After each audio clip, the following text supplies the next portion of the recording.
Part 1. 1.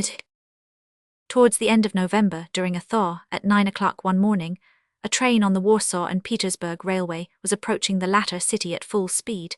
The morning was so damp and misty that it was only with great difficulty that the day succeeded in breaking, and it was impossible to distinguish anything more than a few yards away from the carriage windows. Some of the passengers by this particular train were returning from abroad, but the third-class carriages were the best filled, chiefly with insignificant persons of various occupations and degrees, picked up at the different stations nearer town. All of them seemed weary, and most of them had sleepy eyes and a shivering expression, while their complexions generally appeared to have taken on the colour of the fog outside. When day dawned, two passengers in one of the third-class carriages found themselves opposite each other.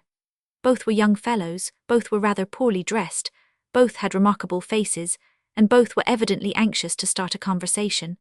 If they had but known why, at this particular moment, they were both remarkable persons, they would undoubtedly have wondered at the strange chance which had set them down opposite to one another in a third-class carriage of the Warsaw Railway Company. One of them was a young fellow of about 27, not tall, with black curling hair and small, grey, fiery eyes. His nose was broad and flat, and he had high cheekbones. His thin lips were constantly compressed into an impudent, ironical, it might almost be called a malicious, smile.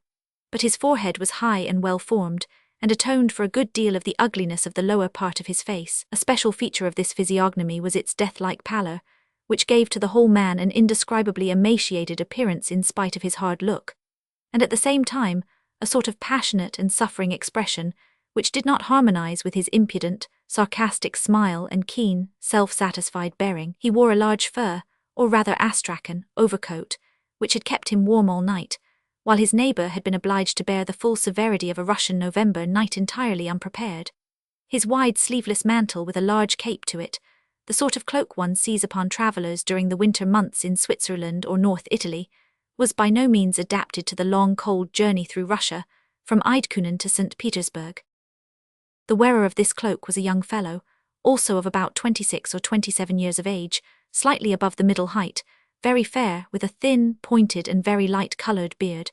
His eyes were large and blue, and had an intent look about them, yet that heavy expression which some people affirm to be a peculiarity as well as evidence of an epileptic subject. His face was decidedly a pleasant one for all that, refined but quite colourless, except for the circumstance that at this moment it was blue with cold. He held a bundle made up of an old faded silk handkerchief that apparently contained all his travelling wardrobe, and wore thick shoes and gaiters, his whole appearance being very un-Russian. His black-haired neighbour inspected these peculiarities, having nothing better to do, and at length remarked, with that rude enjoyment of the discomforts of others which the common classes so often show, "Cold."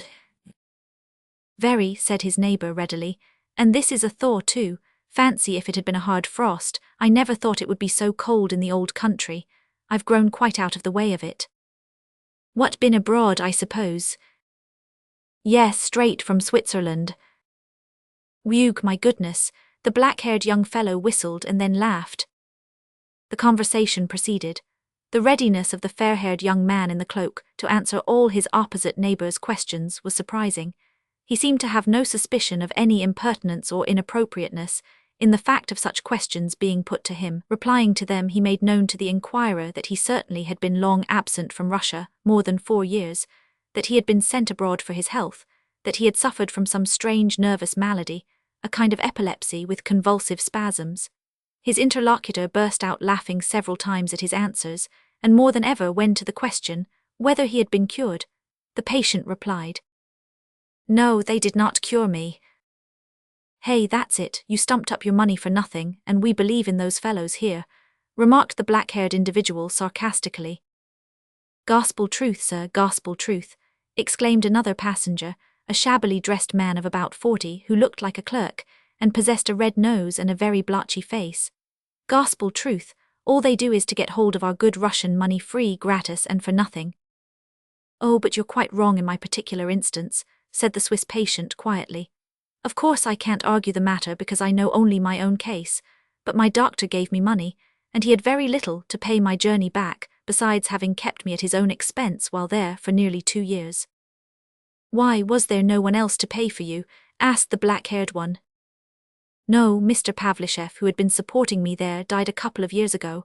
I wrote to Mrs. General Epanchin at the time. She is a distant relative of mine, but she did not answer my letter, and so eventually I came back. And where have you come to? That is, where am I going to stay? I really don't quite know yet. Both the listeners laughed again. I suppose your whole setup is in that bundle then? Asked the first. I bet anything it is, exclaimed the red-nosed passenger with extreme satisfaction, and that he has precious little in the luggage van. Though of course poverty is no crime, we must remember that. It appeared that it was indeed as they had surmised. The young fellow hastened to admit the fact with wonderful readiness. Your bundle has some importance, however, continued the clerk when they had laughed their fill. It was observable that the subject of their mirth joined in the laughter when he saw them laughing. For though I dare say it is not stuffed full of Friedrich d'Or and Louis d'Or, judge from your costume and gaiters, still, if you can add to your possessions such a valuable property as a relation like Mrs. General Epanchin, then your bundle becomes a significant object at once. That is, of course, if you really are a relative of Mrs. Epanchin's, and have not made a little error through, well, absence of mind, which is very common to human beings, or say, through a too luxuriant fancy. Oh, you are right again, said the fair-haired traveller, for I really am almost wrong when I say she and I are related. She is hardly a relation at all, so little in fact that I was not in the least surprised to have no answer to my letter. I expected as much. You spent your postage for nothing then. You are candid, however, and that is commendable. Mrs. Epanchin, oh yes, a most eminent person, I know her. As for Mr. Pavlishev, who supported you in Switzerland, I know him too, at least if it was Nikolai Andreevich of that name. A fine fellow he was, and had a property of 4,000 souls in his day. Yes, Nikolai Andreevich, that was his name, and the young fellow looked earnestly and with curiosity at the all-knowing gentleman with the red nose. This sort of character is met with pretty frequently in a certain class. They are people who know everyone. That is, they know where a man is employed, what his salary is, whom he knows, whom he married, what money his wife had, who are his cousins and second cousins, etc., etc. These men generally have about £100 a year to live on, and they spend their whole time and talents in the amassing of this style of knowledge, which they reduce, or raise, to the standard of a science. During the latter part of the conversation, the black-haired young man had become very impatient. He stared out of the window and fidgeted and evidently longed for the end of the journey. He was very absent, he would appear to listen and heard nothing, and he would laugh of a sudden, evidently with no idea of what he was laughing about. Excuse me, said the red-nosed man to the young fellow with the bundle, rather suddenly, whom have I the honor to be talking to? Prince Lev Nikolaevich Myshkin, replied the latter with perfect readiness. Prince Myshkin, Lev Nikolaevich, I don't know, I'm sure I may say I have never heard of such a person, said the clerk thoughtfully. At least the name, I admit, is historical. Karamzin must mention the family name, of course, in his history, but as an individual one never hears of any Prince Myshkin nowadays. Of course not, replied the prince. There are none except myself. I believe I am the last and only one. As to my forefathers, they have always been a poor lot. My own father was a sub-lieutenant in the army. I don't know how Mrs. Epanchin comes into the Myshkin family, but she is descended from the Princess Myshkin, and she too is the last of her line. And did you learn science and all that with your professor over there? Asked the black-haired passenger. Oh yes, I did learn a little, but I've never learned anything whatever, said the other. Oh, but I learned very little, you know, added the prince as though excusing himself. They could not teach me very much on account of my illness. Do you know the Rogozhins? Asked his questioner abruptly. No, I don't, not at all. I hardly know anyone in Russia. Why is that your name? Yes, I am Rogozhin, Parfen Rogozhin. Parfen Rogozhin, dear me, then don't you belong to those very Rogozhins perhaps, began the clerk with a very perceptible increase of civility in his tone. Yes, those very ones, interrupted Rogozhin impatiently and with scant courtesy. I may remark that he had not once taken any notice of the blotchy-faced passenger, and had hitherto addressed all his remarks direct to the prince. Dear me, is it possible? Observed the clerk while his face assumed an expression of great deference and civility, if not of absolute alarm. What, a son of that very Seaman Rogozhin, hereditary honourable citizen, who died a month or so ago and left 2.5 million of rubles. And how do you know that he left 2.5 million of rubles? Asked Rogozhin disdainfully, and not deigning so much as to look at the other. However, it's true enough that my father died a month ago, and that here am I returning from Pskov, a month after, with hardly a boot to my foot. They've treated me like a dog. I've been ill of fever at Pskov the whole time, and not a line nor farthing of money have I received from my mother or my confounded brother. And now you'll have 1 million rubles at least, goodness gracious me, exclaimed the clerk, rubbing his hands. 5 weeks since I was just like yourself, continued Rogozhin, addressing the prince, with nothing but a bundle and the clothes I wore. I ran away from my father and came to Pskov to my aunt's house, where I caved in at once with fever, and he went and died while I was away. All honor to my respected father's memory, but he uncommonly nearly killed me all the same. Give you my word, prince, if I hadn't cut and run then when I did, he'd have murdered me like a dog. I suppose you angered him somehow? Asked the prince, looking at the millionaire with considerable curiosity. But though there may have been something remarkable in the fact that this man was heir to millions of rubles, there was something about him which surprised and interested the prince more than that.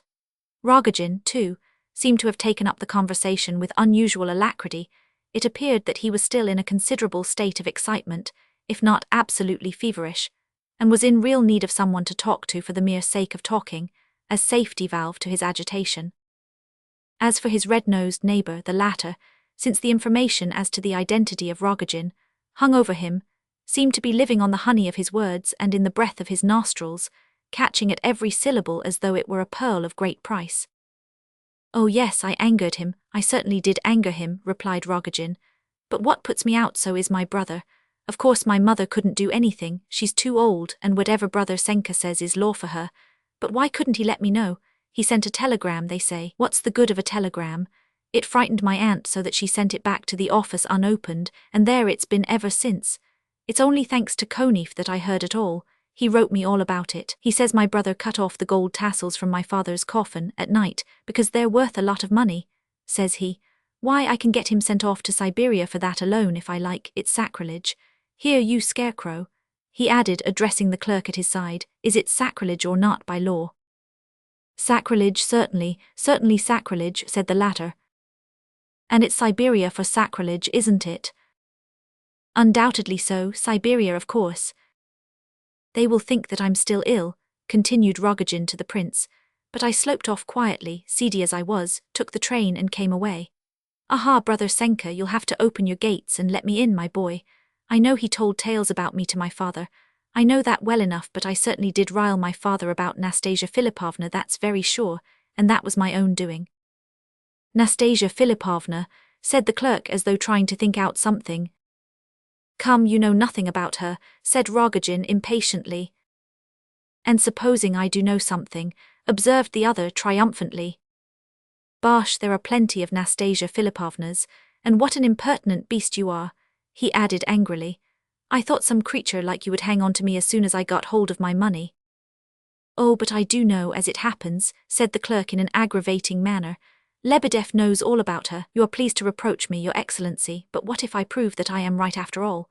Nastasya Filippovna's family name is Barashkov, I know, you see, and she is a very well-known lady indeed and comes of a good family too.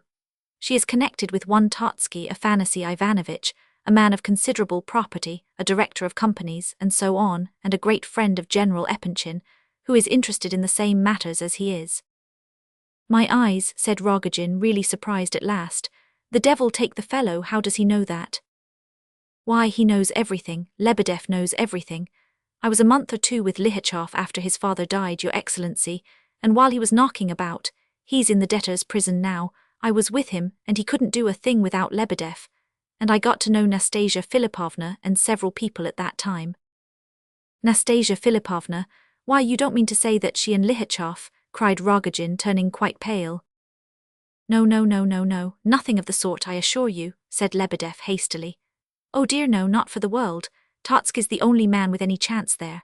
Oh no, he takes her to his box at the opera at the French theatre of an evening, and the officers and people all look at her and say, by Jove, there's the famous Nastasya Filippovna, but no one ever gets any further than that, for there is nothing more to say. Yes, it's quite true, said Rogozhin, frowning gloomily. So Zaleshov told me.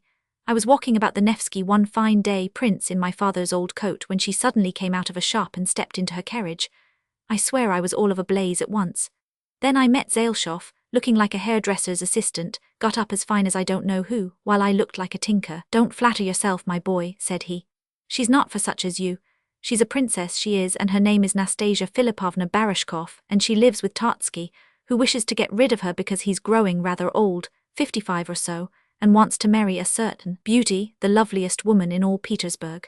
And then he told me that I could see Nastasya Filippovna at the opera house that evening, if I liked, and described which was her box. Well, I'd like to see my father allowing any of us to go to the theatre.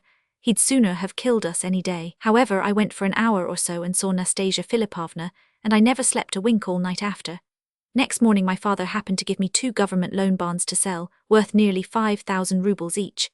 Sell them, said he, and then take 7,500 rubles to the office, give them to the cashier, and bring me back the rest of the 10,000 without looking in anywhere on the way. Look sharp, I shall be waiting for you. Well, I sold the bonds, but I didn't take the 7,000 rubles to the office. I went straight to the English shop and chose a pair of earrings, with a diamond the size of a nut in each. They cost 400 rubles more than I had, so I gave my name and they trusted me. With the earrings I went at once to Zaleshoff's. Come on, I said, come on to Nastasya Filippovna's, and off we went without more ado. I tell you I hadn't a notion of what was about me or before me or below my feet all the way. I saw nothing whatever. We went straight into her drawing room and then she came out to us.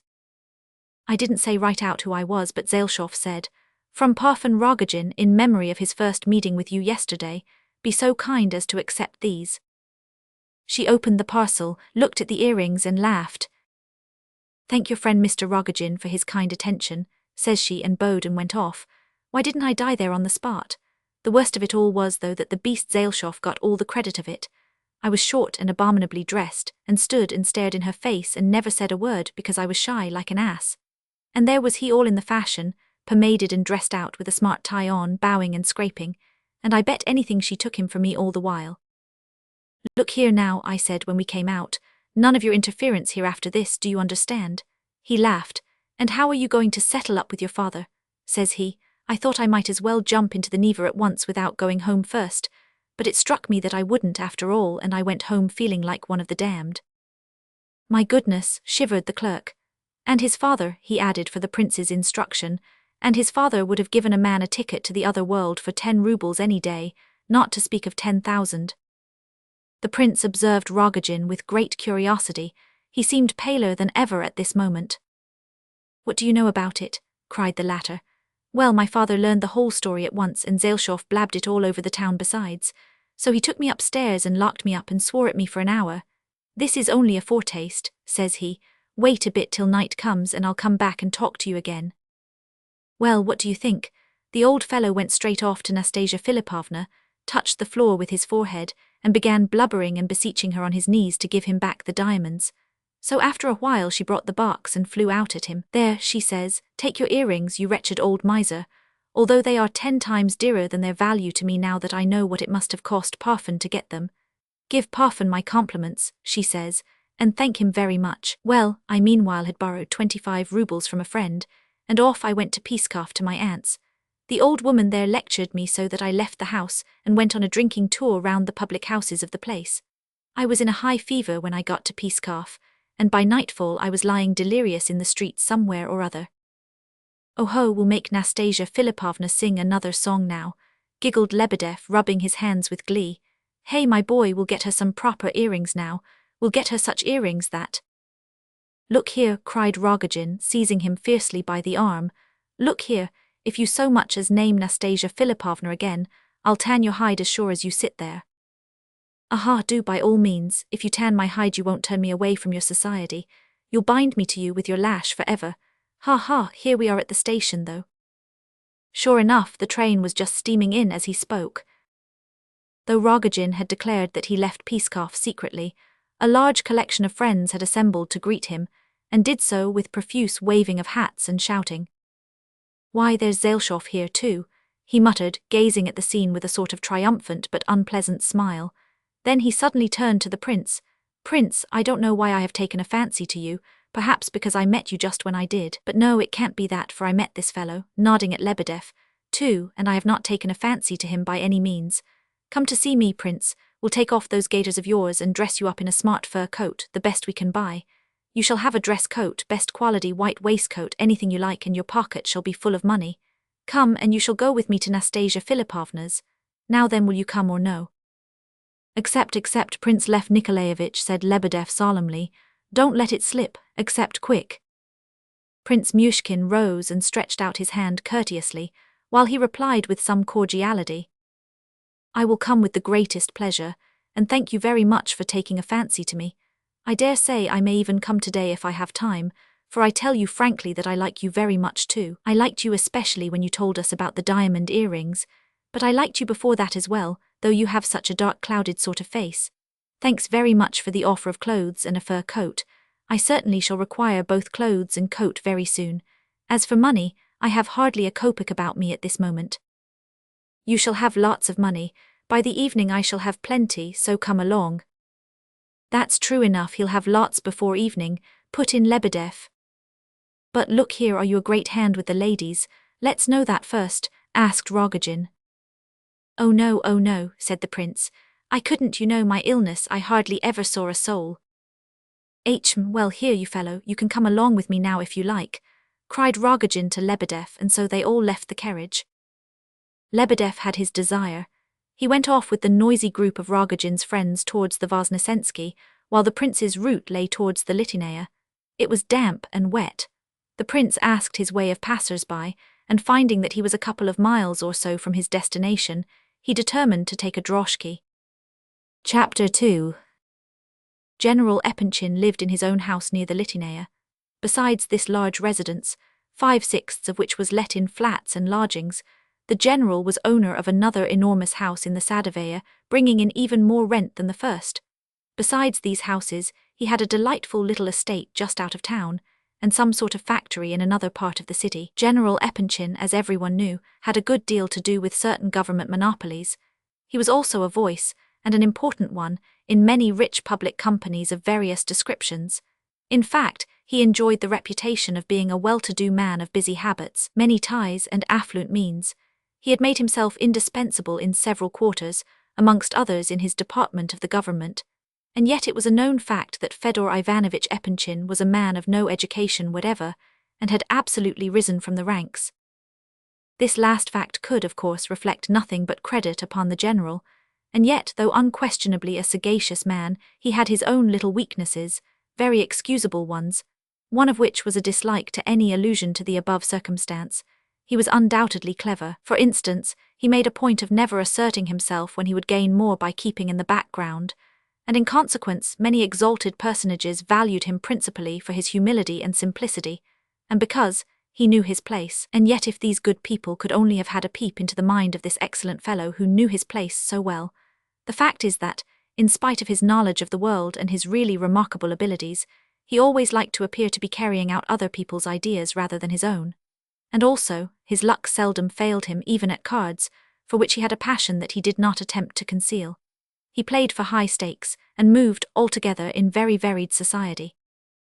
As to age, General Epanchin was in the very prime of life, that is, about 55 years of age, the flowering time of existence, when real enjoyment of life begins. His healthy appearance, good colour, sound, though discoloured teeth, sturdy figure, preoccupied air during business hours, and jolly good humour during his game at cards in the evening, all bore witness to his success in life, and combined to make existence a bed of roses to his excellency.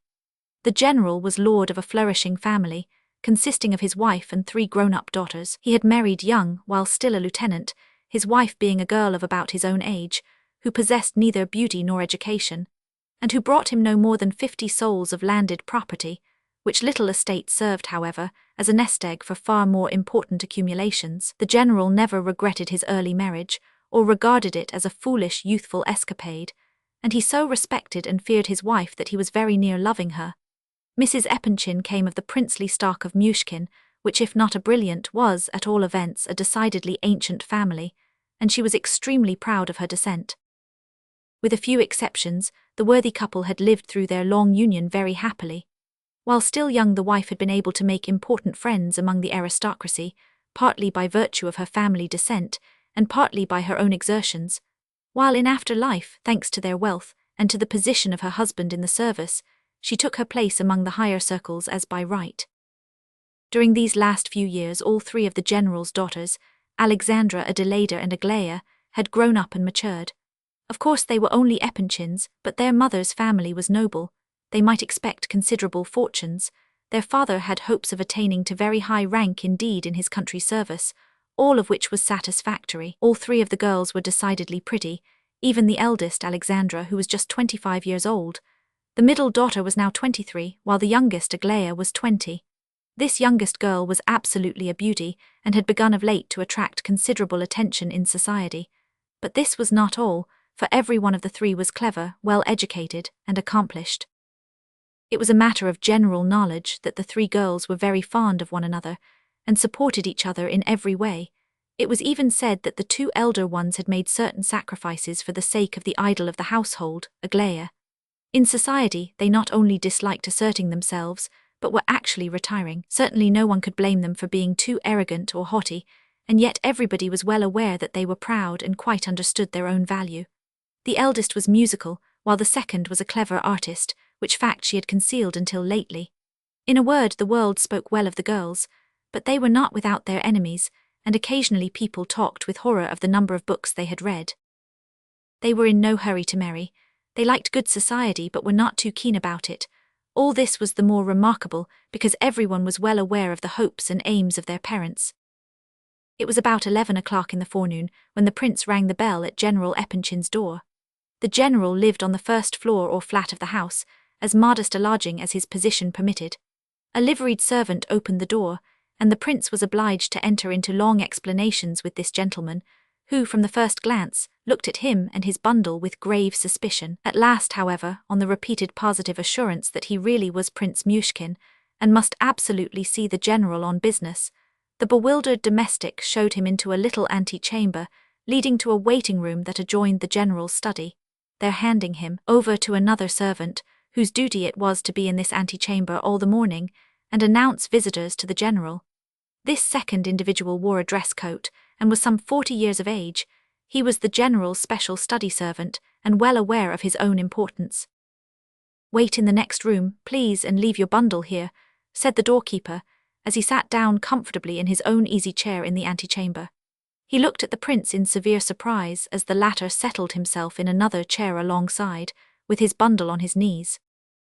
"If you don't mind, I would rather sit here with you," said the prince. "I should prefer it to sitting in there." "Oh, but you can't stay here. You are a visitor, a guest, so to speak. Is it the general himself you wish to see?" The man evidently could not take in the idea of such a shabby-looking visitor, and had decided to ask once more. "Yes, I have business," began the prince. "I do not ask you what your business may be.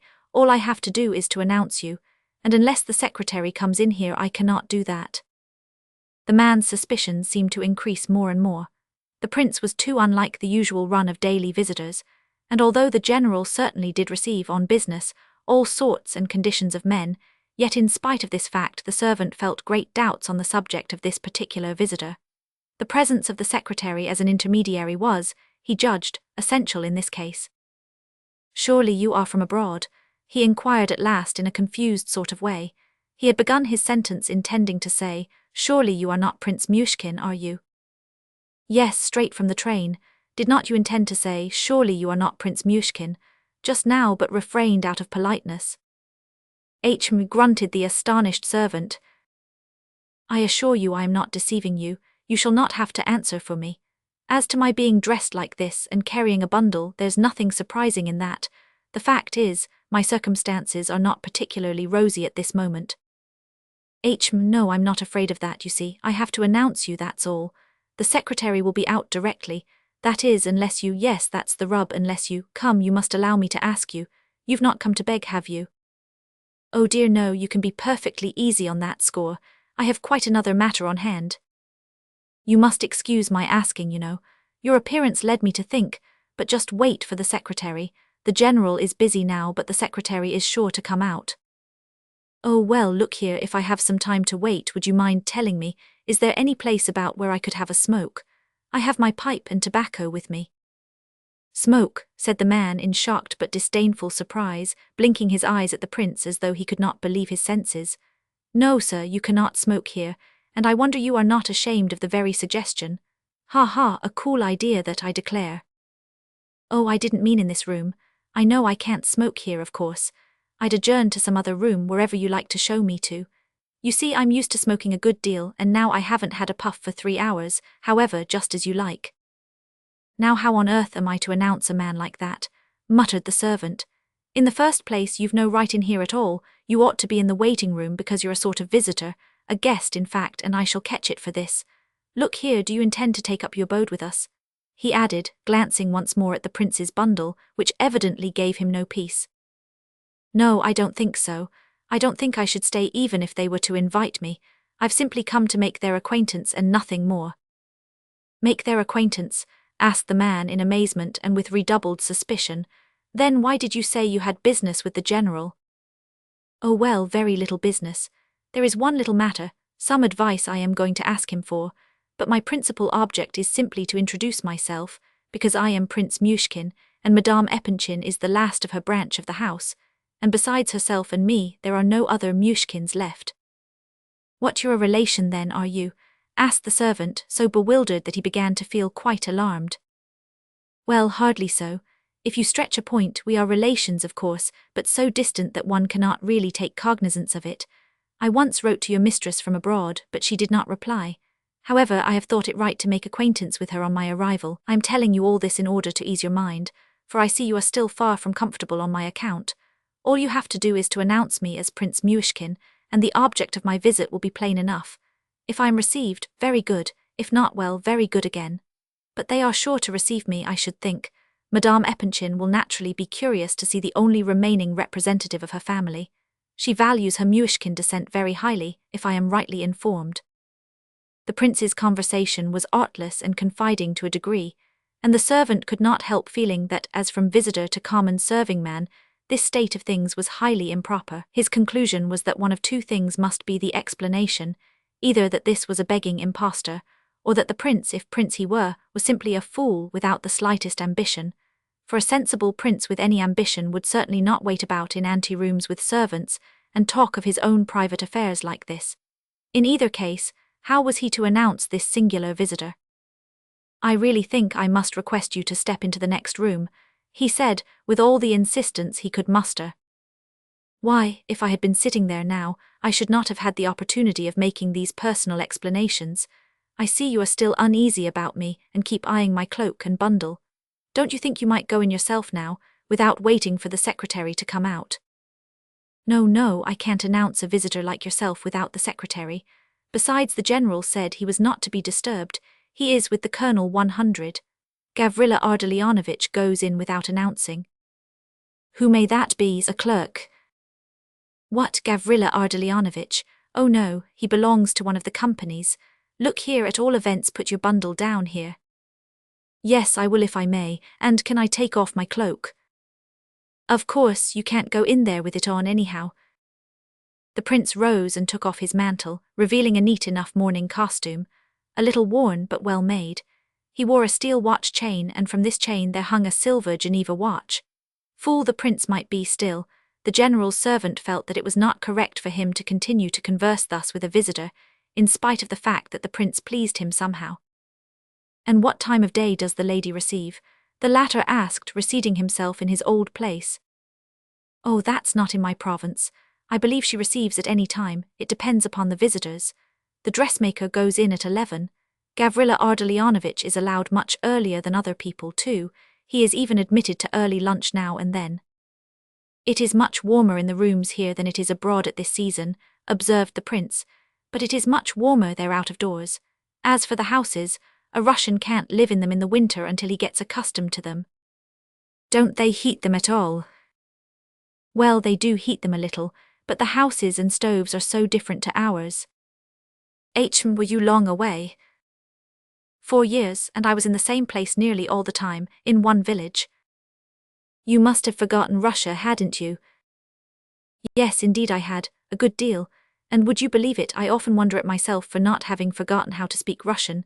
Even now, as I talk to you, I keep saying to myself, how well I am speaking it. Perhaps that is partly why I am so talkative this morning. I assure you, ever since yesterday evening I have had the strongest desire to go on and on talking Russian. Yes, did you live in Petersburg in former years? This good flunky, in spite of his conscientious scruples, really could not resist continuing such a very genteel and agreeable conversation. In Petersburg? Oh no, hardly at all, and now they say so much is changed in the place that even those who did know it well are obliged to relearn what they knew. They talk a good deal about the new law courts and changes there, don't they? Yes, that's true enough. Well now, how is the law over there? Do they administer it more justly than here? Oh, I don't know about that. I've heard much that is good about our legal administration too. There is no capital punishment here for one thing. Is there over there? Yes, I saw an execution in France at Lyon. Schneider took me over with him to see it. What, did they hang the fellow? No, they cut off people's heads in France. What did the fellow do? Yell? Oh no, it's the work of an instant. They put a man inside a frame, and a sort of broad knife falls by machinery. They call the thing a guillotine. It falls with fearful force and weight. The head springs off so quickly that you can't wink your eye in between, but all the preparations are so dreadful. When they announce the sentence, and prepare the criminal and tie his hands and cart him off to the scaffold, that's the fearful part of the business. The people all crowd round, even women, though they don't at all approve of women looking on. No, it's not a thing for women. Of course not, of course not. Bah, the criminal was a fine, intelligent, fearless man. Le Gros was his name, and I may tell you, believe it or not as you like, that when that man stepped upon the scaffold he cried, he did indeed. He was as white as a bit of paper. Isn't it a dreadful idea that he should have cried? Whoever heard of a grown man crying from fear? Not a child, but a man who never had cried before, a grown man of 45 years. Imagine what must have been going on in that man's mind at such a moment. What dreadful convulsions his whole spirit must have endured. It is an outrage on the soul, that's what it is. Because it is said, "Thou shalt not kill," is he to be killed because he murdered someone else? No, it is not right, it's an impossible theory. I assure you, I saw the sight a month ago and it's dancing before my eyes to this moment. I dream of it often. The prince had grown animated as he spoke, and a tinge of colour suffused his pale face, though his way of talking was as quiet as ever. The servant followed his words with sympathetic interest. Clearly he was not at all anxious to bring the conversation to an end. Who knows? Perhaps he too was a man of imagination, and with some capacity for thought. Well, at all events, it is a good thing that there's no pain when the poor fellow's head flies off, he remarked. Do you know, though, cried the prince warmly, you made that remark now, and everyone says the same thing, and the machine is designed with the purpose of avoiding pain, this guillotine, I mean. But a thought came into my head then. What if it be a bad plan after all? You may laugh at my idea, perhaps, but I could not help its occurring to me all the same. Now with the rack and tortures and so on, you suffer terrible pain, of course. But then your torture is bodily pain only, although no doubt you have plenty of that until you die. But here I should imagine the most terrible part of the whole punishment is not the bodily pain at all, but the certain knowledge that in an hour, then in 10 minutes, then in half a minute, then now, this very instant, your soul must quit your body and that you will no longer be a man, and that this is certain. That's the point, the certainty of it. Just that instant when you place your head on the block and hear the iron grate over your head, then, that quarter of a second is the most awful of all. This is not my own fantastical opinion. Many people have thought the same, but I feel it so deeply that I'll tell you what I think. I believe that to execute a man for murder is to punish him immeasurably more dreadfully than is equivalent to his crime. A murder by sentence is far more dreadful than a murder committed by a criminal. The man who is attacked by robbers at night, in a dark wood, or anywhere, undoubtedly hopes and hopes that he may yet escape until the very moment of his death. There are plenty of instances of a man running away, or imploring for mercy, at all events hoping on in some degree, even after his throat was cut. But in the case of an execution, that last hope, having which it is so immeasurably less dreadful to die, is taken away from the wretch and certainty substituted in its place. There is his sentence, and with it that terrible certainty that he cannot possibly escape death, which I consider must be the most dreadful anguish in the world. You may place a soldier before a cannon's mouth in battle and fire upon him, and he will still hope. But read to that same soldier his death sentence, and he will either go mad or burst into tears. Who dares to say that any man can suffer this without going mad? No, no, it is an abuse, a shame, it is unnecessary. Why should such a thing exist? Doubtless there may be men who have been sentenced, who have suffered this mental anguish for a while and then have been reprieved. Perhaps such men may have been able to relate their feelings afterwards. Our Lord Christ spoke of this anguish and dread. No, no, no, no man should be treated so, no man, no man. The servant, though of course he could not have expressed all this as the prince did, still clearly entered into it, and was greatly conciliated, as was evident from the increased amiability of his expression. If you are really very anxious for a smoke, he remarked, I think it might possibly be managed if you are very quick about it. You see, they might come out and inquire for you and you wouldn't be on the spot. You see that door there? Go in there and you'll find a little room on the right. You can smoke there, only open the window because I ought not to allow it really, and— But there was no time after all. A young fellow entered the anteroom at this moment, with a bundle of papers in his hand. The footman hastened to help him take off his overcoat. The new arrival glanced at the prince out of the corners of his eyes. This gentleman declares, Gavrila Ardalionovitch, began the man, confidentially and almost familiarly, that he is Prince Myshkin and a relative of Madame Epanchin, S. He has just arrived from abroad with nothing but a bundle by way of luggage. The prince did not hear the rest, because at this point the servant continued his communication in a whisper. Gavrila Ardalionovitch listened attentively and gazed at the prince with great curiosity. At last he motioned the man aside and stepped hurriedly towards the prince. Are you Prince Myshkin? He asked with the greatest courtesy and amiability. He was a remarkably handsome young fellow of some 28 summers, fair and of middle height. He wore a small beard, and his face was most intelligent. Yet his smile, in spite of its sweetness, was a little thin, if I may so call it, and showed his teeth too evenly.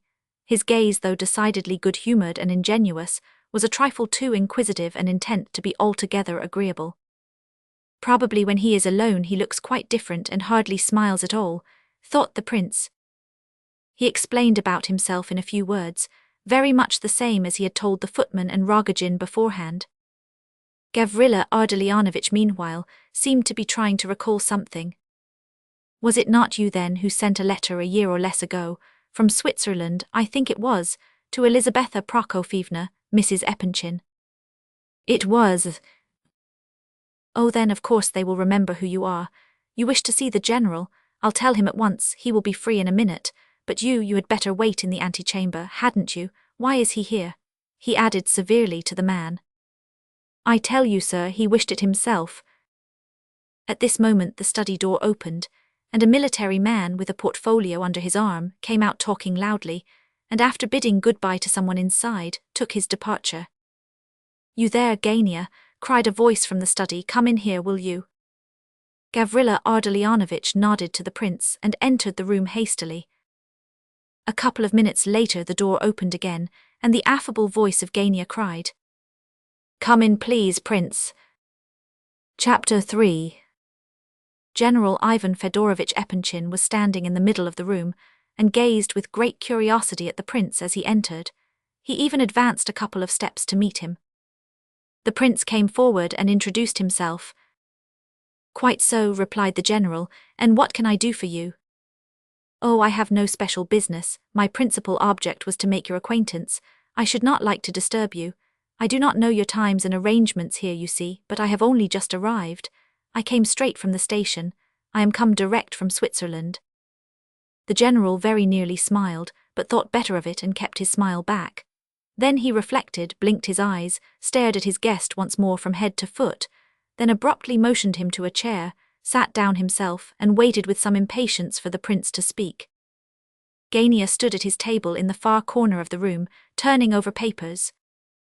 I have not much time for making acquaintances as a rule, said the general, but as, of course, you have your object in coming, I felt sure you would think I had some object in view when I resolved to pay you this visit. The prince interrupted. But I give you my word, beyond the pleasure of making your acquaintance, I had no personal object whatever. The pleasure is, of course, mutual, but life is not all pleasure, as you are aware.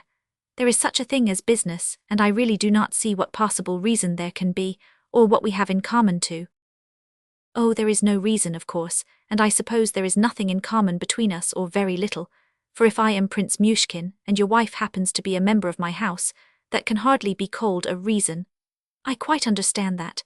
And yet that was my whole motive for coming. You see, I have not been in Russia for 4 years and knew very little about anything when I left. I had been very ill for a long time, and I feel now the need of a few good friends. In fact, I have a certain question upon which I much need advice and do not know whom to go to for it. I thought of your family when I was passing through Berlin. They are almost relations, I said to myself, so I'll begin with them. Perhaps we may get on with each other, I with them and they with me if they are kind people. And I have heard that you are very kind people. Oh, thank you, I'm sure, replied the general, considerably taken aback. May I ask where you have taken up your quarters? Nowhere as yet. What, straight from the station to my house, and how about your luggage? I only had a small bundle, containing linen with me, nothing more. I can carry it in my hand, easily. There will be plenty of time to take a room in some hotel by the evening. Oh, then you do intend to take a room? Of course. To judge from your words, you came straight to my house with the intention of staying there. That could only have been on your invitation.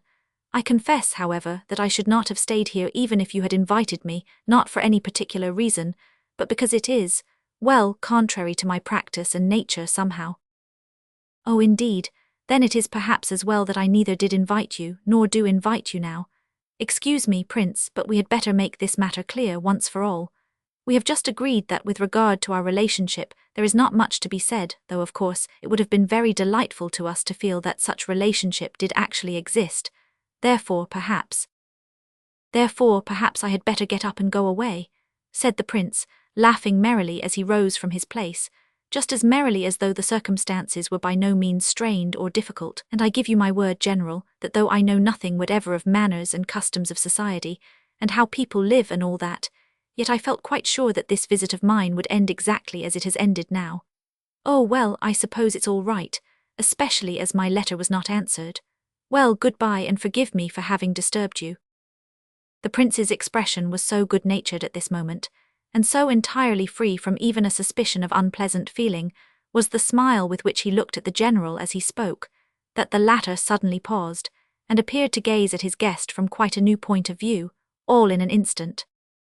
Do you know, Prince, he said in quite a different tone, I do not know you at all yet, and after all, Elizabetha Prokofyevna would very likely be pleased to have a peep at a man of her own name. Wait a little if you don't mind, and if you have time to spare. Oh, I assure you I've lots of time, my time is entirely my own, and the prince immediately replaced his soft, round hat on the table. I confess, I thought Elizabetha Prokofyevna would very likely remember that I had written her a letter. Just now your servant, outside there, was dreadfully suspicious that I had come to beg of you. I noticed that. Probably he has very strict instructions on that score, but I assure you I did not come to beg. I came to make some friends. But I am rather bothered at having disturbed you, that's all I care about. Look here, Prince, said the general with a cordial smile. If you really are the sort of man you appear to be, it may be a source of great pleasure to us to make your better acquaintance. But you see, I am a very busy man, and have to be perpetually sitting here, and signing papers, or off to see His Excellency, or to my department, or somewhere, so that though I should be glad to see more of people, nice people, you see however, I am sure you are so well brought up that you will see at once, but how old are you, Prince? 26. No, I thought you very much younger. Yes, they say I have a young face. As to disturbing you, I shall soon learn to avoid doing that, for I hate disturbing people. Besides, you and I are so differently constituted, I should think, that there must be very little in common between us. Not that I will ever believe there is nothing in common between any two people, as some declare is the case. I am sure people make a great mistake in sorting each other into groups by appearances, but I am boring you, I see you. Just 2 words, have you any means at all? Or perhaps you may be intending to undertake some sort of employment. Excuse my questioning you, but— Oh, my dear sir, I esteem and understand your kindness in putting the question. No, at present I have no means whatever and no employment either, but I hope to find some. I was living on other people abroad.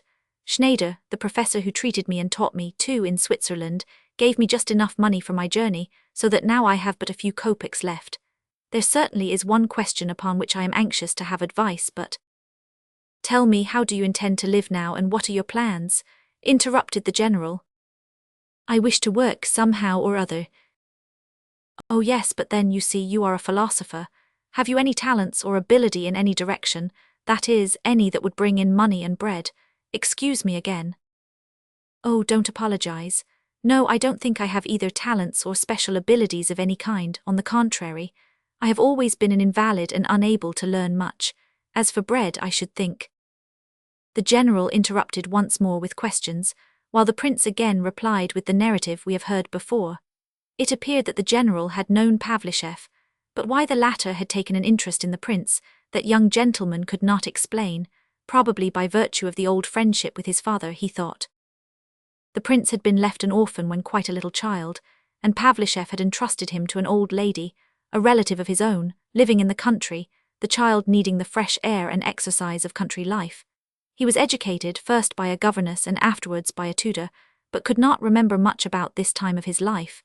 His fits were so frequent then that they made almost an idiot of him. The prince used the expression idiot himself. Pavlishev had met Professor Schneider in Berlin, and the latter had persuaded him to send the boy to Switzerland, to Schneider's establishment there, for the cure of his epilepsy, and 5 years before this time the prince was sent off, but Pavlishev had died 2 or 3 years since, and Schneider had himself supported the young fellow from that day to this at his own expense. Although he had not quite cured him, he had greatly improved his condition, and now at last at the prince's own desire, and because of a certain matter which came to the ears of the latter, Schneider had dispatched the young man to Russia. The general was much astonished. Then you have no one, absolutely no one in Russia? He asked. No one at present, but I hope to make friends, and then I have a letter from.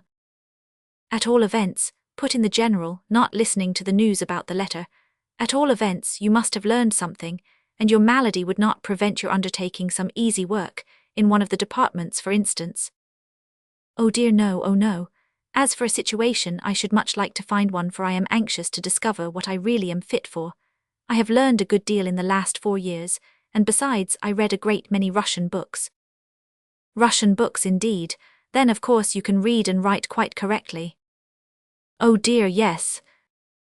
Capital, and your handwriting. Ah, there I am really talented. I may say I am a real calligraphist. Let me write you something just to show you, said the prince with some excitement. With pleasure, in fact it is very necessary. I like your readiness, prince, in fact I must say, I like you very well altogether, said the general. What delightful writing materials you have here, such a lot of pencils and things, and what beautiful paper. It's a charming room altogether. I know that picture, it's a Swiss view. I'm sure the artist painted it from nature, and that I have seen the very place. Quite likely, though I bought it here. Gania, give the prince some paper. Here are pens and paper, now then take this table. What's this? The general continued to Gania, who had that moment taken a large photograph out of his portfolio and shown it to his senior. Halloa, Nastasya Filippovna, did she send it you herself? He inquired with much curiosity and great animation. She gave it me just now when I called in to congratulate her. I asked her for it long ago. I don't know whether she meant it for a hint that I had come empty-handed, without a present for her birthday, or what, added Gania with an unpleasant smile. Oh, nonsense, nonsense, said the general with decision. What extraordinary ideas you have, Gania, as if she would hint, that's not her way at all. Besides, what could you give her without having thousands at your disposal? You might have given her your portrait, however. Has she ever asked you for it? No, not yet. Very likely she never will. I suppose you haven't forgotten about tonight, have you, Ivan Fedorovitch? You were one of those specially invited, you know. Oh no, I remember all right, and I shall go, of course. I should think so. She's 25 years old today. And you know, Gania, you must be ready for great things. She has promised both myself and Afanasy Ivanovitch that she will give a decided answer tonight, yes or no, so be prepared. Gania suddenly became so ill at ease that his face grew paler than ever. Are you sure she said that? He asked, and his voice seemed to quiver as he spoke. Yes, she promised. We both worried her so that she gave in, but she wished us to tell you nothing about it until the day. The general watched Gania's confusion intently, and clearly did not like it. Remember, Ivan Fedorovitch, said Gania in great agitation, that I was to be free too until her decision, and that even then I was to have my yes or no free. Why don't you, aren't you? Began the general in alarm. Oh, don't misunderstand. But my dear fellow, what are you doing? What do you mean? Oh, I'm not rejecting her. I may have expressed myself badly, but I didn't mean that. Reject her, I should think not, said the general with annoyance and apparently not in the least anxious to conceal it. Why, my dear fellow, it's not a question of your rejecting her, it is whether you are prepared to receive her consent joyfully and with proper satisfaction. How are things going on at home? At home, oh, I can do as I like there, of course, only my father will make a fool of himself as usual. He is rapidly becoming a general nuisance. I don't ever talk to him now, but I hold him in check, safe enough. I swear if it had not been for my mother, I should have shown him the way out long ago.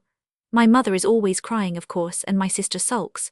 I had to tell them at last that I intended to be master of my own destiny, and that I expect to be obeyed at home. At least, I gave my sister to understand as much, and my mother was present. Well, I must say I cannot understand it, said the general, shrugging his shoulders and dropping his hands. You remember your mother, Nina Alexandrovna, that day she came and sat here and groaned, and when I asked her what was the matter, she says, "Oh, it's such a dishonor to us." Dishonor, stuff and nonsense. I should like to know who can reproach Nastasya Filippovna, or who can say a word of any kind against her. Did she mean because Nastasya had been living with Trotsky? What nonsense it is. You would not let her come near your daughters, says Nina Alexandrovna. What next, I wonder? I don't see how she can fail to understand. Her own position, prompted Gania. She does understand, don't be annoyed with her. I have warned her not to meddle in other people's affairs. However, although there's comparative peace at home at present, the storm will break if anything is finally settled tonight. The prince heard the whole of the foregoing conversation as he sat at the table writing. He finished at last and brought the result of his labor to the general's desk. So this is Nastasya Filippovna, he said, looking attentively and curiously at the portrait. How wonderfully beautiful, he immediately added with warmth. The picture was certainly that of an unusually lovely woman. She was photographed in a black silk dress of simple design. Her hair was evidently dark and plainly arranged. Her eyes were deep and thoughtful, the expression of her face passionate but proud. She was rather thin, perhaps, and a little pale. Both Gania and the general gazed at the prince in amazement. How do you know it's Nastasya Filippovna? Asked the general. You surely don't know her already, do you? Yes, I do. I have only been one day in Russia, but I have heard of the great beauty. And the prince proceeded to narrate his meeting with Rogozhin in the train and the whole of the latter's story. There's news, said the general in some excitement, after listening to the story with engrossed attention. Oh, of course it's nothing but humbug, cried Gania, a little disturbed, however. It's all humbug. The young merchant was pleased to indulge in a little innocent recreation. I have heard something of Rogozhin. Yes, so have I, replied the general. Nastasya Filippovna told us all about the earrings that very day, but now it is quite a different matter. You see, the fellow really has 1,000,000 of rubles, and he is passionately in love. The whole story smells of passion, and we all know what this class of gentry is capable of when infatuated. I am much afraid of some disagreeable scandal, I am indeed. You are afraid of the 1,000,000, I suppose, said Gania, grinning and showing his teeth. And you are not, I presume, eh? How did he strike you, Prince? Asked Gania suddenly. Did he seem to be a serious sort of a man, or just a common rowdy fellow? What was your own opinion about the matter? While Gania put this question, a new idea suddenly flashed into his brain and blazed out impatiently in his eyes. The general, who was really agitated and disturbed, looked at the prince too, but did not seem to expect much from his reply. I really don't quite know how to tell you, replied the prince, but it certainly did seem to me that the man was full of passion, and not perhaps quite healthy passion. He seemed to be still far from well. Very likely he will be in bed again in a day or two, especially if he lives fast. No, do you think so? Said the general, catching at the idea. Yes, I do think so. Yes, but the sort of scandal I referred to may happen at any moment. It may be this very evening, remarked Gania to the general with a smile. Of course, quite so. In that case it all depends upon what is going on in her brain at this moment.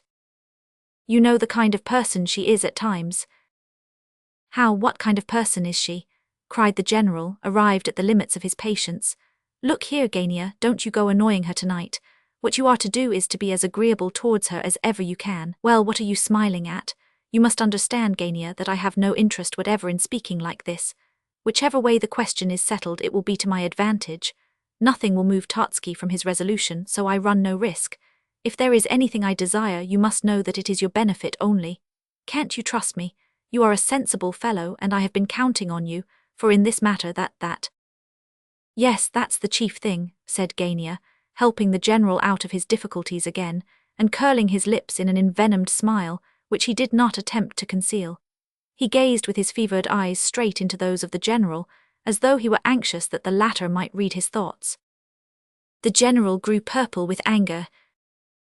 Yes, of course it is the chief thing, he cried, looking sharply at Gania. What a very curious man you are, Gania. You actually seem to be glad to hear of this millionaire fellow's arrival, just as though you wished for an excuse to get out of the whole thing. This is an affair in which you ought to act honestly with both sides and give due warning to avoid compromising others. But even now there is still time. Do you understand me? I wish to know whether you desire this arrangement or whether you do not. If not, say so, and welcome. No one is trying to force you into the snare, Gavrila Ardalionovitch, if you see a snare in the matter at least. I do desire it, murmured Gania, softly but firmly lowering his eyes, and he relapsed into gloomy silence. The general was satisfied. He had excited himself, and was evidently now regretting that he had gone so far. He turned to the prince, and suddenly the disagreeable thought of the latter's presence struck him, and the certainty that he must have heard every word of the conversation. But he felt at ease in another moment. It only needed one glance at the prince to see that in that quarter there was nothing to fear. Oh, cried the general, catching sight of the prince's specimen of calligraphy, which the latter had now handed him for inspection. Why, this is simply beautiful. Look at that, Gania, there's real talent there. On a sheet of thick writing paper, the prince had written in medieval characters the legend.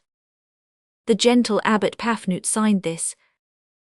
There, explained the prince with great delight and animation. There, that's the abbot's real signature, from a manuscript of the 14th century. All these old abbots and bishops used to write most beautifully, with such taste and so much care and diligence. Have you no copy of Pogodin, General? If you had one I could show you another type. Stop a bit, here you have the large round writing common in France during the 18th century.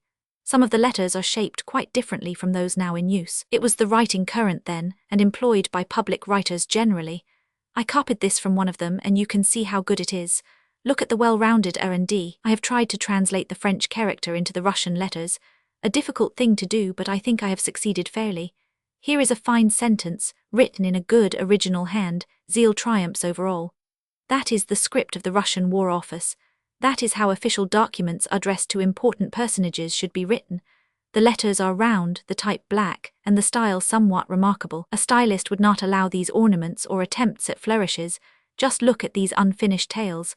But it has distinction and really depicts the soul of the writer. He would like to give play to his imagination and follow the inspiration of his genius, but a soldier is only at ease in the guardroom, and the pen stops halfway, a slave to discipline. How delightful! The first time I met an example of this handwriting I was positively astonished, and where do you think I chanced to find it? In Switzerland of all places. Now that is an ordinary English hand. It can hardly be improved, it is so refined and exquisite, almost perfection. This is an example of another kind, a mixture of styles. The copy was given me by a French commercial traveller. It is founded on the English, but the downstrokes are a little blacker and more marked. Notice that the oval has some slight modification, it is more rounded. This writing allows for flourishes. Now a flourish is a dangerous thing. Its use requires such taste, but if successful, what a distinction it gives to the whole. It results in an incomparable type, one to fall in love with. Dear me, how you have gone into all the refinements and details of the question. Why, my dear fellow, you are not a calligraphist, you are an artist. Gania. Wonderful, said Gania, and he knows it too, he added with a sarcastic smile. You may smile, but there's a career in this, said the general. You don't know what a great personage I shall show this to, Prince. Why, you can command a situation at 35 rubles per month to start with. However, it's 12:30, he concluded, looking at his watch. So to business, Prince, for I must be setting to work and shall not see you again today. Sit down a minute. I have told you that I cannot receive you myself very often, but I should like to be of some assistance to you, some small assistance of a kind that would give you satisfaction. I shall find you a place in one of the state departments, an easy place, but you will require to be accurate. Now as to your plans in the house, or rather in the family of Gania here, my young friend, whom I hope you will know better. His mother and sister have prepared 2 or 3 rooms for lodgers, and let them to highly recommended young fellows, with board and attendance. I am sure Nina Alexandrovna will take you in on my recommendation. There you will be comfortable and well taken care of, for I do not think, Prince, that you are the sort of man to be left to the mercy of fate in a town like Petersburg. Nina Alexandrovna, Gania's mother, and Varvara Alexandrovna are ladies for whom I have the highest possible esteem and respect. Nina Alexandrovna is the wife of General Ardalian Alexandrovich, my old brother-in-arms, with whom I regret to say, on account of certain circumstances, I am no longer acquainted. I give you all this information, Prince, in order to make it clear to you that I am personally recommending you to this family, and that in so doing I am more or less taking upon myself to answer for you. The terms are most reasonable, and I trust that your salary will very shortly prove amply sufficient for your expenditure. Of course, pocket money is a necessity, if only a little. Do not be angry, Prince, if I strongly recommend you to avoid carrying money in your pocket. But as your purse is quite empty at the present moment, you must allow me to press these 25 rubles upon your acceptance, as something to begin with. Of course we will settle this little matter another time, and if you are the upright, honest man you look, I anticipate very little trouble between us on that score. Taking so much interest in you as you may perceive I do, I am not without my object, and you shall know it in good time. You see, I am perfectly candid with you. I hope, Gania, you have nothing to say against the prince's taking up his abode in your house. Oh, on the contrary, my mother will be very glad, said Gania courteously and kindly. I think only one of your rooms is engaged as yet, is it not? That fellow Ferdishenko. Yes, I don't like that Ferdishenko. I can't understand why Nastasya Filippovna encourages him so. Is he really her cousin, as he says? Oh dear no, it's all a joke, no more cousin than I am. Well, what do you think of the arrangement, Prince? Thank you, General, you have behaved very kindly to me, all the more so since I did not ask you to help me. I don't say that out of pride. I certainly did not know where to lay my head tonight. Rogozhin asked me to come to his house, of course, but… Rogozhin, no, my good fellow.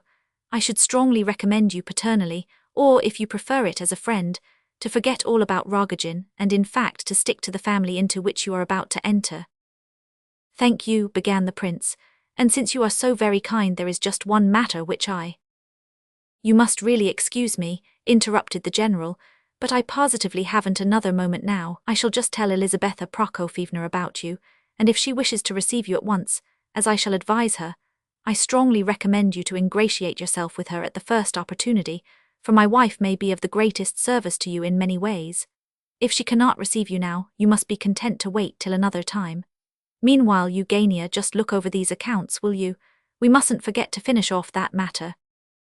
The general left the room, and the prince never succeeded in broaching the business which he had on hand, though he had endeavoured to do so 4 times. Gania lit a cigarette and offered one to the prince. The latter accepted the offer, but did not talk, being unwilling to disturb Gania's work. He commenced to examine the study and its contents, but Gania hardly so much as glanced at the papers lying before him. He was absent and thoughtful, and his smile and general appearance struck the prince still more disagreeably now that the two were left alone together. Suddenly Gania approached our hero, who was at the moment standing over Nastasya Filippovna's portrait, gazing at it. "Do you admire that sort of woman, Prince?" he asked, looking intently at him. He seemed to have some special object in the question. "It's a wonderful face," said the prince, "and I feel sure that her destiny is not by any means an ordinary, uneventful one. Her face is smiling enough, but she must have suffered terribly, hasn't she? Her eyes show it, those 2 bones there, the little points under her eyes, just where the cheek begins. It's a proud face too, terribly proud. And I can't say whether she is good and kind or not. Oh, if she be but good, that would make all well." "And would you marry a woman like that now?" continued Gania, never taking his excited eyes off the prince's face. "I cannot marry at all," said the latter. "I am an invalid." "Would Rogozhin marry her, do you think?" "Why not? Certainly he would, I should think. He would marry her tomorrow and murder her in a week." Hardly had the prince uttered the last word, when Gania gave such a fearful shudder that the prince almost cried out. "What's the matter?" said he, seizing Gania's hand. "Your Highness, His Excellency begs your presence in Her Excellency's apartments," announced the footman, appearing at the door. The prince immediately followed the man out of the room. 4. All three of the Miss Epanchins were fine, healthy girls, well-grown with good shoulders and busts and strong, almost masculine, hands, and of course with all the above attributes they enjoyed capital appetites, of which they were not in the least ashamed. Elizabetha Prokofievna sometimes informed the girls that they were a little too candid in this matter, but in spite of their outward deference to their mother, these three young women, in solemn conclave, had long agreed to modify the unquestioning obedience which they had been in the habit of according to her, and Mrs. General Epanchin had judged it better to say nothing about it, though of course she was well aware of the fact. It is true that her nature sometimes rebelled against these dictates of reason, and that she grew yearly more capricious and impatient, but having a respectful and well-disciplined husband under her thumb at all times, she found it possible, as a rule, to empty any little accumulations of spleen upon his head, and therefore the harmony of the family was kept duly balanced, and things went as smoothly as family matters can. Mrs. Epanchin had a fair appetite herself, and generally took her share of the capital midday lunch which was always served for the girls, and which was nearly as good as a dinner. The young ladies used to have a cup of coffee each before this meal, at 10 o'clock while still in bed. This was a favourite and unalterable arrangement with them. At 12:30, the table was laid in the small dining room, and occasionally the general himself appeared at the family gathering, if he had time. Besides tea and coffee, cheese, honey, butter, pancakes of various kinds, the lady of the house loved these best, cutlets and so on, there was generally strong beef soup, and other substantial delicacies. On the particular morning on which our story has opened, the family had assembled in the dining room, and were waiting the general's appearance, the latter having promised to come this day. If he had been 1 moment late, he would have been sent for at once, but he turned up punctually. As he came forward to wish his wife good morning and kiss her hands, as his custom was, he observed something in her look which boded ill. He thought he knew the reason, and had expected it, but still, he was not altogether comfortable. His daughters advanced to kiss him too, and though they did not look exactly angry, there was something strange in their expression as well. The general was, owing to certain circumstances, a little inclined to be too suspicious at home, and needlessly nervous, but as an experienced father and husband, he judged it better to take measures at once to protect himself from any dangers there might be in the air. However, I hope I shall not interfere with the proper sequence of my narrative too much, if I diverge for a moment at this point, in order to explain the mutual relations between General Epanchin's family and others acting a part in this history, at the time when we take up the thread of their destiny. I have already stated that the general, though he was a man of lowly origin, and of poor education, was for all that an experienced and talented husband and father. Among other things, he considered it undesirable to hurry his daughters to the matrimonial altar, and to worry them too much with assurances of his paternal wishes for their happiness, as is the custom among parents of many grown-up daughters. He even succeeded in ranging his wife on his side on this question, though he found the feat very difficult to accomplish because unnatural.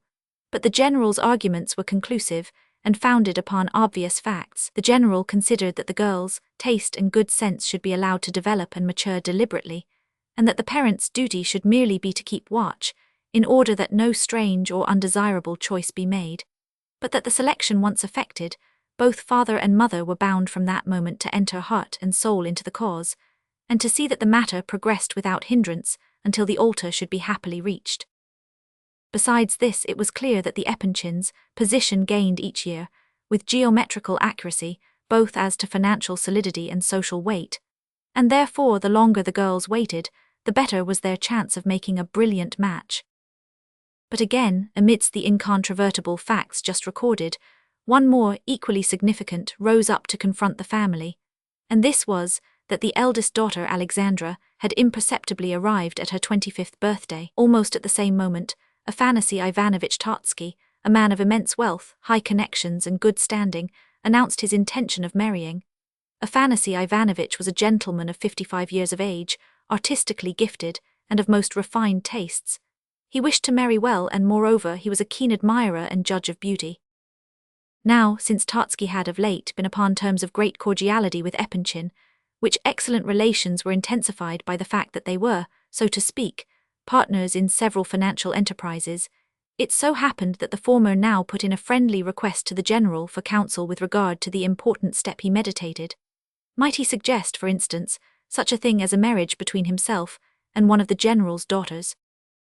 Evidently the quiet, pleasant current of the family life of the Epanchins was about to undergo a change.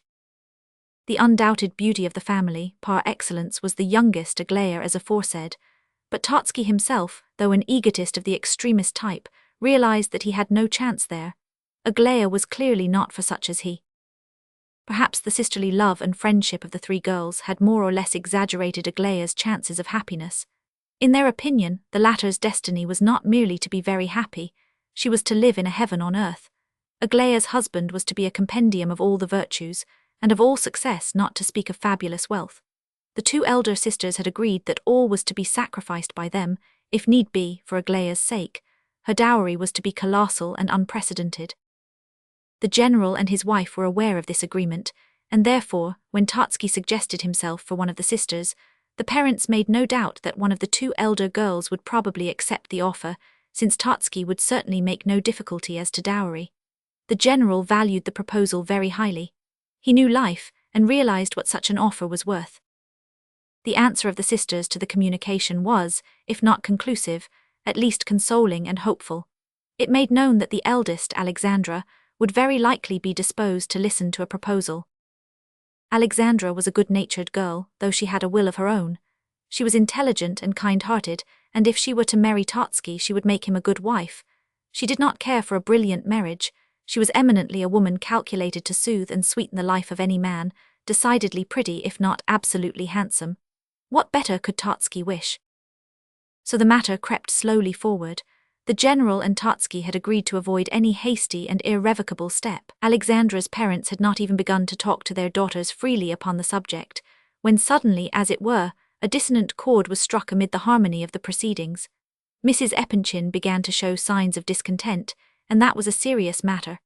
A certain circumstance had crept in, a disagreeable and troublesome factor, which threatened to overturn the whole business. This circumstance had come into existence 18 years before. Close to an estate of Totsky's, in one of the central provinces of Russia, there lived, at that time, a poor gentleman whose estate was of the wretchedest description. This gentleman was noted in the district for his persistent ill fortune. His name was Barashkov, and as regards family and descent he was vastly superior to Totsky, but his estate was mortgaged to the last acre. One day, when he had ridden over to the town to see a creditor, the chief peasant of his village followed him shortly after, with the news that his house had been burnt down, and that his wife had perished with it, but his children were safe. Even Barashkov, inured to the storms of evil fortune as he was, could not stand this last stroke. He went mad and died shortly after in the town hospital. His estate was sold for the creditors, and the little girls, two of them of 7 and 8 years of age respectively, were adopted by Totsky, who undertook their maintenance and education in the kindness of his heart.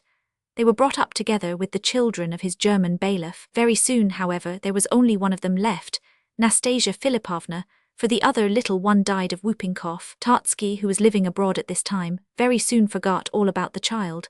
But 5 years after, returning to Russia, it struck him that he would like to look over his estate and see how matters were going there, and arrived at his bailiff's house. He was not long in discovering that among the children of the latter there now dwelt a most lovely little girl of 12, sweet and intelligent, and bright, and promising to develop beauty of most unusual quality, as to which last Totsky was an undoubted authority. He only stayed at his country seat a few days on this occasion, but he had time to make his arrangements. Great changes took place in the child's education. A good governess was engaged, a Swiss lady of experience and culture. For 4 years this lady resided in the house with little Nastya, and then the education was considered complete. The governess took her departure, and another lady came down to fetch Nastya, by Totsky's instructions. The child was now transported to another of Totsky's estates in a distant part of the country. Here she found a delightful little house, just built, and prepared for her reception with great care and taste. And here she took up her abode together with the lady who had accompanied her from her old home. In the house there were 2 experienced maids, musical instruments of all sorts, a charming young lady's library, pictures, paint boxes, a lapdog, and everything to make life agreeable. Within a fortnight Totsky himself arrived, and from that time he appeared to have taken a great fancy to this part of the world and came down each summer, staying 2 and 3 months at a time. So passed 4 years peacefully and happily in charming surroundings. At the end of that time, and about 4 months after Totsky's last visit, he had stayed but a fortnight on this occasion, A report reached Nastasya Filippovna that he was about to be married in St. Petersburg to a rich, eminent and lovely woman. The report was only partially true, the marriage project being only in an embryo condition, but a great change now came over Nastasya Filippovna. She suddenly displayed unusual decision of character, and without wasting time in thought, she left her country home and came up to St. Petersburg, straight to Totsky's house all alone. The latter, amazed at her conduct, began to express his displeasure, but he very soon became aware that he must change his voice, style, and everything else with this young lady. The good old times were gone. An entirely new and different woman sat before him, between whom and the girl he had left in the country last July there seemed nothing in common. In the first place, this new woman understood a good deal more than was usual for young people of her age, so much indeed that Totsky could not help wondering where she had picked up her knowledge. Surely not from her young lady's library. It even embraced legal matters and the world in general to a considerable extent. Her character was absolutely changed. No more of the girlish alternations of timidity and petulance, the adorable naivete, the reveries, the tears, the playfulness. It was an entirely new and hitherto unknown being who now sat and laughed at him, and informed him to his face that she had never had the faintest feeling for him of any kind, except loathing and contempt which had followed closely upon her sensations of surprise and bewilderment after her first acquaintance with him. This new woman gave him further to understand that though it was absolutely the same to her whom he married, yet she had decided to prevent this marriage, for no particular reason, but that she chose to do so, and because she wished to amuse herself at his expense, for that it was quite her turn to laugh a little now. Such were her words. Very likely she did not give her real reason for this eccentric conduct, but at all events that was all the explanation she deigned to offer. Meanwhile Totsky thought the matter over as well as his scattered ideas would permit. His meditations lasted a fortnight, however, and at the end of that time his resolution was taken. The fact was, Totsky was at that time a man of 50 years of age. His position was solid and respectable. His place in society had long been firmly fixed upon safe foundations. He loved himself, his personal comforts, and his position better than all the world, as every respectable gentleman should. At the same time, his grasp of things in general soon showed Totsky that he now had to deal with a being who was outside the pale of the ordinary rules of traditional behavior, and who would not only threaten mischief but would undoubtedly carry it out, and stop for no one. There was evidently, he concluded, something at work here. Some storm of the mind, some paroxysm of romantic anger, goodness knows against whom or what, some insatiable contempt, in a word, something altogether absurd and impossible, but at the same time most dangerous to be met with by any respectable person with a position in society to keep up. For a man of Totsky's wealth and standing, it would, of course, have been the simplest possible matter to take steps which would rid him at once from all annoyance, while it was obviously impossible for Nastasya Filippovna to harm him in any way, either legally or by stirring up a scandal, for, in case of the latter danger, he could so easily remove her to a sphere of safety. However, these arguments would only hold good in case of Nastasya acting as others might in such an emergency. She was much more likely to overstep the bounds of reasonable conduct by some extraordinary eccentricity. Here the sound judgment of Totsky stood him in good stead. He realized that Nastasya Filippovna must be well aware that she could do nothing by legal means to injure him, and that her flashing eyes betrayed some entirely different intention. Nastasya Filippovna was quite capable of ruining herself, and even of perpetrating something which would send her to Siberia, for the mere pleasure of injuring a man for whom she had developed so inhuman a sense of loathing and contempt. He had sufficient insight to understand that she valued nothing in the world, herself least of all, and he made no attempt to conceal the fact that he was a coward in some respects. For instance, if he had been told that he would be stabbed at the altar or publicly insulted, he would undoubtedly have been frightened, but not so much at the idea of being murdered or wounded or insulted as at the thought that if such things were to happen he would be made to look ridiculous in the eyes of society. He knew well that Nastasya thoroughly understood him and where to wound him and how, and therefore, as the marriage was still only an embryo, Totsky decided to conciliate her by giving it up. His decision was strengthened by the fact that Nastasya Filippovna had curiously altered of late. It would be difficult to conceive how different she was physically at the present time to the girl of a few years ago. She was pretty then, but now, Tartsky laughed angrily when he thought how short-sighted he had been. In days gone by he remembered how he had looked at her beautiful eyes, how even then he had marveled at their dark, mysterious depths, and at their wondering gaze which seemed to seek an answer to some unknown riddle. Her complexion also had altered.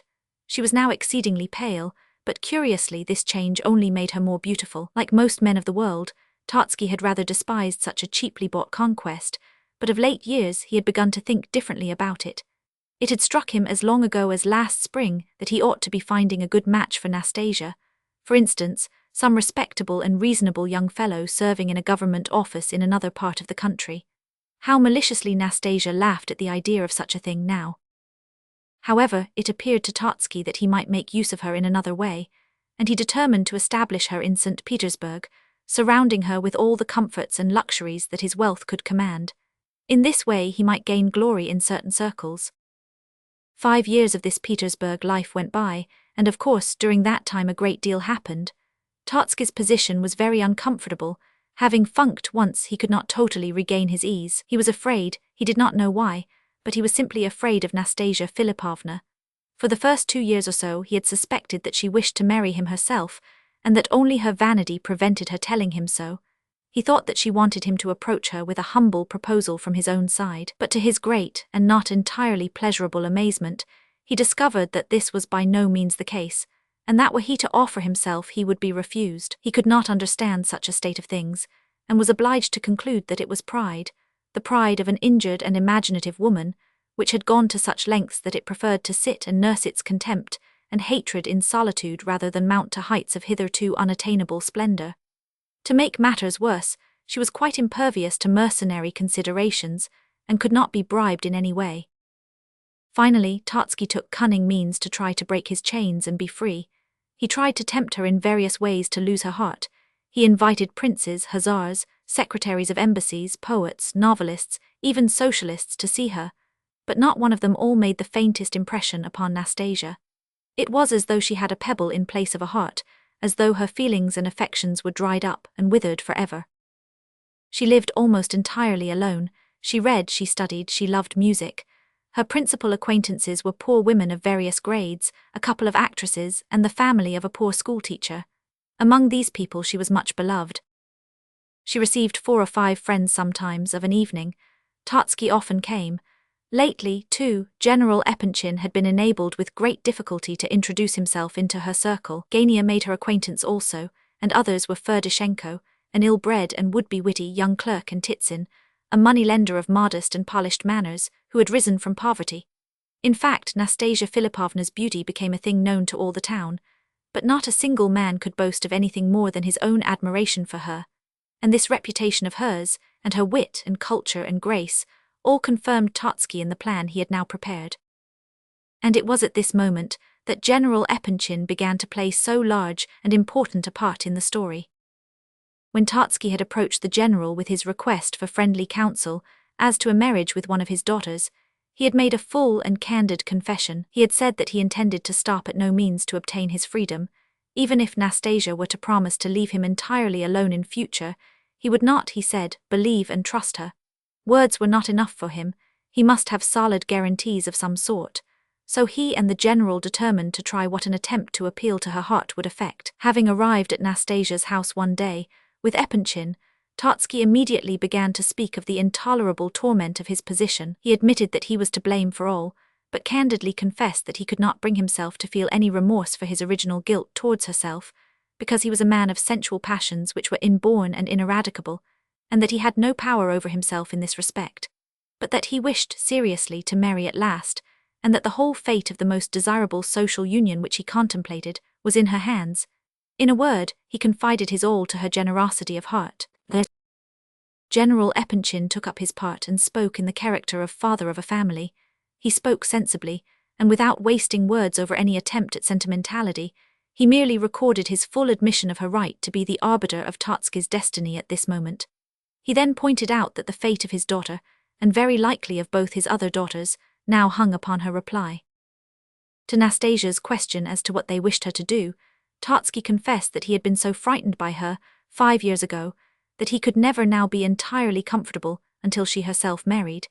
He immediately added that such a suggestion from him would, of course, be absurd, unless accompanied by remarks of a more pointed nature. He very well knew, he said, that a certain young gentleman of good family, namely Gavrila Ardalionovitch Ivolgin, with whom she was acquainted, and whom she received at her house, had long loved her passionately, and would give his life for some response from her. The young fellow had confessed this love of his to him, Tartsky, and had also admitted it in the hearing of his benefactor, General Epanchin.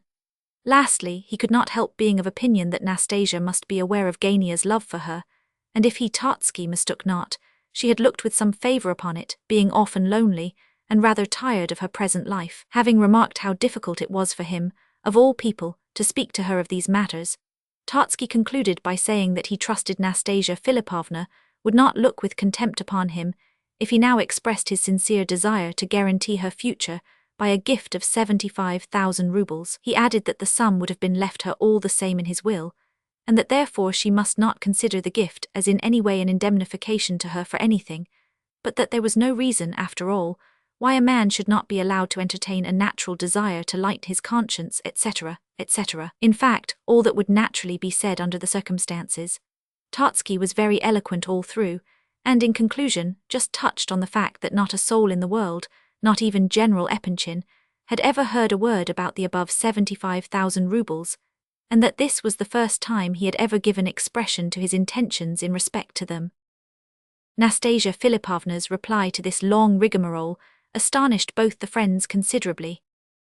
Not only was there no trace of her former irony, of her old hatred and enmity, and of that dreadful laughter, the very recollection of which sent a cold chill down Tartsky's back to this very day, but she seemed charmed and really glad to have the opportunity of talking seriously with him for once in a way. She confessed that she had long wished to have a frank and free conversation and to ask for friendly advice, but that pride had hitherto prevented her. Now, however, that the ice was broken, nothing could be more welcome to her than this opportunity. First with a sad smile, and then with a twinkle of merriment in her eyes, she admitted that such a storm as that of 5 years ago was now quite out of the question. She said that she had long since changed her views of things, and recognized that facts must be taken into consideration in spite of the feelings of the heart. What was done and ended, and she could not understand why Tartsky should still feel alarmed. She next turned to General Epanchin and observed most courteously that she had long since known of his daughters, and that she had heard none but good report, that she had learned to think of them with deep and sincere respect. The idea alone that she could in any way serve them would be to her both a pride and a source of real happiness. It was true that she was lonely in her present life. Tartsky had judged her thoughts aright. She longed to rise, if not to love, at least to family life and new hopes and objects. But as to Gavrila Ardalionovitch, she could not as yet say much. She thought it must be the case that he loved her. She felt that she too might learn to love him if she could be sure of the firmness of his attachment to herself, but he was very young, and it was a difficult question to decide. What she specially liked about him was that he worked and supported his family by his toil. She had heard that he was proud and ambitious. She had heard much that was interesting of his mother and sister. She had heard of them from Mr. Titsin and would much like to make their acquaintance, but another question. Would they like to receive her into their house? At all events, though she did not reject the idea of this marriage, she desired not to be hurried. As for the 75,000 rubles, Mr. Tartsky need not have found any difficulty or awkwardness about the matter.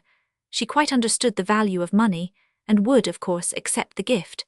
She thanked him for his delicacy, however, but saw no reason why Gavrila Ardalionovitch should not know about it. She would not marry the latter, she said, until she felt persuaded that neither on his part nor on the part of his family did there exist any sort of concealed suspicions as to herself. She did not intend to ask forgiveness for anything in the past, which fact she desired to be known. She did not consider herself to blame for anything that had happened in former years, and she thought that Gavrila Ardalionovitch should be informed as to the relations which had existed between herself and Tartsky during the last 5 years. If she accepted this money, it was not to be considered as indemnification for her misfortune as a young girl, which had not been in any degree her own fault, but merely as compensation for her ruined life. She became so excited and agitated during all these explanations and confessions that General Epanchin was highly gratified, and considered the matter satisfactorily arranged once for all. But the once-bitten Tartsky was twice shy, and looked for hidden snakes among the flowers. However, the special point to which the two friends particularly trusted to bring about their object, namely, Gania's attractiveness for Nastasya Filippovna, stood out more and more prominently. The pourparlers had commenced, and gradually even Tartsky began to believe in the possibility of success. Before long Nastasya and Gania had talked the matter over. Very little was said. Her modesty seemed to suffer under the infliction of discussing such a question, but she recognized his love, on the understanding that she bound herself to nothing whatever, and that she reserved the right to say no up to the very hour of the marriage ceremony. Gania was to have the same right of refusal at the last moment. It soon became clear to Gania, after scenes of wrath and quarrelings at the domestic hearth, that his family were seriously opposed to the match, and that Nastasya was aware of this fact was equally evident. She said nothing about it, though he daily expected her to do so. There were several rumors afloat before long, which upset Tartsky's equanimity a good deal, but we will not now stop to describe them, merely mentioning an instance or two. One was that Nastasya had entered into close and secret relations with the Epanchin girls, a most unlikely rumor. Another was that Nastasya had long satisfied herself of the fact that Gania was merely marrying her for money, and that his nature was gloomy and greedy, impatient and selfish to an extraordinary degree, and that although he had been keen enough in his desire to achieve a conquest before, yet since the two friends had agreed to exploit his passion for their own purposes, it was clear enough that he had begun to consider the whole thing a nuisance and a nightmare. In his heart, passion and hate seemed to hold divided sway, and although he had at last given his consent to marry the woman, as he said, under the stress of circumstances, yet he promised himself that he would take it out of her, after marriage. Nastasya seemed to Tartsky to have divined all this, and to be preparing something on her own account, which frightened him to such an extent that he did not dare communicate his views even to the general. But at times he would pluck up his courage and be full of hope and good spirits again, acting, in fact, as weak men do act in such circumstances. However, both the friends felt that the thing looked rosy indeed, when one day Nastasya informed them that she would give her final answer on the evening of her birthday, which anniversary was due in a very short time. A strange rumor began to circulate meanwhile, no less than that the respectable and highly respected General Epanchin was himself so fascinated by Nastasya Filippovna that his feeling for her amounted almost to passion. What he thought to gain by Gania's marriage to the girl it was difficult to imagine. Possibly he counted on Gania's complaisance, for Tartsky had long suspected that there existed some secret understanding between the general and his secretary. At all events, the fact was known that he had prepared a magnificent present of pearls for Nastasya's birthday, and that he was looking forward to the occasion when he should present his gift with the greatest excitement and impatience. The day before her birthday he was in a fever of agitation. Mrs. Epanchin, long accustomed to her husband's infidelities, had heard of the pearls, and the rumor excited her liveliest curiosity and interest. The general remarked her suspicions, and felt that a grand explanation must shortly take place, which fact alarmed him much. This is the reason why he was so unwilling to take lunch, on the morning upon which we took up this narrative, with the rest of his family. Before the prince's arrival, he had made up his mind to plead business and cut the meal, which simply meant running away. He was particularly anxious that this one day should be passed, especially the evening, without unpleasantness between himself and his family, and just at the right moment the prince turned up, as though heaven had sent him on purpose, said the general to himself as he left the study to seek out the wife of his bosom. 5. Mrs. General Epanchin was a proud woman by nature. What must her feelings have been when she heard that Prince Myshkin, the last of his and her line, had arrived in beggar's guise, a wretched idiot, a recipient of charity, all of which details the general gave out for greater effect. He was anxious to steal her interest at the first swoop, so as to distract her thoughts from other matters nearer home. Mrs. Epanchin was in the habit of holding herself very straight, and staring before her, without speaking, in moments of excitement. She was a fine woman of the same age as her husband, with a slightly hooked nose, a high, narrow forehead, thick hair turning a little grey, and a sallow complexion. Her eyes were grey and wore a very curious expression at times. She believed them to be most effective, a belief that nothing could alter. "What, receive him, now at once?" asked Mrs. Epanchin, gazing vaguely at her husband as he stood fidgeting before her. "Oh dear me, I assure you there is no need to stand on ceremony with him," the general explained hastily.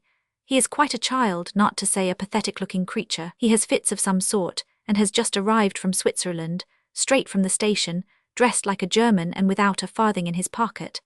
I gave him 25 rubles to go on with, and am going to find him some easy place in one of the government offices. I should like you to ply him well with the victuals, my dears, for I should think he must be very hungry." "You astonish me," said the lady, gazing as before. "Fits, and hungry too, what sort of fits?" "Oh, they don't come on frequently, besides he's a regular child, though he seems to be fairly educated. I should like you, if possible, my dears," the general added, making slowly for the door, "to put him through his paces a bit and see what he is good for. I think you should be kind to him. It is a good deed, you know, however, just as you like, of course. But he is a sort of relation, remember, and I thought it might interest you to see the young fellow, seeing that this is so." "Oh, of course, mamma, if we needn't stand on ceremony with him, we must give the poor fellow something to eat after his journey, especially as he has not the least idea where to go to," said Alexandra, the eldest of the girls. "Besides, he's quite a child. We can entertain him with a little hide-and-seek in case of need," said Adelaida. "Hide-and-seek, what do you mean?" inquired Mrs. Epanchin. "Oh, do stop pretending, mamma," cried Aglaya in vexation. "Send him up, father, mother allows."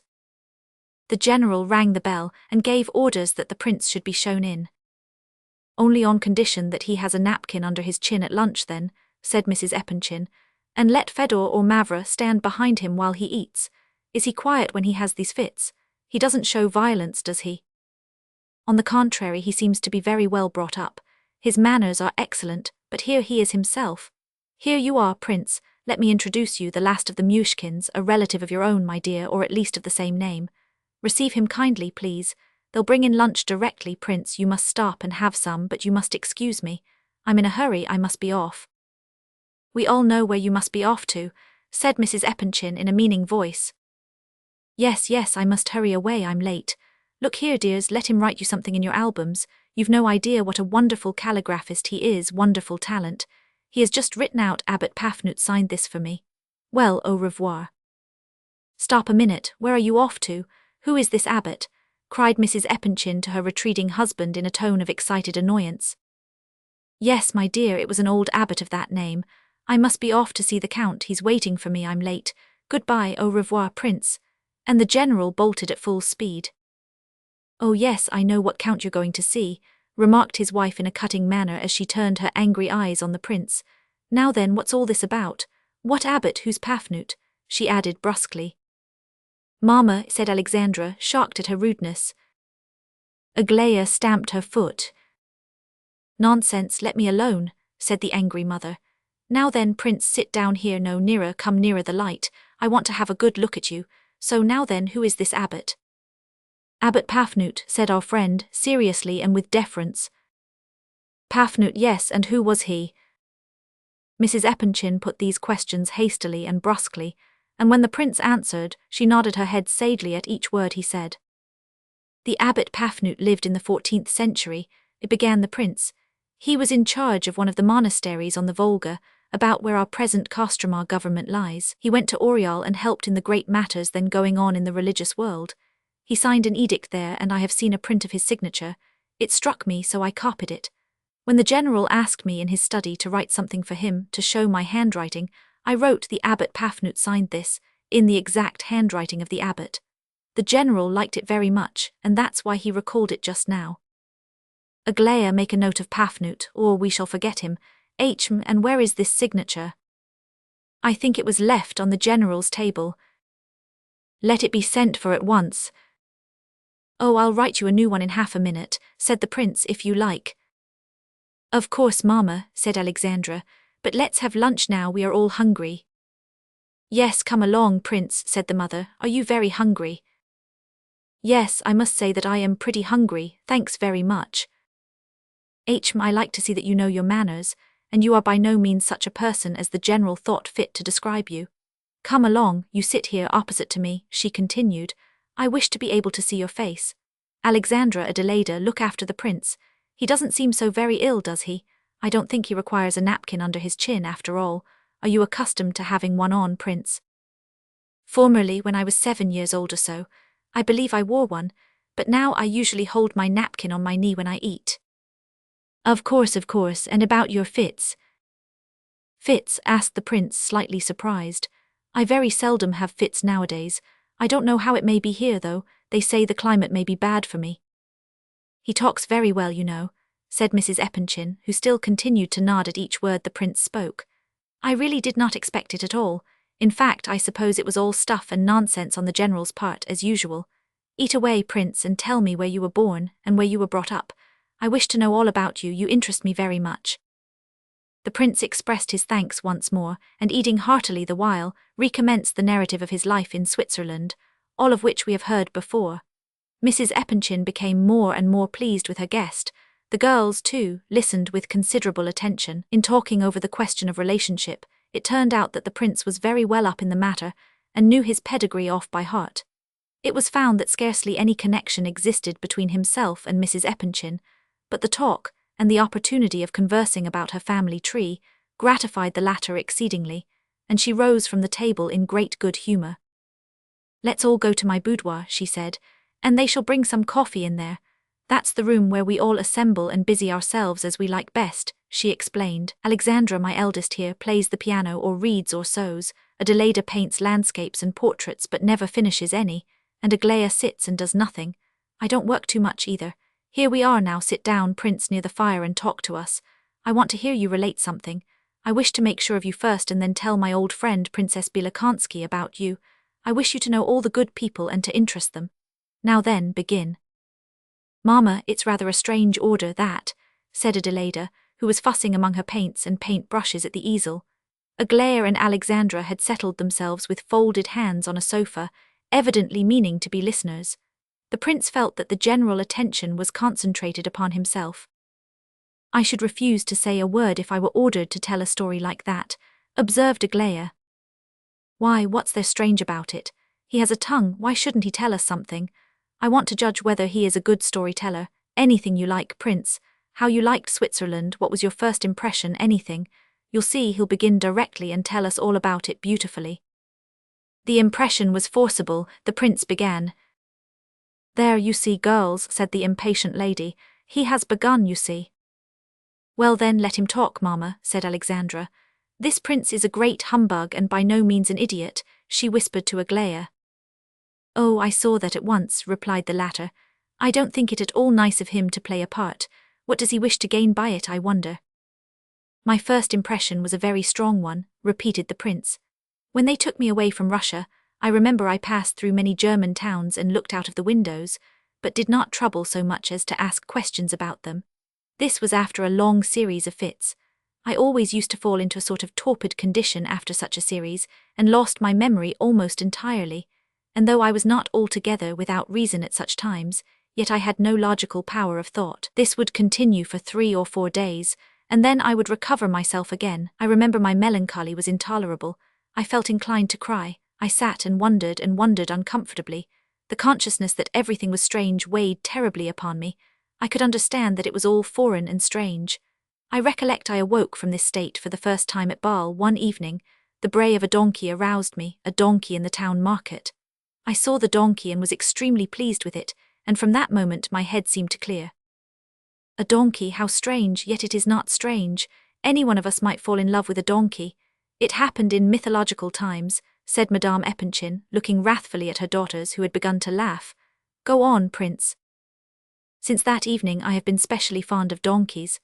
I began to ask questions about them, for I had never seen one before, and I at once came to the conclusion that this must be one of the most useful of animals, strong, willing, patient, cheap.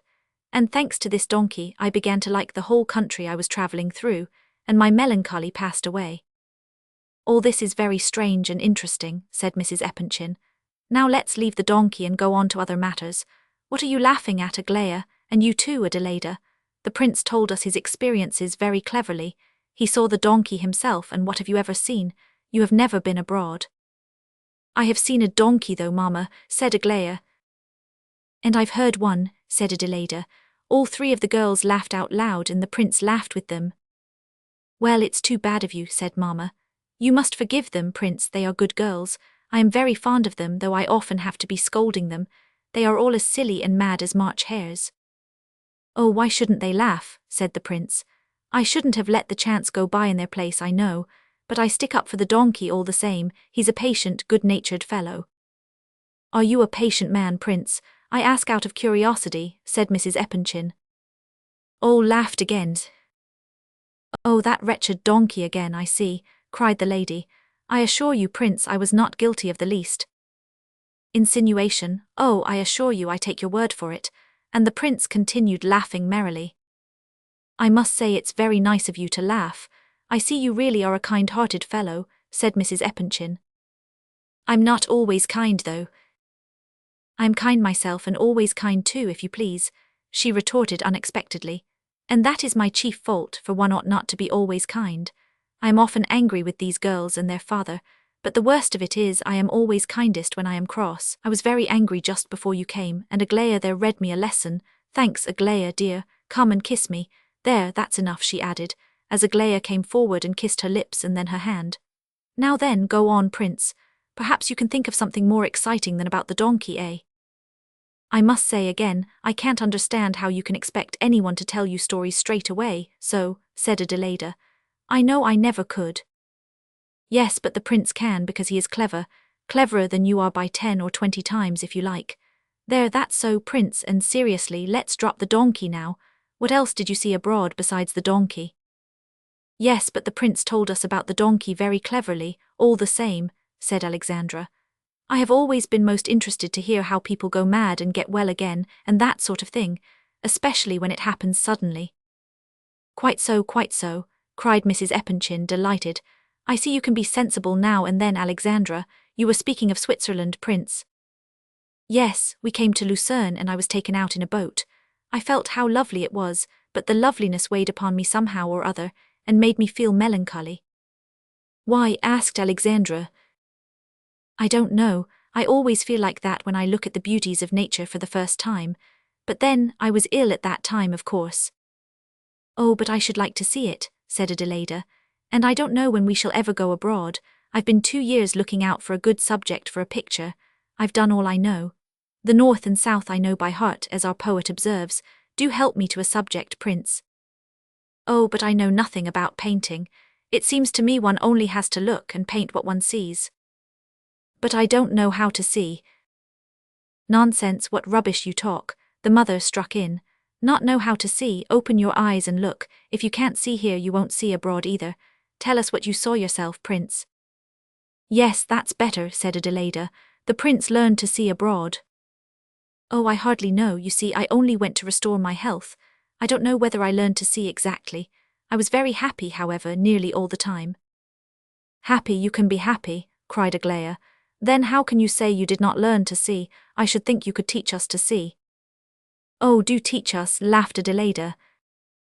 "Oh, I can't do that," said the prince, laughing too. "I lived almost all the while in one little Swiss village. What can I teach you? At first I was only just not absolutely dull. Then my health began to improve, then every day became dearer and more precious to me, and the longer I stayed, the dearer became the time to me, so much so that I could not help observing it. But why this was so, it would be difficult to say." "So that you didn't care to go away anywhere else?" "Well, at first I did. I was restless. I didn't know however I should manage to support life. You know there are such moments, especially in solitude. There was a waterfall near us, such a lovely thin streak of water, like a thread but white and moving. It fell from a great height, but it looked quite low, and it was half a mile away, though it did not seem 50 paces.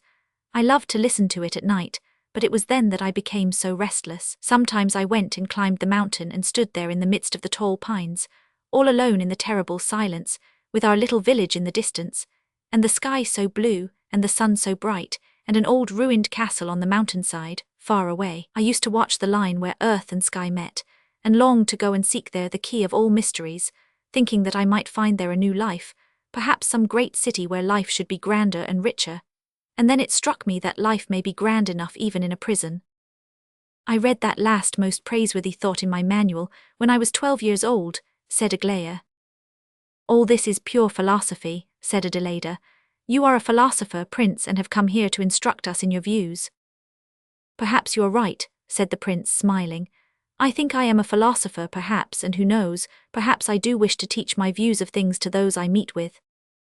Your philosophy is rather like that of an old woman we know, who is rich and yet does nothing but try how little she can spend. She talks of nothing but money all day. Your great philosophical idea of a grand life in a prison, and your 4 happy years in that Swiss village are like this, rather, said Aglaya. As to life in a prison, of course there may be 2 opinions, said the prince. I once heard the story of a man who lived 12 years in a prison. I heard it from the man himself. He was one of the persons under treatment with my professor. He had fits and attacks of melancholy, then he would weep, and once he tried to commit suicide. His life in prison was sad enough. His only acquaintances were spiders and a tree that grew outside his grating, but I think I had better tell you of another man I met last year.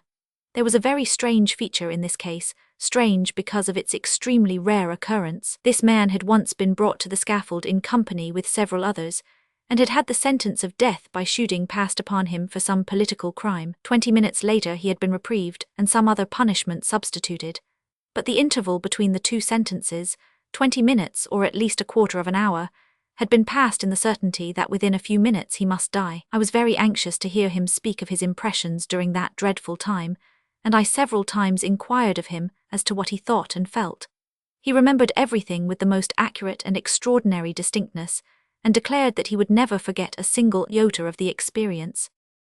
About 20 paces from the scaffold, where he had stood to hear the sentence, were 3 posts, fixed in the ground, to which to fasten the criminals, of whom there were several. The first 3 criminals were taken to the posts, dressed in long white tunics with white caps drawn over their faces, so that they could not see the rifles pointed at them. Then a group of soldiers took their stand opposite to each post. My friend was the 8th on the list, and therefore he would have been among the 3rd lot to go up. A priest went about among them with a cross, and there was about 5 minutes of time left for him to live. He said that those 5 minutes seemed to him to be a most interminable period, an enormous wealth of time. He seemed to be living in these minutes so many lives that there was no need as yet to think of that last moment, so that he made several arrangements, dividing up the time into portions, 1 for saying farewell to his companions, 2 minutes for that, then a couple more for thinking over his own life and career and all about himself, and another minute for a last look around. He remembered having divided his time like this quite well. While saying goodbye to his friends, he recollected asking one of them some very usual everyday question, and being much interested in the answer. Then, having bade farewell, he embarked upon those 2 minutes which he had allotted to looking into himself. He knew beforehand what he was going to think about. He wished to put it to himself as quickly and clearly as possible, that here was he, a living, thinking man, and that in 3 minutes he would be nobody. Or if somebody or something, then what and where? He thought he would decide this question once for all in these last 3 minutes. A little way off there stood a church, and its gilded spire glittered in the sun. He remembered staring stubbornly at this spire, and at the rays of light sparkling from it. He could not tear his eyes from these rays of light. He got the idea that these rays were his new nature, and that in 3 minutes he would become one of them, amalgamated somehow with them. The repugnance to what must ensue almost immediately and the uncertainty were dreadful, he said, but worst of all was the idea, what should I do if I were not to die now? What if I were to return to life again? What an eternity of days and all mine, how I should grudge and count up every minute of it, so as to waste not a single instant. He said that this thought weighed so upon him, and became such a terrible burden upon his brain that he could not bear it, and wished they would shoot him quickly and have done with it. The prince paused and all waited, expecting him to go on again and finish the story. "Is that all?" asked Aglaya. "All, yes," said the prince, emerging from a momentary reverie. "And why did you tell us this?" "Oh, I happened to recall it, that's all. It fitted into the conversation." "You probably wish to deduce, Prince," said Alexandra, "that moments of time cannot be reckoned by money value, and that sometimes 5 minutes are worth priceless treasures. All this is very praiseworthy, but may I ask about this friend of yours who told you the terrible experience of his life? He was reprieved, you say. In other words, they did restore to him that eternity of days. What did he do with these riches of time? Did he keep careful account of his minutes?" "Oh no, he did. I asked him myself. He said that he had not lived a bit as he had intended, and had wasted many and many a minute." "Very well, then there's an experiment and the thing is proved. One cannot live and count each moment. Say what you like, but one cannot." "That is true," said the prince. "I have thought so myself, and yet why shouldn't one do it?" "You think then that you could live more wisely than other people," said Aglaya. "I have had that idea. And you have it still? Yes, I have it still, the prince replied. He had contemplated Aglaya until now, with a pleasant though rather timid smile, but as the last words fell from his lips, he began to laugh and looked at her merrily. You are not very modest, said she. But how brave you are, said he. You are laughing, and that man's tale impressed me so much that I dreamt of it afterwards. Yes, I dreamt of those 5 minutes. He looked at his listeners again, with that same serious, searching expression. You are not angry with me? He asked suddenly, and with a kind of nervous hurry, although he looked them straight in the face. Why should we be angry? They cried. Only because I seem to be giving you a lecture all the time. At this they laughed heartily. Please don't be angry with me, continued the prince. I know very well that I have seen less of life than other people, and have less knowledge of it. I must appear to speak strangely sometimes. He said the last words nervously. You say you have been happy, and that proves you have lived not less but more than other people. Why make all these excuses? Interrupted Aglaya in a mocking tone of voice. Besides, you need not mind about lecturing us, you have nothing to boast of. With your quietism one could live happily for 100 years at least. One might show you the execution of a felon or show you one's little finger. You could draw a moral from either and be quite satisfied. That sort of existence is easy enough. I can't understand why you always fly into a temper, said Mrs. Epanchin, who had been listening to the conversation and examining the faces of the speakers in turn. I do not understand what you mean. What has your little finger to do with it? The prince talks well, though he is not amusing. He began all right, but now he seems sad. Never mind, Mamma. Prince, I wish you had seen an execution, said Aglaya. I should like to ask you a question about that if you had. I have seen an execution, said the prince. You have, cried Aglaya. I might have guessed it. That's a fitting crown to the rest of the story. If you have seen an execution, how can you say you lived happily all the while? But is there capital punishment where you were? Asked Adelaida. I saw it at Lyon. Schneider took us there, and as soon as we arrived we came in for that. Well, and did you like it very much? Was it very edifying and instructive? Asked Aglaya. No, I didn't like it at all and was ill after seeing it, but I confess I stared as though my eyes were fixed to the sight. I could not tear them away. I too should have been unable to tear my eyes away, said Aglaya. They do not at all approve of women going to see an execution there. The women who do go are condemned for it afterwards in the newspapers. That is, by contending that it is not a sight for women they admit that it is a sight for men. I congratulate them on the deduction. I suppose you quite agree with them, Prince. Tell us about the execution, put in Adelaida. I would much rather not just now, said the prince, a little disturbed and frowning slightly. You don't seem to want to tell us, said Aglaya with a mocking air. No, the thing is, I was telling all about the execution a little while ago, and… Whom did you tell about it? The manservant, while I was waiting to see the general. Our manservant, exclaimed several voices at once. Yes, the one who waits in the entrance hall, a greyish, red-faced man. The prince is clearly a democrat, remarked Aglaya. Well, if you could tell Alexei about it, surely you can tell us too. I do so want to hear about it, repeated Adelaida. Just now, I confess, began the prince with more animation, when you asked me for a subject for a picture, I confess I had serious thoughts of giving you one. I thought of asking you to draw the face of a criminal, 1 minute before the fall of the guillotine, while the wretched man is still standing on the scaffold, preparatory to placing his neck on the block. What, his face, only his face? Asked Adelaida. That would be a strange subject indeed, and what sort of a picture would that make? Oh, why not? The prince insisted with some warmth. When I was in Bâle I saw a picture very much in that style. I should like to tell you about it. I will some time or other. It struck me very forcibly. Oh, you shall tell us about the Bâle picture another time. Now we must have all about the execution, said Adelaida. Tell us about that face as it appeared to your imagination. How should it be drawn? Just the face alone, do you mean? It was just a minute before the execution, began the prince readily, carried away by the recollection, and evidently forgetting everything else in a moment. Just at the instant when he stepped off the ladder onto the scaffold, he happened to look in my direction. I saw his eyes and understood all at once, but how am I to describe it? I do so wish you or somebody else could draw it you if possible. I thought at the time what a picture it would make. You must imagine all that went before, of course, all. He had lived in the prison for some time, and had not expected that the execution would take place for at least a week yet. He had counted on all the formalities and so on taking time, but it so happened that his papers had been got ready quickly. At 5 o'clock in the morning he was asleep. It was October, and at 5 in the morning it was cold and dark. The governor of the prison comes in on tiptoe and touches the sleeping man's shoulder gently. He starts up. "What is it?" he says. "The execution is fixed for 10 o'clock. He was only just awake and would not believe at first, but began to argue that his papers would not be out for a week and so on. When he was wide awake and realized the truth, he became very silent and argued no more, so they say. But after a bit he said, 'It comes very hard on one so suddenly,' and then he was silent again and said nothing. The 3 or 4 hours went by, of course, in necessary preparations.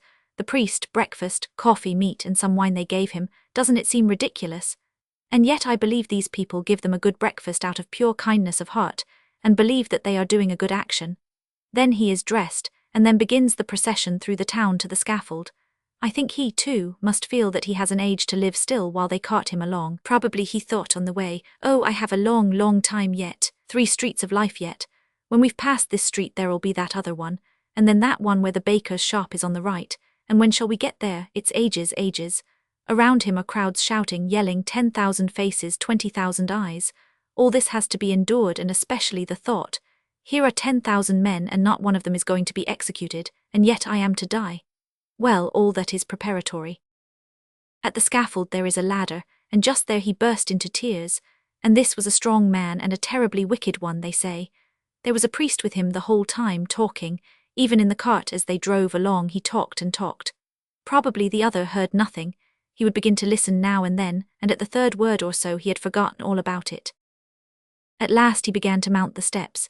His legs were tied so that he had to take very small steps. The priest, who seemed to be a wise man, had stopped talking now, and only held the cross for the wretched fellow to kiss. At the foot of the ladder he had been pale enough, but when he set foot on the scaffold at the top, his face suddenly became the colour of paper, positively like white notepaper. His legs must have become suddenly feeble and helpless, and he felt a choking in his throat. You know the sudden feeling one has in moments of terrible fear, when one does not lose one's wits, but is absolutely powerless to move. If some dreadful thing were suddenly to happen, if a house were just about to fall on one, don't you know how one would long to sit down and shut one's eyes and wait and wait? Well, when this terrible feeling came over him, the priest quickly pressed the cross to his lips without a word. A little silver cross it was, and he kept on pressing it to the man's lips every second, and whenever the cross touched his lips, the eyes would open for a moment, and the legs moved once, and he kissed the cross greedily, hurriedly, just as though he were anxious to catch hold of something in case of its being useful to him afterwards, though he could hardly have had any connected religious thoughts at the time. And so up to the very block. How strange that criminals seldom swoon at such a moment. On the contrary, the brain is especially active and works incessantly, probably hard, like an engine at full pressure. I imagine that various thoughts must beat loud and fast through his head, all unfinished ones and strange, funny thoughts very likely. Like this, for instance, that man is looking at me and he has a wart on his forehead, and the executioner has burst one of his buttons and the lowest one is all rusty. And meanwhile he notices and remembers everything. There is one point that cannot be forgotten, round which everything else dances and turns about. And because of this point he cannot faint, and this lasts until the very final quarter of a second, when the wretched neck is on the block, and the victim listens and waits and knows. That's the point. He knows that he is just now about to die, and listens for the rasp of the iron over his head. If I lay there, I should certainly listen for that grating sound, and hear it too. There would probably be but the 10th part of an instant left to hear it in, but one would certainly hear it. And imagine, some people declare that when the head flies off it is conscious of having flown off. Just imagine what a thing to realize. Fancy if consciousness were to last for even 5 seconds. Draw the scaffold so that only the top step of the ladder comes in clearly. The criminal must be just stepping onto it, his face as white as notepaper. The priest is holding the cross to his blue lips and the criminal kisses it, and knows and sees and understands everything. The cross and the head, there's your picture. The priest and the executioner with his 2 assistants and a few heads and eyes below. Those might come in as subordinate accessories, a sort of mist. There's a picture for you. The prince paused and looked around. Certainly that isn't much like quietism, murmured Alexandra half to herself. Now tell us about your love affairs, said Adelaida after a moment's pause. The prince gazed at her in amazement. You know, Adelaida continued, you owe us a description of the ball picture, but first I wish to hear how you fell in love. Don't deny the fact, for you did, of course. Besides, you stop philosophizing when you are telling about anything. Why are you ashamed of your stories the moment after you have told them? Asked Aglaya suddenly. How silly you are, said Mrs. Epanchin, looking indignantly towards the last speaker. Yes, that wasn't a clever remark, said Alexandra. Don't listen to her, Prince, said Mrs. Epanchin. She says that sort of thing out of mischief. Don't think anything of their nonsense, it means nothing. They love to chaff, but they like you. I can see it in their faces, I know their faces. I know their faces too, said the prince with a peculiar stress on the words. How so? Asked Adelaida with curiosity. What do you know about our faces? Exclaimed the other two in chorus. But the prince was silent and serious. All awaited his reply. I'll tell you afterwards, he said quietly. Ah, you want to arouse our curiosity, said Aglaya, and how terribly solemn you are about it. Very well, interrupted Adelaida. Then if you can read faces so well, you must have been in love. Come now, I've guessed, let's have the secret. I have not been in love, said the prince as quietly and seriously as before. I have been happy in another way. How's? Well, I'll tell you, said the prince, apparently in a deep reverie. Chapter 6. Here you all are, began the prince, settling yourselves down to listen to me with so much curiosity, that if I do not satisfy you, you will probably be angry with me. No, I'm only joking, he added hastily with a smile. Well then, they were all children there, and I was always among children and only with children. They were the children of the village in which I lived, and they went to the school there, all of them. I did not teach them, oh no.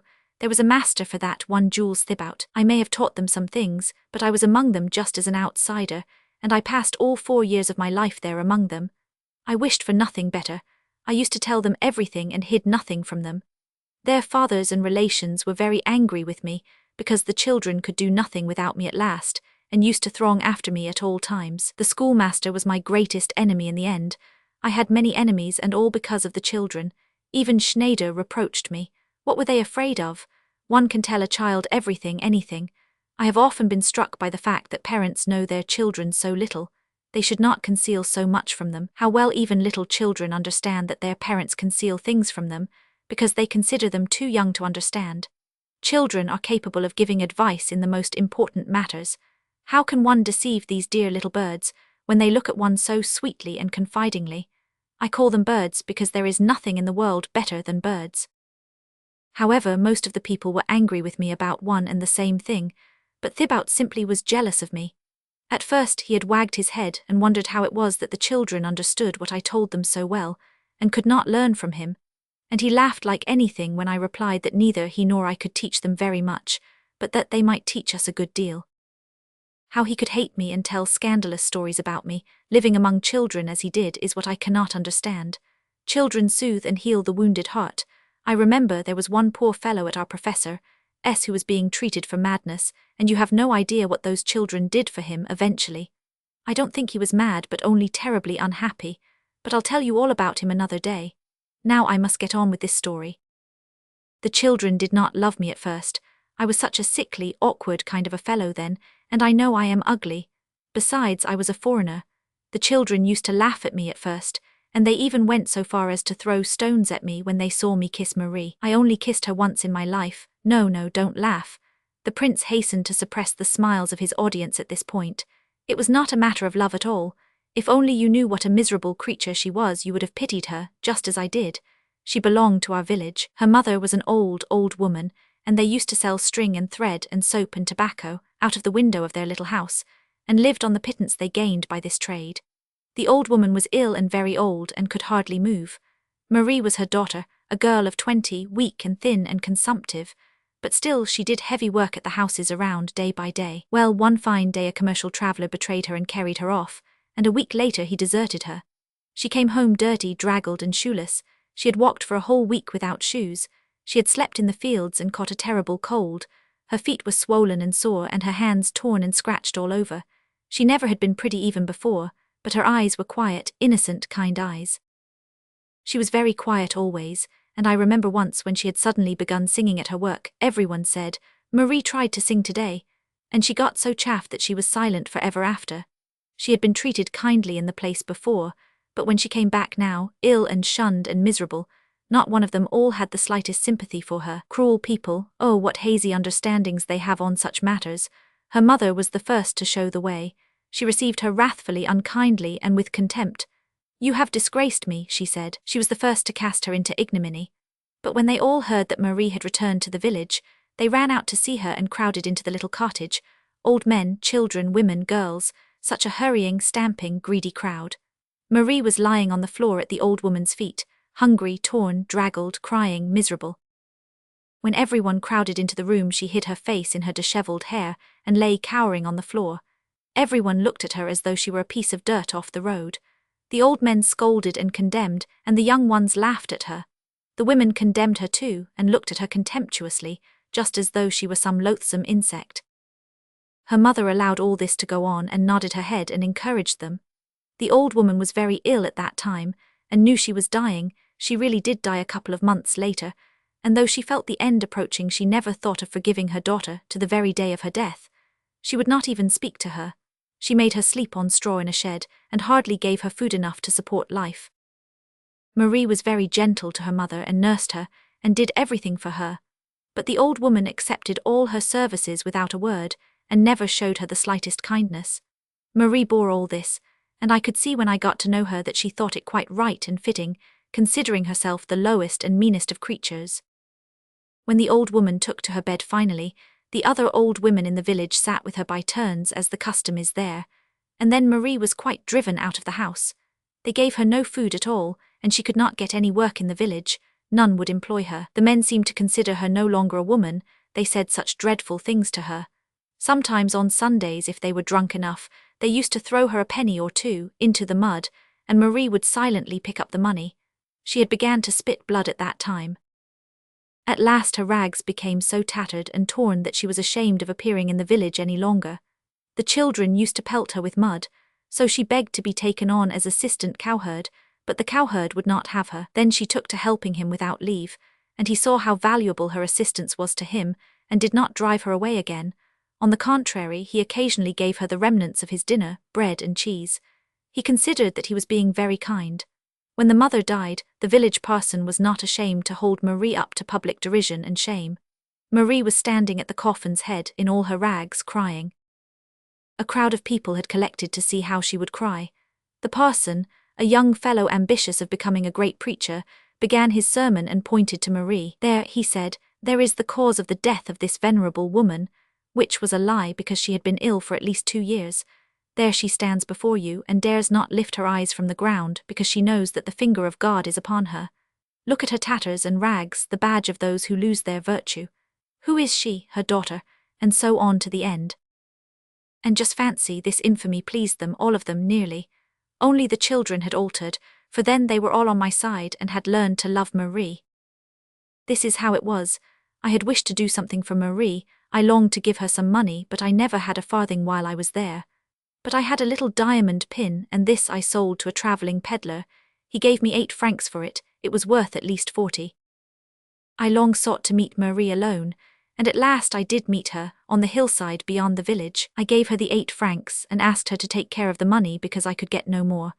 And then I kissed her, and said that she was not to suppose I kissed her with any evil motives, or because I was in love with her, for that I did so solely out of pity for her, and because from the first I had not accounted her as guilty so much as unfortunate. I longed to console and encourage her somehow, and to assure her that she was not the low, base thing which she and others strove to make out. But I don't think she understood me. She stood before me, dreadfully ashamed of herself and with downcast eyes, and when I had finished she kissed my hand. I would have kissed hers, but she drew it away. Just at this moment the whole troop of children saw us. I found out afterwards that they had long kept a watch upon me. They all began whistling and clapping their hands and laughing at us. Marie ran away at once, and when I tried to talk to them they threw stones at me. All the village heard of it the same day, and Marie's position became worse than ever. The children would not let her pass now in the streets, but annoyed her and threw dirt at her more than before. They used to run after her, she racing away with her poor feeble lungs panting and gasping, and they pelting her and shouting abuse at her. Once I had to interfere by force, and after that I took to speaking to them every day and whenever I could. Occasionally they stopped and listened, but they teased Marie all the same. I told them how unhappy Marie was, and after a while they stopped their abuse of her and let her go by silently. Little by little we got into the way of conversing together. The children and I concealed nothing from them. I told them all. They listened very attentively, and soon began to be sorry for Marie. At last some of them took to saying good morning to her, kindly, when they met her. It is the custom there to salute anyone you meet with good morning, whether acquainted or not. I can imagine how astonished Marie was at these first greetings from the children. Once 2 little girls got hold of some food and took it to her and came back and told me. They said she had burst into tears and that they loved her very much now. Very soon after that they all became fond of Marie, and at the same time they began to develop the greatest affection for myself. They often came to me and begged me to tell them stories.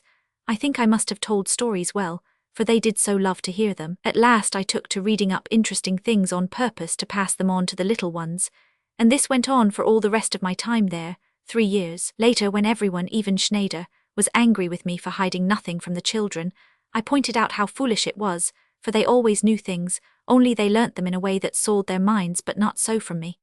One has only to remember one's own childhood to admit the truth of this. But nobody was convinced. It was 2 weeks before her mother died that I had kissed Marie, and when the clergyman preached that sermon the children were all on my side. When I told them what a shame it was of the parson to talk as he had done, and explained my reason, they were so angry that some of them went and broke his windows with stones. Of course I stopped them, for that was not right, but all the village heard of it, and how I caught it for spoiling the children. Everyone discovered now that the little ones had taken to being fond of Marie, and their parents were terribly alarmed. But Marie was so happy. The children were forbidden to meet her, but they used to run out of the village to the herd and take her food and things, and sometimes just ran off there and kissed her and said, "Je vous aime, Marie," and then trotted back again. They imagined that I was in love with Marie, and this was the only point on which I did not undeceive them, for they got such enjoyment out of it. And what delicacy and tenderness they showed.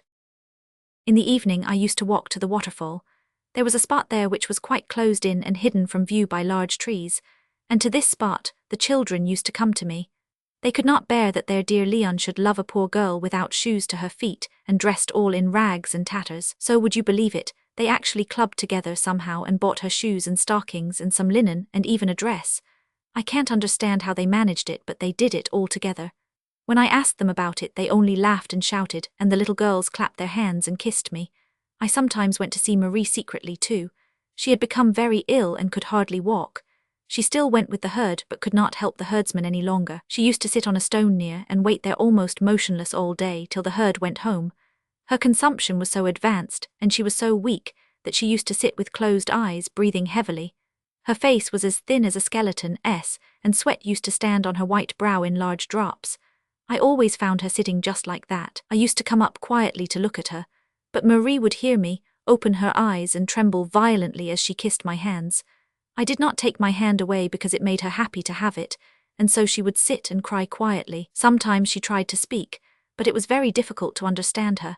She was almost like a madwoman with excitement and ecstasy whenever I came. Occasionally the children came with me. When they did so, they would stand some way off and keep guard over us so as to tell me if anybody came near. This was a great pleasure to them. When we left her, Marie used to relapse at once into her old condition and sit with closed eyes and motionless limbs. One day she could not go out at all, and remained at home all alone in the empty hut. But the children very soon became aware of the fact, and nearly all of them visited her that day as she lay alone and helpless in her miserable bed. For 2 days the children looked after her, and then, when the village people got to know that Marie was really dying, some of the old women came and took it in turns to sit by her and look after her a bit. I think they began to be a little sorry for her in the village at last. At all events, they did not interfere with the children any more on her account. Marie lay in a state of uncomfortable delirium the whole while. She coughed dreadfully. The old women would not let the children stay in the room, but they all collected outside the window each morning, if only for a moment, and shouted "Bonjour, not a Bon Marie." And Marie no sooner caught sight of or heard them, and she became quite animated at once, and in spite of the old women would try to sit up and nod her head and smile at them, and thank them. The little ones used to bring her nice things and sweets to eat, but she could hardly touch anything. Thanks to them, I assure you, the girl died almost perfectly happy. She almost forgot her misery, and seemed to accept their love as a sort of symbol of pardon for her offense, though she never ceased to consider herself a dreadful sinner. They used to flutter at her window just like little birds, calling out, "Nous t'aimons, Marie." She died very soon. I had thought she would live much longer. The day before her death I went to see her for the last time, just before sunset. I think she recognized me, for she pressed my hand. Next morning they came and told me that Marie was dead. The children could not be restrained now. They went and covered her coffin with flowers and put a wreath of lovely blossoms on her head. The pastor did not throw any more shameful words at the poor dead woman, but there were very few people at the funeral. However, when it came to carrying the coffin, all the children rushed up to carry it themselves. Of course they could not do it alone, but they insisted on helping and walked alongside and behind, crying. They have planted roses all round her grave, and every year they look after the flowers and make Marie's resting place as beautiful as they can. I was in ill odor after all this with the parents of the children, and especially with the parson and schoolmaster. Schneider was obliged to promise that I should not meet them and talk to them, but we conversed from a distance by signs, and they used to write me sweet little notes. Afterwards I came closer than ever to those little souls, but even then it was very dear to me, to have them so fond of me. Schneider said that I did the children great harm by my pernicious system. What nonsense that was, and what did he mean by my system? He said afterwards that he believed I was a child myself, just before I came away. You have the form and face of an adult, he said, but as regards soul and character, and perhaps even intelligence, you are a child in the completest sense of the word, and always will be if you live to be 60. I laughed very much, for of course that is nonsense, but it is a fact that I do not care to be among grown-up people, and much prefer the society of children. However kind people may be to me, I never feel quite at home with them, and am always glad to get back to my little companions. Now my companions have always been children, not because I was a child myself once, but because young things attract me. On one of the first days of my stay in Switzerland, I was strolling about alone and miserable, when I came upon the children rushing noisily out of school, with their slates and bags, and books, their games, their laughter and shouts, and my soul went out to them. I stopped and laughed happily as I watched their little feet moving so quickly. Girls and boys, laughing and crying, for as they went home many of them found time to fight and make peace, to weep and play. I forgot my troubles in looking at them, and then, all those 3 years, I tried to understand why men should be forever tormenting themselves. I lived the life of a child there and thought I should never leave the little village. Indeed, I was far from thinking that I should ever return to Russia, but at last I recognized the fact that Schneider could not keep me any longer. And then something so important happened that Schneider himself urged me to depart. I am going to see now if can get good advice about it. Perhaps my lot in life will be changed, but that is not the principal thing. The principal thing is the entire change that has already come over me. I left many things behind me, too many. They have gone. On the journey I said to myself, I am going into the world of men. I don't know much perhaps, but a new life has begun for me. I made up my mind to be honest and steadfast in accomplishing my task. Perhaps I shall meet with troubles and many disappointments, but I have made up my mind to be polite and sincere to everyone. More cannot be asked of me. People may consider me a child if they like. I am often called an idiot, and at one time I certainly was so ill that I was nearly as bad as an idiot, but I am not an idiot now.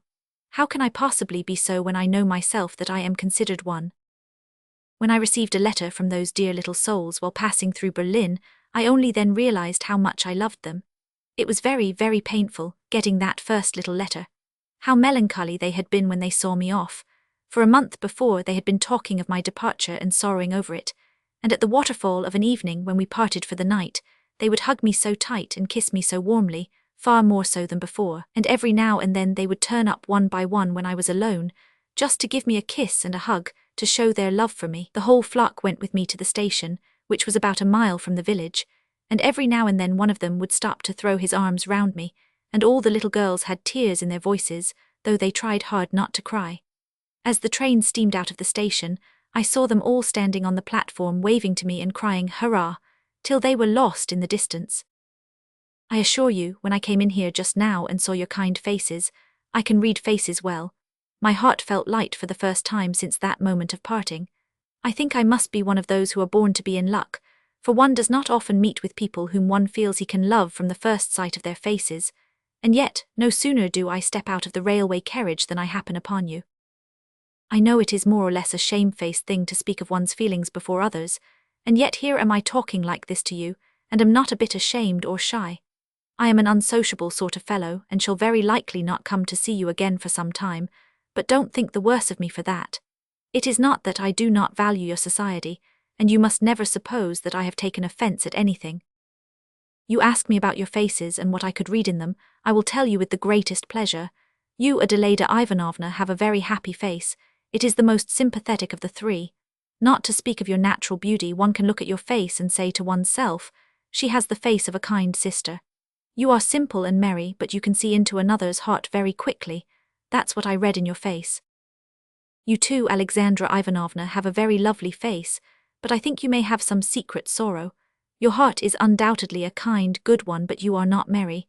There is a certain suspicion of shadow in your face, like in that of Holbein's Madonna in Dresden. So much for your face. Have I guessed right? As for your face, Lizabetha Prokofievna, I not only think but am perfectly sure that you are an absolute child, in all mind, both good and bad, and in spite of your years. Don't be angry with me for saying so. You know what my feelings for children are. And do not suppose that I am so candid out of pure simplicity of soul. Oh dear no, it is by no means the case. Perhaps I have my own very profound object in view. Chapter 7. When the prince ceased speaking, all were gazing merrily at him, even Aglaya, but Lizabetha Prokofievna looked the jolliest of all. Well, she cried, we have put him through his paces, with a vengeance. My dears, you imagined, I believe, that you were about to patronize this young gentleman, like some poor protégé picked up somewhere, and taken under your magnificent protection. What fools we were, and what especially big fool is your father. Well done, Prince. I assure you the general actually asked me to put you through your paces and examine you. As to what you said about my face, you are absolutely correct in your judgment. I am a child and know it. I knew it long before you said so. You have expressed my own thoughts. I think your nature and mine must be extremely alike, and I am very glad of it. We are like 2 drops of water, only you are a man and I a woman, and I've not been to Switzerland, and that is all the difference between us. Don't be in a hurry, mother. The prince says that he has some motive behind his simplicity, cried Aglaya. Yes, so he does, laughed the others. Oh, don't you begin bantering him, said Mamma. He is probably a good deal cleverer than all 3 of you girls put together. We shall see. Only you haven't told us anything about Aglaya yet, Prince, and Aglaya and I are both waiting to hear. I cannot say anything at present. I'll tell you afterwards. Why, her face is clear enough, isn't it? Oh yes, of course.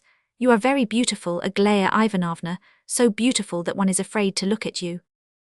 Is that all? What about her character? Persisted Mrs. Epanchin. It is difficult to judge when such beauty is concerned. I have not prepared my judgment. Beauty is a riddle. That means that you have set Aglaya a riddle, said Adelaida. Guess it, Aglaya, but she's pretty, Prince, isn't she? Most wonderfully so, said the latter warmly, gazing at Aglaya with admiration. Almost as lovely as Nastasya Filippovna, but quite a different type. All present exchanged looks of surprise. As lovely as who? Said Mrs. Epanchin. As Nastasya Filippovna. Where have you seen Nastasya Filippovna? What Nastasya Filippovna? Gavrila Ardalionovitch showed the general her portrait just now. How so? Did he bring the portrait for my husband? Only to show it. Nastasya Filippovna gave it to Gavrila Ardalionovitch today, and the latter brought it here to show to the general. I must see it, cried Mrs. Epanchin. Where is the portrait? If she gave it to him, he must have it, and he is still in the study. He never leaves before 4 o'clock on Wednesdays. Send for Gavrila Ardalionovitch at once. No, I don't long to see him so much. Look here, dear Prince, be so kind, will you? Just step to the study and fetch this portrait. Say we want to look at it. Please do this for me, will you? He is a nice fellow, but a little too simple, said Adelaida as the prince left the room. He is indeed, said Alexandra, almost laughably so at times. Neither one nor the other seemed to give expression to her full thoughts. He got out of it very neatly about our faces, though, said Aglaya. He flattered us all round, even Mamma. Nonsense, cried the latter. He did not flatter me. It was I who found his appreciation flattering. I think you are a great deal more foolish than he is. He is simple, of course, but also very knowing, just like myself." "How stupid of me to speak of the portrait," thought the prince as he entered the study, with a feeling of guilt at his heart. And yet perhaps I was right after all. He had an idea, unformed as yet, but a strange idea. Gavrila Ardalionovitch was still sitting in the study, buried in a mass of papers. He looked as though he did not take his salary from the public company, whose servant he was for a sinecure. He grew very wroth and confused when the prince asked for the portrait, and explained how it came about that he had spoken of it. "Oh, curse it all," he said. "What on earth must you go blabbing for? You know nothing about the thing, and yet, idiot," he added, muttering the last word to himself in irrepressible rage. "I am very sorry. I was not thinking at the time. I merely said that Aglaya was almost as beautiful as Nastasya Filippovna." Gania asked for further details, and the prince once more repeated the conversation. Gania looked at him with ironical contempt the while. "Nastasya Filippovna," he began, and there paused. He was clearly much agitated and annoyed. The prince reminded him of the portrait. "Listen, prince," said Gania, as though an idea had just struck him. "I wish to ask you a great favor, and yet I really don't know." He paused again. He was trying to make up his mind to something, and was turning the matter over. The prince waited quietly. Once more Gania fixed him with intent and questioning eyes. "Prince," he began again, "they are rather angry with me in there, owing to a circumstance which I need not explain, so that I do not care to go in at present without an invitation. I particularly wish to speak to Aglaya, but I have written a few words in case I shall not have the chance of seeing her." Here the prince observed a small note in his hand. "And I do not know how to get my communication to her. Don't you think you could undertake to give it to her at once, but only to her, mind, and so that no one else should see you give it? It isn't much of a secret, but still. Well, will you do it?" "I don't quite like it," replied the prince. "Oh, but it is absolutely necessary for me," Gania entreated. "Believe me, if it were not so I would not ask you. How else am I to get it to her? It is most important, dreadfully important." Gania was evidently much alarmed at the idea that the prince would not consent to take his note, and he looked at him now with an expression of absolute entreaty. "Well, I will take it then." "But mind, nobody is to see," cried the delighted Gania, "and of course I may rely on your word of honor, eh?" "I won't show it to anyone," said the prince. "The letter is not sealed," continued Gania, and paused in confusion. "Oh, I won't read it," said the prince quite simply. He took up the portrait and went out of the room. Gania, left alone, clutched his head with his hands. "One word from her," he said, "one word from her, and I may yet be free." He could not settle himself to his papers again, for agitation and excitement, but began walking up and down the room from corner to corner. The prince walked along, musing. He did not like his commission, and disliked the idea of Gania sending a note to Aglaya at all. But when he was 2 rooms distant from the drawing-room where they all were, he stopped as though recalling something, went to the window nearer the light, and began to examine the portrait in his hand. He longed to solve the mystery of something in the face of Nastasya Filippovna, something which had struck him as he looked at the portrait for the first time. The impression had not left him. It was partly the fact of her marvelous beauty that struck him, and partly something else. There was a suggestion of immense pride and disdain in the face, almost of hatred, and at the same time something confiding and very full of simplicity. The contrast aroused a deep sympathy in his heart as he looked at the lovely face. The blinding loveliness of it was almost intolerable, this pale, thin face with its flaming eyes. It was a strange beauty. The prince gazed at it for a minute or two, then glanced around him, and hurriedly raised the portrait to his lips. When, a minute after, he reached the drawing-room door, his face was quite composed. But just as he reached the door he met Aglaya coming out alone. "Gavrila Ardalionovitch begged me to give you this," he said, handing her the note. Aglaya stopped, took the letter, and gazed strangely into the prince's eyes. There was no confusion in her face, a little surprise perhaps, but that was all. By her look she seemed merely to challenge the prince to an explanation as to how he and Gania happened to be connected in this matter. But her expression was perfectly cool and quiet, and even condescending. So they stood for a moment or two, confronting one another. At length a faint smile passed over her face, and she passed by him without a word. Mrs. Epanchin examined the portrait of Nastasya Filippovna for some little while, holding it critically at arm's length. Yes, she is pretty, she said at last, even very pretty. I have seen her twice, but only at a distance. So you admire this kind of beauty, do you? She asked the prince suddenly. Yes, I do, this kind. Do you mean especially this kind? Yes, especially this kind. Why? There is much suffering in this face, murmured the prince, more as though talking to himself than answering the question. I think you are wandering a little, Prince, Mrs. Epanchin decided after a lengthened survey of his face, and she tossed the portrait onto the table haughtily. Alexandra took it, and Adelaida came up, and both the girls examined the photograph. Just then Aglaya entered the room.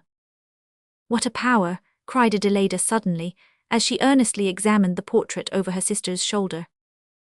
What power? Asked her mother crossly. Such beauty is real power, said Adelaida. With such beauty as that one might overthrow the world. She returned to her easel thoughtfully.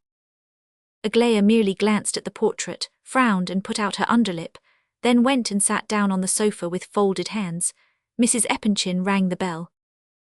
Ask Gavrila Ardalionovitch to step this way, said she to the man who answered.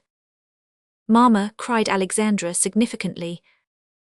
I shall just say 2 words to him, that's all, said her mother, silencing all objection by her manner. She was evidently seriously put out. You see, Prince, it is all secrets with us just now, all secrets. It seems to be the etiquette of the house for some reason or other. Stupid nonsense, and in a matter which ought to be approached with all candour and open-heartedness. There is a marriage being talked of, and I don't like this marriage. Mamma, what are you saying? Said Alexandra again hurriedly. Well, what, my dear girl, as if you can possibly like it yourself. The heart is the great thing and the rest is all rubbish, though one must have sense as well. Perhaps sense is really the great thing. Don't smile like that, Aglaya, I don't contradict myself. A fool with a heart and no brains is just as unhappy as a fool with brains and no heart. I am one and you are the other, and therefore both of us suffer, both of us are unhappy. Why are you so unhappy, mother? Asked Adelaida, who alone of all the company seemed to have preserved her good temper and spirits up to now. In the first place because of my carefully brought-up daughters, said Mrs. Epanchin cuttingly. And as that is the best reason I can give you, we need not bother about any other at present. Enough of words now. We shall see how both of you, I don't count Aglaya, will manage your business, and whether you, most revered Alexandra Ivanovna, will be happy with your fine mate. Ah, she added as Gania suddenly entered the room, here's another marrying subject. How do you do? She continued in response to Gania's bow, but she did not invite him to sit down. You are going to be married. Married? How? What marriage? Murmured Gania, overwhelmed with confusion. Are you about to take a wife? I ask if you prefer that expression.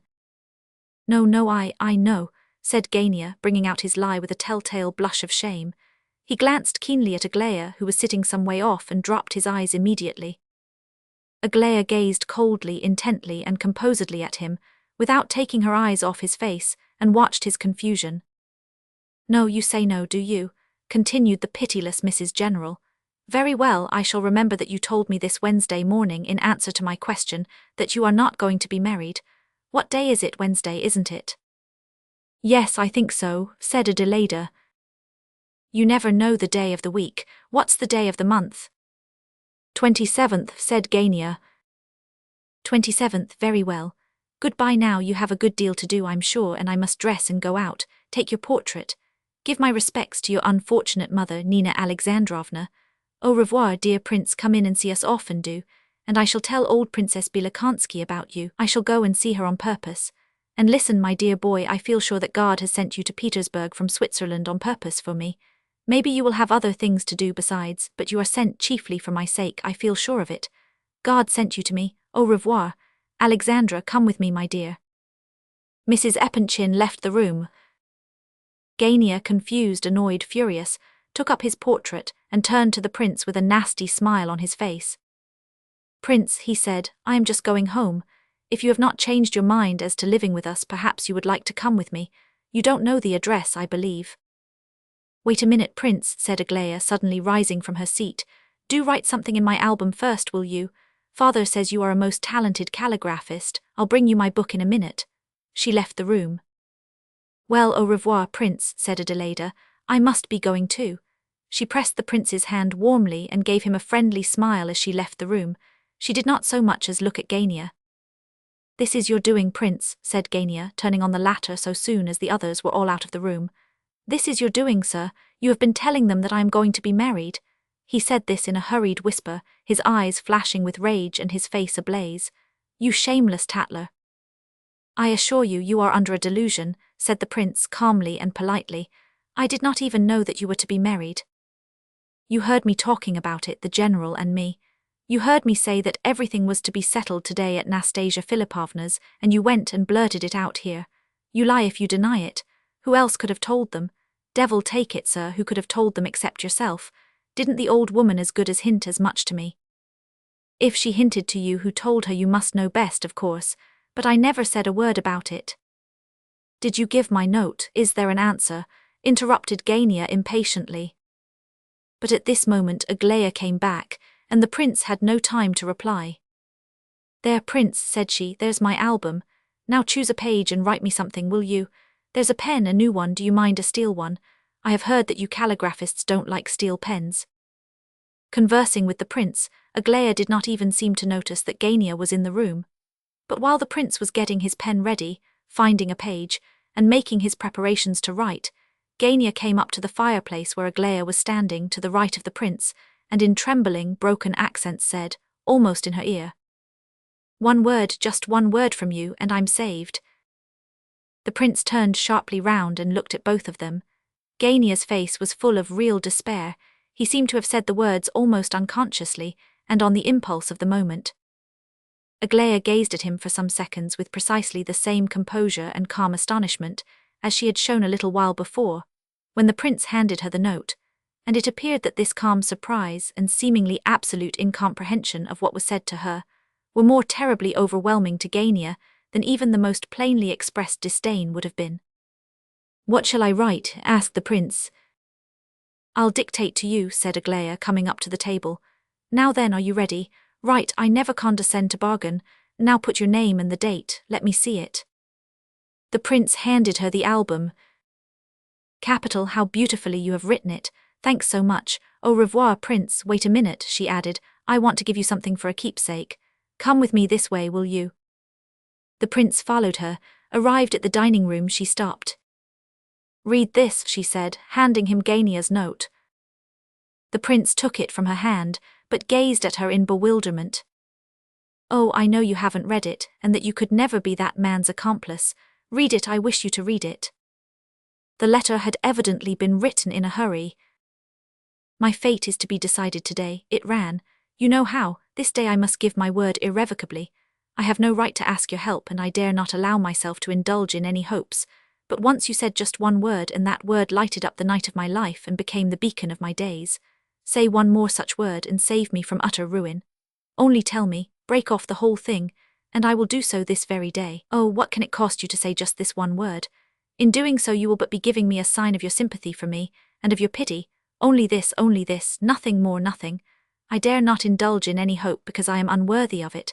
But if you say but this word, I will take up my cross again with joy, and return once more to my battle with poverty. I shall meet the storm and be glad of it. I shall rise up with renewed strength. Send me back then this one word of sympathy, only sympathy, I swear to you. And oh, do not be angry with the audacity of despair, with the drowning man who has dared to make this last effort to save himself from perishing beneath the waters. G.L. This man assures me," said Aglaya scornfully, when the prince had finished reading the letter, "that the words break off everything, do not commit me to anything whatever, and himself gives me a written guarantee to that effect in this letter. Observe how ingenuously he underlines certain words, and how crudely he glosses over his hidden thoughts. He must know that if he broke off everything, first by himself, and without telling me a word about it or having the slightest hope on my account, that in that case I should perhaps be able to change my opinion of him, and even accept his friendship. He must know that, but his soul is such a wretched thing. He knows it and cannot make up his mind. He knows it and yet asks for guarantees. He cannot bring himself to trust. He wants me to give him hopes of myself before he lets go of his 100,000 rubles. As to the former word which he declares lighted up the night of his life, he is simply an impudent liar. I merely pitied him once. but he is audacious and shameless. He immediately began to hope at that very moment. I saw it. He has tried to catch me ever since. He is still fishing for me. Well, enough of this. Take the letter and give it back to him as soon as you have left our house, not before, of course. And what shall I tell him by way of answer? Nothing, of course. That's the best answer. Is it the case that you are going to live in his house? Yes, your father kindly recommended me to him. Then look out for him, I warn you. He won't forgive you easily for taking back the letter. Aglaya pressed the prince's hand and left the room. Her face was serious and frowning. She did not even smile as she nodded goodbye to him at the door.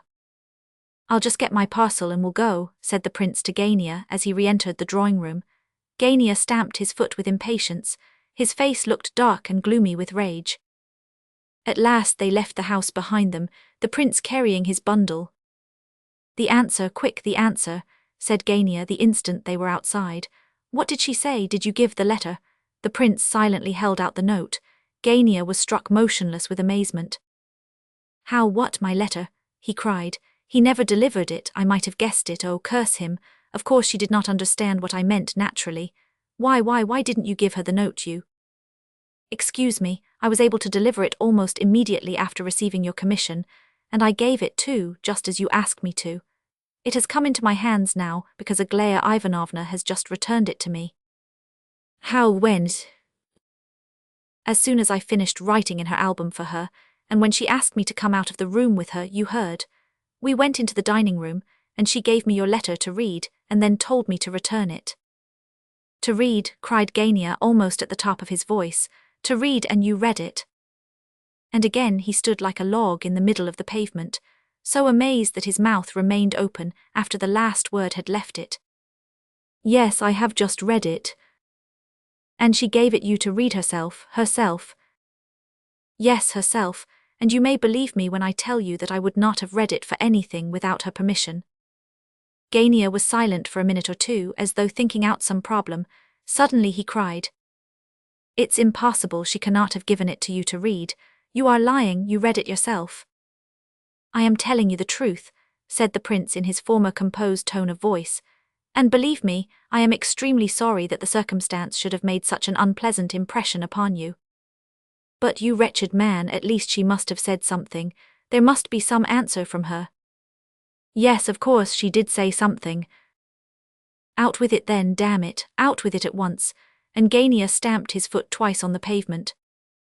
As soon as I had finished reading it, she told me that you were fishing for her, that you wished to compromise her so far as to receive some hopes from her, trusting to which hopes you might break with the prospect of receiving 100,000 rubles. She said that if you had done this without bargaining with her, if you had broken with the money prospects without trying to force a guarantee out of her first, she might have been your friend. That's all, I think. Oh no, when I asked her what I was to say as I took the letter, she replied that no answer is the best answer. I think that was it. Forgive me if I do not use her exact expressions. I tell you the sense as I understood it myself. Ungovernable rage and madness took entire possession of Gania, and his fury burst out without the least attempt at restraint. Oh, that's it, is it? He yelled. She throws my letters out of the window, does she? Oh, and she does not condescend to bargain while I do, eh? We shall see, I shall pay her out for this. He twisted himself about with rage and grew paler and paler. He shook his fist. So the pair walked along a few steps. Gania did not stand on ceremony with the prince. He behaved just as though he were alone in his room. He clearly counted the latter as a nonentity, but suddenly he seemed to have an idea and recollected himself. But how was it, he asked, how was it that you idiot that you are, he added to himself, were so very confidential a couple of hours after your first meeting with these people? How was that, eh? Up to this moment jealousy had not been one of his torments. Now it suddenly gnawed at his heart. That is a thing I cannot undertake to explain, replied the prince. Gania looked at him with angry contempt. Oh, I suppose the present she wished to make to you when she took you into the dining room was her confidence, eh? I suppose that was it. I cannot explain it otherwise. But why, devil take it, what did you do in there? Why did they fancy you? Look here, can't you remember exactly what you said to them from the very beginning? Can't you remember? Oh, we talked of a great many things. When first I went in we began to speak of Switzerland. Oh, the devil take Switzerland. Then about executions. Executions. Yes, at least about one. Then I told the whole 3 years' story of my life and the history of a poor peasant girl. Oh, damn the peasant girl, go on, said Gania impatiently. Then how Schneider told me about my childish nature and… Oh, curse Schneider and his dirty opinions, go on. Then I began to talk about faces, at least about the expressions of faces, and said that Aglaya Ivanovna was nearly as lovely as Nastasya Filippovna. It was then I blurted out about the portrait. But you didn't repeat what you heard in the study. You didn't repeat that, eh? No, I tell you I did not. Then how did they look here? Did Aglaya show my letter to the old lady? Oh, there I can give you my fullest assurance that she did not. I was there all the while, she had no time to do it. But perhaps you may not have observed it, oh, you damned idiot, you, he shouted, quite beside himself with fury. You can't even describe what went on.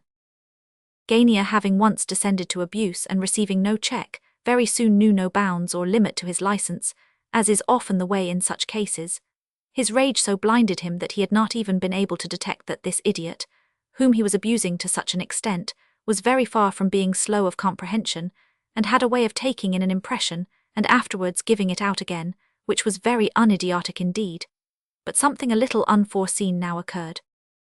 I think I ought to tell you, Gavrila Ardalionovitch, said the prince suddenly, that though I once was so ill that I really was little better than an idiot, yet now I am almost recovered, and that therefore it is not altogether pleasant to be called an idiot to my face. Of course your anger is excusable, considering the treatment you have just experienced, but I must remind you that you have twice abused me rather rudely.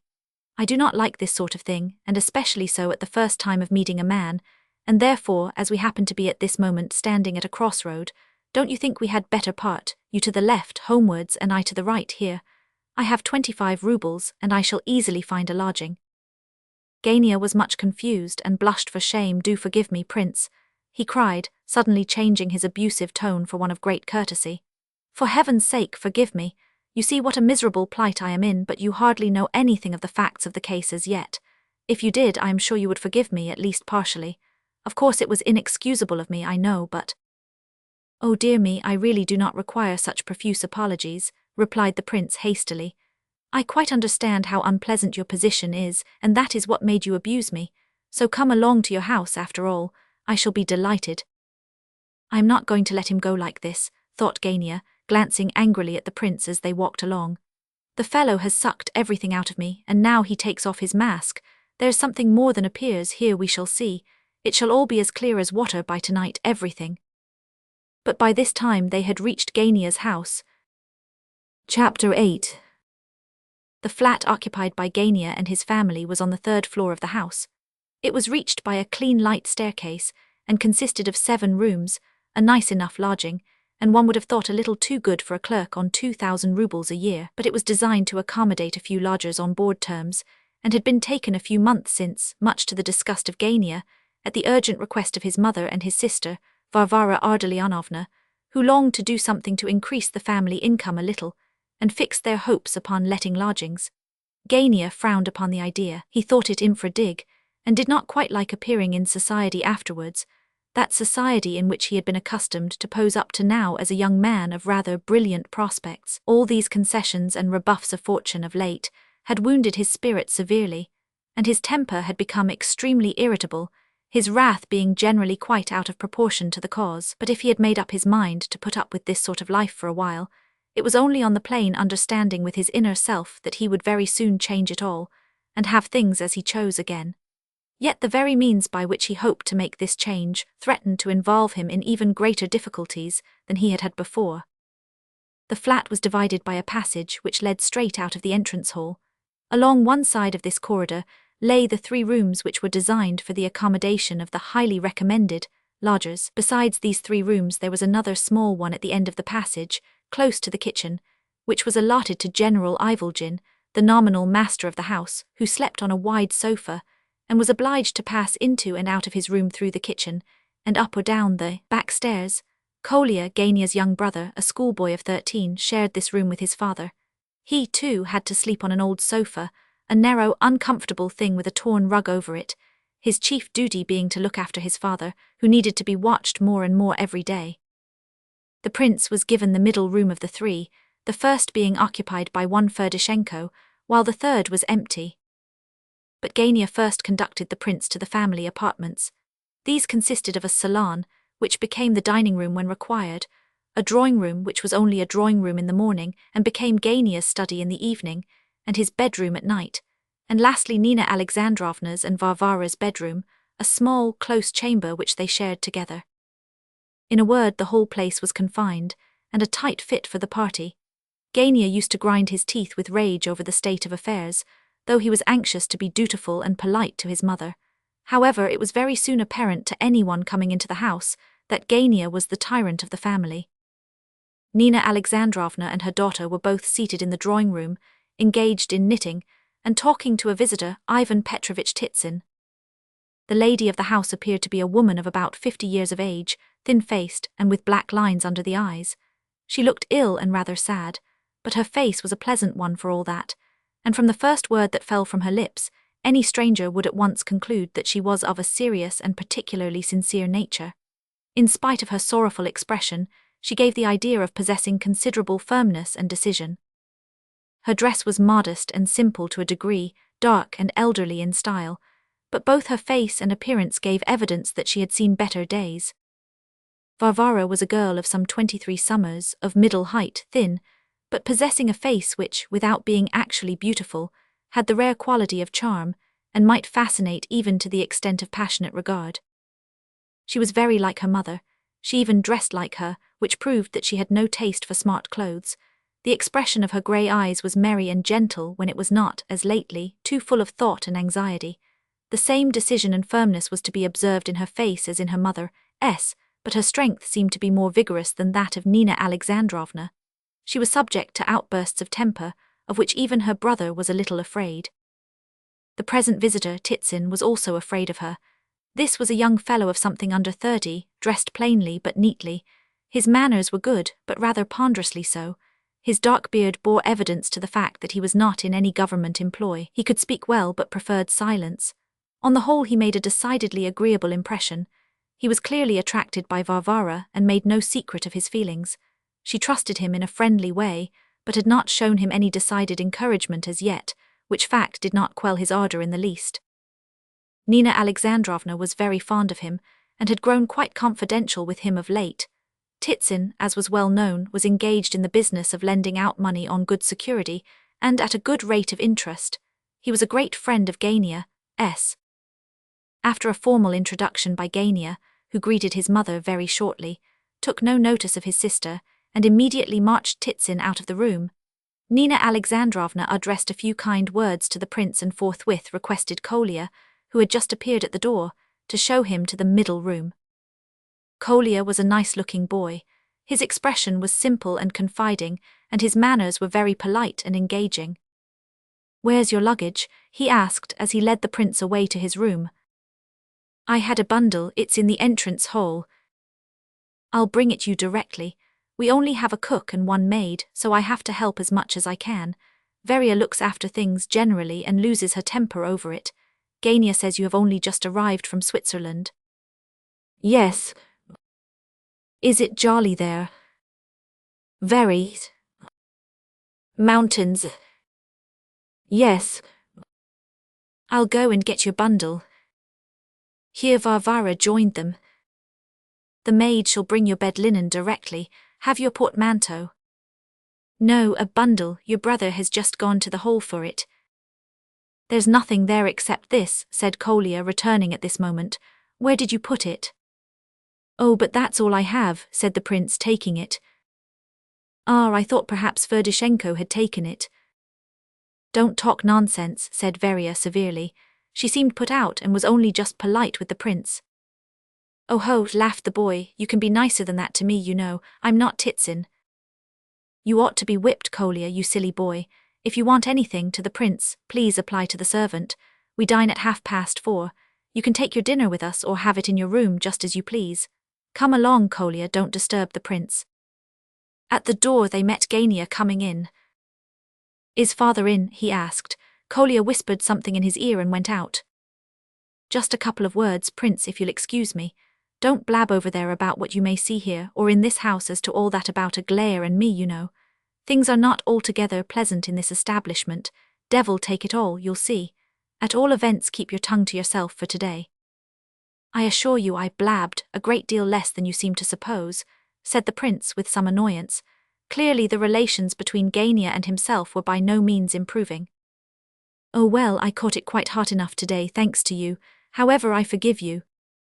I think you might fairly remember that I was not in any way bound. I had no reason to be silent about that portrait. You never asked me not to mention it. Phoo, what a wretched room this is, dark and the window looking into the yard. Your coming to our house is in no respect opportune. However, it's not my affair, I don't keep the lodgings. Titsin here looked in and beckoned to Gania, who hastily left the room, in spite of the fact that he had evidently wished to say something more, and had only made the remark about the room to gain time. The prince had hardly had time to wash and tidy himself a little when the door opened once more, and another figure appeared. This was a gentleman of about 30, tall, broad-shouldered and red-haired. His face was red, too, and he possessed a pair of thick lips, a wide nose, small eyes rather bloodshot, and with an ironical expression in them, as though he were perpetually winking at someone. His whole appearance gave one the idea of impudence. His dress was shabby. He opened the door just enough to let his head in. His head remained so placed for a few seconds while he quietly scrutinized the room. The door then opened enough to admit his body, but still he did not enter. He stood on the threshold and examined the prince carefully. At last he gave the door a final shove, entered, approached the prince, took his hand and seated himself and the owner of the room on 2 chairs side by side. Ferdoshenko, he said, gazing intently and inquiringly into the prince's eyes. Very well, what next? Said the latter, almost laughing in his face. A lodger here, continued the other, staring as before. Do you wish to make acquaintance? Asked the prince. Ah, said the visitor, passing his fingers through his hair and sighing. He then looked over to the other side of the room and around it. Got any money? He asked suddenly. Not much. How much? 25 rubles. Let's see it. The prince took his banknote out and showed it to Ferdoshenko. The latter unfolded it and looked at it, then he turned it round and examined the other side, then he held it up to the light. How strange that it should have browned so, he said reflectively. These 25-ruble notes brown in a most extraordinary way, while other notes often grow paler. Take it. The prince took his note. Ferdoshenko rose. I came here to warn you, he said. In the first place, don't lend me any money, for I shall certainly ask you to. Very well. Shall you pay here? Yes, I intend to. Oh, I don't intend to. Thanks, I live here next door to you. You noticed a room, did you? Don't come to me very often, I shall see you here quite often enough. Have you seen the general? No. Nor heard him? No, of course not. Well, you'll both hear and see him soon. He even tries to borrow money from me. Aviso lector. Goodbye. Do you think a man can possibly live with a name like Ferdoshenko? Why not? Goodbye. And so he departed. The prince found out afterwards that this gentleman made it his business to amaze people with his originality and wit, but that it did not as a rule come off. He even produced a bad impression on some people, which grieved him sorely, but he did not change his ways for all that. As he went out of the prince's room, he collided with yet another visitor coming in. Ferdoshenko took the opportunity of making several warning gestures to the prince from behind the new arrival's back, and left the room in conscious pride. This next arrival was a tall, red-faced man of about 55, with greyish hair and whiskers, and large eyes which stood out of their sockets. His appearance would have been distinguished had it not been that he gave the idea of being rather dirty. He was dressed in an old coat, and he smelled of vodka when he came near. His walk was effective, and he clearly did his best to appear dignified, and to impress people by his manner. This gentleman now approached the prince slowly, and with a most courteous smile, silently took his hand and held it in his own, as he examined the prince's features as though searching for familiar traits therein. Tease he said at last quietly but with much solemnity. As though he were alive once more, I heard the familiar name, the dear familiar name, and oh, how it reminded me of the irrevocable past, Prince Myshkin, I believe. Exactly so. General Ivolgin, retired and unfortunate. May I ask your Christian and generic names? Lev Nikolaevich. So, the son of my old, I may say my childhood's friend, Nikolai Petrovich. My father's name was Nikolai Lvovich. Lvovich, repeated the general without the slightest haste, and with perfect confidence, just as though he had not committed himself the least in the world, but merely made a little slip of the tongue. He sat down, and taking the prince's hand, drew him to a seat next to himself. I carried you in my arms as a baby, he observed. Really, asked the prince, why it's 20 years since my father died. Yes, 20 years and 3 months. We were educated together. I went straight into the army and he. My father went into the army too. He was a sub-lieutenant in the Vasilievsky regiment. No, sir, in the Belomursky. He changed into the latter shortly before his death. I was at his bedside when he died and gave him my blessing for eternity. Your mother, the general paused as though overcome with emotion. She died a few months later from a cold, said the prince. Oh, not cold, believe an old man, not from a cold but from grief for her prince. Oh, your mother. Hey-ho, youth, your father and I, old friends as we were, nearly murdered each other for her sake. The prince began to be a little incredulous. I was passionately in love with her when she was engaged to my friend. The prince noticed the fact and was furious. He came and woke me at 7 o'clock one morning. I rise and dress in amazement, silence on both sides. I understand it all. He takes a couple of pistols out of his pocket across a handkerchief without witnesses. Why invite witnesses when both of us would be walking in eternity in a couple of minutes? The pistols are loaded, we stretch the handkerchief and stand opposite one another. We aim the pistols at each other's hearts. Suddenly tears start to our eyes, our hands shake, we weep, we embrace. The battle is one of self-sacrifice now. The prince shouts, she is yours. I cry, she is yours, in a word, you've come to live with us, hey? Yes, for a while I think, stammered the prince. Prince, mother begs you to come to her, said Kolya appearing at the door. The prince rose to go, but the general once more laid his hand in a friendly manner on his shoulder and dragged him down on to the sofa. As the true friend of your father, I wish to say a few words to you, he began. I have suffered, there was a catastrophe, I suffered without a trial, I had no trial. Nina Alexandrovna, my wife, is an excellent woman, so is my daughter Varvara. We have to let lodgings because we are poor, a dreadful, unheard of come down for us, for me who should have been a governor-general, but we are very glad to have you at all events. Meanwhile there is a tragedy in the house. The prince looked inquiringly at the other. Yes, a marriage is being arranged, a marriage between a questionable woman and a young fellow who might be a flunky. They wish to bring this woman into the house where my wife and daughter reside, but while I live and breathe she shall never enter my doors. I shall lie at the threshold, and she shall trample me underfoot if she does. I hardly talk to Gania now and avoid him as much as I can. I warn you of this beforehand, but you cannot fail to observe it. But you are the son of my old friend, and I hope. Prince, be so kind as to come to me for a moment in the drawing-room, said Nina Alexandrovna herself, appearing at the door. Imagine, my dear, cried the general, it turns out that I have nursed the prince on my knee in the old days. His wife looked searchingly at him and glanced at the prince but said nothing. The prince rose and followed her, but hardly had they reached the drawing-room, and Nina Alexandrovna had begun to talk hurriedly when in came the general. She immediately relapsed into silence. The master of the house may have observed this, but at all events he did not take any notice of it. He was in high good humour. A son of my old friend, dear, he cried. Surely you must remember Prince Nikolai Lvovich. You saw him at Tver. I don't remember any Nikolai Lvovich. Was that your father? She inquired of the prince. Yes, but he died at Elizabethgrad, not at Tver, said the prince rather timidly. So Pavlishev told me. No, Tver, insisted the general. He removed just before his death. You were very small and cannot remember, and Pavlishev, though an excellent fellow, may have made a mistake. You knew Pavlishev then? Oh yes, a wonderful fellow, but I was present myself.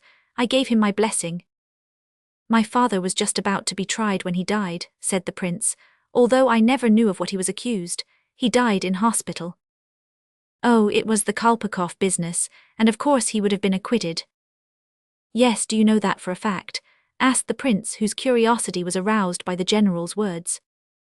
I should think so indeed, cried the latter. The court-martial came to no decision. It was a mysterious and impossible business, one might say. Captain Larionov, commander of the company, had died. His command was handed over to the prince for the moment. Very well. This soldier, Kolpakov, stole some leather from one of his comrades, intending to sell it, and spent the money on drink. Well, the prince, you understand that what follows took place in the presence of the sergeant-major and a corporal. The prince rated Kolpakov soundly and threatened to have him flogged. Well, Kolpakov went back to the barracks, lay down on a camp bedstead, and in a quarter of an hour was dead. You quite understand. It was, as I said, a strange, almost impossible affair. In due course Kolpakov was buried. The prince wrote his report. The deceased's name was removed from the roll. All as it should be, is it not? But exactly 3 months later, at the inspection of the brigade, the man Kolpakov was found in the 3rd Company of the 2nd Battalion of Infantry, Novosmliensky Division, just as if nothing had happened. What? Said the prince, much astonished. It did not occur, it's a mistake, said Nina Alexandrovna quickly, looking at the prince rather anxiously. Mon mari si trompe, she added, speaking in French. My dear, si trompe is easily said. Do you remember any case at all like it? Everybody was at their wits' end. I should be the first to say quan si trompe, but unfortunately I was an eyewitness and was also on the commission of inquiry. Everything proved that it was really he, the very same soldier Kolpakov who had been given the usual military funeral to the sound of the drum. It is of course a most curious case, nearly an impossible one, I recognize that. But… Father, your dinner is ready, said Varvara at this point, putting her head in at the door. Very glad, I'm particularly hungry. Yes, a strange coincidence, almost a psychological. Your soup'll be cold, do come. Coming, said the general, son of my old friend, he was heard muttering as he went down the passage. You will have to excuse very much in my husband if you stay with us, said Nina Alexandrovna, but he will not disturb you often. He dines alone.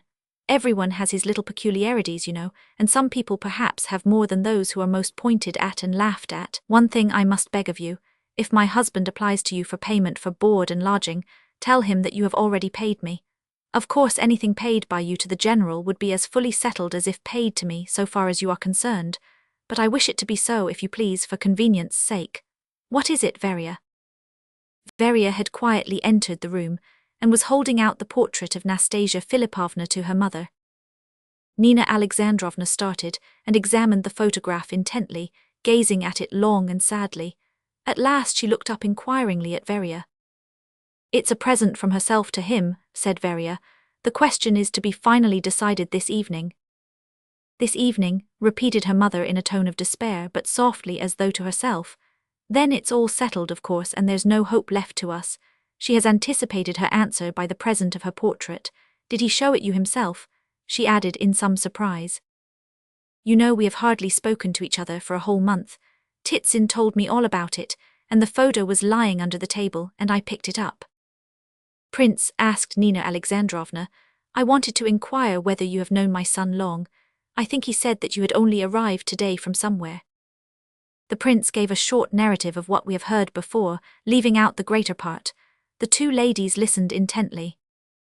I did not ask about Gania out of curiosity, said the elder at last. I wish to know how much you know about him, because he said just now that we need not stand on ceremony with you. What exactly does that mean? At this moment Gania and Titsin entered the room together, and Nina Alexandrovna immediately became silent again. The prince remained seated next to her, but Veria moved to the other end of the room. The portrait of Nastasya Filippovna remained lying as before on the work table. Gania observed it there, and with a frown of annoyance snatched it up and threw it across to his writing table, which stood at the other end of the room. Is it today, Gania? Asked Nina Alexandrovna at last. Is what today? Cried the former. Then suddenly recollecting himself, he turned sharply on the prince. Oh, he growled, I see you are here, that explains it. Is it a disease or what that you can't hold your tongue? Look here, understand once for all, prince. I am to blame in this, Gania, no one else, said Titsin. Gania glanced inquiringly at the speaker. It's better so, you know, Gania, especially as, from one point of view, the matter may be considered as settled, said Titsin, and sitting down a little way from the table he began to study a paper covered with pencil writing. Gania stood and frowned. He expected a family scene. He never thought of apologizing to the prince, however. If it's all settled, Gania, then of course Mr. Titsin is right, said Nina Alexandrovna. Don't frown. You need not worry yourself, Gania. I shall ask you no questions. You need not tell me anything you don't like. I assure you I have quite submitted to your will. She said all this, knitting away the while as though perfectly calm and composed. Gania was surprised, but cautiously kept silence and looked at his mother, hoping that she would express herself more clearly. Nina Alexandrovna observed his cautiousness and added with a bitter smile. You are still suspicious, I see, and do not believe me, but you may be quite at your ease. There shall be no more tears nor questions, not from my side at all events. All I wish is that you may be happy, you know that. I have submitted to my fate, but my heart will always be with you whether we remain united or whether we part. Of course I only answer for myself. You can hardly expect your sister. My sister again, cried Gania, looking at her with contempt and almost hate. Look here, mother, I have already given you my word that I shall always respect you fully and absolutely, and so shall everyone else in this house, be it who it may, who shall cross this threshold. Gania was so much relieved that he gazed at his mother almost affectionately. I was not at all afraid for myself, Gania, as you know well. It was not for my own sake that I have been so anxious and worried all this time. They say it is all to be settled today. What is to be settled? She has promised to tell me tonight at her own house whether she consents or not, replied Gania. We have been silent on this subject for 3 weeks, said his mother, and it was better so, and now I will only ask you one question. How can she give her consent and make you a present of her portrait when you do not love her? How can such a practiced hand, eh? I was not going to express myself so, but how could you so blind her? Nina Alexandrovna's question betrayed intense annoyance. Gania waited a moment and then said, without taking the trouble to conceal the irony of his tone. There you are, mother, you are always like that. You begin by promising that there are to be no reproaches or insinuations or questions, and here you are beginning them at once. We had better drop the subject. We had, really. I shall never leave you, mother. Any other man would cut and run from such a sister as this. See how she is looking at me at this moment. Besides, how do you know that I am blinding Nastasya Filippovna? As for Veria, I don't care, she can do just as she pleases. There, that's quite enough. Gania's irritation increased with every word he uttered, as he walked up and down the room. These conversations always touch the family sores before long. I have said already that the moment she comes in I go out, and I shall keep my word, remarked Veria. Out of obstinacy, shouted Gania. You haven't married either, thanks to your obstinacy. Oh, you needn't frown at me, Varvara. You can go at once for all I care, I am sick enough of your company. What, you are going to leave us, are you too? He cried, turning to the prince who was rising from his chair. Gania's voice was full of the most uncontrolled and uncontrollable irritation. The prince turned at the door to say something, but perceiving in Gania's expression that there was but that one drop wanting to make the cup overflow, he changed his mind and left the room without a word. A few minutes later, he was aware from the noisy voices in the drawing-room that the conversation had become more quarrelsome than ever after his departure. He crossed the salon and the entrance hall, so as to pass down the corridor into his own room. As he came near the front door, he heard someone outside vainly endeavouring to ring the bell, which was evidently broken, and only shook a little without emitting any sound. The prince took down the chain and opened the door. He started back in amazement, for there stood Nastasya Filippovna. He knew her at once from her photograph. Her eyes blazed with anger as she looked at him. She quickly pushed by him into the hall, shouldering him out of her way, and said furiously, as she threw off her fur cloak, "If you are too lazy to mend your bell, you should at least wait in the hall to let people in when they rattle the bell handle. There now, you've dropped my fur cloak, dummy." Sure enough, the cloak was lying on the ground. Nastasya had thrown it off her towards the prince, expecting him to catch it, but the prince had missed it. "Now then, announce me, quick." The prince wanted to say something, but was so confused and astonished that he could not. However, he moved off towards the drawing-room with the cloak over his arm. "Now then, where are you taking my cloak to? Ha ha ha, are you mad?" The prince turned and came back, more confused than ever. When she burst out laughing, he smiled, but his tongue could not form a word as yet. At first, when he had opened the door and saw her standing before him, he had become as pale as death, but now the red blood had rushed back to his cheeks in a torrent. Why, what an idiot it is, cried Nastasya, stamping her foot with irritation. Go on, do, whom are you going to announce? Nastasya Filippovna, murmured the prince. And how do you know that? She asked him sharply. I have never seen you before. Go on, announce me, what's that noise? They are quarrelling, said the prince, and entered the drawing room, just as matters in there had almost reached a crisis. Nina Alexandrovna had forgotten that she had submitted to everything. She was defending Veria. Titsin was taking her part too. Not that Veria was afraid of standing up for herself, she was by no means that sort of a girl, but her brother was becoming ruder and more intolerable every moment. Her usual practice in such cases as the present was to say nothing, but stare at him, without taking her eyes off his face for an instant. This maneuver, as she well knew, could drive Gania distracted. Just at this moment the door opened, and the prince entered, announcing, Nastasya Filippovna. Chapter 9. Silence immediately fell on the room. All looked at the prince as though they neither understood nor hoped to understand. Gania was motionless with horror. Nastasya's arrival was a most unexpected and overwhelming event to all parties. In the first place, she had never been before. Up to now she had been so haughty that she had never even asked Gania to introduce her to his parents. Of late she had not so much as mentioned them. Gania was partly glad of this, but still he had put it to her debit in the account to be settled after marriage. He would have borne anything from her rather than this visit. But one thing seemed to him quite clear. Her visit now, and the present of her portrait on this particular day, pointed out plainly enough which way she intended to make her decision.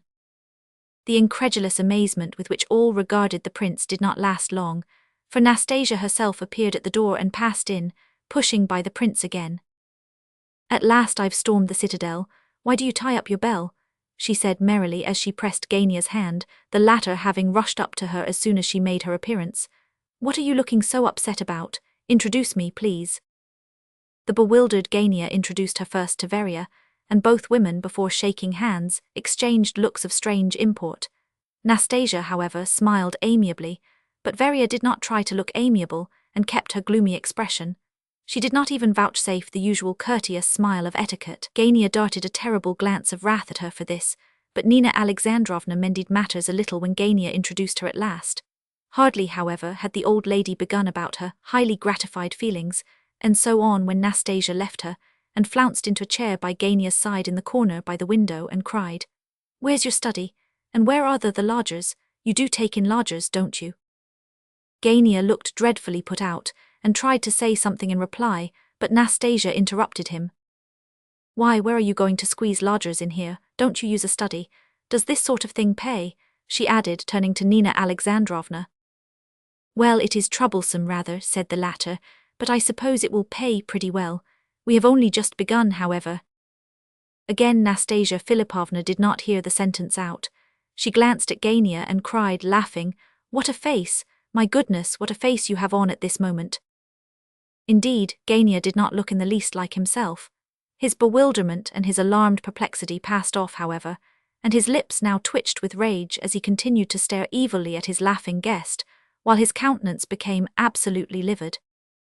There was another witness, who, though standing at the door motionless and bewildered himself, still managed to remark Gania's death-like pallor and the dreadful change that had come over his face.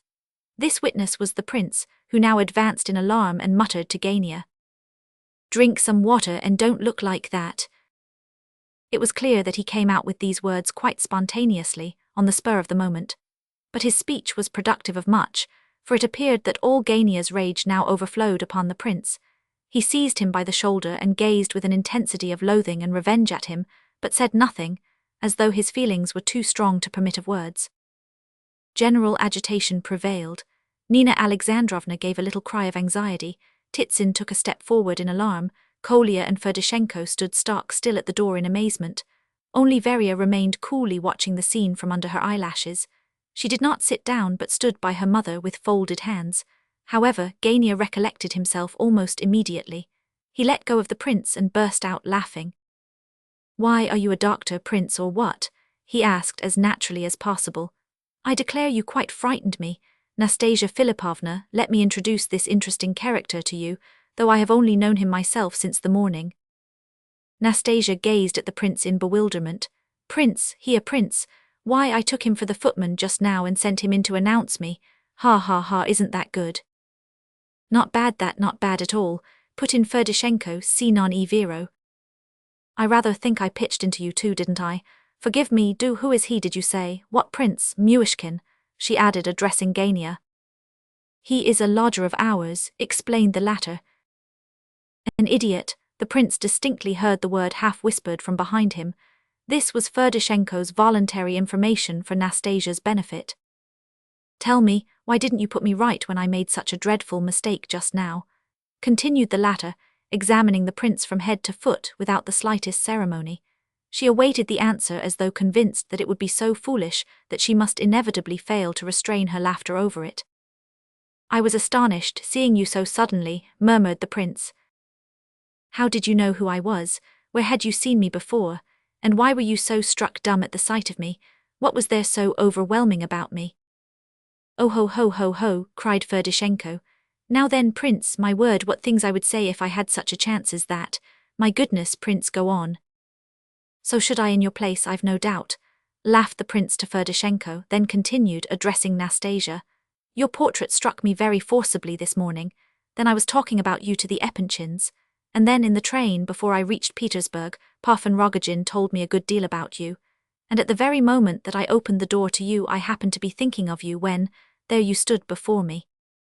And how did you recognize me? From the portrait. What else? I seem to imagine you exactly as you are. I seem to have seen you somewhere. Where? I seem to have seen your eyes somewhere. But it cannot be, I have not seen you, I never was here before, I may have dreamed of you, I don't know. The prince said all this with manifest effort, in broken sentences, and with many drawings of breath. He was evidently much agitated. Nastasya Filippovna looked at him inquisitively, but did not laugh. Bravo, prince, cried Ferdishenko, delighted. At this moment, a loud voice from behind the group which hedged in the prince and Nastasya Filippovna divided the crowd, as it were, and before them stood the head of the family, General Ivolgin. He was dressed in evening clothes, his moustache was dyed. This apparition was too much for Gania. Vain and ambitious almost to morbidness, he had had much to put up with in the last 2 months, and was seeking feverishly for some means of enabling himself to lead a more presentable kind of existence. At home he now adopted an attitude of absolute cynicism, but he could not keep this up before Nastasya Filippovna, although he had sworn to make her pay after marriage for all he suffered now. He was experiencing a last humiliation, the bitterest of all at this moment, the humiliation of blushing for his own kindred in his own house. A question flashed through his mind as to whether the game was really worth the candle.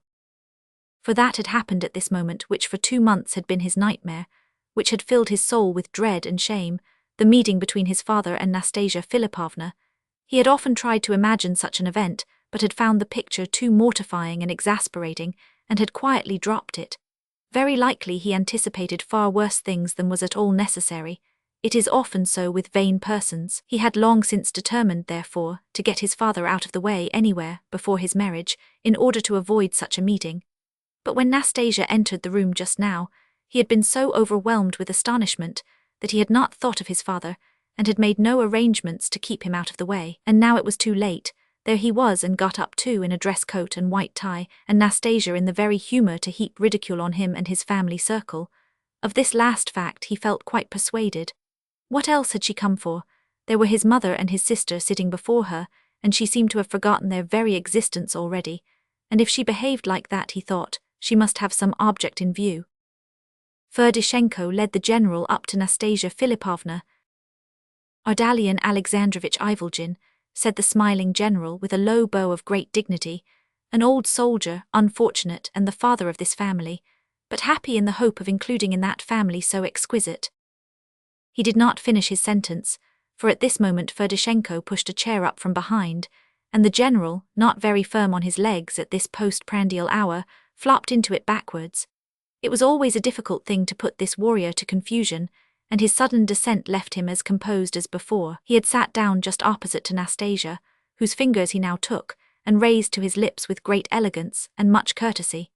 The general had once belonged to a very select circle of society, but he had been turned out of it 2 or 3 years since on account of certain weaknesses, in which he now indulged with all the less restraint. But his good manners remained with him to this day, in spite of all. Nastasya Filippovna seemed delighted at the appearance of this latest arrival, of whom she had of course heard a good deal by report. "I have heard that my son," began Ardalian Alexandrovitch. "Your son, indeed, a nice papa you are. You might have come to see me anyhow without compromising anyone. Do you hide yourself or does your son hide you?" "The children of the 19th century and their parents," began the general again. "Nastasya Filippovna, will you excuse the general for a moment? Someone is inquiring for him," said Nina Alexandrovna in a loud voice, interrupting the conversation. "Excuse him? Oh no, I have wished to see him too long for that. Why, what business can he have? He has retired, hasn't he? You won't leave me, general, will you?" "I give you my word that he shall come and see you, but he needs rest just now." "General, they say you require rest," said Nastasya Filippovna, with the melancholy face of a child whose toy is taken away. Ardalian Alexandrovitch immediately did his best to make his foolish position a great deal worse. My dear," he said solemnly and reproachfully, looking at his wife with one hand on his heart. "Won't you leave the room, mamma?" asked Veria aloud. "No, Veria, I shall sit it out to the end." Nastasya must have overheard both question and reply, but her vivacity was not in the least damped. On the contrary, it seemed to increase. She immediately overwhelmed the general once more with questions, and within 5 minutes that gentleman was as happy as a king, and holding forth at the top of his voice, amid the laughter of almost all who heard him. Kolya jogged the prince's arm. "Can't you get him out of the room somehow? Do, please," and tears of annoyance stood in the boy's eyes. "Curse that Gania," he muttered between his teeth. "Oh yes, I knew General Epanchin well," General Ivolgin was saying at this moment. "He and Prince Nikolai Ivanovich Myshkin, whose son I have this day embraced after an absence of 20 years, and I were 3 inseparables. Alas, one is in the grave, torn to pieces by calumnies and bullets. Another is now before you, still battling with calumnies and bullets." "Bullets," cried Nastasya. "Yes, here in my chest. I received them at the siege of Kars, and I feel them in bad weather now. And as to the third of our trio, Epanchin, of course after that little affair with the poodle in the railway carriage, it was all up between us." "Poodle, what was that? And in a railway carriage? Dear me," said Nastasya thoughtfully, as though trying to recall something to mind. "Oh, just a silly little occurrence, really not worth telling, about Princess Bilokonski's governess, Miss Smith. And oh, it is really not worth telling." No, we must have it," cried Nastasya merrily. "Yes, of course," said Ferdishenko, 100 est du nouveau. "Ardalian," said Nina Alexandrovitch entreatingly. "Papa, you are wanted," cried Kolya. "Well, it is a silly little story in a few words," began the delighted general. "A couple of years ago, soon after the new railway was opened, I had to go somewhere or other on business. Well, I took a first-class ticket, sat down and began to smoke, or rather continued to smoke, for I had lighted up before. I was alone in the carriage. Smoking is not allowed, but is not prohibited either. It is half allowed, so to speak, winked at. I had the window open. Suddenly, just before the whistle, in came 2 ladies with a little poodle, and sat down opposite to me, not bad-looking women. One was in light blue, the other in black silk. The poodle, a beauty with a silver collar, lay on light blue's knee. They looked haughtily about and talked English together. I took no notice, just went on smoking. I observed that the ladies were getting angry, over my cigar, doubtless. One looked at me through her tortoiseshell eyeglass.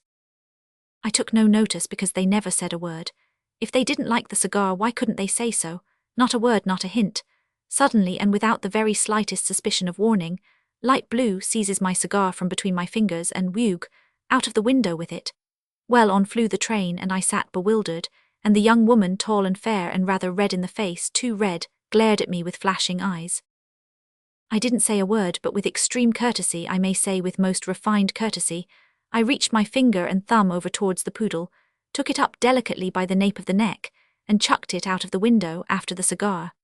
The train went flying on, and the poodle's yells were lost in the distance. "Oh, you naughty man," cried Nastasya, laughing and clapping her hands like a child. "Bravo," said Ferdishenko. Titsin laughed too, though he had been very sorry to see the general appear. Even Kolya laughed and said, "Bravo." And I was right, truly right, cried the general with warmth and solemnity, for if cigars are forbidden in railway carriages, poodles are much more so. Well, and what did the lady do? Asked Nastasya impatiently. That's where all the mischief of it lies, replied Ivolgin, frowning. Without a word, as it were, of warning, she slapped me on the cheek. An extraordinary woman. And you? The general dropped his eyes and elevated his brows, shrugged his shoulders, tightened his lips, spread his hands, and remained silent. At last he blurted out. I lost my head. Did you hit her? No, oh no, there was a great flare-up, but I didn't hit her. I had to struggle a little purely to defend myself, but the very devil was in the business. It turned out that Light Blue was an Englishwoman, governess or something, at Princess Bielakansky's, and the other woman was one of the old-maid princesses Bielakansky. Well, everybody knows what great friends the princess and Mrs. Epanchin are, so there was a pretty kettle of fish. All the Bielakanskys went into mourning for the poodle. 6 princesses in tears and the Englishwoman shrieking.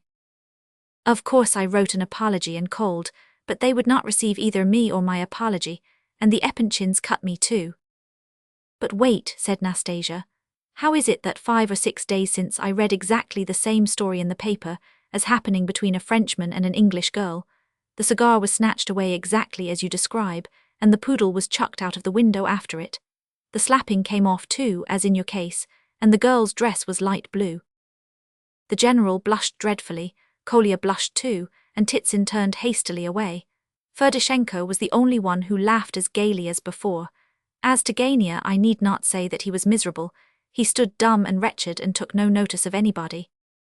I assure you, said the general, that exactly the same thing happened to myself. I remembered there was some quarrel between father and Miss Smith, the Bielakansky's governess, said Kolya.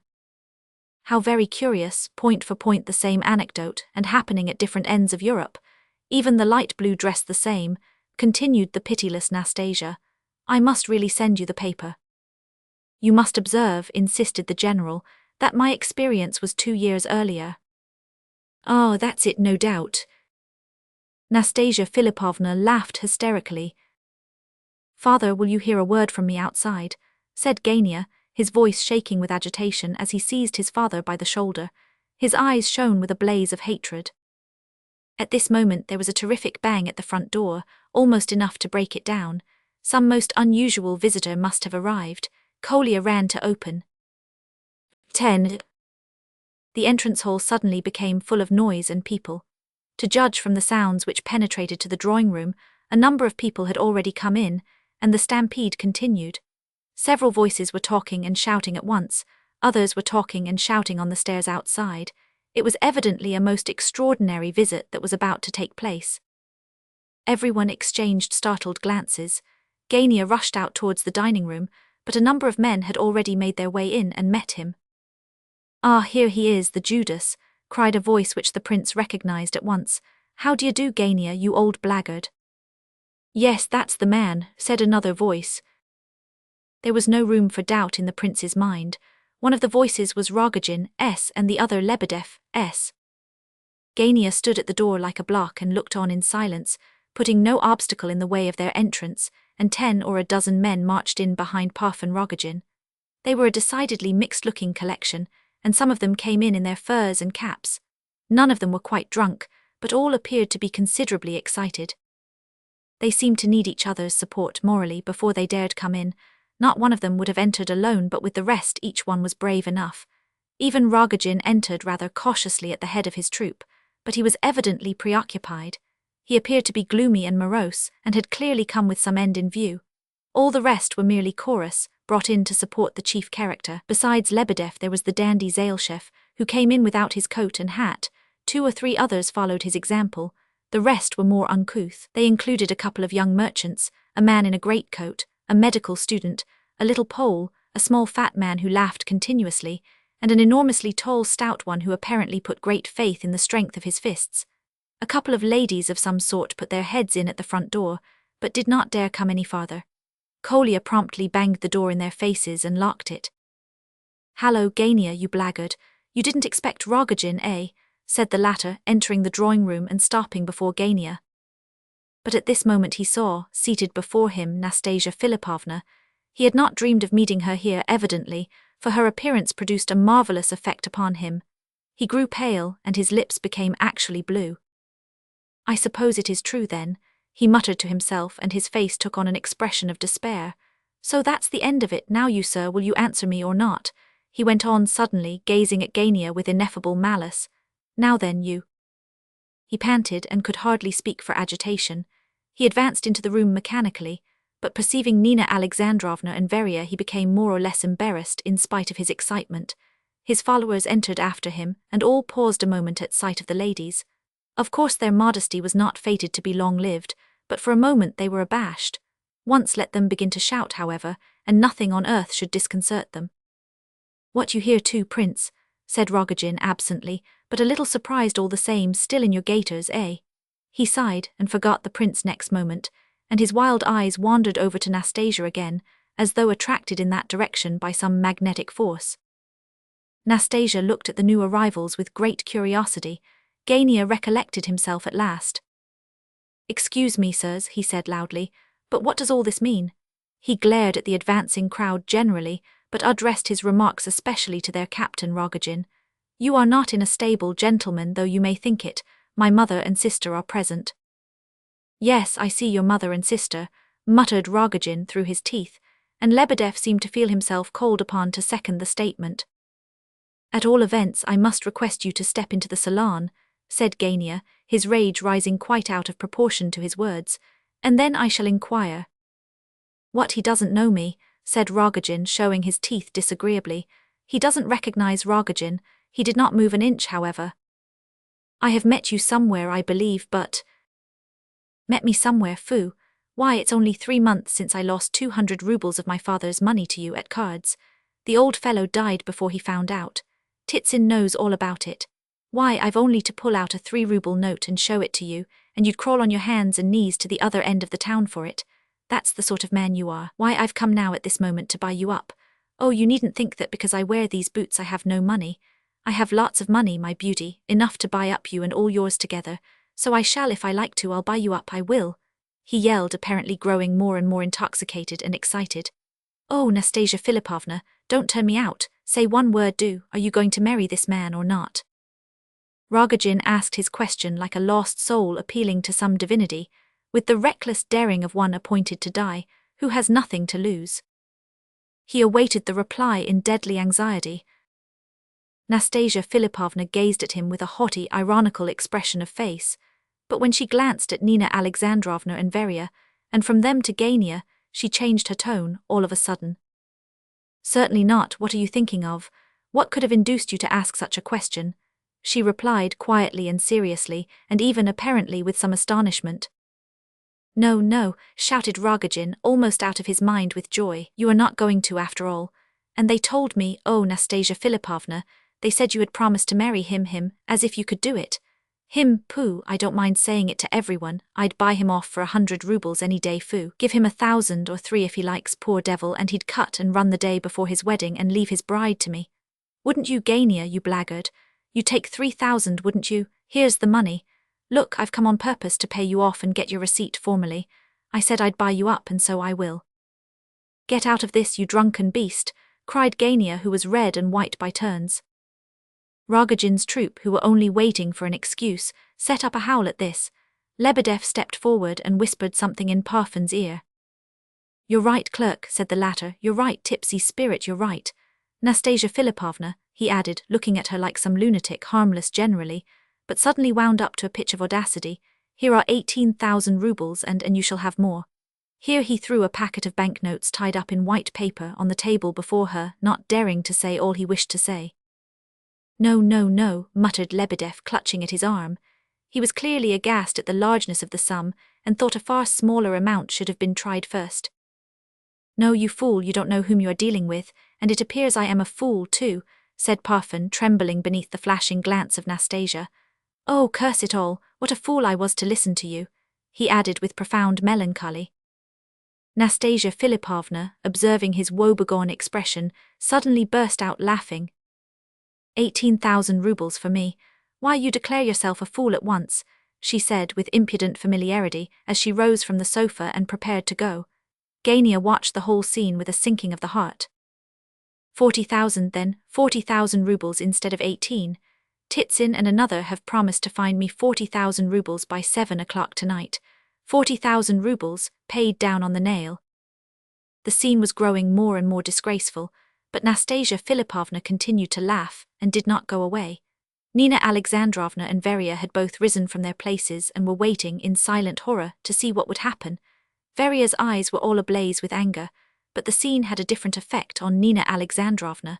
She paled and trembled and looked more and more like fainting every moment. Very well then, 100,000, paid this very day. Titsin, find it for me, a good share shall stick to your fingers, come. You are mad, said Titsin, coming up quickly and seizing him by the hand. You're drunk, the police will be sent for if you don't look out. Think where you are.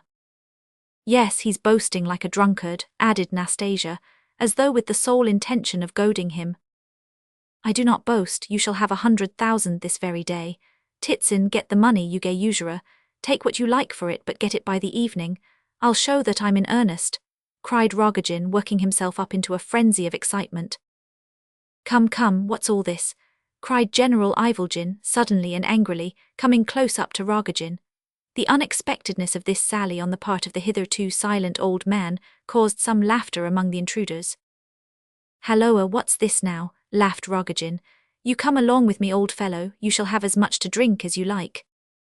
Oh, it's too horrible, cried poor Kolya, sobbing with shame and annoyance.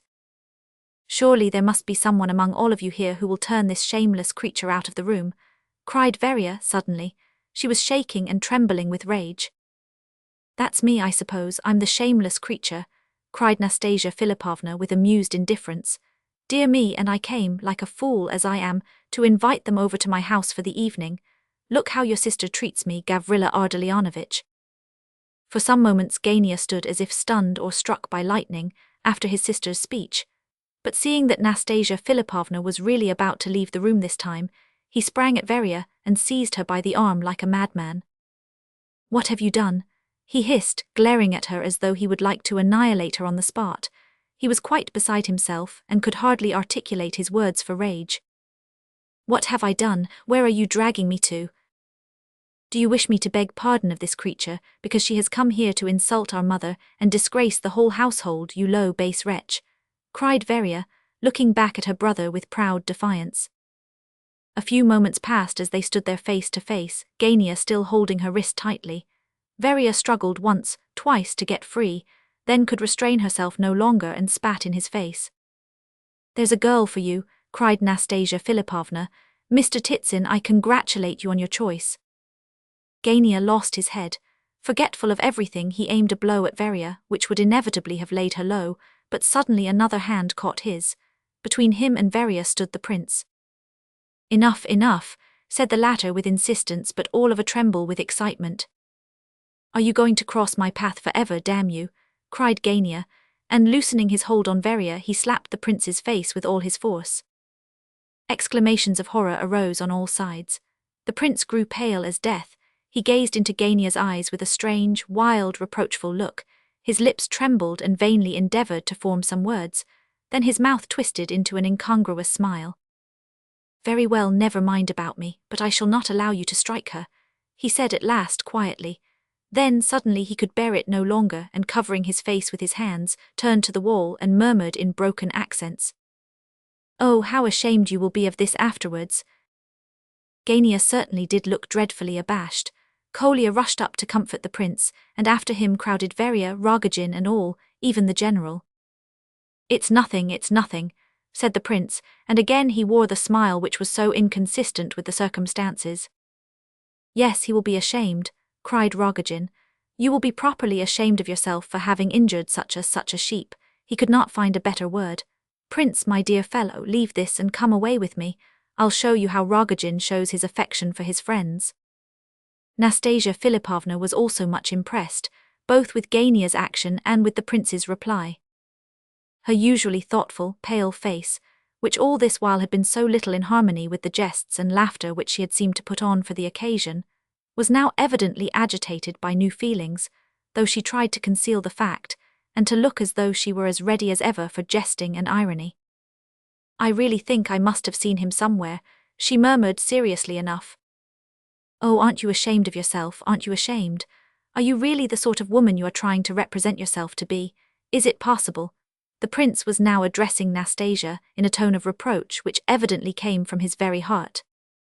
Nastasya Filippovna looked surprised, and smiled, but evidently concealed something beneath her smile, and with some confusion and a glance at Gania she left the room. However, she had not reached the outer hall when she turned round, walked quickly up to Nina Alexandrovna, seized her hand and lifted it to her lips. "He guessed quite right. I am not that sort of woman," she whispered hurriedly, flushing red all over. Then she turned again and left the room so quickly that no one could imagine what she had come back for. All they saw was that she said something to Nina Alexandrovna in a hurried whisper, and seemed to kiss her hand. Veria, however, both saw and heard all, and watched Nastasya out of the room with an expression of wonder. Gania recollected himself in time to rush after her in order to show her out, but she had gone. He followed her to the stairs. "Don't come with me," she cried. "Au revoir till the evening, do you hear? Au revoir." He returned thoughtful and confused. The riddle lay heavier than ever on his soul. He was troubled about the prince too, and so bewildered that he did not even observe Rogozhin's rowdy band crowd past him and step on his toes at the door as they went out. They were all talking at once.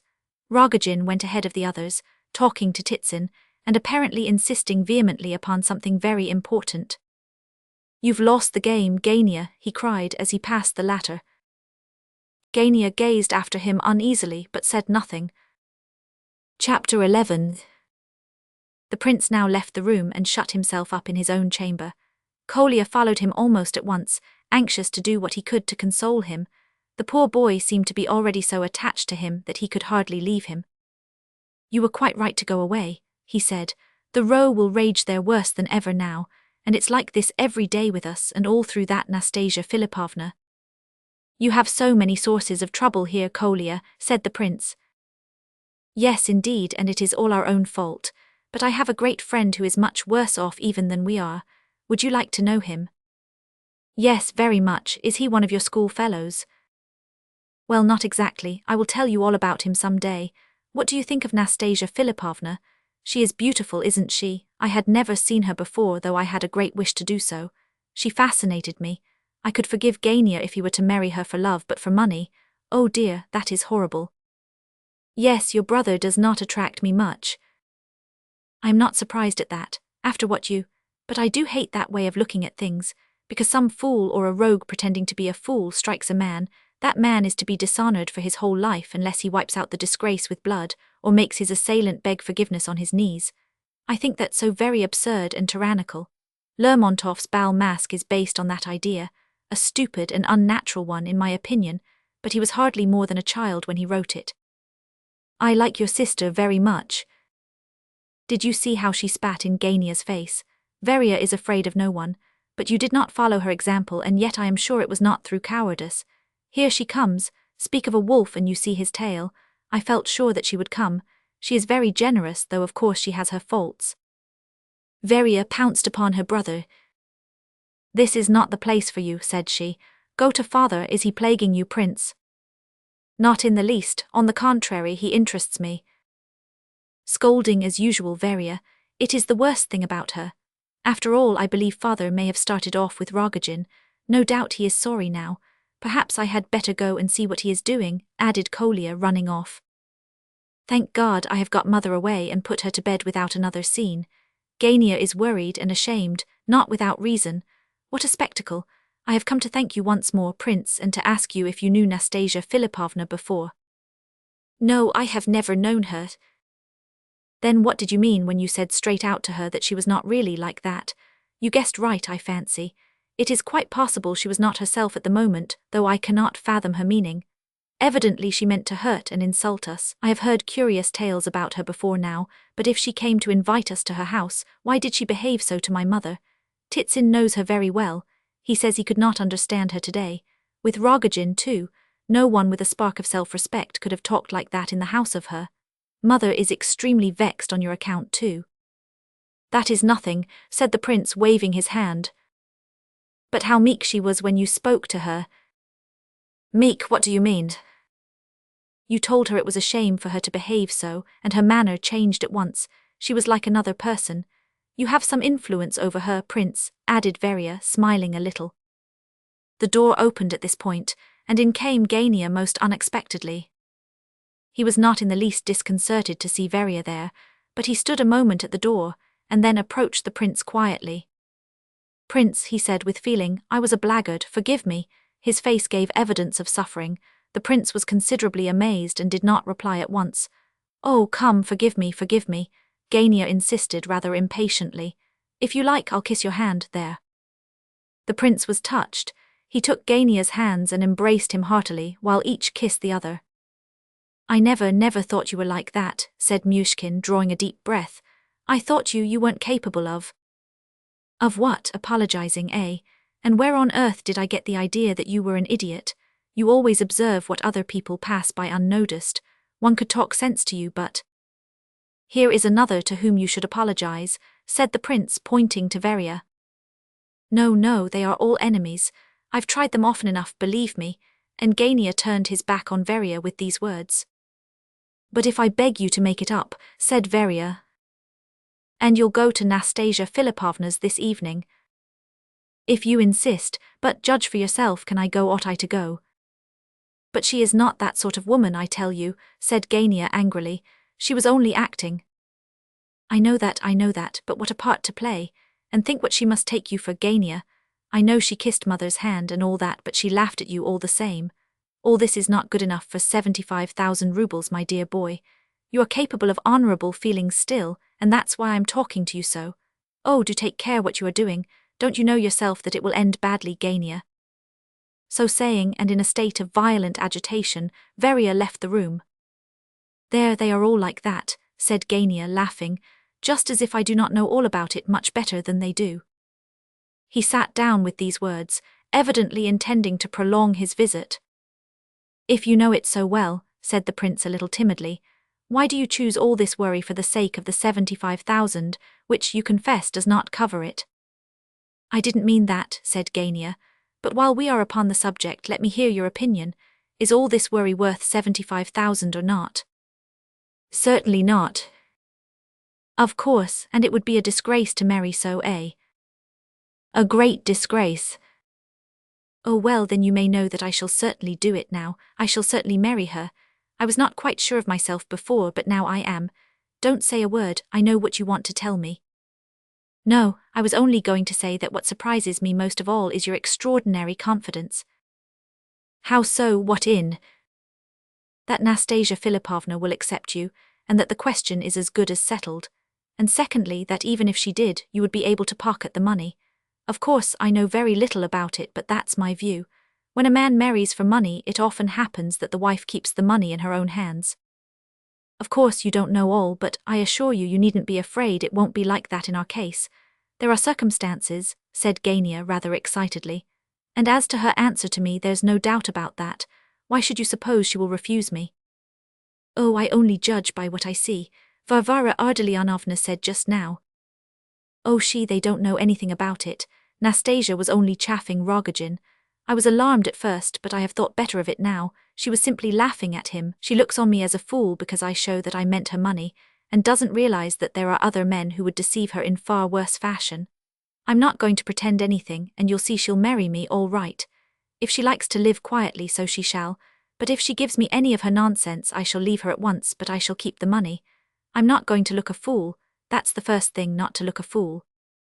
But Nastasya Filippovna seems to me to be such a sensible woman, and as such, why should she run blindly into this business? That's what puzzles me so, said the prince. You don't know all, you see. I tell you there are things, and besides I'm sure that she is persuaded that I love her to distraction, and I give you my word I have a strong suspicion that she loves me, too, in her own way, of course. She thinks she will be able to make a sort of slave of me all my life, but I shall prepare a little surprise for her. I don't know whether I ought to be confidential with you, Prince, but I assure you, you are the only decent fellow I have come across. I have not spoken so sincerely as I am doing at this moment for years. There are uncommonly few honest people about, Prince. There isn't one honester than Titsin, he's the best of the lot. Are you laughing? You don't know perhaps that blackguards like honest people, and being one myself I like you. Why am I a blackguard? Tell me honestly now. They all call me a blackguard because of her, and I have got into the way of thinking myself one. That's what is so bad about the business." "I for one shall never think you a blackguard again," said the prince. "I confess I had a poor opinion of you at first, but I have been so joyfully surprised about you just now. It's a good lesson for me. I shall never judge again without a thorough trial. I see now that you are not only not a blackguard but are not even quite spoiled. I see that you are quite an ordinary man, not original in the least degree, but rather weak." Gania laughed sarcastically but said nothing. The prince, seeing that he did not quite like the last remark, blushed and was silent too. "Has my father asked you for money?" asked Gania suddenly. "No. Don't give it to him if he does. Fancy, he was a decent, respectable man once. He was received in the best society. He was not always the liar he is now. Of course, wine is at the bottom of it all, but he is a good deal worse than an innocent liar now. Do you know that he keeps a mistress? I can't understand how mother is so long-suffering. Did he tell you the story of the siege of Kars? Or perhaps the one about his grey horse that talked? He loves to enlarge on these absurd histories." And Gania burst into a fit of laughter. Suddenly he turned to the prince and asked, "Why are you looking at me like that?" "I am surprised to see you laugh in that way like a child. You came to make friends with me again just now and you said, 'I will kiss your hand if you like,' just as a child would have said it. And then, all at once you are talking of this mad project, of these 75,000 rubles. It all seems so absurd and impossible." "Well, what conclusion have you reached?" "That you are rushing madly into the undertaking, and that you would do well to think it over again. It is more than possible that Varvara Ardalionovna is right." "Ah, now you begin to moralize. I know that I am only a child, very well," replied Gania impatiently. "That is proved by my having this conversation with you. It is not for money only, Prince, that I am rushing into this affair," he continued, hardly master of his words, so closely had his vanity been touched. "If I reckoned on that I should certainly be deceived, for I am still too weak in mind and character. I am obeying a passion, an impulse perhaps, because I have but one aim, one that overmasters all else. You imagine that once I am in possession of these 75,000 rubles, I shall rush to buy a carriage. No, I shall go on wearing the old overcoat I have worn for 3 years, and I shall give up my club. I shall follow the example of men who have made their fortunes. When Titsin was 17 he slept in the street, he sold pen-knives and began with a kopeck. Now he has 60,000 rubles, but to get them what has he not done? Well, I shall be spared such a hard beginning and shall start with a little capital. In 15 years people will say, 'Look, that's Ivolgin, the king of the Jews.' You say that I have no originality. Now mark this, Prince. There is nothing so offensive to a man of our time and race than to be told that he is wanting in originality, that he is weak in character, has no particular talent, and is, in short, an ordinary person. You have not even done me the honor of looking upon me as a rogue. Do you know I could have knocked you down for that just now? You wounded me more cruelly than Epanchin, who thinks me capable of selling him my wife. Observe, it was a perfectly gratuitous idea on his part, seeing there has never been any discussion of it between us. This has exasperated me, and I am determined to make a fortune. I will do it. Once I am rich, I shall be a genius, an extremely original man. One of the vilest and most hateful things connected with money is that it can buy even talent, and will do so as long as the world lasts. You will say that this is childish or romantic. Well, that will be all the better for me, but the thing shall be done. I will carry it through. He laughs most who laughs last. Why does Epanchin insult me? Simply because, socially, I am a nobody. However, enough for the present.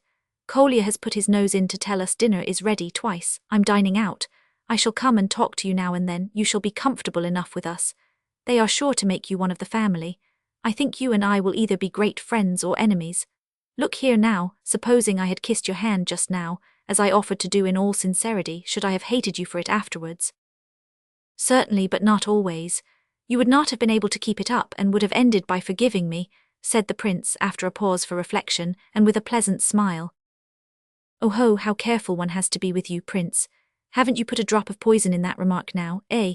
By the way, ha ha ha. I forgot to ask, was I right in believing that you were a good deal struck yourself with Nastasya Filippovna? Yes. Are you in love with her? No. And yet you flush up as red as a rosebud. Come, it's all right, I'm not going to laugh at you. Do you know she is a very virtuous woman? Believe it or not as you like. You think she and Totsky, not a bit of it, not a bit of it. Not for ever so long, au revoir. Gania left the room in great good humor. The prince stayed behind and meditated alone for a few minutes. At length, Kolya popped his head in once more. "I don't want any dinner, thanks, Kolya. I had too good a lunch at General Epanchin's." Kolya came into the room and gave the prince a note. It was from the general and was carefully sealed up. It was clear from Kolya's face how painful it was to him to deliver the missive. The prince read it, rose and took his hat. "It's only a couple of yards," said Kolya, blushing. "He's sitting there over his bottle, and how they can give him credit I cannot understand. Don't tell mother I brought you the note, Prince. I have sworn not to do it 1,000 times, but I'm always so sorry for him. Don't stand on ceremony, give him some trifle and let that end it." "Come along, Kolya, I want to see your father. I have an idea," said the prince. Chapter 12. Kolya took the prince to a public house in the Lithuania not far off. In one of the side rooms there sat at a table, looking like one of the regular guests of the establishment, Ardalian Alexandrovitch with a bottle before him and a newspaper on his knee.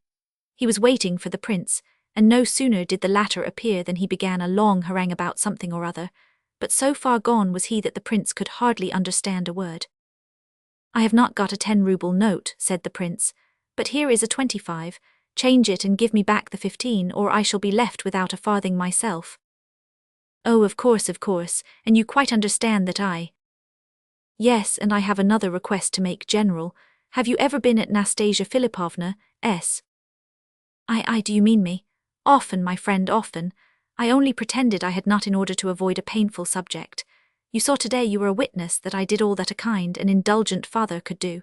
Now a father of altogether another type shall step into the scene. You shall see. The old soldier shall lay bare this intrigue, or a shameless woman will force her way into a respectable and noble family." "Yes, quite so. I wish to ask you whether you could show me the way to Nastasya Filippovna's tonight. I must go. I have business with her. I was not invited, but I was introduced. Anyhow, I am ready to trespass the laws of propriety if only I can get in somehow or other." "My dear young friend, you have hit on my very idea. It was not for this rubbish I asked you to come over here." He pocketed the money, however, at this point. "It was to invite your alliance in the campaign against Nastasya Filippovna tonight. How well it sounds, General Ivolgin and Prince Myshkin. That'll fetch her, I think, capital. We'll go at 9, there's time yet." "Where does she live?" "Oh, a long way off near the great theatre, just in the square there. It won't be a large party." The general sat on and on. He had ordered a fresh bottle when the prince arrived. This took him an hour to drink, and then he had another and another, during the consumption of which he told pretty nearly the whole story of his life. The prince was in despair. He felt that though he had but applied to this miserable old drunkard because he saw no other way of getting to Nastasya Filippovna's, yet he had been very wrong to put the slightest confidence in such a man. At last he rose and declared that he would wait no longer. The general rose too, drank the last drops that he could squeeze out of the bottle, and staggered into the street. Myshkin began to despair. He could not imagine how he had been so foolish as to trust this man. He only wanted one thing, and that was to get to Nastasya Filippovna's, even at the cost of a certain amount of impropriety. But now the scandal threatened to be more than he had bargained for. By this time, Ardalian Alexandrovitch was quite intoxicated, and he kept his companion listening while he discoursed eloquently and pathetically on subjects of all kinds, interspersed with torrents of recrimination against the members of his family. He insisted that all his troubles were caused by their bad conduct, and time alone would put an end to them. At last they reached the Lithuania. The thaw increased steadily. A warm, unhealthy wind blew through the streets, vehicles splashed through the mud, and the iron shoes of horses and mules rang on the paving stones. Crowds of melancholy people plodded wearily along the footpaths, with here and there a drunken man among them. "Do you see those brightly lighted windows?" said the general. "Many of my old comrades in arms live about here, and I, who served longer and suffered more than any of them, am walking on foot to the house of a woman of rather questionable reputation. A man, look you, who has 13 bullets on his breast. You don't believe it? Well, I can assure you it was entirely on my account that Pirogov telegraphed to Paris and left Sebastopol at the greatest risk during the siege. Nelaton, the Tuileries surgeon, demanded a safe conduct, in the name of science, into the besieged city in order to attend my wounds. The government knows all about it. That's the Ivolgin with 13 bullets in him. That's how they speak of me. Do you see that house, Prince? One of my old friends lives on the first floor with his large family. In this and 5 other houses, 3 overlooking Nevsky, 2 in the Morskaya, are all that remain of my personal friends. Nina Alexandrovna gave them up long ago, but I keep in touch with them still.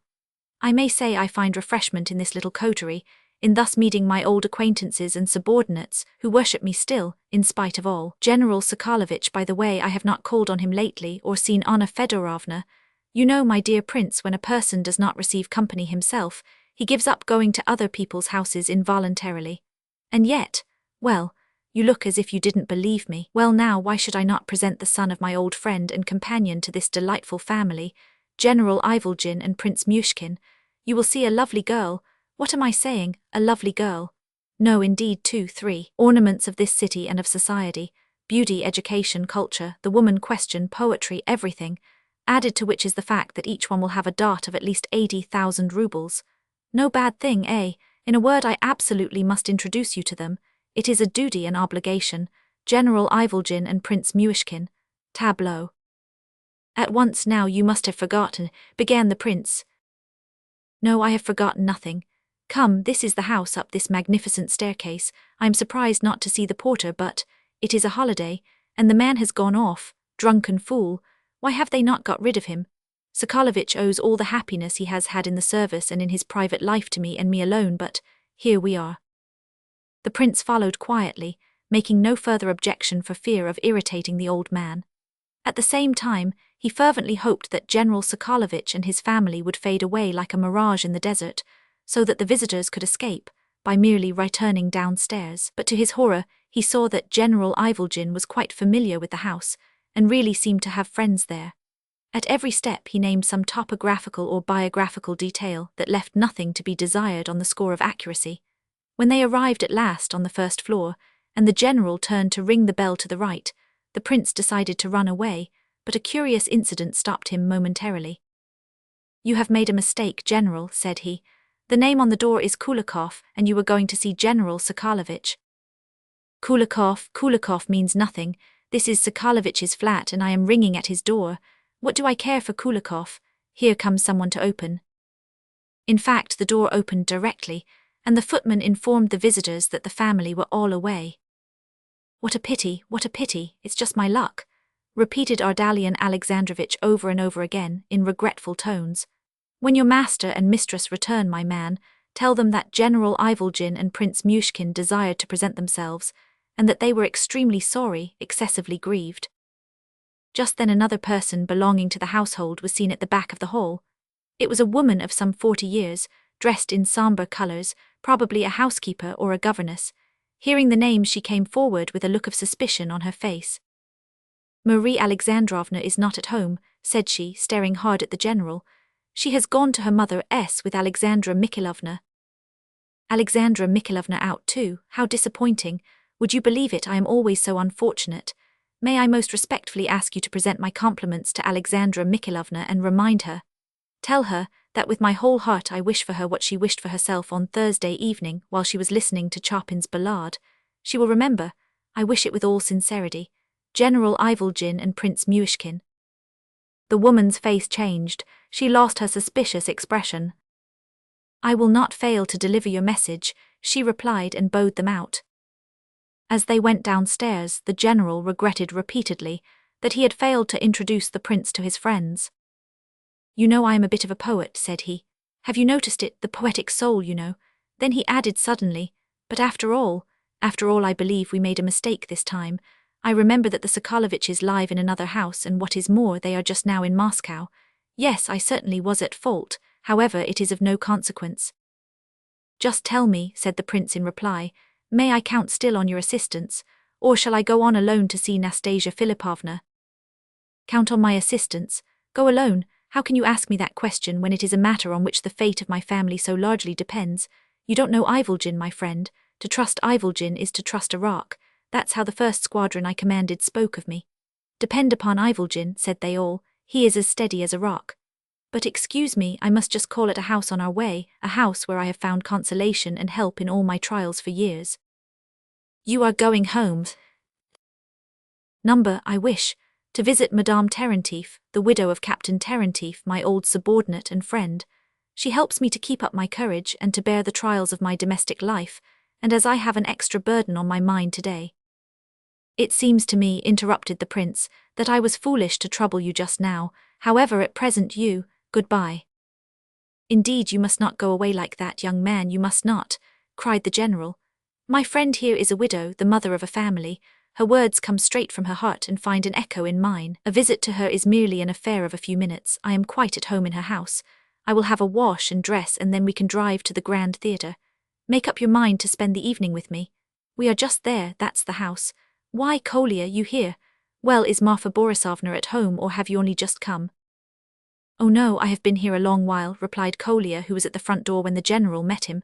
I am keeping Hippolyte company. He is worse and has been in bed all day. I came down to buy some cards. Marfa Borisovna expects you. But what a state you are in, father, added the boy, noticing his father's unsteady gait. Well, let us go in. On meeting Kolya, the prince determined to accompany the general, though he made up his mind to stay as short a time as possible. He wanted Kolya, but firmly resolved to leave the general behind. He could not forgive himself for being so simple as to imagine that Ivolgin would be of any use. The three climbed up the long staircase until they reached the 4th floor where Madame Terentif lived. You intend to introduce the prince? Asked Kolya as they went up. Yes, my boy, I wish to present him, General Ivolgin and Prince Myshkin, but what's the matter? What? How is Marfa Borisovna? You know, father, you would have done much better not to come at all. She is ready to eat you up. You have not shown yourself since the day before yesterday, and she is expecting the money. Why did you promise her any? You are always the same. Well, now you will have to get out of it as best you can. They stopped before a somewhat low doorway on the 4th floor. Ardalian Alexandrovitch, evidently much out of countenance, pushed Myshkin in front. I will wait here, he stammered. I should like to surprise her. Kolya entered first, and as the door stood open, the mistress of the house peeped out. The surprise of the general's imagination fell very flat, for she at once began to address him in terms of reproach. Marfa Borisovna was about 40 years of age. She wore a dressing jacket, her feet were in slippers, her face painted, and her hair was in dozens of small plaits. No sooner did she catch sight of Ardalian Alexandrovitch than she screamed. There he is, that wicked mean wretch. I knew it was he, my heart misgave me. The old man tried to put a good face on the affair. Come, let us go in, it's all right, he whispered in the prince's ear. But it was more serious than he wished to think. As soon as the visitors had crossed the low dark hall and entered the narrow reception room, furnished with half a dozen cane chairs and 2 small card tables, Madame Terentif, in the shrill tones habitual to her, continued her stream of invectives. Are you not ashamed? Are you not ashamed? You barbarian, you tyrant, you have robbed me of all I possessed, you have sucked my bones to the marrow. How long shall I be your victim, shameless, dishonorable man? Marfa Borisovna, here is the Prince Myshkin, General Ivolgin and Prince Myshkin, stammered the disconcerted old man. Would you believe, said the mistress of the house, suddenly addressing the prince, would you believe that that man has not even spared my orphan children? He has stolen everything I possessed, sold everything, pawned everything. He has left me nothing, nothing. What am I to do with your IUS, you cunning, unscrupulous rogue?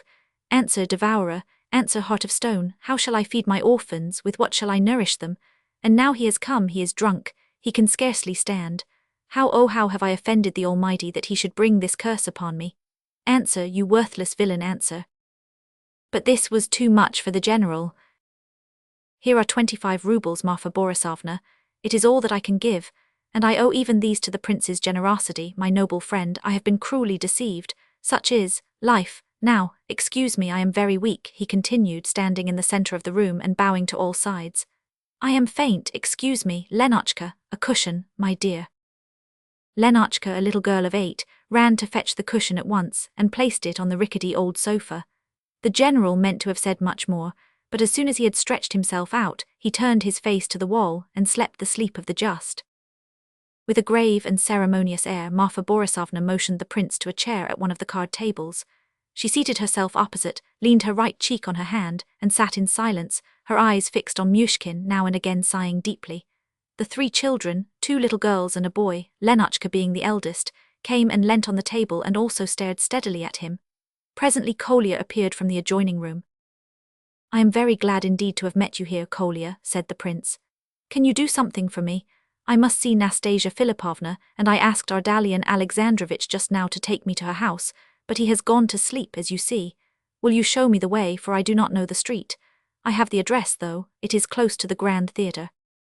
Nastasya Filippovna, she does not live there, and to tell you the truth, my father has never been to her house. It is strange that you should have depended on him. She lives near W. Vladimir Street at the Five Corners, and it is quite close by. Will you go directly? It is just 9:30. I will show you the way with pleasure. Kolya and the prince went off together. Alas, the latter had no money to pay for a cab, so they were obliged to walk. I should have liked to have taken you to see Hippolyte, said Kolya. He is the eldest son of the lady you met just now, and was in the next room. He is ill and has been in bed all day. But he is rather strange and extremely sensitive, and I thought he might be upset considering the circumstances in which you came. Somehow it touches me less as it concerns my father while it is his mother. That, of course, makes a great difference. What is a terrible disgrace to a woman does not disgrace a man, at least not in the same way. Perhaps public opinion is wrong in condemning one sex and excusing the other. Hippolyte is an extremely clever boy, but so prejudiced. He is really a slave to his opinions. Do you say he is consumptive? Yes, it really would be happier for him to die young. If I were in his place, I should certainly long for death. He is unhappy about his brother and sisters, the children you saw. If it were possible, if we only had a little money, we should leave our respective families and live together in a little apartment of our own. It is our dream. But do you know, when I was talking over your affair with him, he was angry and said that anyone who did not call out a man who had given him a blow was a coward. He is very irritable today, and I left off arguing the matter with him.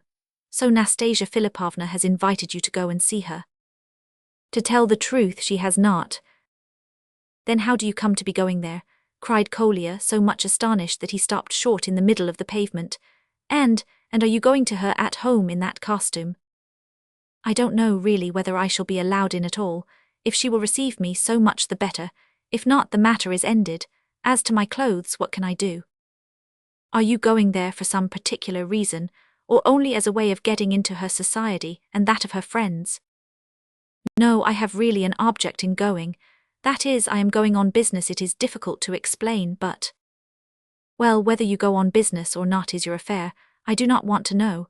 The only important thing in my eyes is that you should not be going there simply for the pleasure of spending your evening in such company, cocottes, generals, usurers. If that were the case, I should despise and laugh at you. There are terribly few honest people here, and hardly any whom one can respect, although people put on airs, Veria especially. Have you noticed, Prince, how many adventurers there are nowadays, especially here in our dear Russia? How it has happened I never can understand. There used to be a certain amount of solidity in all things, but now what happens? Everything is exposed to the public gaze, veils are thrown back, every wound is probed by careless fingers. We are forever present at an orgy of scandalous revelations. Parents blush when they remember their old-fashioned morality. At Moscow lately a father was heard urging his son to stop at nothing, mind you, to get money. The press seized upon the story, of course, and now it is public property. Look at my father, the general, see what he is, and yet I assure you he is an honest man, only he drinks too much and his morals are not all we could desire. Yes, that's true. I pity him, to tell the truth, but I dare not say so because everybody would laugh at me, but I do pity him. And who are the really clever men after all? Money grubbers, every one of them from the first to the last. Hippolyte finds excuses for money lending and says it is a necessity. He talks about the economic movement and the ebb and flow of capital. The devil knows what he means. It makes me angry to hear him talk so, but he is soured by his troubles. Just imagine, the general keeps his mother, but she lends him money. She lends it for a week or 10 days at very high interest. Isn't it disgusting? And then, you would hardly believe it, but my mother, Nina Alexandrovna, helps Hippolyte in all sorts of ways, sends him money and clothes. She even goes as far as helping the children through Hippolyte because their mother cares nothing about them, and Veria does the same. Well, just now you said there were no honest nor good people about, that there were only money grubbers, and here they are quite close at hand, these honest and good people, your mother and Veria. I think there is a good deal of moral strength in helping people in such circumstances. Veria does it from pride and likes showing off and giving herself airs. As to my mother, I really do admire her, yes, and honor her. Hippolyte, hardened as he is, feels it. He laughed at first and thought it vulgar of her, but now he is sometimes quite touched and overcome by her kindness. You call that being strong and good, I will remember that. Gania knows nothing about it. He would say that it was encouraging vice. Ah, Gania knows nothing about it. It seems there are many things that Gania does not know, exclaimed the prince as he considered Kolya's last words. Do you know, I like you very much indeed, prince. I shall never forget about this afternoon. I like you too, Kolya. Listen to me, you are going to live here, are you not? Said Kolya. I mean to get something to do directly and earn money. Then shall we three live together, you and I and Hippolyte. We will hire a flat and let the general come and visit us. What do you say? It would be very pleasant, returned the prince. But we must see, I am really rather worried just now. What, are we there already? Is that the house? What a long flight of steps. And there's a porter. Well, Kolya, I don't know what will come of it all. The prince seemed quite distracted for the moment. You must tell me all about it tomorrow. Don't be afraid. I wish you success. We agree so entirely that I can do so, although I do not understand why you are here. Goodbye, cried Kolya excitedly. Now I will rush back and tell Hippolyte all about our plans and proposals. But as to your getting in, don't be in the least afraid. You will see her. She is so original about everything. It's the first floor. The porter will show you. Chapter 13. The prince was very nervous as he reached the outer door, but he did his best to encourage himself with the reflection that the worst thing that could happen to him would be that he would not be received, or perhaps received, then laughed at for coming. But there was another question, which terrified him considerably, and that was, what was he going to do when he did get in? And to this question he could fashion no satisfactory reply. If only he could find an opportunity of coming close up to Nastasya Filippovna and saying to her, "Don't ruin yourself by marrying this man. He does not love you, he only loves your money. He told me so himself, and so did Aglaya Ivanovna, and I have come on purpose to warn you." But even that did not seem quite a legitimate or practicable thing to do. Then again there was another delicate question, to which he could not find an answer, dared not in fact think of it, but at the very idea of which he trembled and blushed. However, in spite of all his fears and heart-quakings, he went in and asked for Nastasya Filippovna. Nastasya occupied a medium-sized but distinctly tasteful, flat, beautifully furnished and arranged. At one period of these 5 years of Petersburg life, Trotsky had certainly not spared his expenditure upon her. He had calculated upon her eventual love, and tried to tempt her with a lavish outlay upon comforts and luxuries, knowing too well how easily the heart accustoms itself to comforts, and how difficult it is to tear oneself away from luxuries which have become habitual, and, little by little, indispensable. Nastasya did not reject all this. She even loved her comforts and luxuries, but, strangely enough, never became in the least degree dependent upon them, and always gave the impression that she could do just as well without them.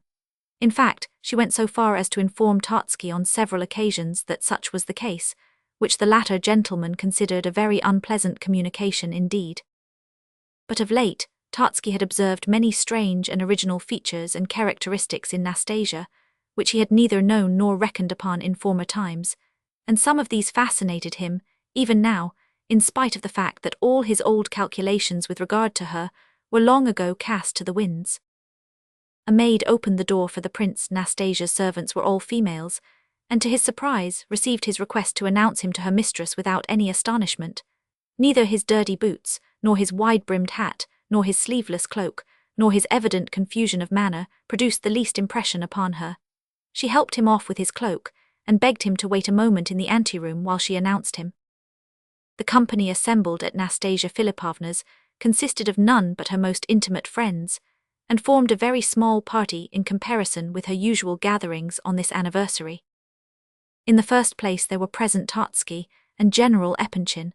They were both highly amiable, but both appeared to be laboring under a half-hidden feeling of anxiety as to the result of Nastasya's deliberations with regard to Gania, which result was to be made public this evening. Then, of course, there was Gania, who was by no means so amiable as his elders, but stood apart, gloomy and miserable, and silent. He had determined not to bring Veria with him, but Nastasya had not even asked after her, though no sooner had he arrived than she had reminded him of the episode between himself and the prince. The general, who had heard nothing of it before, began to listen with some interest, while Gania dryly but with perfect candour went through the whole history, including the fact of his apology to the prince. He finished by declaring that the prince was a most extraordinary man, and goodness knows why he had been considered an idiot hitherto, for he was very far from being one. Nastasya listened to all this with great interest, but the conversation soon turned to Rogozhin and his visit, and this theme proved of the greatest attraction to both Trotsky and the general. Titsin was able to afford some particulars as to Rogozhin's conduct since the afternoon. He declared that he had been busy finding money for the latter ever since, and up to 9 o'clock, Rogozhin having declared that he must absolutely have 100,000 rubles by the evening. He added that Rogozhin was drunk, of course, but that he thought the money would be forthcoming, for the excited and intoxicated rapture of the fellow impelled him to give any interest or premium that was asked of him, and there were several others engaged in beating up the money also. All this news was received by the company with somewhat gloomy interest. Nastasya was silent and would not say what she thought about it. Gania was equally uncommunicative. The general seemed the most anxious of all, and decidedly uneasy. The present of pearls which he had prepared with so much joy in the morning had been accepted but coldly, and Nastasya had smiled rather disagreeably as she took it from him. Ferdishenko was the only person present in good spirits. Trotsky himself, who had the reputation of being a capital talker, and was usually the life and soul of these entertainments, was as silent as any on this occasion, and sat in a state of, for him, most uncommon perturbation.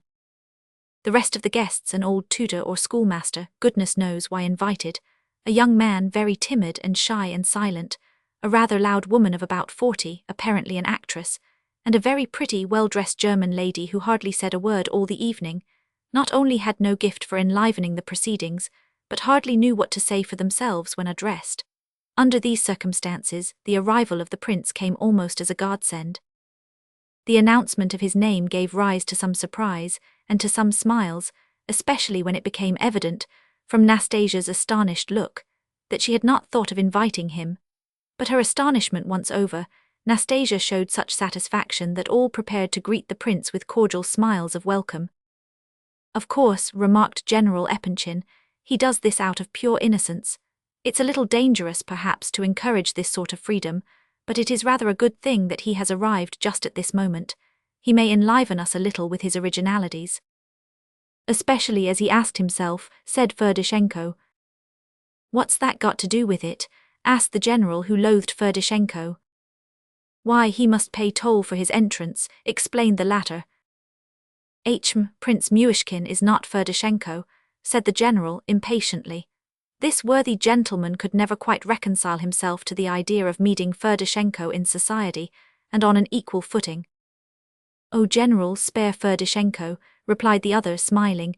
"I have special privileges." "What do you mean by special privileges?" "Once before I had the honor of stating them to the company. I will repeat the explanation today for your Excellency's benefit. You see, Excellency, all the world is witty and clever except myself. I am neither.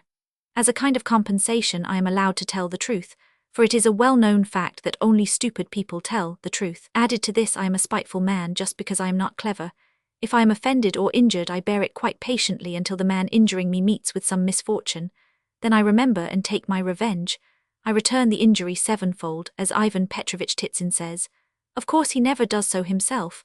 Excellency, no doubt you recollect Krylov's fable, The Lion and the Ass. Well now, that's you and I. That fable was written precisely for us." "You seem to be talking nonsense again, Ferdishenko," growled the general. "What is the matter, Excellency? I know how to keep my place. When I said just now that you and I, were the lion and the ass of Krylov's fable, of course it is understood that I take the role of the ass. Your Excellency is the lion of which the fable remarks.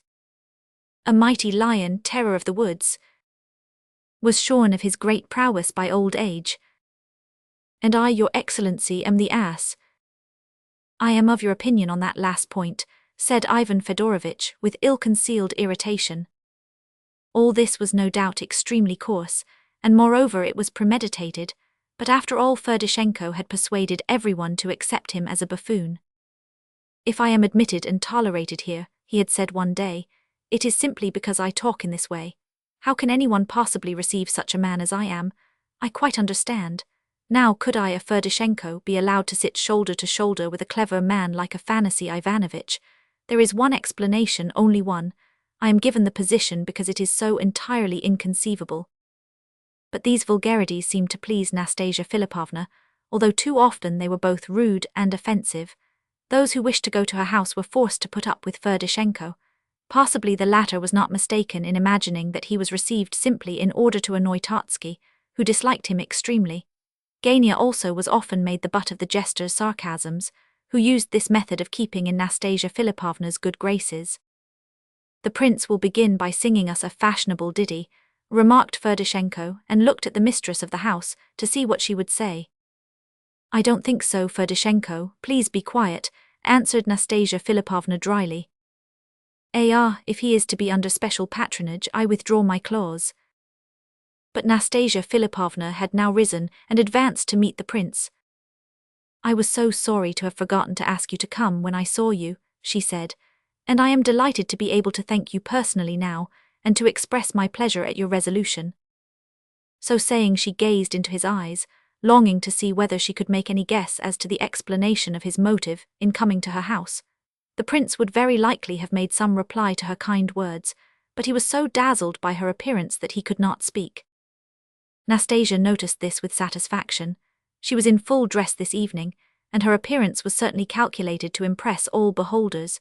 She took his hand and led him towards her other guests, but just before they reached the drawing-room door, the prince stopped her, and hurriedly and in great agitation whispered to her, "You are altogether perfection, even your pallor and thinness are perfect, one could not wish you otherwise. I did so wish to come and see you.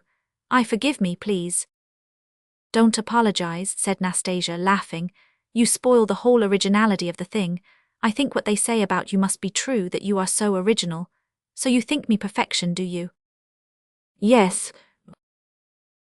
Well, you may be a good reader of riddles, but you are wrong there at all events. I'll remind you of this tonight." Nastasya introduced the prince to her guests, to most of whom he was already known. Tartsky immediately made some amiable remark. All seemed to brighten up at once, and the conversation became general. Nastasya made the prince sit down next to herself. "Dear me, there's nothing so very curious about the prince dropping in after all," remarked Ferdishenko. "It's quite a clear case," said the hitherto silent Gania. "I have watched the prince almost all day, ever since the moment when he first saw Nastasya Filippovna's portrait at General Epanchin's. I remember thinking at the time what I am now pretty sure of, and what I may say in passing, the prince confessed to myself." Gania said all this perfectly seriously, and without the slightest appearance of joking. Indeed, he seemed strangely gloomy. "I did not confess anything to you," said the prince, blushing. "I only answered your question." "Bravo, that's frank at any rate," shouted Ferdishenko, and there was general laughter. "Oh, Prince, I never should have thought it of you," said General Epanchin, "and I imagined you a philosopher. Oh, you silent fellows." Judging from the fact that the prince blushed at this innocent joke like a young girl, I should think that he must, as an honourable man, harbour the noblest intentions, said the old toothless schoolmaster most unexpectedly. He had not so much as opened his mouth before. This remark provoked general mirth, and the old fellow himself laughed loudest of the lot, but ended with a stupendous fit of coughing. Nastasya Filippovna, who loved originality and drollery of all kinds, was apparently very fond of this old man, and rang the bell for more tea to stop his coughing. It was now 10:30. "Gentlemen, wouldn't you like a little champagne now?" she asked. "I have it all ready, it will cheer us up, do now, no ceremony." This invitation to drink, couched as it was in such informal terms, came very strangely from Nastasya Filippovna. Her usual entertainments were not quite like this, there was more style about them. However, the wine was not refused. Each guest took a glass excepting Gania, who drank nothing. It was extremely difficult to account for Nastasya's strange condition of mind, which became more evident each moment, and which none could avoid noticing. She took her glass and vowed she would empty it 3 times that evening. She was hysterical, and laughed aloud every other minute with no apparent reason, the next moment relapsing into gloom and thoughtfulness. Some of her guests suspected that she must be ill, but concluded at last that she was expecting something, for she continued to look at her watch impatiently and unceasingly. She was most absent and strange. "You seem to be a little feverish tonight," said the actress. "Yes, I feel quite ill. I have been obliged to put on this shawl, I feel so cold," replied Nastasya. She certainly had grown very pale, and every now and then she tried to suppress a trembling in her limbs. "Had we not better allow our hostess to retire, asked Totsky of the general. Not at all, gentlemen, not at all. Your presence is absolutely necessary to me tonight, said Nastasya significantly. As most of those present were aware that this evening a certain very important decision was to be taken, these words of Nastasya Filippovna's appeared to be fraught with much hidden interest. The general and Totsky exchanged looks. Gania fidgeted convulsively in his chair. Let's play at some game, suggested the actress. I know a new and most delightful game, added Ferdishenko. What is it? Asked the actress. Well, when we tried it we were a party of people like this, for instance, and somebody proposed that each of us, without leaving his place at the table, should relate something about himself. It had to be something that he really and honestly considered the very worst action he had ever committed in his life. But he was to be honest, that was the chief point. He wasn't to be allowed to lie. What an extraordinary idea, said the general. That's the beauty of it, general. It's a funny notion, said Totsky, and yet quite natural. It's only a new way of boasting. Perhaps that is just what was so fascinating about it. Why, it would be a game to cry over, not to laugh at, said the actress. Did it succeed? Asked Nastasya Filippovna. Come, let's try it, we really are not quite so jolly as we might be, let's try it, we may like it, it's original at all events. Yes, said Ferdishenko, it's a good idea, come along, the men begin. Of course no one need tell a story if he prefers to be disobliging, we must draw lots. Throw your slips of paper, gentlemen, into this hat and the prince shall draw for turns. It's a very simple game, all you have to do is to tell the story of the worst action of your life. It's as simple as anything. I'll prompt anyone who forgets the rules. No one liked the idea much. Some smiled, some frowned, some objected but faintly, not wishing to oppose Nastasya's wishes, for this new idea seemed to be rather well received by her. She was still in an excited, hysterical state, laughing convulsively at nothing and everything. Her eyes were blazing, and her cheeks showed two bright red spots against the white. The melancholy appearance of some of her guests seemed to add to her sarcastic humor, and perhaps the very cynicism and cruelty of the game proposed by Ferdishenko pleased her. At all events she was attracted by the idea, and gradually her guests came round to her side. The thing was original at least, and might turn out to be amusing. And supposing it's something that one can't speak about before ladies? Asked the timid and silent young man. Why then of course you won't say anything about it, as if there are not plenty of sins to your score without the need of those, said Ferdishenko. But I really don't know which of my actions is the worst, said the lively actress. Ladies are exempted if they like. And how are you to know that one isn't lying? And if one lies the whole point of the game is lost, said Gania. Oh, but think how delightful to hear how one's friends lie. Besides, you needn't be afraid, Gania. Everybody knows what your worst action is without the need of any lying on your part. Only think, gentlemen, and Ferdishenko here grew quite enthusiastic, only think with what eyes we shall observe one another tomorrow, after our tales have been told. But surely this is a joke, Nastasya Filippovna, asked Totsky. You don't really mean us to play this game?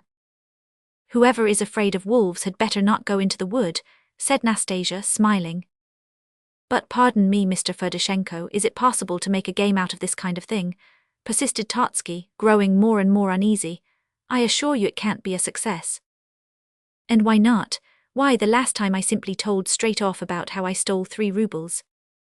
Perhaps so, but it is hardly possible that you told it so that it seemed like truth, or so that you were believed. And as Gavrila Ardalyanovich has said, the least suggestion of a falsehood takes all point out of the game. It seems to me that sincerity, on the other hand, is only possible if combined with a kind of bad taste that would be utterly out of place here. How subtle you are, Afanasy Ivanovitch, you astonish me, cried Ferdishenko. You will remark, gentlemen, that, in saying that I could not recount the story of my theft so as to be believed, Afanasy Ivanovitch has very ingeniously implied that I am not capable of thieving. It would have been bad taste to say so openly. And all the time he is probably firmly convinced, in his own mind, that I am very well capable of it. But now, gentlemen, to business. Put in your slips, ladies and gentlemen. Is yours in, Mr. Totsky? So, then we are all ready. Now, Prince, draw, please. The prince silently put his hand into the hat and drew the names. Ferdishenko was first, then Titsin, then the general, Totsky next, his own 5th, then Gania, and so on. The ladies did not draw. Oh dear, cried Ferdishenko. I did so hope the prince would come out first and then the general. Well, gentlemen, I suppose I must set a good example. What vexes me much is that I am such an insignificant creature that it matters nothing to anybody whether I have done bad actions or not. Besides, which am I to choose? It's an embarrassed richesse. Shall I tell how I became a thief on one occasion only, to convince Afanasy Ivanovitch that it is possible to steal without being a thief? Do go on, Ferdishenko, and don't make unnecessary preface or you'll never finish, said Nastasya Filippovna. All observed how irritable and cross she had become since her last burst of laughter, but none the less obstinately did she stick to her absurd whim about this new game. Totsky sat looking miserable enough. The general lingered over his champagne and seemed to be thinking of some story for the time when his turn should come. Chapter 14. I have no wit, Nastasya Filippovna, began Ferdishenko, and therefore I talk too much perhaps. Were I as witty now as Mr. Totsky or the general, I should probably have sat silent all the evening as they have. Now, Prince, what do you think? Are there not far more thieves than honest men in this world? Don't you think we may say there does not exist a single person so honest that he has never stolen anything whatever in his life? What a silly idea, said the actress. Of course it is not the case. I have never stolen anything, for one. Very well, Darya Alexeyevna, you have not stolen anything, agreed. But how about the prince now? Look how he is blushing. I think you are partially right, but you exaggerate, said the prince, who had certainly blushed up of a sudden for some reason or other. Ferdishenko, either tell us your story or be quiet and mind your own business. You exhaust all patience, cuttingly and irritably remarked Nastasya Filippovna. Immediately. As for my story, gentlemen, it is too stupid and absurd to tell you. I assure you I am not a thief, and yet I have stolen. I cannot explain why. It was at Semyon Ivanovitch Ishenka's country house one Sunday. He had a dinner party. After dinner the men stayed at the table over their wine. It struck me to ask the daughter of the house to play something on the piano, so I passed through the corner room to join the ladies. In that room, on Maria Ivanovna's writing table, I observed a 3-ruble note. She must have taken it out for some purpose and left it lying there. There was no one about. I took up the note and put it in my pocket. Why, I can't say. I don't know what possessed me to do it, but it was done, and I went quickly back to the dining room and reseated myself at the dinner table. I sat and waited there in a great state of excitement. I talked hard and told lots of stories and laughed like mad. Then I joined the ladies. In half an hour or so the loss was discovered, and the servants were being put under examination. Darya, the housemaid, was suspected. I exhibited the greatest interest and sympathy, and I remember that poor Darya quite lost her head, and that I began assuring her before everyone that I would guarantee her forgiveness on the part of her mistress if she would confess her guilt. They all stared at the girl, and I remember a wonderful attraction in the reflection that here was I sermonizing away, with the money in my own pocket all the while. I went and spent the 3 rubles that very evening at a restaurant. I went in and asked for a bottle of Lafite and drank it up. I wanted to be rid of the money. I did not feel much remorse either then or afterwards, but I would not repeat the performance, believe it or not as you please. There, that's all. Only of course that's not nearly your worst action, said the actress with evident dislike in her face. That was a psychological phenomenon, not an action, remarked Totsky. And what about the maid? Asked Nastasya Filippovna with undisguised contempt. Oh, she was turned out next day, of course. It's a very strict household there. And you allowed it? I should think so, rather. I was not going to return and confess next day, laughed Ferdishenko, who seemed a little surprised at the disagreeable impression which his story had made on all parties. How mean you were, said Nastasya. Bah, you wish to hear a man tell of his worst actions, and you expect the story to come out goody-goody. One's worst actions always are mean. We shall see what the general has to say for himself now. All is not gold that glitters, you know. And because a man keeps his carriage he need not be specially virtuous, I assure you. All sorts of people keep carriages. And by what means? In a word, Ferdishenko was very angry and rapidly forgetting himself. His whole face was drawn with passion. Strange as it may appear, he had expected much better success for his story. These little errors of taste on Ferdishenko's part occurred very frequently. Nastasya trembled with rage and looked fixedly at him, whereupon he relapsed into alarmed silence. He realized that he had gone a little too far. Had we not better end this game? Asked Totsky. It's my turn, but I plead exemption, said Titsin. You don't care to oblige us?" asked Nastasya. "I cannot, I assure you. I confess I do not understand how anyone can play this game." "Then, General, it's your turn," continued Nastasya Filippovna, "and if you refuse, the whole game will fall through, which will disappoint me very much, for I was looking forward to relating a certain page of my own life. I am only waiting for you and Afanasy Ivanovitch to have your turns, for I require the support of your example," she added, smiling. "Oh, if you put it in that way," cried the general excitedly, "I'm ready to tell the whole story of my life, but I must confess that I prepared a little story in anticipation of my turn." Nastasya smiled amiably at him, but evidently her depression and irritability were increasing with every moment. Totsky was dreadfully alarmed to hear her promise a revelation out of her own life. "I, like everyone else," began the general, "have committed certain not altogether graceful actions, so to speak, during the course of my life, but the strangest thing of all in my case is that I should consider the little anecdote which I am now about to give you as a confession of the worst of my bad actions. It is 35 years since it all happened, and yet I cannot to this very day recall the circumstances without, as it were, a sudden pang at the heart. It was a silly affair. I was an ensign at the time. You know ensigns, their blood is boiling water, their circumstances generally penurious. Well, I had a servant Nikifor who used to do everything for me in my quarters, economized and managed for me, and even laid hands on anything he could find belonging to other people, in order to augment our household goods, but a faithful, honest fellow all the same. I was strict but just by nature. At that time we were stationed in a small town. I was quartered at an old widow's house, a lieutenant's widow of 80 years of age. She lived in a wretched little wooden house and had not even a servant, so poor was she. Her relations had all died off, her husband was dead and buried 40 years since, and a niece who had lived with her and bullied her up to 3 years ago was dead too, so that she was quite alone. Well, I was precious dull with her, especially as she was so childish that there was nothing to be got out of her.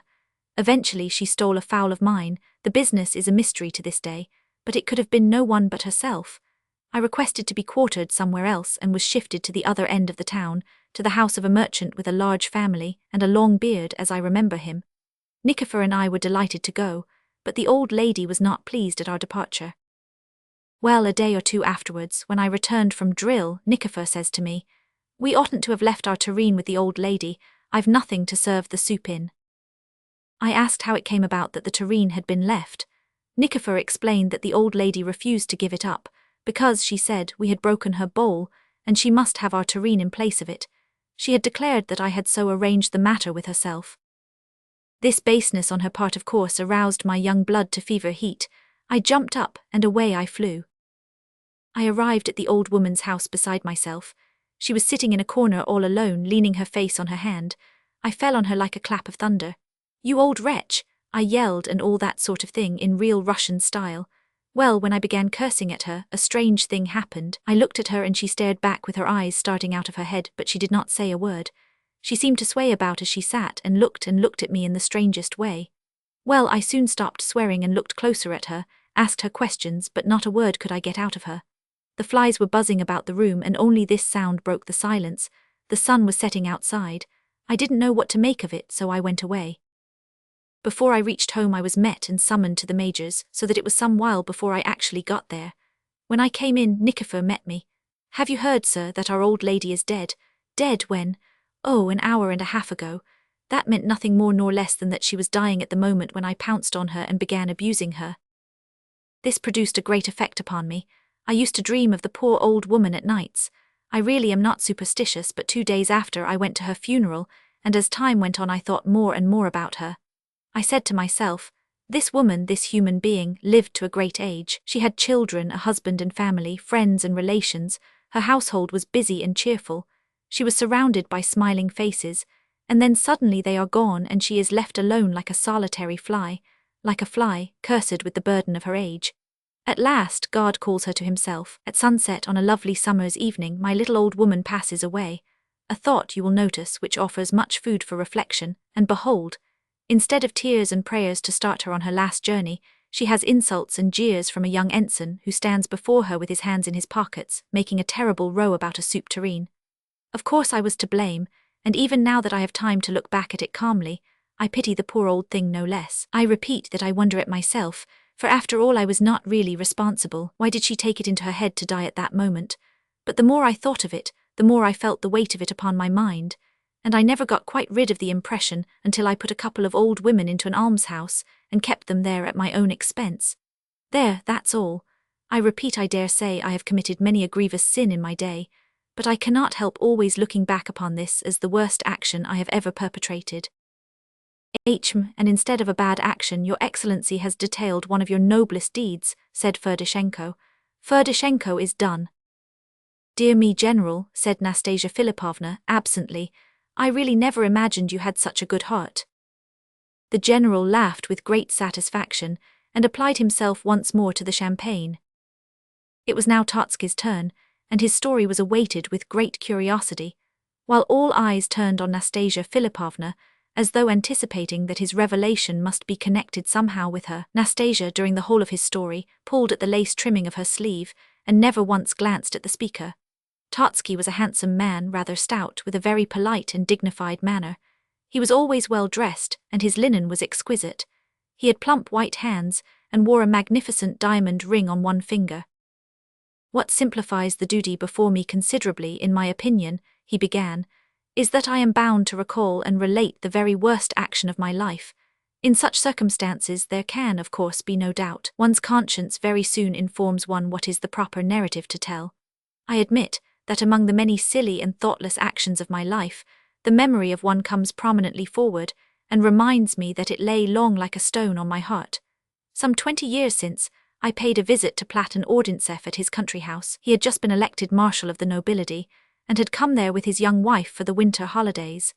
Anfisa Alexeyevna's birthday came off just then too, and there were 2 balls arranged. At that time Dumas-Fil's beautiful work La Démox Camélias, a novel which I consider imperishable, had just come into fashion.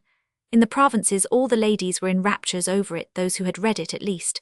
Camellias were all the fashion. Everyone inquired for them, everybody wanted them. And a grand lot of camellias are to be got in a country town, as you all know, and 2 balls to provide for. Poor Peter Volhovskoy was desperately in love with Anfisa Alexeyevna. I don't know whether there was anything, I don't know whether he could possibly have indulged in any hope. The poor fellow was beside himself to get her a bouquet of camellias. Countess Satsky and Sofia Bispalova, as everyone knew, were coming with white camellia bouquets.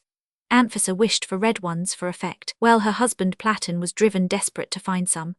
And the day before the ball, Anfisa's rival snapped up the only red camellias to be had in the place, from under Platon's nose, and Platon, wretched man, was done for. Now if Peter had only been able to step in at this moment with a red bouquet, his little hopes might have made gigantic strides. A woman's gratitude under such circumstances would have been boundless, but it was practically an impossibility. The night before the ball I met Peter looking radiant. What is it? I ask. I found them, Eureka. No, where? At Ekshiesk, a little town 15 miles off. There's a rich old merchant who keeps a lot of canaries, has no children, and he and his wife are devoted to flowers. He's got some camellias. And what if he won't let you have them? I'll go on my knees and implore till I get them. I won't go away. When shall you start? Tomorrow morning at 5 o'clock. Go on, I said, and good luck to you. I was glad for the poor fellow and went home, but an idea got hold of me somehow. I don't know how. It was nearly 2 in the morning. I rang the bell and ordered the coachman to be waked up and sent to me. He came. I gave him a tip of 15 rubles and told him to get the carriage ready at once. In half an hour it was at the door. I got in and off we went. By 5 I drew up at the Ekshieski Inn. I waited there till dawn, and soon after 6 I was off and at the old merchant Trepolav's. Camellias, I said. Father, save me, let me have some camellias. He was a tall, grey old man, a terrible-looking old gentleman. Not a bit of it, he says. I won't. Down I went on my knees. Don't say so, don't think what you're doing, I cried. It's a matter of life and death. If that's the case, take them, says he. So up I get and cut such a bouquet of red camellias. He had a whole greenhouse full of them, lovely ones, the old fellow sighs. I pull out 100 rubles. No, says he, don't insult me that way. Oh, if that's the case, give it to the village hospital, I say. Ah, he says, that's quite a different matter. That's good of you and generous. I'll pay it in there for you with pleasure. I like that old fellow, Russian to the core de la vraie souch. I went home in raptures but took another road in order to avoid Peter. Immediately on arriving I sent up the bouquet for Anfisa to see when she awoke. You may imagine her ecstasy, her gratitude. The wretched Platon, who had almost died since yesterday of the reproaches showered upon him, wept on my shoulder. Of course poor Peter had no chance after this. I thought he would cut my throat at first and went about armed ready to meet him, but he took it differently. He fainted and had brain fever and convulsions. A month after, when he had hardly recovered, he went off to the Crimea and there he was shot. I assure you this business left me no peace for many a long year. Why did I do it? I was not in love with her myself. I'm afraid it was simply mischief, pure cussedness on my part. If I hadn't seized that bouquet from under his nose, he might have been alive now, and a happy man. He might have been successful in life and never have gone to fight the Turks. Tartsky ended his tale with the same dignity that had characterized its commencement. Nastasya Filippovna's eyes were flashing in a most unmistakable way now, and her lips were all a-quiver by the time Tartsky finished his story. All present watched both of them with curiosity. "You were right, Tartsky," said Nastasya. "It is a dull game and a stupid one. I'll just tell my story as I promised and then we'll play cards." "Yes, but let's have the story first," cried the general. "Prince," said Nastasya Filippovna, unexpectedly turning to Myshkin, "here are my old friends Tartsky and General Epanchin who wish to marry me off. Tell me what you think. Shall I marry or not? As you decide, so shall it be." Tartsky grew white as a sheet. The general was struck dumb. All present started and listened intently. Gania sat rooted to his chair. "Marry whom?" asked the prince faintly. "Gavrila Ardalionovich Ivolgin," said Nastasya firmly and evenly. There were a few seconds of dead silence. The prince tried to speak, but could not form his words. A great weight seemed to lie upon his breast and suffocate him. "No, don't marry him," he whispered at last, drawing his breath with an effort. "So be it then, Gavrila Ardalionovich," she spoke solemnly and forcibly. "You hear the prince's decision, take it as my decision, and let that be the end of the matter for good and all." "Nastasya Filippovna," cried Tartsky in a quaking voice. "Nastasya Filippovna," said the general in persuasive but agitated tones. Everyone in the room fidgeted in their places and waited to see what was coming next. "Well, gentlemen," she continued, gazing around in apparent astonishment, "what do you all look so alarmed about? Why are you so upset?" "But recollect, Nastasya Filippovna," stammered Tartsky, "you gave a promise, quite a free one, and you might have spared us this. I'm confused and bewildered, I know, but in a word, at such a moment and before company and all so irregular, finishing off a game with a serious matter like this, a matter of honor and of heart, and—" "I don't follow you, Afanasy Ivanovitch, you are losing your head. In the first place, what do you mean by before company? Isn't the company good enough for you? And what's all that about a game? I wished to tell my little story and I told it. Don't you like it? You heard what I said to the prince. As you decide, so it shall be. If he had said yes, I should have given my consent, but he said no, so I refused. Here was my whole life hanging on his one word. Surely I was serious enough." "The prince, what on earth has the prince got to do with it? Who the deuce is the prince?" cried the general, who could conceal his wrath no longer. "The prince has this to do with it, that I see in him for the first time in all my life, a man endowed with real truthfulness of spirit, and I trust him. He trusted me at first sight, and I trust him. It only remains for me then to thank Nastasya Filippovna for the great delicacy with which she has treated me," said Gania, as pale as death and with quivering lips. "That is my plain duty, of course, but the prince, what has he to do in the matter?" "I see what you are driving at," said Nastasya Filippovna. "You imply that the prince is after the 75,000 rubles. I quite understand you. Mr. Tartsky, I forgot to say, take your 75,000 rubles, I don't want them. I let you go free for nothing, take your freedom, you must need it. 9 years and 3 months captivity is enough for anybody. Tomorrow I shall start afresh, today I am a free agent for the first time in my life. General, you must take your pearls back too, give them to your wife, here they are. Tomorrow I shall leave this flat altogether, and then there'll be no more of these pleasant little social gatherings, ladies and gentlemen." So saying, she scornfully rose from her seat as though to depart. "Nastasya Filippovna, Nastasya Filippovna." The words burst involuntarily from every mouth. All present started up in bewildered excitement, all surrounded her, all had listened uneasily to her wild, disconnected sentences.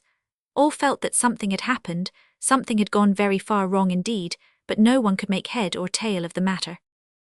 At this moment there was a furious ring at the bell, and a great knock at the door, exactly similar to the one which had startled the company at Gania's house in the afternoon.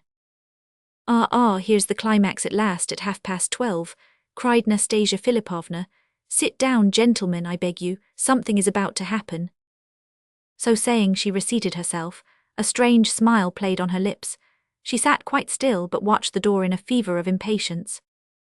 Rogozhin and his 100,000 rubles, no doubt of it, muttered Titsin to himself. Chapter 15. Kasia, the maidservant, made her appearance, terribly frightened. Goodness knows what it means, ma'am, she said. There is a whole collection of men come all tipsy and want to see you. They say that it's Rogozhin and she knows all about it. It's all right, Kasia, let them all in at once. Surely not all, ma'am. They seem so disorderly, it's dreadful to see them. Yes, all, Kasia, all, every one of them. Let them in or they'll come in whether you like or no. Listen, what a noise they are making. Perhaps you are offended, gentlemen, that I should receive such guests in your presence. I am very sorry and ask your forgiveness, but it cannot be helped, and I should be very grateful if you could all stay and witness this climax. However, just as you please, of course. The guests exchanged glances. They were annoyed and bewildered by the episode. But it was clear enough that all this had been prearranged and expected by Nastasya Filippovna, and that there was no use in trying to stop her now, for she was little short of insane. Besides, they were naturally inquisitive to see what was to happen. There was nobody who would be likely to feel much alarm. There were but two ladies present, one of whom was the lively actress, who was not easily frightened, and the other the silent German beauty who, it turned out, did not understand a word of Russian, and seemed to be as stupid as she was lovely. Her acquaintances invited her to their at-homes because she was so decorative. She was exhibited to their guests like a valuable picture, or vase, or statue, or fire screen. As for the men, Titsin was one of Rogozhin's friends. Ferdishenko was as much at home as a fish in the sea. Gania, not yet recovered from his amazement, appeared to be chained to a pillory. The old professor did not in the least understand what was happening, but when he noticed how extremely agitated the mistress of the house and her friends seemed, he nearly wept and trembled with fright. But he would rather have died than leave Nastasya Filippovna at such a crisis, for he loved her as if she were his own granddaughter. Afanasy Ivanovitch greatly disliked having anything to do with the affair, but he was too much interested to leave, in spite of the mad turn things had taken, and a few words that had dropped from the lips of Nastasya puzzled him so much that he felt he could not go without an explanation. He resolved, therefore, to see it out, and to adopt the attitude of silent spectator as most suited to his dignity. General Epanchin alone determined to depart. He was annoyed at the manner in which his gift had been returned, as though he had condescended, under the influence of passion, to place himself on a level with Titsin and Ferdishenko. His self-respect and sense of duty now returned together with a consciousness of what was due to his social rank and official importance. In short, he plainly showed his conviction that a man in his position could have nothing to do with Rogozhin and his companions. But Nastasya interrupted him at his first words.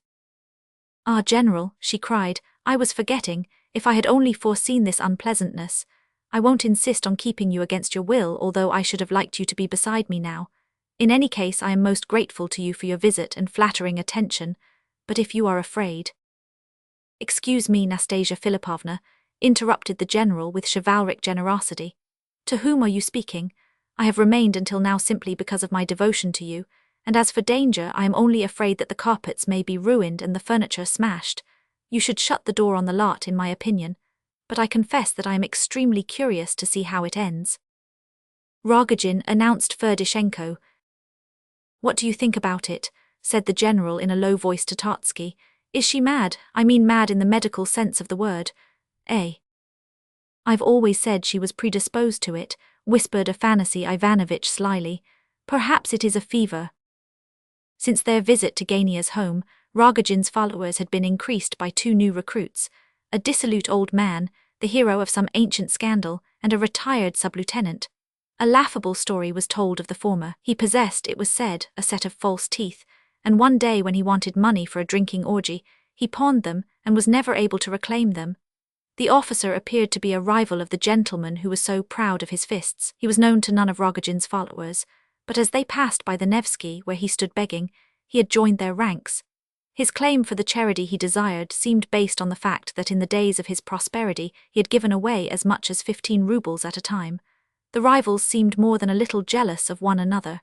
The athlete appeared injured at the admission of the beggar into the company. By nature taciturn, he now merely growled occasionally like a bear, and glared contemptuously upon the beggar, who, being somewhat of a man of the world and a diplomatist, tried to insinuate himself into the bear's good graces. He was a much smaller man than the athlete, and doubtless was conscious that he must tread warily. Gently and without argument, he alluded to the advantages of the English style in boxing, and showed himself a firm believer in Western institutions. The athlete's lips curled disdainfully, and without honoring his adversary with a formal denial, he exhibited, as if by accident, that peculiarly Russian object, an enormous fist, clenched, muscular, and covered with red hairs.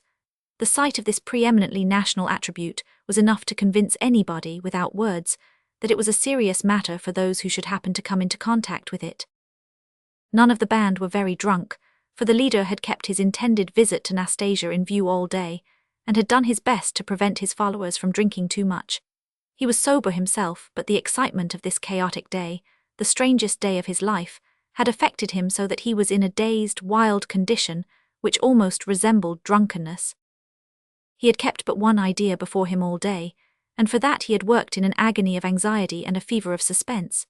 His lieutenants had worked so hard from 5 o'clock until 11 that they actually had collected 100,000 rubles for him, but at such terrific expense that the rate of interest was only mentioned among them in whispers and with bated breath. As before, Rogozhin walked in advance of his troop, who followed him with mingled self-assertion and timidity. They were specially frightened of Nastasya Filippovna herself, for some reason. Many of them expected to be thrown downstairs at once, without further ceremony, the elegant and irresistible Zaleshoff among them, but the party led by the athlete, without openly showing their hostile intentions, silently nursed contempt and even hatred for Nastasya Filippovna, and marched into her house as they would have marched into an enemy's fortress. Arrived there, the luxury of the room seemed to inspire them with a kind of respect, not unmixed with alarm. So many things were entirely new to their experience: the choice furniture, the pictures, the great statue of Venus. They followed their chief into the salon, however, with a kind of impudent curiosity. There, the sight of General Epanchin among the guests caused many of them to beat a hasty retreat into the adjoining room, the boxer and beggar being among the first to go. A few only, of whom Lebedev made one, stood their ground. He had contrived to walk side by side with Rogozhin, for he quite understood the importance of a man who had a fortune of 1,000,000 rubles, and who at this moment carried 100,000 in his hand. It may be added that the whole company, not excepting Lebedev, had the vaguest idea of the extent of their powers, and of how far they could safely go. At some moments Lebedev was sure that right was on their side. At others he tried uneasily to remember various cheering and reassuring articles of the civil code. Rogozhin, when he stepped into the room, and his eyes fell upon Nastasya, stopped short, grew white as a sheet, and stood staring. It was clear that his heart was beating painfully. So he stood, gazing intently but timidly for a few seconds. Suddenly, as though bereft of his senses, he moved forward, staggering helplessly towards the table. On his way he collided against Titsin's chair, and put his dirty foot on the lace skirt of the silent lady's dress, but he neither apologized for this, nor even noticed it. On reaching the table, he placed upon it a strange-looking object which he had carried with him into the drawing-room. This was a paper packet, some 6 or 7 inches thick, and 8 or 9 in length, wrapped in an old newspaper, and tied round 3 or 4 times with string. Having placed this before her, he stood with drooped arms and head, as though awaiting his sentence.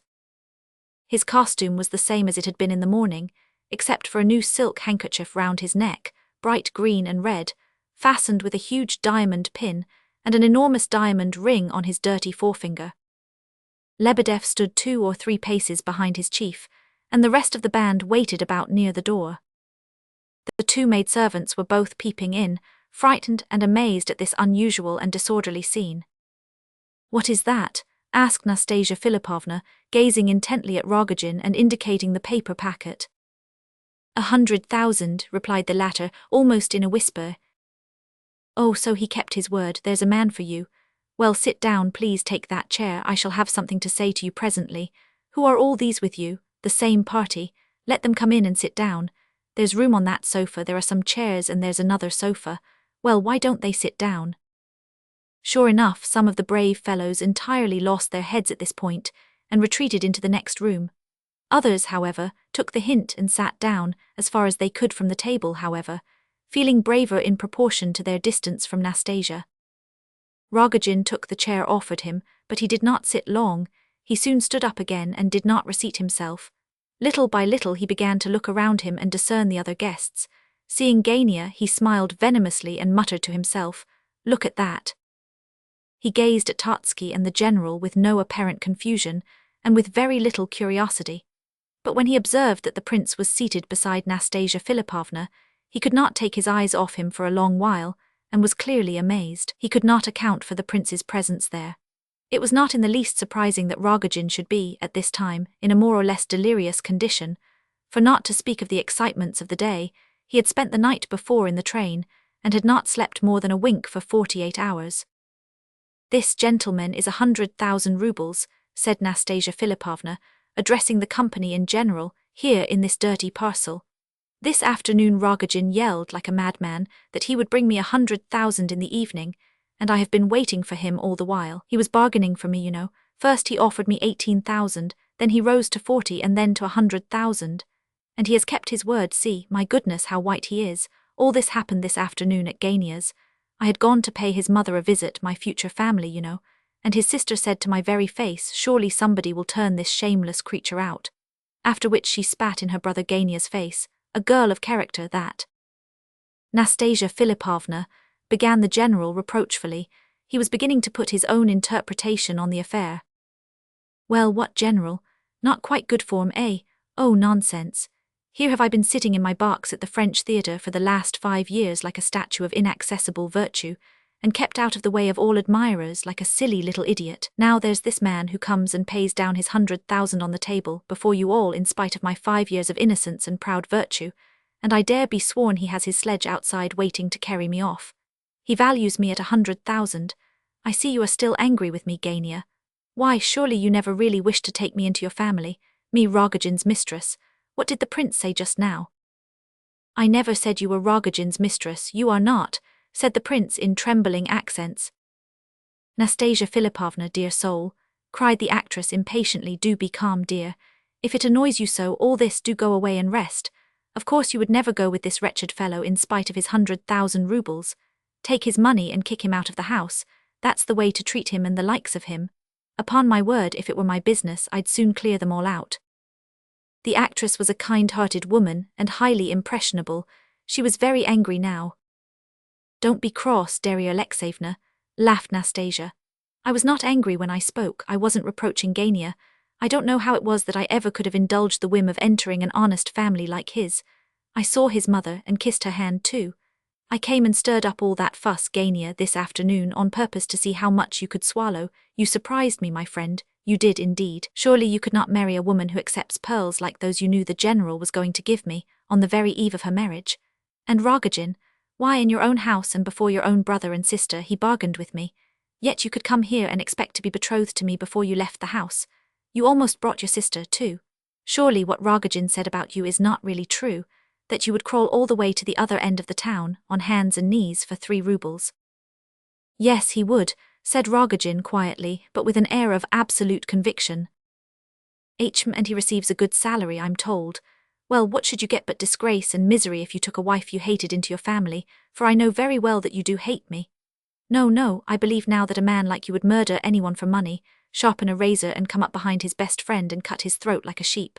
I've read of such people. Everyone seems money-mad nowadays. No, I may be shameless, but you are far worse. I don't say a word about that other. Nastasya Filippovna, is this really you? You once so refined and delicate of speech. Oh, what a tongue! What dreadful things you are saying," cried the general, wringing his hands in real grief.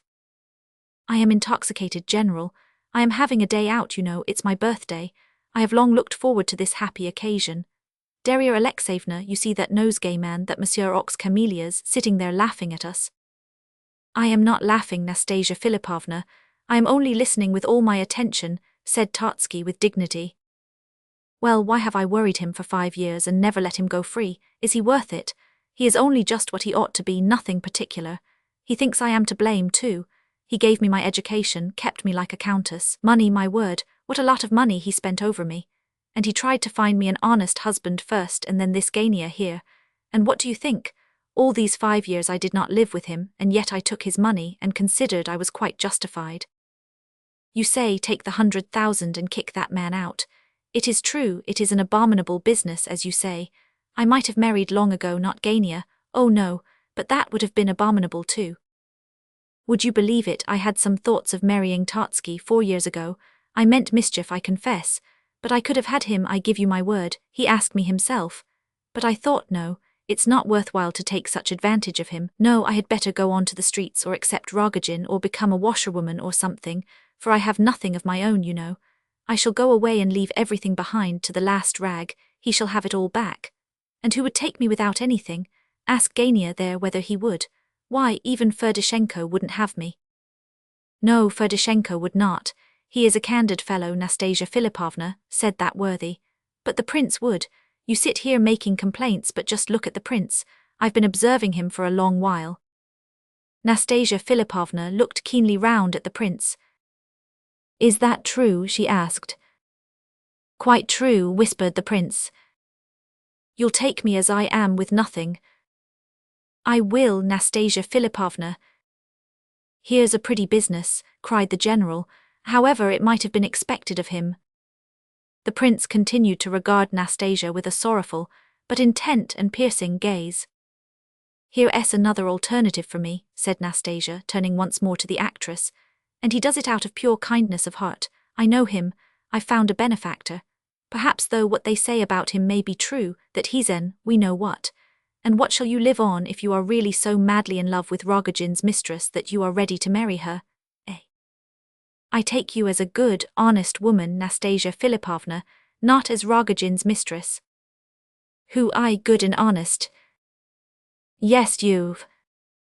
Oh, you get those ideas out of novels, you know. Times are changed now, dear prince, the world sees things as they really are, that's all nonsense. Besides, how can you marry? You need a nurse, not a wife. The prince rose and began to speak in a trembling, timid tone, but with the air of a man absolutely sure of the truth of his words. I know nothing, Nastasya Filippovna, I have seen nothing. You are right so far, but I consider that you would be honoring me and not I you. I am a nobody. You have suffered, you have passed through hell and emerged pure, and that is very much. Why do you shame yourself by desiring to go with Rogozhin? You are delirious. You have returned to Mr. Tartsky his 75,000 rubles, and declared that you will leave this house and all that is in it, which is a line of conduct that not one person here would imitate. Nastasya Filippovna, I love you, I would die for you. I shall never let any man say one word against you, Nastasya Filippovna, and if we are poor I can work for both. As the prince spoke these last words, a titter was heard from Ferdishenko. Lebedev laughed too. The general grunted with irritation. Titsin and Tartsky barely restrained their smiles. The rest all sat listening, open-mouthed with wonder. But perhaps we shall not be poor. We may be very rich, Nastasya Filippovna, continued the prince in the same timid, quivering tones. I don't know for certain, and I'm sorry to say I haven't had an opportunity of finding out all day, but I received a letter from Moscow while I was in Switzerland from a Mr. Salaskin, and he acquaints me with the fact that I am entitled to a very large inheritance. This letter. The prince pulled a letter out of his pocket. Is he raving? Said the general. Are we really in a madhouse? There was silence for a moment, then Titsin spoke. I think you said, Prince, that your letter was from Salaskin. Salaskin is a very eminent man indeed in his own world. He is a wonderfully clever solicitor, and if he really tells you this, I think you may be pretty sure that he is right. It so happens, luckily, that I know his handwriting, for I have lately had business with him. If you would allow me to see it, I should perhaps be able to tell you. The prince held out the letter silently, but with a shaking hand. What? Said the general, much agitated. What's all this? Is he really heir to anything? All present concentrated their attention upon Titsin, reading the prince's letter. The general curiosity had received a new fillip. Ferdishenko could not sit still. Rogozhin fixed his eyes first on the prince, and then on Titsin, and then back again. He was extremely agitated. Lebedev could not stand it. He crept up and read over Titsin's shoulder with the air of a naughty boy who expects a box on the ear every moment for his indiscretion. Chapter 16. "It's good business," said Titsin at last, folding the letter and handing it back to the prince. "You will receive without the slightest trouble, by the last will and testament of your aunt, a very large sum of money indeed." "Impossible," cried the general, starting up as if he had been shot. Titsin explained for the benefit of the company that the prince's aunt had died 5 months since. He had never known her, but she was his mother's own sister, the daughter of a Moscow merchant, one Paporkin, who had died a bankrupt. But the elder brother of this same Paporkin had been an eminent and very rich merchant. A year since it had so happened that his only 2 sons had both died within the same month. This sad event had so affected the old man that he, too, had died very shortly after. He was a widower and had no relations left, excepting the prince's aunt, a poor woman living on charity, who was herself at the point of death from dropsy, but who had time before she died to set Salaskin to work to find her nephew, and to make her will bequeathing her newly acquired fortune to him. It appeared that neither the prince, nor the doctor with whom he lived in Switzerland, had thought of waiting for further communications, but the prince had started straight away with Salaskin's letter in his pocket. "One thing I may tell you for certain," concluded Titsin, addressing the prince, "that there is no question about the authenticity of this matter. Anything that Salaskin writes you as regards your unquestionable right to this inheritance, you may look upon as so much money in your pocket. I congratulate you, prince. You may receive 1.5 million of rubles, perhaps more. I don't know. All I do know is that Paporkin was a very rich merchant indeed." "Hurrah!" cried Lebedev in a drunken voice. "Hurrah for the last of the Myshkins!" "My goodness me, and I gave him 25 rubles this morning as though he were a beggar," blurted out the general, half senseless with amazement. "Well, I congratulate you, and the general rose from his seat and solemnly embraced the prince. All came forward with congratulations, even those of Rogozhin's party who had retreated into the next room, now crept softly back to look on. For the moment even Nastasya Filippovna was forgotten. But gradually the consciousness crept back into the minds of each one present that the prince had just made her an offer of marriage. The situation had, therefore, become 3 times as fantastic as before. Totsky sat and shrugged his shoulders, bewildered. He was the only guest left sitting at this time. The others had thronged round the table in disorder, and were all talking at once. It was generally agreed, afterwards in recalling that evening, that from this moment Nastasya Filippovna seemed entirely to lose her senses. She continued to sit still in her place, looking around at her guests with a strange, bewildered expression, as though she were trying to collect her thoughts and could not. Then she suddenly turned to the prince and glared at him with frowning brows, but this only lasted 1 moment. Perhaps it suddenly struck her that all this was a jest, but his face seemed to reassure her. She reflected and smiled again vaguely. "So I am really a princess," she whispered to herself ironically, and glancing accidentally at Darya Alexeyevna's face, she burst out laughing. "Ha ha ha," she cried, "this is an unexpected climax after all. I didn't expect this. What are you all standing up for, gentlemen? Sit down, congratulate me and the prince. Ferdishenko, just step out and order some more champagne, will you? Kasia, Pasha," she added suddenly, seeing the servants at the door, "come here. I'm going to be married, did you hear, to the prince. He has 1.5 million of rubles. He is Prince Myshkin and has asked me to marry him. Here, prince, come and sit by me, and here comes the wine. Now then, ladies and gentlemen, where are your congratulations?" "Hurrah!" cried a number of voices. A rush was made for the wine by Rogozhin's followers, though even among them there seemed some sort of realization that the situation had changed. Rogozhin stood and looked on with an incredulous smile, screwing up one side of his mouth. "Prince, my dear fellow, do remember what you are about," said the general, approaching Myshkin and pulling him by the coat sleeve. Nastasya Filippovna overheard the remark and burst out laughing. "No, no, general," she cried. "You had better look out. I am the princess now, you know. The prince won't let you insult me. Afanasy Ivanovitch, why don't you congratulate me? I shall be able to sit at table with your new wife now. Aha, you see what I gain by marrying a prince. 1.5 million and a prince and an idiot into the bargain, they say. What better could I wish for? Life is only just about to commence for me in earnest. Rogozhin, you are a little too late. Away with your paper parcel. I'm going to marry the prince. I'm richer than you are now." But Rogozhin understood how things were tending at last. An inexpressibly painful expression came over his face. He wrung his hands. A groan made its way up from the depths of his soul. "Surrender her for God's sake," he said to the prince. All around burst out laughing. What, surrender her to you? Cried Darya Alexeyevna. To a fellow who comes and bargains for a wife like a moujik. The prince wishes to marry her and you. So do I, this moment if I could, I'd give every farthing I have to do it. You drunken moujik, said Darya Alexeyevna once more, you ought to be kicked out of the place. The laughter became louder than ever. Do you hear, Prince, said Nastasya Filippovna, do you hear how this moujik of a fellow goes on bargaining for your bride? He is drunk, said the prince quietly, and he loves you very much. Won't you be ashamed afterwards to reflect that your wife very nearly ran away with Rogozhin? Oh, you were raving, you were in a fever, you are still half delirious. And won't you be ashamed when they tell you afterwards that your wife lived at Totsky's expense so many years?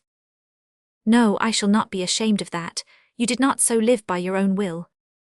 And you'll never reproach me with it. Never.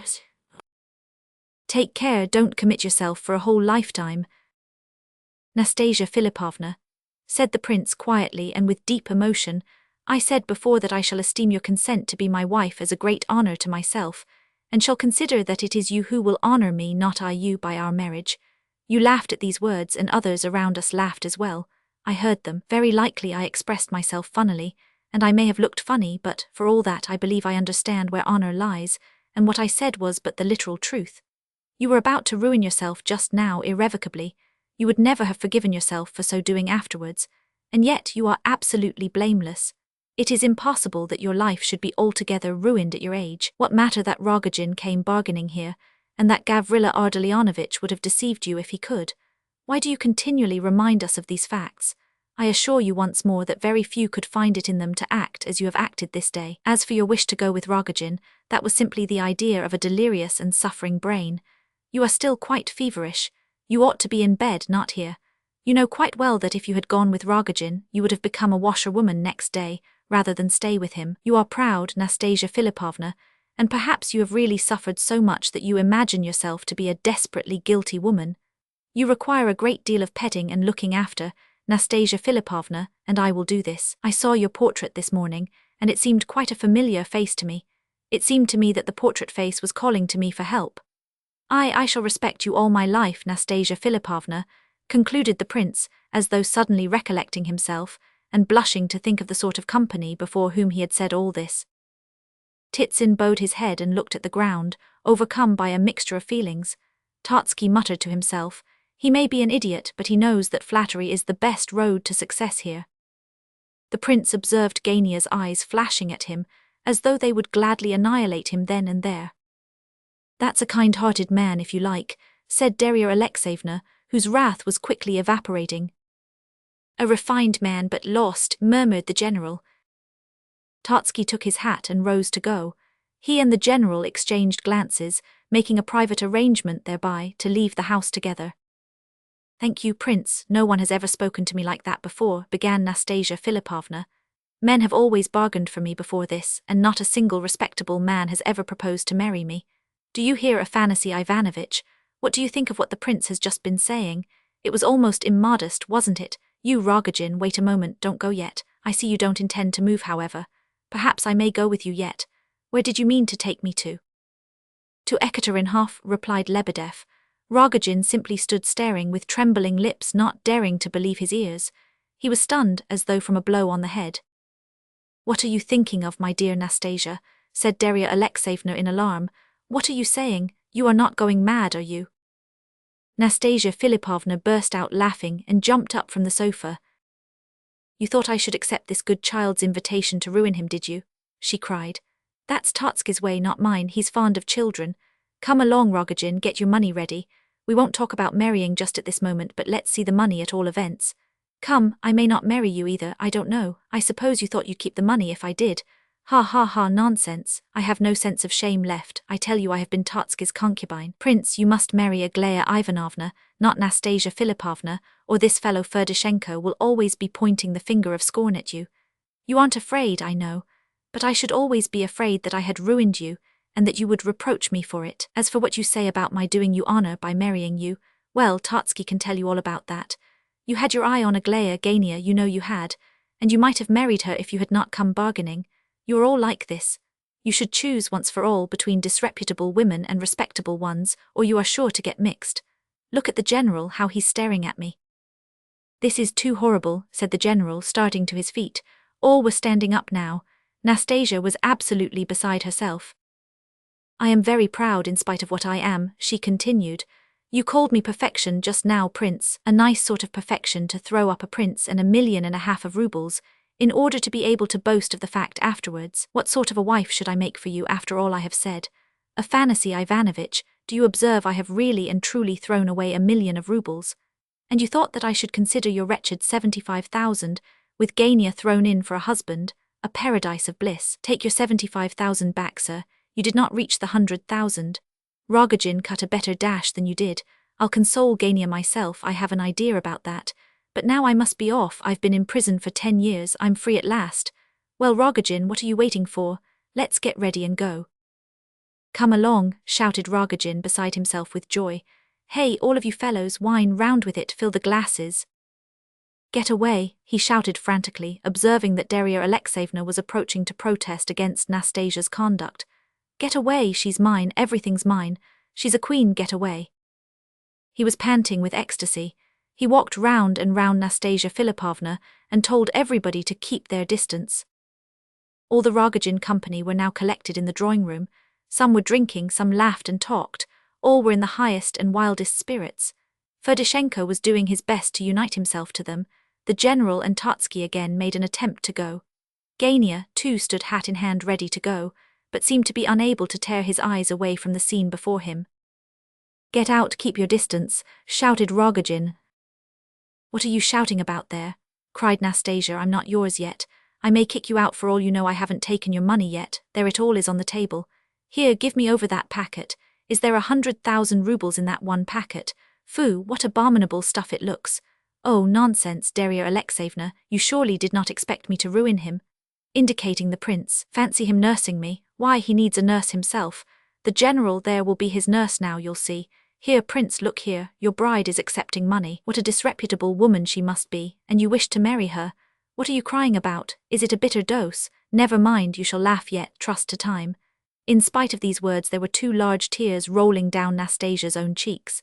"It's far better to think twice of it now than afterwards. Oh, you mustn't cry like that. There's Kasia crying too." "What is it, Kasia, dear?"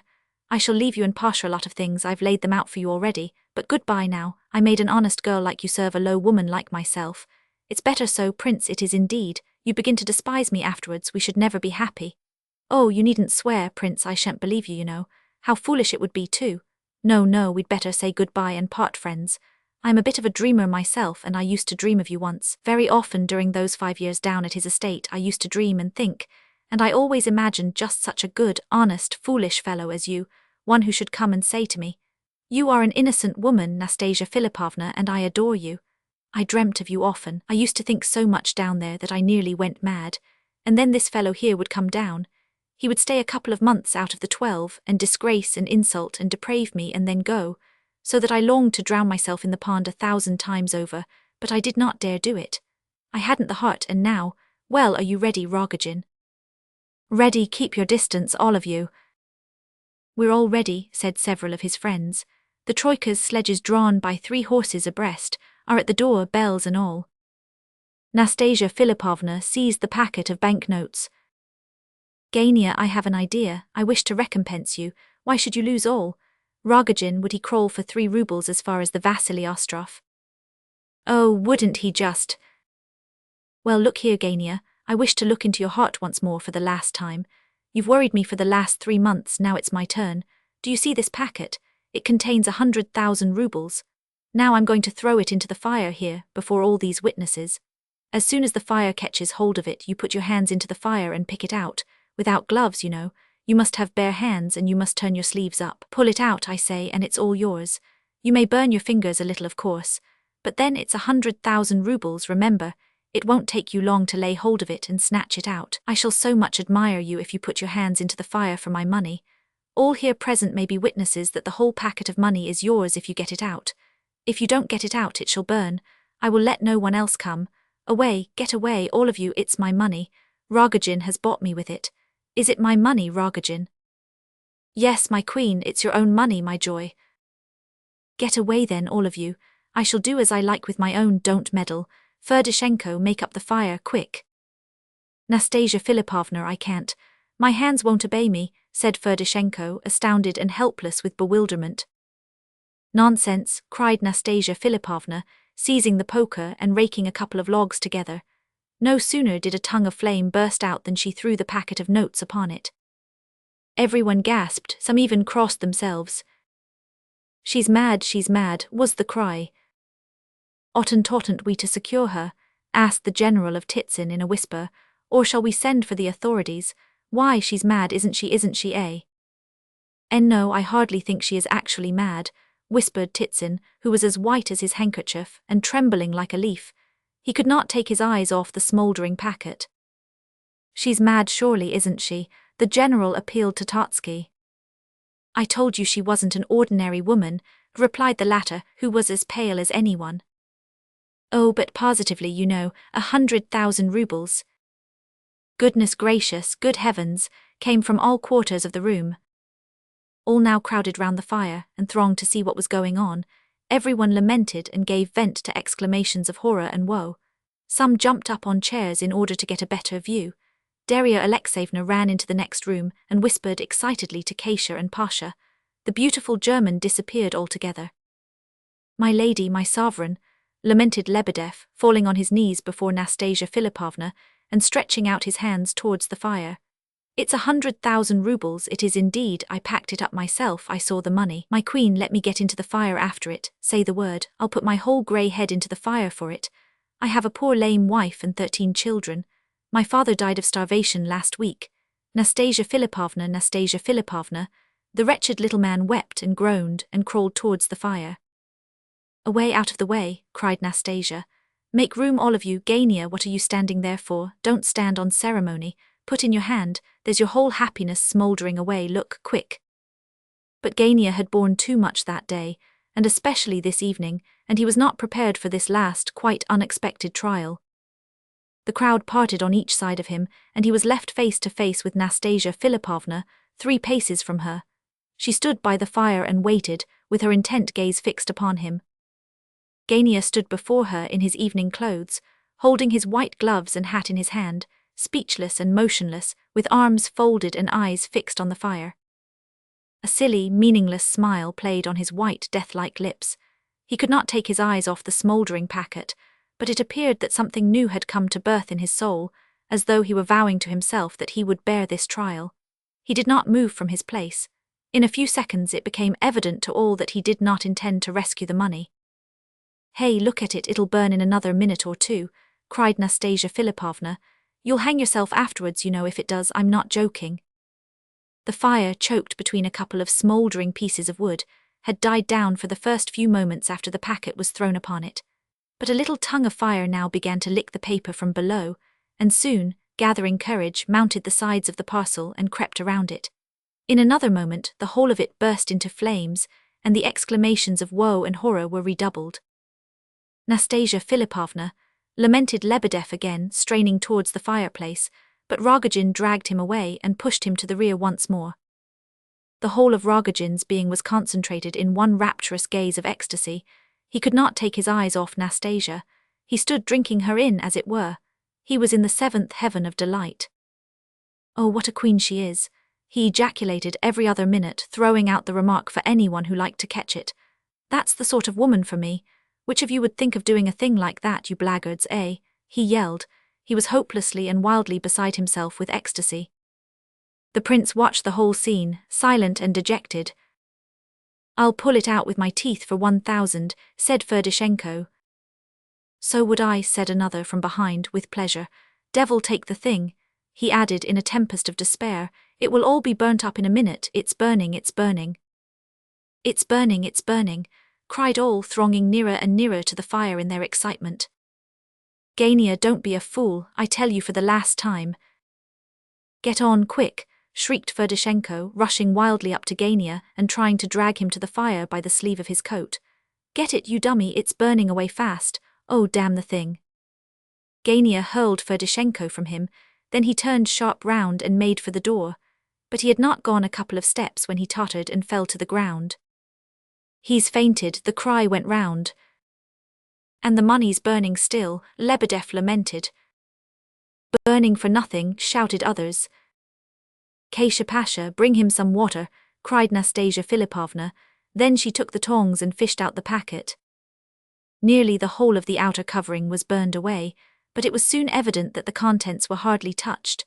The packet had been wrapped in a threefold covering of newspaper, and the notes were safe. All breathed more freely. Some dirty little 1,000 or so may be touched, said Lebedev, immensely relieved, but there's very little harm done after all. It's all his, the whole packet is for him, do you hear, all of you? Cried Nastasya Filippovna, placing the packet by the side of Gania. He restrained himself and didn't go after it, so his self-respect is greater than his thirst for money. All right, he'll come to directly. He must have the packet or he'll cut his throat afterwards. There, he's coming to himself. General Totsky, all of you, did you hear me? The money is all Gania's. I give it to him, fully conscious of my action as recompense for anything he thinks best. Tell him so. Let it lie here beside him. Off we go, Rogozhin. Goodbye, Prince, I have seen a man for the first time in my life. Goodbye, Afanasy Ivanovitch, and thanks. The Rogozhin gang followed their leader and Nastasya Filippovna to the entrance hall, laughing and shouting and whistling. In the hall the servants were waiting and handed her fur cloak. Martha, the cook, ran in from the kitchen. Nastasya kissed them all round. Are you really throwing us all over, little mother? Where are you going to? And on your birthday, too? Cried the 4 girls, crying over her and kissing her hands. I am going out into the world, Kasia. Perhaps I shall be a laundress, I don't know. No more of Afanasy Ivanovitch anyhow. Give him my respects. Don't think badly of me, girls. The prince hurried down to the front gate where the party was settling into the troikas, all the bells tinkling a merry accompaniment the while. The general caught him up on the stairs. Prince, Prince, he cried, seizing hold of his arm, recollect yourself. Drop her, Prince, you see what sort of a woman she is. I am speaking to you like a father. The prince glanced at him but said nothing. He shook himself free and rushed on downstairs. The general was just in time to see the prince take the first sledge he could get, and, giving the order to Ekaterinhof, start off in pursuit of the troikas. Then the general's fine grey horse dragged that worthy home, with some new thoughts, and some new hopes and calculations developing in his brain, and with the pearls in his pocket, for he had not forgotten to bring them along with him, being a man of business. Amid his new thoughts and ideas there came once or twice the image of Nastasya Filippovna. The general sighed. I'm sorry, really sorry, he muttered. She's a ruined woman, mad. However, the prince is not for Nastasya Filippovna now, perhaps it's as well. 2 more of Nastasya's guests, who walked a short distance together, indulged in high moral sentiments of a similar nature. Do you know, Totsky, this is all very like what they say goes on among the Japanese, said Titsin. The offended party there, they say, marches off to his insulter and says to him, You insulted me, so I have come to rip myself open before your eyes. And with these words he does actually rip his stomach open before his enemy, and considers, doubtless, that he is having all possible and necessary satisfaction and revenge. There are strange characters in the world, sir. And you think there was something of this sort here, do you? Dear me, a very remarkable comparison, you know. But you must have observed, my dear Titsin, that I did all I possibly could. I could do no more than I did. And you must admit that there are some rare qualities in this woman. I felt I could not speak in that bedlam, or I should have been tempted to cry out when she reproached me that she herself was my best justification. Such a woman could make anyone forget all reason, everything. Even that Moujik Rogozhin you saw brought her 100,000 rubles. Of course, all that happened tonight was ephemeral, fantastic, unseemly, yet it lacked neither colour nor originality. My God, what might not have been made of such a character combined with such beauty? Yet in spite of all efforts, in spite of all education, even all those gifts are wasted. She is an uncut diamond. I have often said so. And Afanasy Ivanovitch heaved a deep sigh. Part 2. 1. 2 days after the strange conclusion to Nastasya Filippovna's birthday party, with the record of which we concluded the first part of this story, Prince Myshkin hurriedly left St. Petersburg for Moscow, in order to see after some business connected with the receipt of his unexpected fortune. It was said that there were other reasons for his hurried departure, but as to this, and as to his movements in Moscow, and as to his prolonged absence from St. Petersburg, we are able to give very little information. The prince was away for 6 months, and even those who were most interested in his destiny were able to pick up very little news about him all that while. True, certain rumors did reach his friends, but these were both strange and rare, and each one contradicted the last. Of course, the Epanchin family was much interested in his movements, though he had not had time to bid them farewell before his departure. The general, however, had had an opportunity of seeing him once or twice since the eventful evening, and had spoken very seriously with him. But though he had seen the prince, as I say, he told his family nothing about the circumstance. In fact, for a month or so after his departure, it was considered not the thing to mention the prince's name in the Epanchin household. Only Mrs. Epanchin, at the commencement of this period, had announced that she had been cruelly mistaken in the prince. And a day or two after, she had added, evidently alluding to him but not mentioning his name, that it was an unalterable characteristic of hers to be mistaken in people. Then once more, 10 days later, after some passage of arms with one of her daughters, she had remarked sententiously, "We have had enough of mistakes. I shall be more careful in future." However, it was impossible to avoid remarking that there was some sense of oppression in the household, something unspoken but felt, something strained. All the members of the family wore frowning looks. The general was unusually busy, his family hardly ever saw him. As to the girls, nothing was said openly at all events, and probably very little in private. They were proud damsels, and were not always perfectly confidential even among themselves, but they understood each other thoroughly at the first word on all occasions, very often at the first glance, so that there was no need of much talking as a rule. One fact at least would have been perfectly plain to an outsider, had any such person been on the spot, and that was that the prince had made a very considerable impression upon the family, in spite of the fact that he had but once been inside the house, and then only for a short time. Of course, if analyzed, this impression might have proved to be nothing more than a feeling of curiosity, but be it what it might, there it undoubtedly was. Little by little, the rumors spread about town became lost in a maze of uncertainty. It was said that some foolish young prince, name unknown, had suddenly come into possession of a gigantic fortune, and had married a French ballet dancer. This was contradicted, and the rumor circulated that it was a young merchant who had come into the enormous fortune and married the great ballet dancer, and that at the wedding the drunken young fool had burned 70,000 rubles at a candle out of pure bravado. However, all these rumors soon died down, to which circumstance certain facts largely contributed.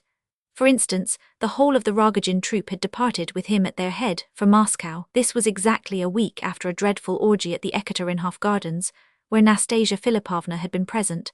It became known that after this orgy, Nastasya Filippovna had entirely disappeared, and that she had since been traced to Moscow, so that the exodus of the Rogozhin band was found consistent with this report. There were rumors current as to Gania too, but circumstances soon contradicted these. He had fallen seriously ill, and his illness precluded his appearance in society, and even at business, for over a month. As soon as he had recovered, however, he threw up his situation in the public company under General Epanchin's direction for some unknown reason, and the post was given to another. He never went near the Epachin's house at all, and was exceedingly irritable and depressed. Varvara Ardalionovna married Titsin this winter, and it was said that the fact of Gania's retirement from business was the ultimate cause of the marriage, since Gania was now not only unable to support his family, but even required help himself. We may mention that Gania was no longer mentioned in the Epanchin household any more than the prince was, but that a certain circumstance in connection with the fatal evening at Nastasya's house became known to the general, and in fact, to all the family the very next day.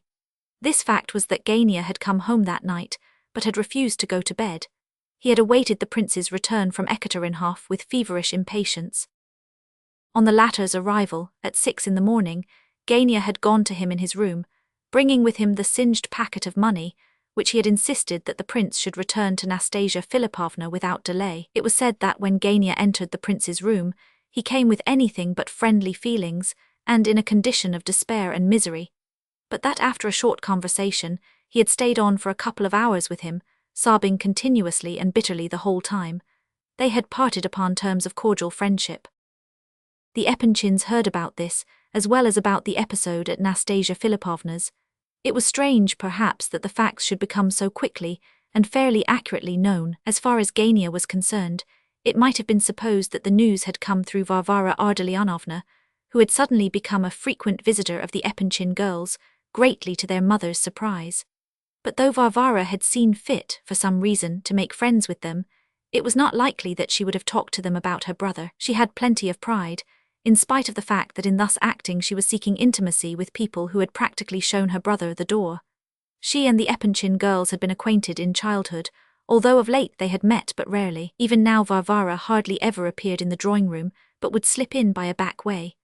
Lizaveta Prokofyevna, who disliked Varvara, although she had a great respect for her mother, was much annoyed by this sudden intimacy, and put it down to the general contrariness of her daughters, who were always on the lookout for some new way of opposing her. Nevertheless, Varvara continued her visits. A month after Myshkin's departure, Mrs. Epanchin received a letter from her old friend Princess Bilokansky, who had lately left for Moscow, which letter put her into the greatest good humor. She did not divulge its contents either to her daughters or the general, but her conduct towards the former became affectionate in the extreme. She even made some sort of confession to them, but they were unable to understand what it was about. She actually relaxed towards the general a little. He had been long disgraced, and though she managed to quarrel with them all the next day, yet she soon came round, and from her general behaviour it was to be concluded that she had had good news of some sort which she would like, but could not make up her mind to disclose. However, a week later she received another letter from the same source, and at last resolved to speak. She solemnly announced that she had heard from old Princess Bilokansky, who had given her most comforting news about that queer young prince. Her friend had hunted him up, and found that all was going well with him. He had since called in person upon her, making an extremely favourable impression, for the princess had received him each day since, and had introduced him into several good houses. The girls could see that their mother concealed a great deal from them, and left out large pieces of the letter in reading it to them.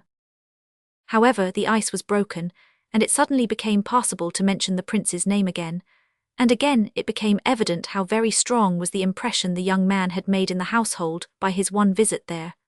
Mrs. Epanchin was surprised at the effect which the news from Moscow had upon the girls, and they were no less surprised that, after solemnly remarking that her most striking characteristic was being mistaken in people, she should have troubled to obtain for the prince the favour and protection of so powerful an old lady as the Princess Bilokansky.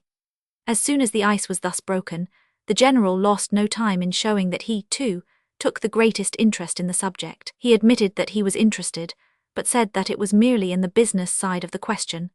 It appeared that, in the interests of the prince, he had made arrangements in Moscow for a careful watch to be kept upon the prince's business affairs, and especially upon Salaskin. All that had been said as to the prince being an undoubted heir to fortune turned out to be perfectly true, but the fortune proved to be much smaller than was at first reported. The estate was considerably encumbered with debts, creditors turned up on all sides, and the prince, in spite of all advice and entreaty, insisted upon managing all matters of claim himself, which of course meant satisfying everybody all round, although half the claims were absolutely fraudulent. Mrs. Epanchin confirmed all this. She said the princess had written to much the same effect, and added that there was no currying a fool, but it was plain, from her expression of face, how strongly she approved of this particular young fool's doings. In conclusion, the general observed that his wife took as great an interest in the prince as though he were her own son, and that she had commenced to be especially affectionate towards Aglaya was a self-evident fact. All this caused the general to look grave and important, but alas, this agreeable state of affairs very soon changed once more. A couple of weeks went by, and suddenly the general and his wife were once more gloomy and silent, and the ice was as firm as ever. The fact was, the general who had heard first how Nastasya Filippovna had fled to Moscow and had been discovered there by Rogozhin, that she had then disappeared once more and been found again by Rogozhin, and how after that she had almost promised to marry him, now received news that she had once more disappeared, almost on the very day fixed for her wedding, flying somewhere into the interior of Russia this time, and that Prince Myshkin had left all his affairs in the hands of Salaskin and disappeared also, but whether he was with Nastasya or had only set off in search of her was unknown. Lizaveta Prokofyevna received confirmatory news from the princess, and alas, 2 months after the prince's first departure from St. Petersburg, darkness and mystery once more enveloped his whereabouts and actions, and in the Epanchin family the ice of silence once more formed over the subject. Veria, however, informed the girls of what had happened, she having received the news from Titsin, who generally knew more than most people. To make an end, we may say that there were many changes in the Epanchin household in the spring, so that it was not difficult to forget the prince, who sent no news of himself. The Epanchin family had at last made up their minds to spend the summer abroad, all except the general, who could not waste time in travelling for enjoyment, of course. This arrangement was brought about by the persistence of the girls, who insisted that they were never allowed to go abroad because their parents were too anxious to marry them off. Perhaps their parents had at last come to the conclusion that husbands might be found abroad, and that a summer's travel might bear fruit. The marriage between Alexandra and Totsky had been broken off. Since the prince's departure from St. Petersburg, no more had been said about it. The subject had been dropped without ceremony, much to the joy of Mrs. General, who announced that she was ready to cross herself with both hands in gratitude for the escape. The general, however, regretted Totsky for a long while. Such a fortune, he sighed, and such a good, easy-going fellow. After a time it became known that Totsky had married a French marquise, and was to be carried off by her to Paris, and then to Brittany. Oh well, thought the general, he's lost to us for good now. So the Epanchins prepared to depart for the summer. But now another circumstance occurred, which changed all the plans once more, and again the intended journey was put off, much to the delight of the general and his spouse. A certain Prince S. arrived in St. Petersburg from Moscow, an eminent and honourable young man. He was one of those active persons who always find some good work with which to employ themselves. Without forcing himself upon the public notice, modest and unobtrusive, this young prince was concerned with much that happened in the world in general. He had served at first in one of the civil departments, had then attended to matters connected with the local government of provincial towns, and had of late been a corresponding member of several important scientific societies. He was a man of excellent family and solid means, about 35 years of age. Prince S. made the acquaintance of the general's family, and Adelaida, the second girl, made a great impression upon him. Towards the spring he proposed to her, and she accepted him. The general and his wife were delighted. The journey abroad was put off, and the wedding was fixed for a day not very distant. The trip abroad might have been enjoyed later on by Mrs. Epanchin and her 2 remaining daughters, but for another circumstance. It so happened that Prince S. introduced a distant relation of his own into the Epanchin family, one Evgeny Pavlovitch, a young officer of about 28 years of age, whose conquests among the ladies in Moscow had been proverbial. This young gentleman no sooner set eyes on Aglaya than he became a frequent visitor at the house. He was witty, well-educated, and extremely wealthy, as the general very soon discovered. His past reputation was the only thing against him. Nothing was said, there were not even any hints dropped, but still it seemed better to the parents to say nothing more about going abroad this season, at all events. Aglaya herself perhaps was of a different opinion. All this happened just before the second appearance of our hero upon the scene. By this time, to judge from appearances, poor Prince Myshkin had been quite forgotten in St. Petersburg. If he had appeared suddenly among his acquaintances, he would have been received as one from the skies. But we must just glance at one more fact before we conclude this preface. Kolya Ivolgin, for some time after the prince's departure, continued his old life. That is, he went to school, looked after his father, helped Veria in the house and ran her errands, and went frequently to see his friend Hippolyte. The lodgers had disappeared very quickly, Ferdishenko soon after the events at Nastasya Filippovna's, while the prince went to Moscow, as we know. Gania and his mother went to live with Veria and Titsin immediately after the latter's wedding, while the general was housed in a debtor's prison by reason of certain IUs given to the captain's widow under the impression that they would never be formally used against him. This unkind action much surprised poor Ardalian Alexandrovitch, the victim, as he called himself, of an unbounded trust in the nobility of the human heart. When he signed those notes of hand, he never dreamt that they would be a source of future trouble. The event showed that he was mistaken. Trust in anyone after this, have the least confidence in man or woman, he cried in bitter tones as he sat with his new friends in prison, and recounted to them his favourite stories of the siege of Kars and the resuscitated soldier. On the whole, he accommodated himself very well to his new position. Titsin and Veria declared that he was in the right place, and Gania was of the same opinion. The only person who deplored his fate was poor Nina Alexandrovna, who wept bitter tears over him, to the great surprise of her household, and though always in feeble health, made a point of going to see him as often as possible. Since the general's mishap, as Kolya called it, and the marriage of his sister, the boy had quietly possessed himself of far more freedom. His relations saw little of him, for he rarely slept at home. He made many new friends, and was moreover a frequent visitor at the debtors' prison, to which he invariably accompanied his mother. Varya, who used to be always correcting him, never spoke to him now on the subject of his frequent absences, and the whole household was surprised to see Gania, in spite of his depression, on quite friendly terms with his brother. This was something new, for Gania had been wont to look upon Kolya as a kind of errand boy, treating him with contempt, threatening to pull his ears, and in general driving him almost wild with irritation. It seemed now that Gania really needed his brother, and the latter, for his part, felt as if he could forgive Gania much since he had returned the 100,000 rubles offered to him by Nastasya Filippovna.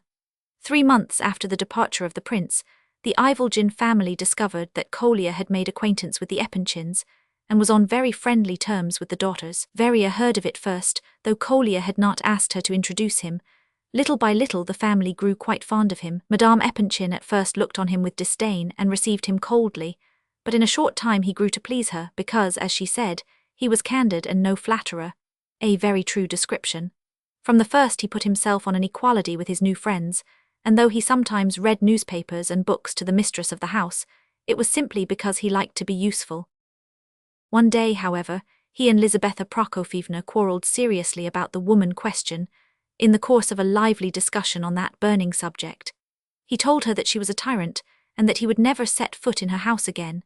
It may seem incredible, but a day or two after, Madame Epanchin sent a servant with a note begging him to return, and Kolya, without standing on his dignity, did so at once. Aglaya was the only one of the family whose good graces he could not gain, and who always spoke to him haughtily, but it so happened that the boy one day succeeded in giving the proud maiden a surprise. It was about Easter when, taking advantage of a momentary tete-a-tete, Kolya handed Aglaya a letter, remarking that he had orders to deliver it to her privately. She stared at him in amazement, but he did not wait to hear what she had to say and went out. Aglaya broke the seal and read as follows. Once you did me the honor of giving me your confidence. Perhaps you have quite forgotten me now. How is it that I am writing to you? I do not know, but I am conscious of an irresistible desire to remind you of my existence, especially you. How many times I have needed all three of you, but only you have dwelt always in my mind's eye. I need you very much. I will not write about myself, I have nothing to tell you, but I long for you to be happy. Are you happy? That is all I wish to say to you, your brother. Myshkin. On reading this short and disconnected note, Aglaya suddenly blushed all over and became very thoughtful. It would be difficult to describe her thoughts at that moment. One of them was, shall I show it to anyone? But she was ashamed to show it, so she ended by hiding it in her table drawer with a very strange, ironical smile upon her lips. Next day she took it out and put it into a large book, as she usually did with papers which she wanted to be able to find easily. She laughed when, about a week later, she happened to notice the name of the book, and saw that it was Don Quixote, but it would be difficult to say exactly why. I cannot say, either, whether she showed the letter to her sisters. But when she had read it herself once more, it suddenly struck her that surely that conceited boy Kolya had not been the one chosen correspondent of the prince all this while. She determined to ask him, and did so with an exaggerated show of carelessness. He informed her haughtily that though he had given the prince his permanent address when the latter left town, and had offered his services, the prince had never before given him any commission to perform, nor had he written until the following lines arrived, with Aglaya's letter. Aglaya took the note and read it. Dear Kolya, please be so kind as to give the enclosed sealed letter to Aglaya Ivanovna. Keep well, ever your loving. Myshkin. It seems absurd to trust a little pepper-box like you, said Aglaya as she returned the note, and walked past the pepper-box with an expression of great contempt. This was more than Kolya could bear. He had actually borrowed Gania's new green tie for the occasion, without saying why he wanted it in order to impress her. He was very deeply mortified. Chapter 2. It was the beginning of June, and for a whole week the weather in St. Petersburg had been magnificent.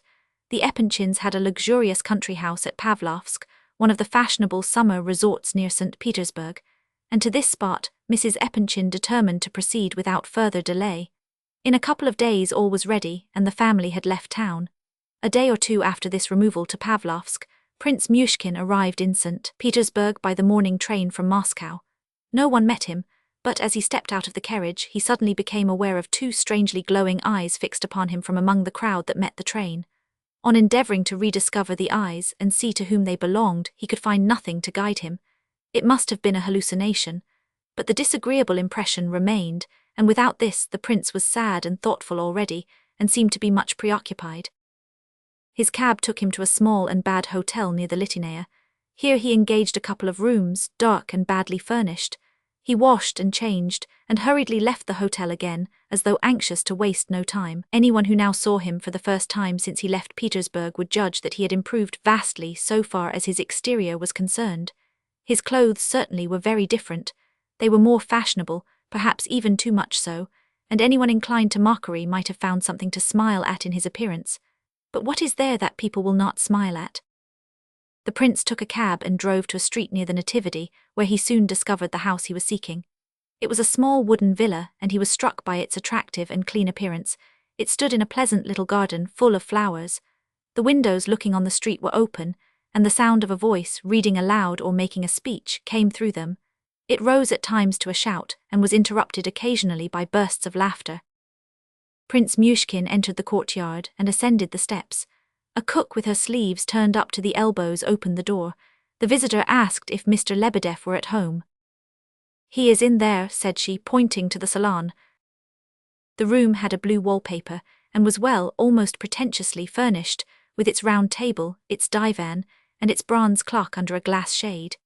There was a narrow pier glass against the wall, and a chandelier adorned with lustres hung by a bronze chain from the ceiling. When the prince entered, Lebedev was standing in the middle of the room, his back to the door.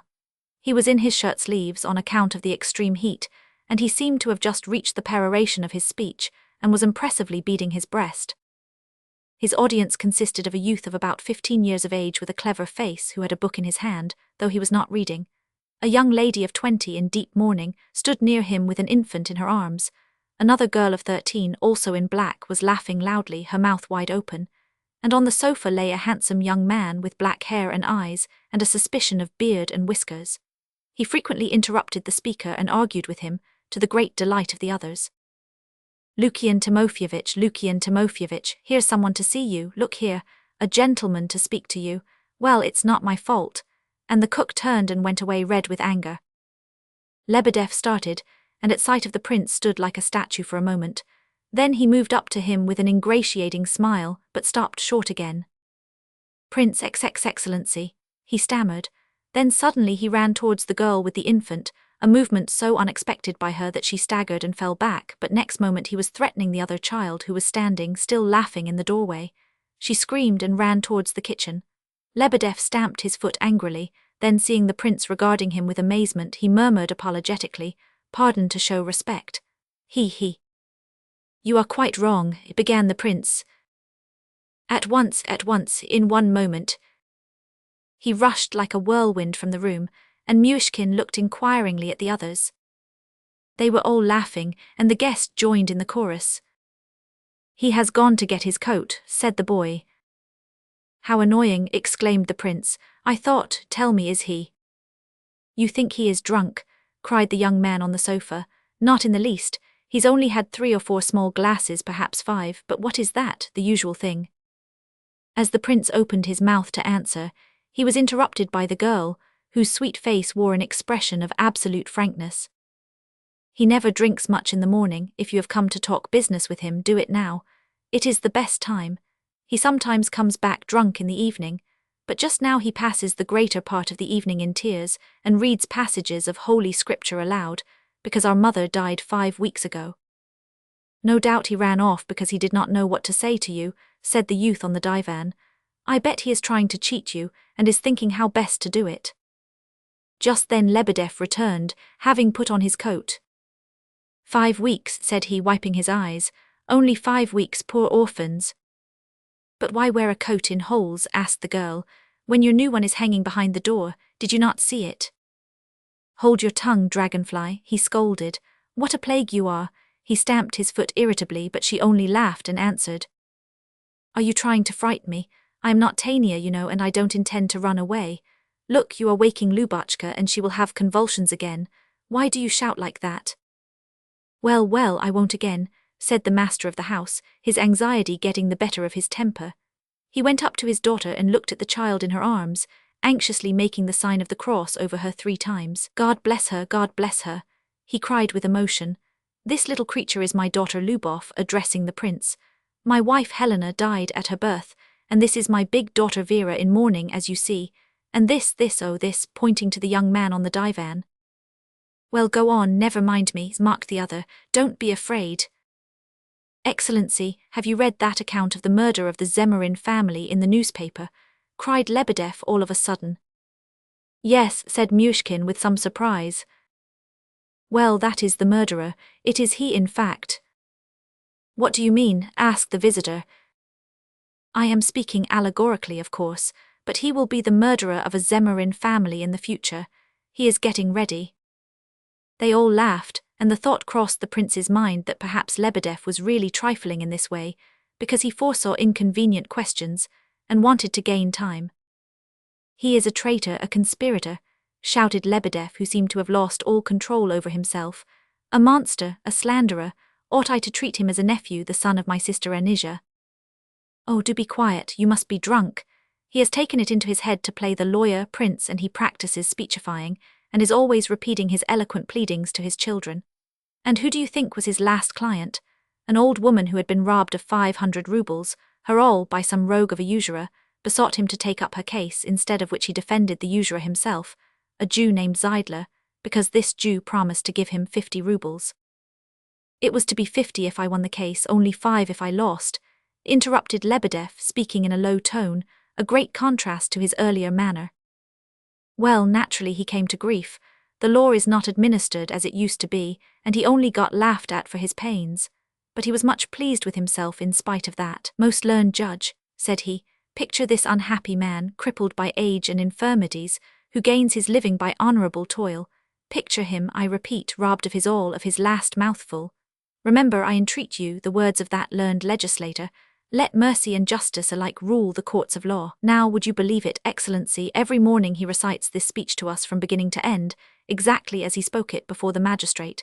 Today we have heard it for the 5th time. He was just starting again when you arrived, so much does he admire it. He is now preparing to undertake another case. I think, by the way, that you are Prince Myshkin. Kolya tells me you are the cleverest man he has ever known. The cleverest in the world, interrupted his uncle hastily. I do not pay much attention to that opinion, continued the young man calmly. Kolya is very fond of you, but he, pointing to Lebedev, is flattering you. I can assure you I have no intention of flattering you or anyone else, but at least you have some common sense. Well, will you judge between us? Shall we ask the prince to act as arbitrator? He went on, addressing his uncle. I am so glad you chanced to come here, Prince. I agree, said Lebedev firmly, looking round involuntarily at his daughter, who had come nearer, and was listening attentively to the conversation. What is it all about? Asked the prince, frowning. His head ached, and he felt sure that Lebedev was trying to cheat him in some way, and only talking to put off the explanation that he had come for. I will tell you all the story. I am his nephew. He did speak the truth there, although he is generally telling lies. I am at the university and have not yet finished my course. I mean to do so, and I shall, for I have a determined character. I must, however, find something to do for the present, and therefore I have got employment on the railway at 24 rubles a month. I admit that my uncle has helped me once or twice before. Well, I had 20 rubles in my pocket, and I gambled them away. Can you believe that I should be so low, so base, as to lose money in that way? And the man who won it is a rogue whom you ought not to have paid, cried Lebedev. Yes, he is a rogue, but I was obliged to pay him, said the young man. As to his being a rogue, he is assuredly that, and I am not saying it because he beat you. He is an ex-lieutenant, prince, dismissed from the service, a teacher of boxing, and one of Rogozhin's followers. They are all lounging about the pavements now that Rogozhin has turned them off. Of course, the worst of it is that, knowing he was a rascal and a card sharper, I none the less played palki with him, and risked my last ruble. To tell the truth, I thought to myself, if I lose I will go to my uncle, and I am sure he will not refuse to help me. Now that was base, cowardly and base. That is so, observed Lebedev quietly, cowardly and base. Well, wait a bit before you begin to triumph, said the nephew viciously, for the words seemed to irritate him. He is delighted. I came to him here and told him everything.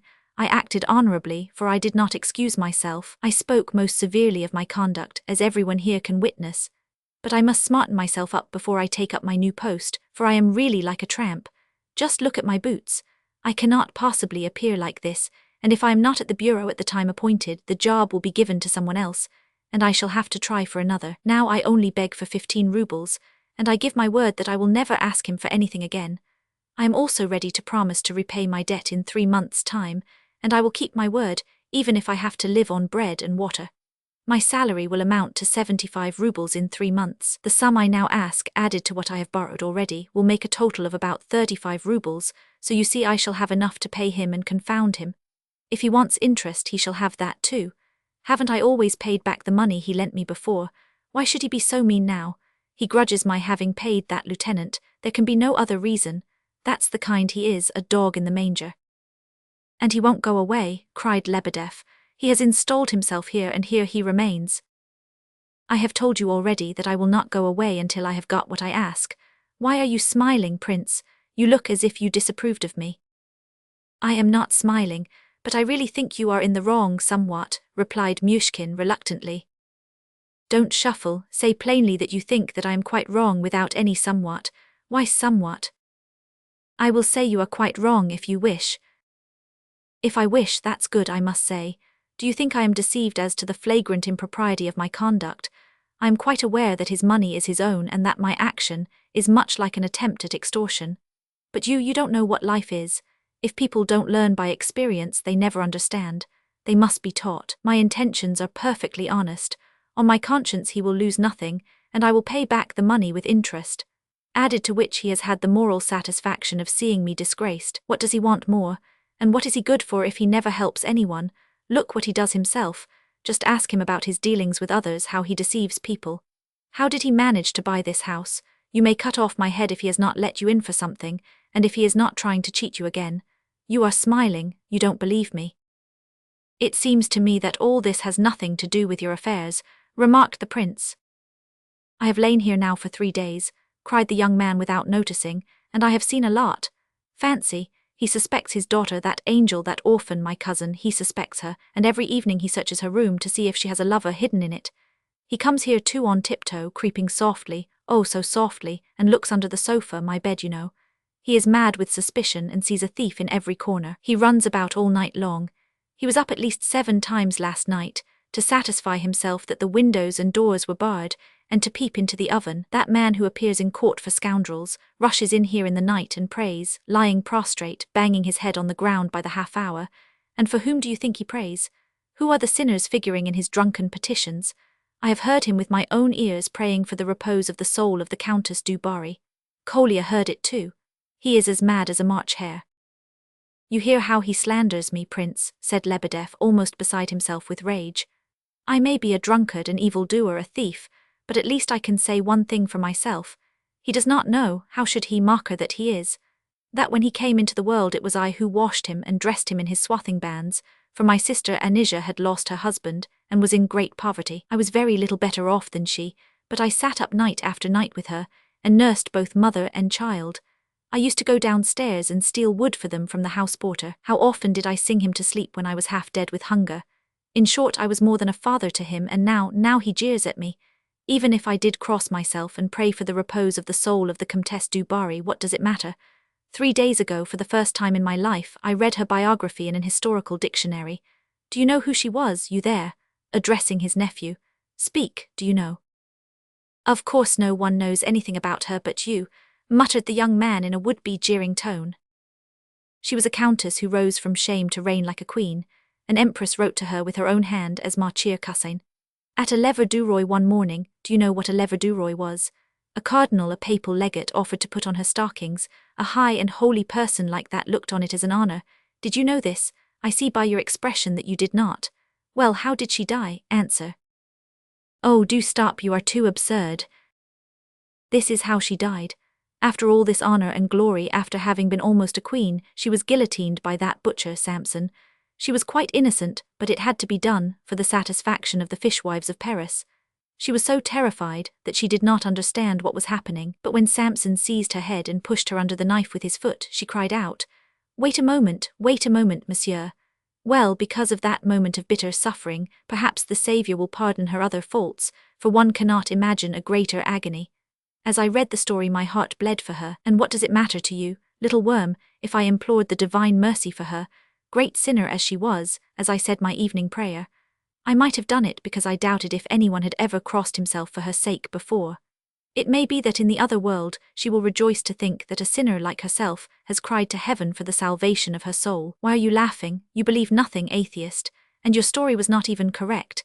If you had listened to what I was saying, you would have heard that I did not only pray for the Comtesse du Barry. I said, O Lord, give rest to the soul of that great sinner, the Comtesse du Barry, and to all unhappy ones like her. You see, that is quite a different thing, for how many sinners there are, how many women who have passed through the trials of this life, are now suffering and groaning in purgatory. I prayed for you, too, in spite of your insolence and impudence, also for your fellows, as it seems that you claim to know how I pray. Oh, that's enough in all conscience. Pray for whom you choose, and the devil take them and you. We have a scholar here, you did not know that, Prince, he continued with a sneer. He reads all sorts of books and memoirs now. At any rate, your uncle has a kind heart, remarked the prince, who really had to force himself to speak to the nephew, so much did he dislike him. Oh, now you are going to praise him, he will be set up. He puts his hand on his heart and he is delighted. I never said he was a man without heart, but he is a rascal, that's the pity of it. And then he is addicted to drink, and his mind is unhinged, like that of most people who have taken more than is good for them for years. He loves his children, oh, I know that well enough. He respected my aunt, his late wife, and he even has a sort of affection for me. He has remembered me in his will. I shall leave you nothing, exclaimed his uncle angrily. Listen to me, Lebedeff, said the prince in a decided voice, turning his back on the young man. I know by experience that when you choose you can be businesslike. I have very little time to spare, and if you, by the way, excuse me, what is your Christian name? I have forgotten it. Timofey. And Lukianovich. Everyone in the room began to laugh. He is telling lies, cried the nephew. Even now he cannot speak the truth. He is not called Timofey Lukianovich, Prince, but Lukian Timofeyevich. Now do tell us why you must needs lie about it. Lukian or Timofey, it is all the same to you, and what difference can it make to the prince? He tells lies without the least necessity, simply by force of habit, I assure you. Is that true? Said the prince impatiently. My name really is Lukian Timofeyevich, acknowledged Lebedeff, lowering his eyes and putting his hand on his heart. Well, for God's sake, what made you say the other? To humble myself, murmured Lebedeff. What on earth do you mean? Oh, if only I knew where Kolya was at this moment, cried the prince, standing up as if to go. I can tell you all about Kolya, said the young man. Oh, no, said Lebedeff hurriedly.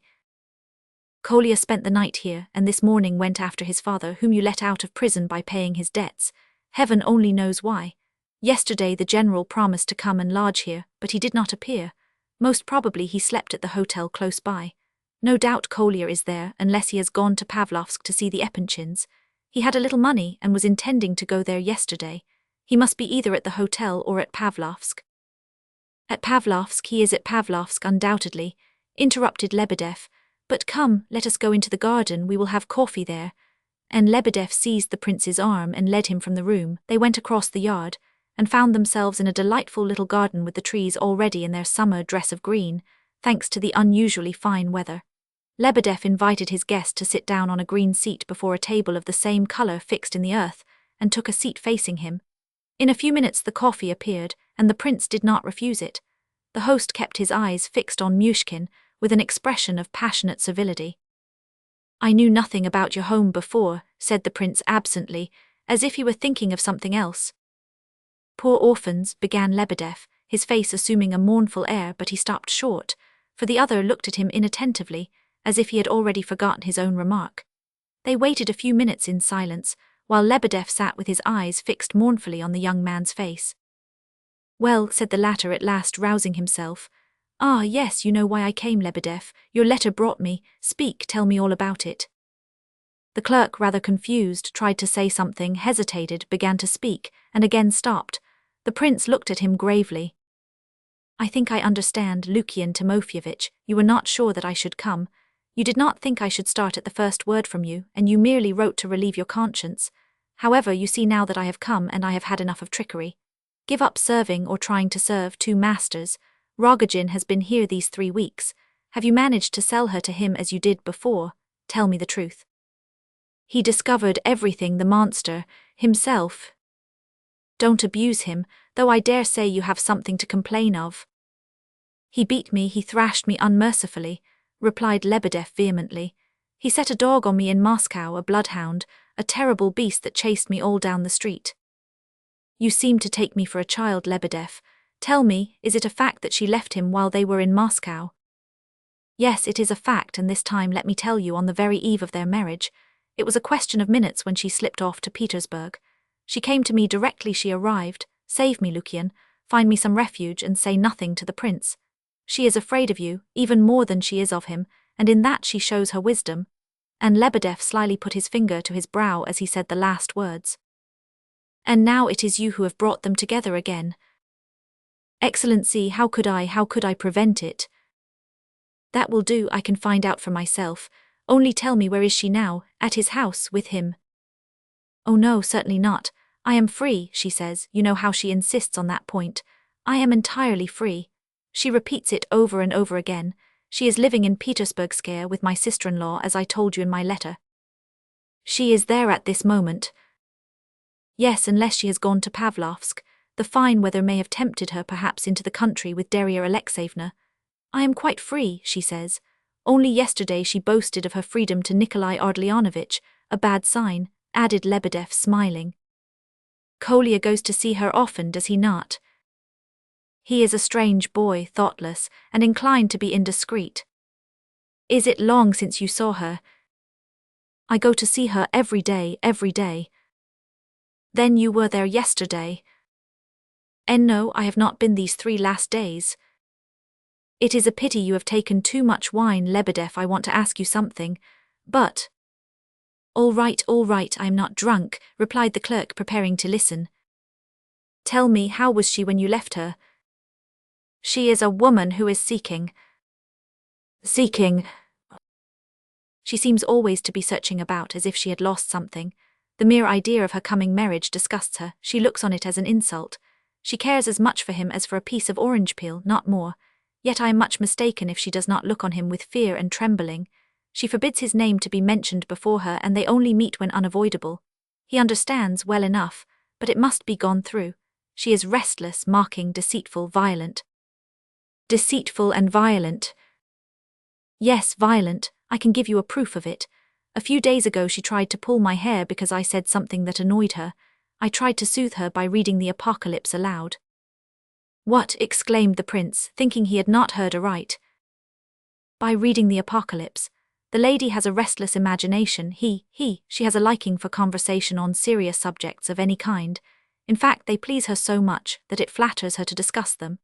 Now for 15 years at least I have studied the Apocalypse, and she agrees with me in thinking that the present is the epoch represented by the 3rd horse, the black one whose rider holds a measure in his hand. It seems to me that everything is ruled by measure in our century. All men are clamoring for their rights. A measure of wheat for a penny, and 3 measures of barley for a penny. But added to this, men desire freedom of mind and body, a pure heart, a healthy life, and all God's good gifts.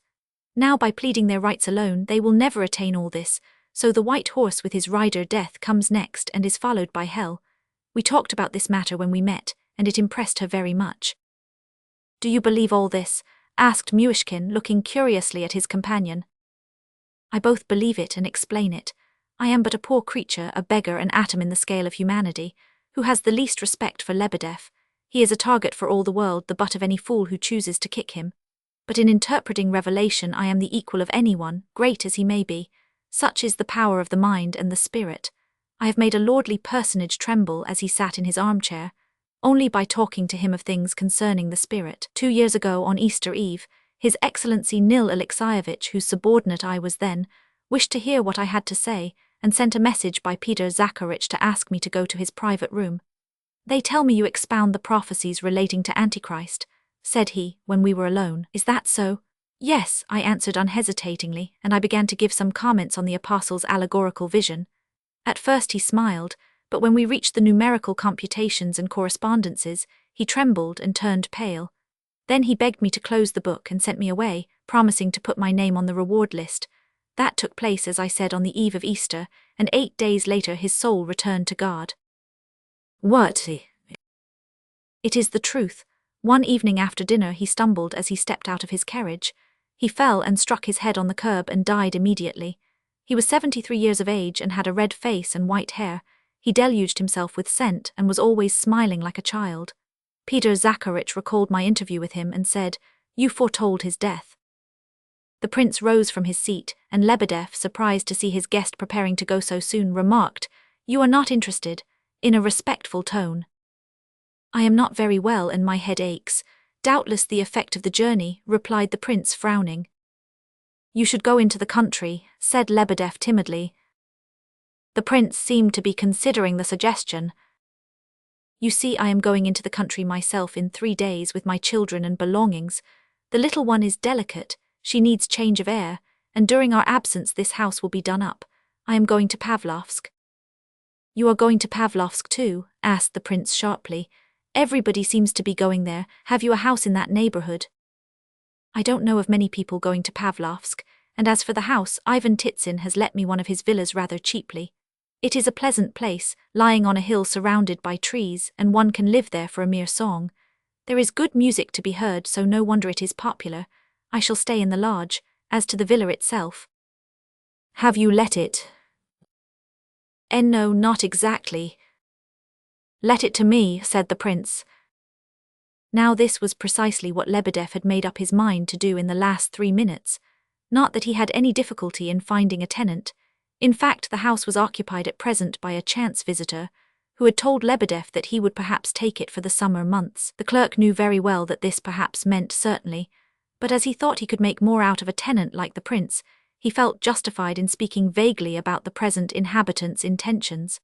"This is quite a coincidence," thought he, and when the subject of price was mentioned, he made a gesture with his hand, as if to wave away a question of so little importance. "Oh well, as you like," said Myshkin. "I will think it over, you shall lose nothing." They were walking slowly across the garden. "But if I could," stammered Lebedev, if you please, prince, tell you something on the subject which would interest you, I am sure." He spoke in wheedling tones and wriggled as he walked along. Myshkin stopped short. "Darya Alexeyevna also has a villa at Pavlovsk." "Well, a certain person is very friendly with her and intends to visit her pretty often." "Well, Aglaya Ivanovna—" "Oh, stop, Lebedev," interposed Myshkin, feeling as if he had been touched on an open wound. That has nothing to do with me. I should like to know when you are going to start. The sooner the better as far as I am concerned, for I am at an hotel." They had left the garden now, and were crossing the yard on their way to the gate. "Well, leave your hotel at once and come here. Then we can all go together to Pavlovsk the day after tomorrow." "I will think about it," said the prince dreamily, and went off. The clerk stood looking after his guest, struck by his sudden absent-mindedness. He had not even remembered to say goodbye, and Lebedev was the more surprised at the omission, as he knew by experience how courteous the prince usually was. Chapter 3. It was now close on 12 o'clock. The prince knew that if he called at the Epanchins, now he would only find the general, and that the latter might probably carry him straight off to Pavlovsk with him, whereas there was one visit he was most anxious to make without delay.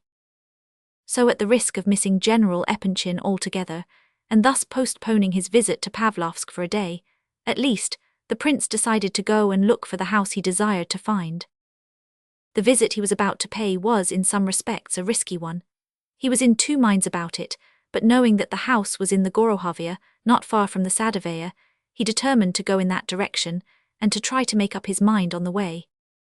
Arrived at the point where the Gorohovia crosses the Sadovaya, he was surprised to find how excessively agitated he was. He had no idea that his heart could beat so painfully. One house in the Gorohovia began to attract his attention long before he reached it, and the prince remembered afterwards that he had said to himself, "That is the house, I'm sure of it." He came up to it quite curious to discover whether he had guessed right, and felt that he would be disagreeably impressed to find that he had actually done so. The house was a large, gloomy-looking structure, without the slightest claim to architectural beauty, in color a dirty green. There are a few of these old houses, built towards the end of the last century, still standing in that part of St. Petersburg, and showing little change from their original form and color. They are solidly built, and are remarkable for the thickness of their walls, and for the fewness of their windows, many of which are covered by gratings. On the ground floor there is usually a money changer's shop, and the owner lives over it. Without as well as within, the houses seem inhospitable and mysterious, an impression which is difficult to explain, unless it has something to do with the actual architectural style. These houses are almost exclusively inhabited by the merchant class. Arrived at the gate, the prince looked up at the legend over it which ran, "House of Rogozhin, hereditary and honorable citizen." He hesitated no longer, but opened the glazed door at the bottom of the outer stairs and made his way up to the second story. The place was dark and gloomy-looking. The walls of the stone staircase were painted a dull red. Rogozhin and his mother and brother occupied the whole of the second floor. The servant who opened the door to Myshkin led him, without taking his name, through several rooms and up and down many steps until they arrived at a door where he knocked. Parfen Rogozhin opened the door himself. On seeing the prince he became deadly white, and apparently fixed to the ground, so that he was more like a marble statue than a human being. The prince had expected some surprise, but Rogozhin evidently considered his visit an impossible and miraculous event. He stared with an expression almost of terror, and his lips twisted into a bewildered smile. "Parfen, perhaps my visit is ill-timed. I can go away again if you like," said Myshkin at last, rather embarrassed. No, it's all right, come in," said Parfen, recollecting himself. They were evidently on quite familiar terms. In Moscow they had had many occasions of meeting. Indeed, some few of those meetings were but too vividly impressed upon their memories. They had not met now, however, for 3 months. The death-like pallor and a sort of slight convulsion about the lips had not left Rogozhin's face. Though he welcomed his guest, he was still obviously much disturbed. As he invited the prince to sit down near the table, the latter happened to turn towards him, and was startled by the strange expression on his face. A painful recollection flashed into his mind. He stood for a time looking straight at Rogozhin, whose eyes seemed to blaze like fire. At last Rogozhin smiled, though he still looked agitated and shaken. "What are you staring at me like that for?" he muttered. "Sit down." The prince took a chair. "Parfen," he said, "tell me honestly, did you know that I was coming to Petersburg or no?" "Oh, I supposed you were coming," the other replied, smiling sarcastically, "and I was right in my supposition, you see, but how was I to know that you would come today?" A certain strangeness and impatience in his manner impressed the prince very forcibly. "And if you had known that I was coming today, why be so irritated about it?" he asked in quiet surprise. "Why did you ask me?" "Because when I jumped out of the train this morning, 2 eyes glared at me just as yours did a moment since." "Ha, and whose eyes may they have been?" said Rogozhin suspiciously. It seemed to the prince that he was trembling. "I don't know, I thought it was a hallucination. I often have hallucinations nowadays. I feel just as I did 5 years ago when my fits were about to come on." "Well, perhaps it was a hallucination, I don't know," said Parfen. He tried to give the prince an affectionate smile, and it seemed to the latter as though in this smile of his something had broken, and that he could not mend it, try as he would. "Shall you go abroad again then?" he asked, and suddenly added, "Do you remember how we came up in the train from Pskov together, you and your cloak and leggings, eh?" And Rogozhin burst out laughing, this time with unconcealed malice, as though he were glad that he had been able to find an opportunity for giving vent to it. "Have you quite taken up your quarters here?" asked the prince. "Yes, I'm at home, where else should I go to? We haven't met for some time. Meanwhile I have heard things about you which I should not have believed to be possible." "What of that? People will say anything," said Rogozhin dryly. "At all events you've disbanded your troupe, and you are living in your own house instead of being fast and loose about the place. That's all very good. Is this house all yours or joint property?" "It is my mother's. You get to her apartments by that passage." "Where's your brother?" "In the other wing." "Is he married?" Widower, why do you want to know all this? The prince looked at him but said nothing. He had suddenly relapsed into musing and had probably not heard the question at all. Rogozhin did not insist upon an answer, and there was silence for a few moments. I guessed which was your house from 100 yards off, said the prince at last. Why so? I don't quite know. Your house has the aspect of yourself and all your family. It bears the stamp of the Rogozhin life. But ask me why I think so, and I can tell you nothing. It is nonsense, of course. I am nervous about this kind of thing troubling me so much. I had never before imagined what sort of a house you would live in, and yet no sooner did I set eyes on this one than I said to myself that it must be yours. Really, said Rogozhin vaguely, not taking in what the prince meant by his rather obscure remarks. The room they were now sitting in was a large one, lofty but dark, well furnished, principally with writing tables and desks covered with papers and books. A wide sofa covered with red morocco evidently served Rogozhin for a bed. On the table beside which the prince had been invited to seat himself lay some books, one containing a marker where the reader had left off, was a volume of Solovyev's history. Some oil paintings in worn gilded frames hung on the walls, but it was impossible to make out what subjects they represented, so blackened were they by smoke and age. One, a life-sized portrait, attracted the prince's attention. It showed a man of about 50 wearing a long riding coat of German cut. He had 2 medals on his breast, his beard was white, short and thin, his face yellow and wrinkled with a sly, suspicious expression in the eyes. That is your father, is it not? Asked the prince. Yes, it is, replied Rogozhin with an unpleasant smile, as if he had expected his guest to ask the question, and then to make some disagreeable remark. Was he one of the old believers? No, he went to church, but to tell the truth he really preferred the old religion. This was his study and is now mine. Why did you ask if he were an old believer? Are you going to be married here? Yes, replied Rogozhin, starting at the unexpected question. Soon. You know yourself it does not depend on me. Parfen, I am not your enemy, and I do not intend to oppose your intentions in any way. I repeat this to you now just as I said it to you once before on a very similar occasion. When you were arranging for your projected marriage in Moscow, I did not interfere with you. You know I did not. That first time she fled to me from you, from the very altar almost, and begged me to save her from you. Afterwards she ran away from me again, and you found her and arranged your marriage with her once more. And now I hear she has run away from you and come to Petersburg. Is it true? Lebedev wrote me to this effect, and that's why I came here.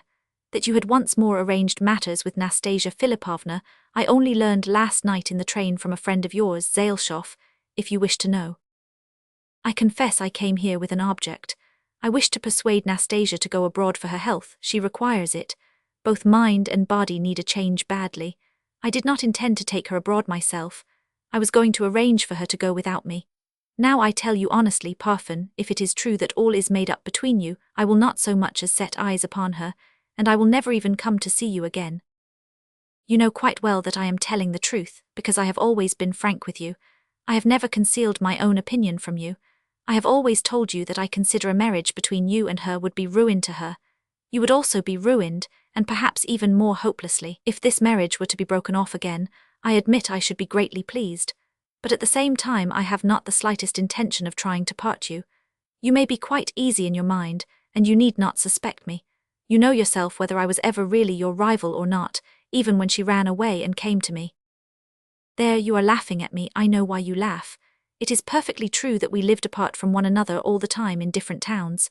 I told you before that I did not love her with love but with pity. You said then that you understood me. Did you really understand me or not? What hatred there is in your eyes at this moment. I came to relieve your mind because you are dear to me also. I love you very much, Parfen, and now I shall go away and never come back again. Goodbye. The prince rose. Stay a little, said Parfen, not leaving his chair and resting his head on his right hand. I haven't seen you for a long time. The prince sat down again. Both were silent for a few moments. When you are not with me I hate you, Lev Nikolaevich.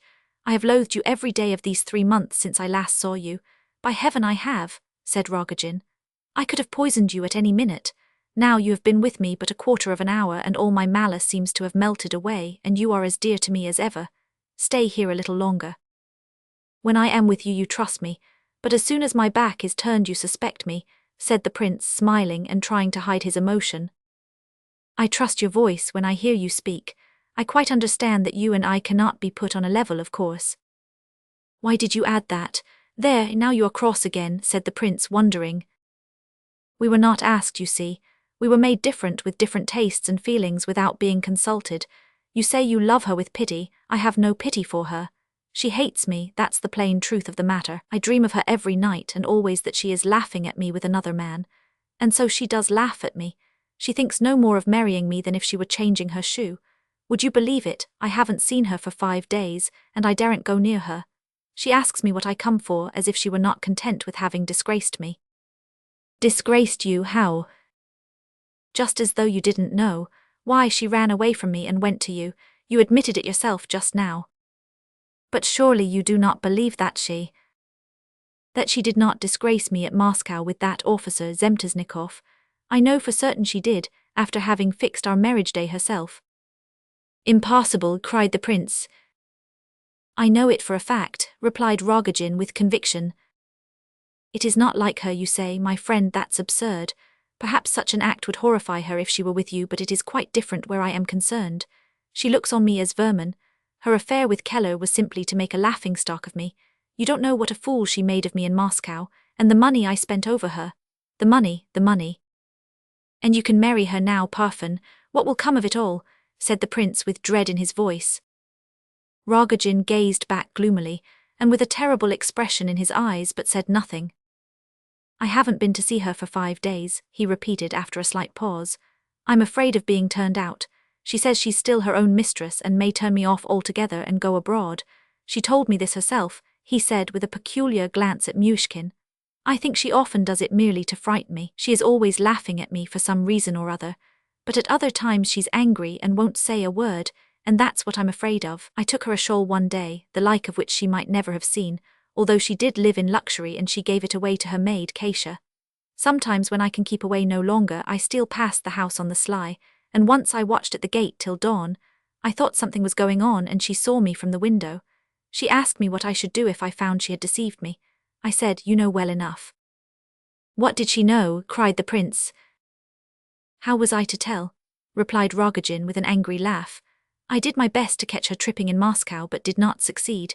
However, I caught hold of her one day and said, You are engaged to be married into a respectable family, and do you know what sort of a woman you are? That's the sort of woman you are, I said. You told her that? Yes. Well, go on. She said, I wouldn't even have you for a footman now, much less for a husband. I shan't leave the house, I said, so it doesn't matter. Then I shall call somebody and have you kicked out, she cried. So then I rushed at her and beat her till she was bruised all over. Impossible, cried the prince aghast. I tell you it's true, said Rogozhin quietly, but with eyes ablaze with passion. Then for a day and a half I neither slept, nor ate, nor drank, and would not leave her. I knelt at her feet. I shall die here, I said, if you don't forgive me, and if you have me turned out I shall drown myself, because what should I be without you now?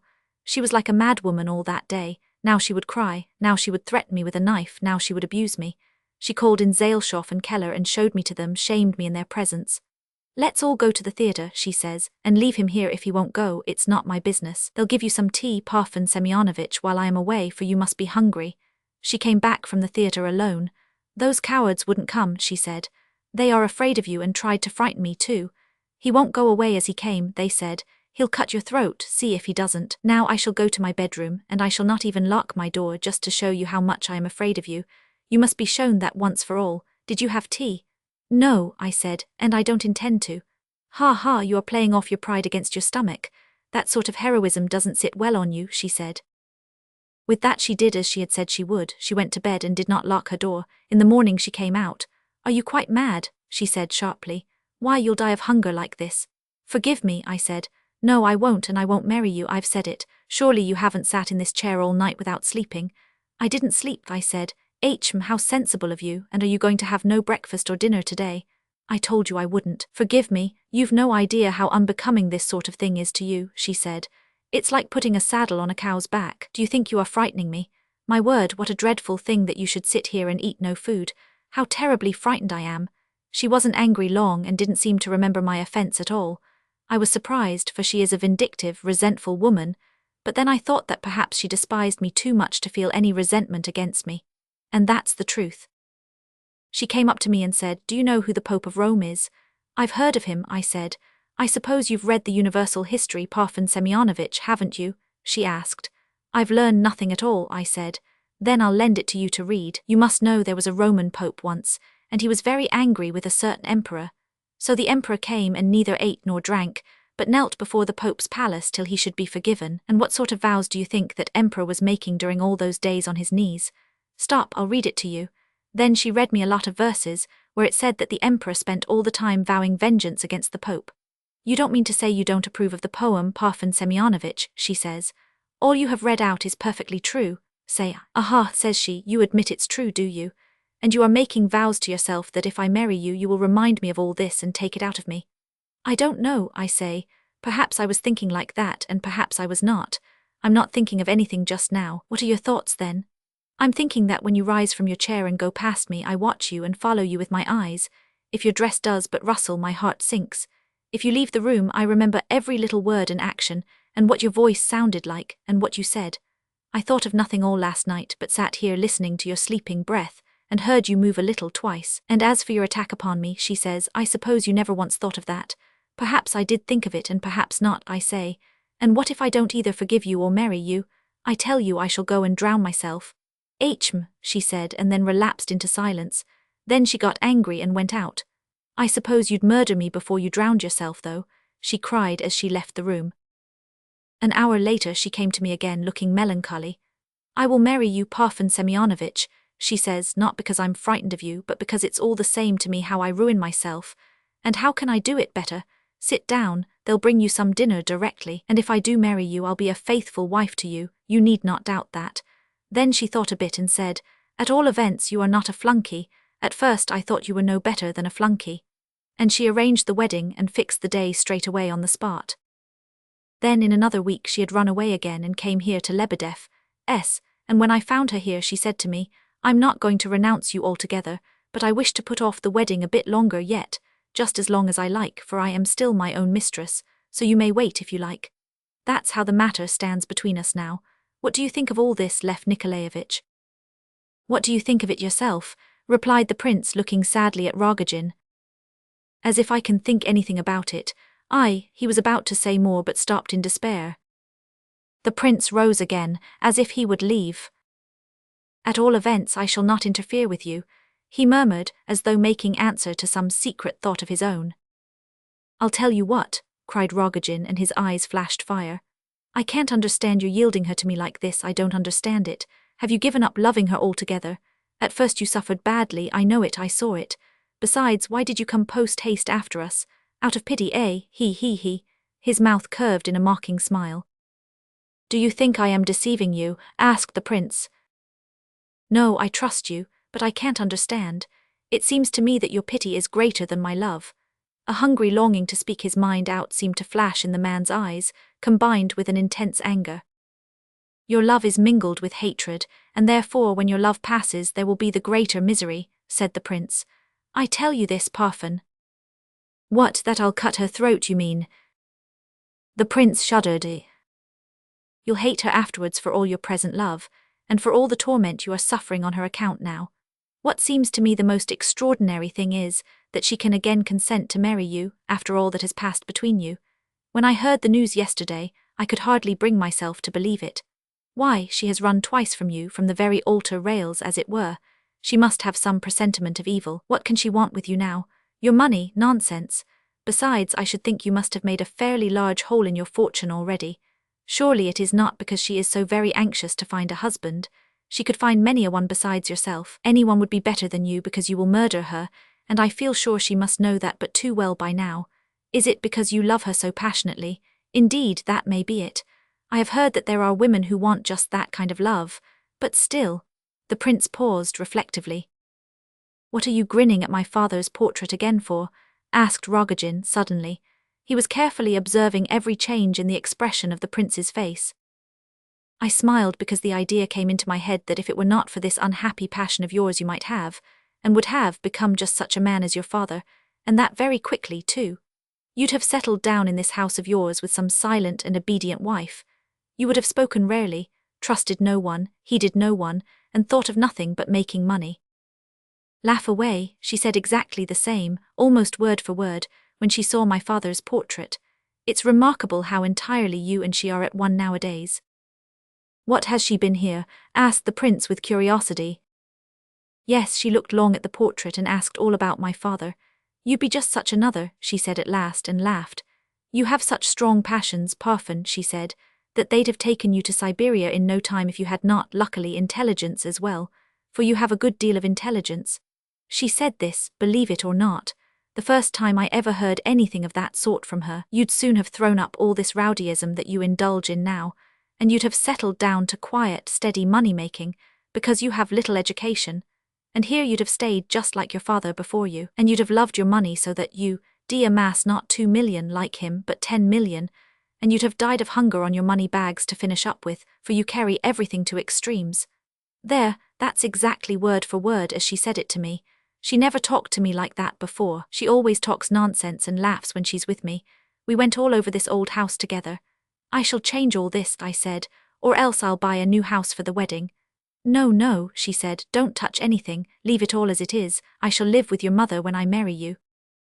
I took her to see my mother, and she was as respectful and kind as though she were her own daughter. Mother has been almost demented ever since father died. She's an old woman.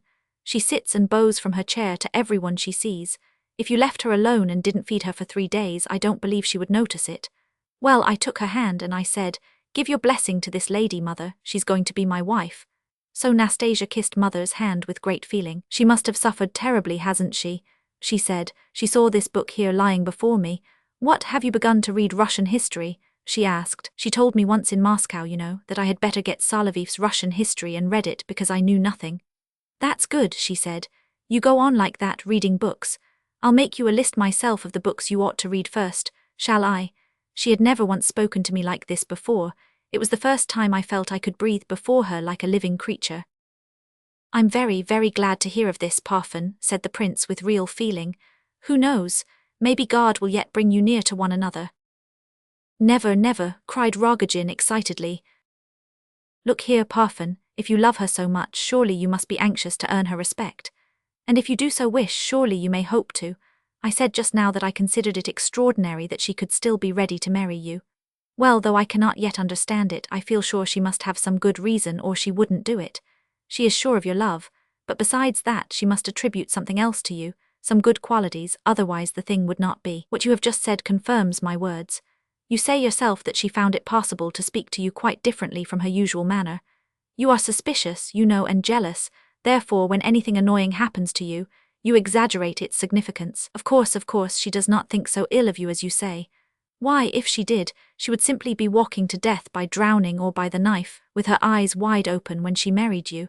It is impossible, as if anybody would go to their death deliberately. Rogozhin listened to the prince's excited words with a bitter smile. His conviction was apparently unalterable. How dreadfully you look at me, Parfen, said the prince with a feeling of dread. Water or the knife, said the latter at last. Ha ha, that's exactly why she is going to marry me, because she knows for certain that the knife awaits her. Prince, can it be that you don't even yet see what's at the root of it all? I don't understand you. Perhaps he really doesn't understand me. They do say that you are a you-know-what, she loves another, there you can understand that much, just as I love her exactly so she loves another man. And that other man is do you know who? It's you, there you didn't know that, eh? She has loved you ever since that day, her birthday, only she thinks she cannot marry you because it would be the ruin of you. Everybody knows what sort of a woman I am, she says. She told me all this herself to my very face. She's afraid of disgracing and ruining you, she says, but it doesn't matter about me. She can marry me all right. Notice how much consideration she shows for me. But why did she run away to me, and then again from me too? From you to me, ha ha, that's nothing. Why, she always acts as though she were in a delirium nowadays. Either she says, come on, I'll marry you, let's have the wedding quickly, and fixes the day and seems in a hurry for it, and when it begins to come near she feels frightened, or else some other idea gets into her head, goodness knows. You've seen her. You know how she goes on, laughing and crying and raving. There's nothing extraordinary about her having run away from you. She ran away because she found out how dearly she loved you. She could not bear to be near you. You said just now that I had found her at Moscow when she ran away from you. I didn't do anything of the sort. She came to me herself, straight from you. Name the day, I'm ready, she said. Let us have some champagne and go and hear the gypsies sing. I tell you she'd have thrown herself into the water long ago if it were not for me. She doesn't do it because I am, perhaps, even more dreadful to her than the water. She's marrying me out of spite. If she marries me, I tell you it will be for spite. But how can you, began the prince, gazing with dread and horror at Rogozhin. Why don't you finish your sentence? Shall I tell you what you were thinking to yourself just then? You were thinking, how can she marry him after this? How can it possibly be permitted? Oh, I know what you were thinking about. I didn't come here for that purpose, Parfen. That was not in my mind. That may be, perhaps you didn't come with the idea, but the idea is certainly there now. Ha ha, well that's enough. What are you upset about? Didn't you really know it all before? You astonish me. All this is mere jealousy. It is some malady of yours, Parfen. You exaggerate everything, said the prince, excessively agitated. What are you doing? Let go of it, said Parfen, seizing from the prince's hand a knife which the latter had at that moment taken up from the table, where it lay beside the history. Parfen replaced it where it had been. I seemed to know it. I felt it when I was coming back to Petersburg, continued the prince. I did not want to come. I wished to forget all this, to uproot it from my memory altogether. Well, goodbye. What is the matter? He had absently taken up the knife a second time, and again Rogozhin snatched it from his hand and threw it down on the table. It was a plain-looking knife with a bone handle, a blade about 8 inches long, and broad in proportion. It did not clasp. Seeing that the prince was considerably struck by the fact that he had twice seized this knife out of his hand, Rogozhin caught it up with some irritation, put it inside the book, and threw the latter across to another table. Do you cut your pages with it, or what? Asked Myshkin, still rather absently, as though unable to throw off a deep preoccupation into which the conversation had thrown him. Yes. It's a garden knife, isn't it? Yes, can't one cut pages with a garden knife? It's quite new. Well, what of that? Can't I buy a new knife if I like? Shouted Rogozhin furiously, his irritation growing with every word. The prince shuddered and gazed fixedly at Parfen. Suddenly he burst out laughing. Why, what an idea, he said. I didn't mean to ask you any of these questions. I was thinking of something quite different, but my head is heavy and I seem so absent-minded nowadays. Well, goodbye. I can't remember what I wanted to say. Goodbye. Not that way, said Rogozhin. There, I've forgotten that too. This way, come along, I'll show you. 4. They passed through the same rooms which the prince had traversed on his arrival. In the largest there were pictures on the walls, portraits and landscapes of little interest. Over the door, however, there was one of strange and rather striking shape. It was 6 or 7 feet in length, and not more than a foot in height. It represented the Saviour just taken from the cross. The prince glanced at it but took no further notice. He moved on hastily, as though anxious to get out of the house, but Rogozhin suddenly stopped underneath the picture. My father picked up all these pictures very cheap at auctions, and so on, he said. They are all rubbish except the one over the door, and that is valuable. A man offered 500 rubles for it last week. Yes, that's a copy of a Holbein, said the prince, looking at it again, and a good copy too, so far as I am able to judge. I saw the picture abroad and could not forget it. What's the matter? Rogozhin had dropped the subject of the picture and walked on. Of course his strange frame of mind was sufficient to account for his conduct, but still, it seemed queer to the prince that he should so abruptly drop a conversation commenced by himself. Rogozhin did not take any notice of his question. Lev Nikolaevich, said Rogozhin after a pause, during which the two walked along a little further, I have long wished to ask you, do you believe in God? How strangely you speak and how odd you look, said the other involuntarily. I like looking at that picture, muttered Rogozhin, not noticing, apparently, that the prince had not answered his question.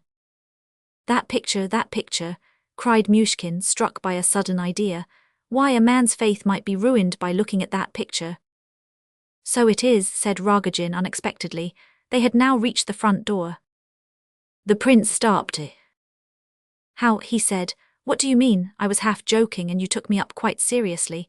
Why do you ask me whether I believe in God? Oh, no particular reason. I meant to ask you before, many people are unbelievers nowadays, especially Russians, I have been told. You ought to know, you've lived abroad. Rogozhin laughed bitterly as he said these words, and opening the door held it for the prince to pass out. Myshkin looked surprised but went out. The other followed him as far as the landing of the outer stairs and shut the door behind him. They both now stood facing one another, as though oblivious of where they were, or what they had to do next. Well, goodbye, said the prince, holding out his hand. Goodbye, said Rogozhin, pressing it hard but quite mechanically. The prince made one step forward, and then turned round. As to faith, he said, smiling and evidently unwilling to leave Rogozhin in this state. As to faith, I had 4 curious conversations in 2 days, a week or so ago. One morning I met a man in the train, and made acquaintance with him at once. I had often heard of him as a very learned man, but an atheist, and I was very glad of the opportunity of conversing with so eminent and clever a person. He doesn't believe in God, and he talked a good deal about it, but all the while it appeared to me that he was speaking outside the subject. And it has always struck me, both in speaking to such men and in reading their books, that they do not seem really to be touching on that at all, though on the surface they may appear to do so.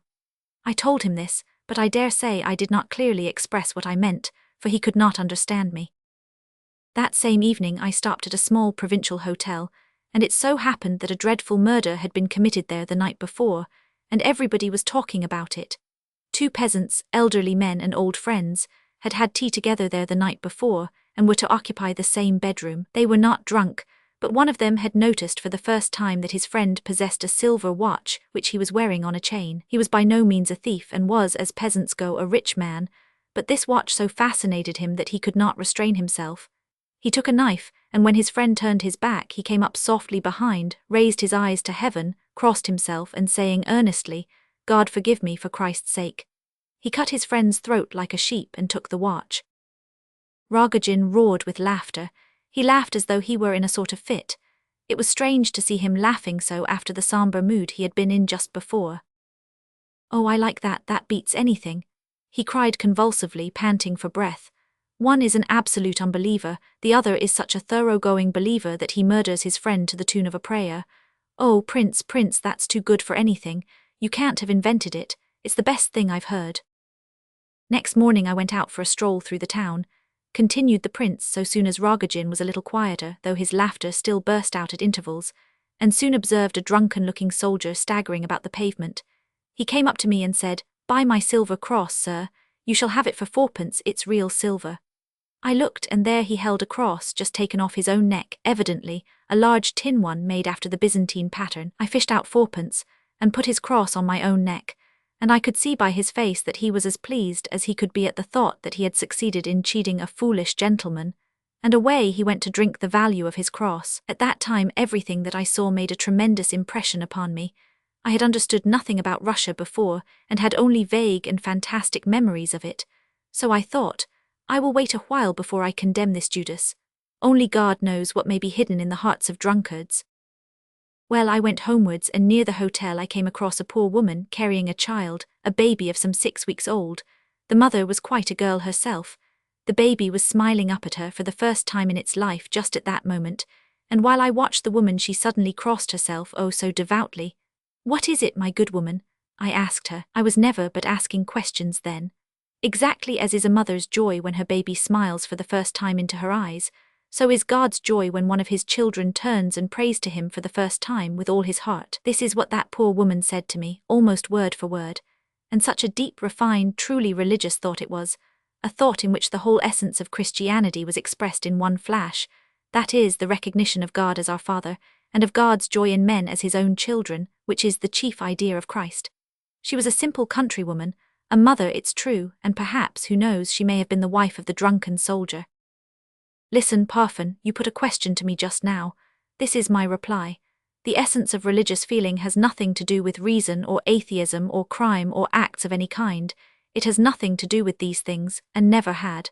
There is something besides all this, something which the arguments of the atheists can never touch. But the principal thing and the conclusion of my argument is that this is most clearly seen in the heart of a Russian. This is a conviction which I have gained while I have been in this Russia of ours. Yes, Parfen, there is work to be done in this Russian world, Remember what talks we used to have in Moscow, and I never wished to come here at all, and I never thought to meet you like this, Parfen. Well, well, goodbye, goodbye, God be with you." He turned and went downstairs. "Lev Nikolaevich," cried Parfen before he had reached the next landing, "have you got that cross you bought from the soldier with you?" "Yes, I have," and the prince stopped again. "Show it me, will you?" A new fancy, the prince reflected, and then mounted the stairs once more. He pulled out the cross without taking it off his neck. "Give it to me," said Parfen. "Why do you?" The prince would rather have kept this particular cross. "I'll wear it and you shall have mine. I'll take it off at once." "You wish to exchange crosses? Very well, Parfen, if that's the case I'm glad enough. That makes us brothers, you know." The prince took off his tin cross, Parfen his gold one, and the exchange was made. Parfen was silent.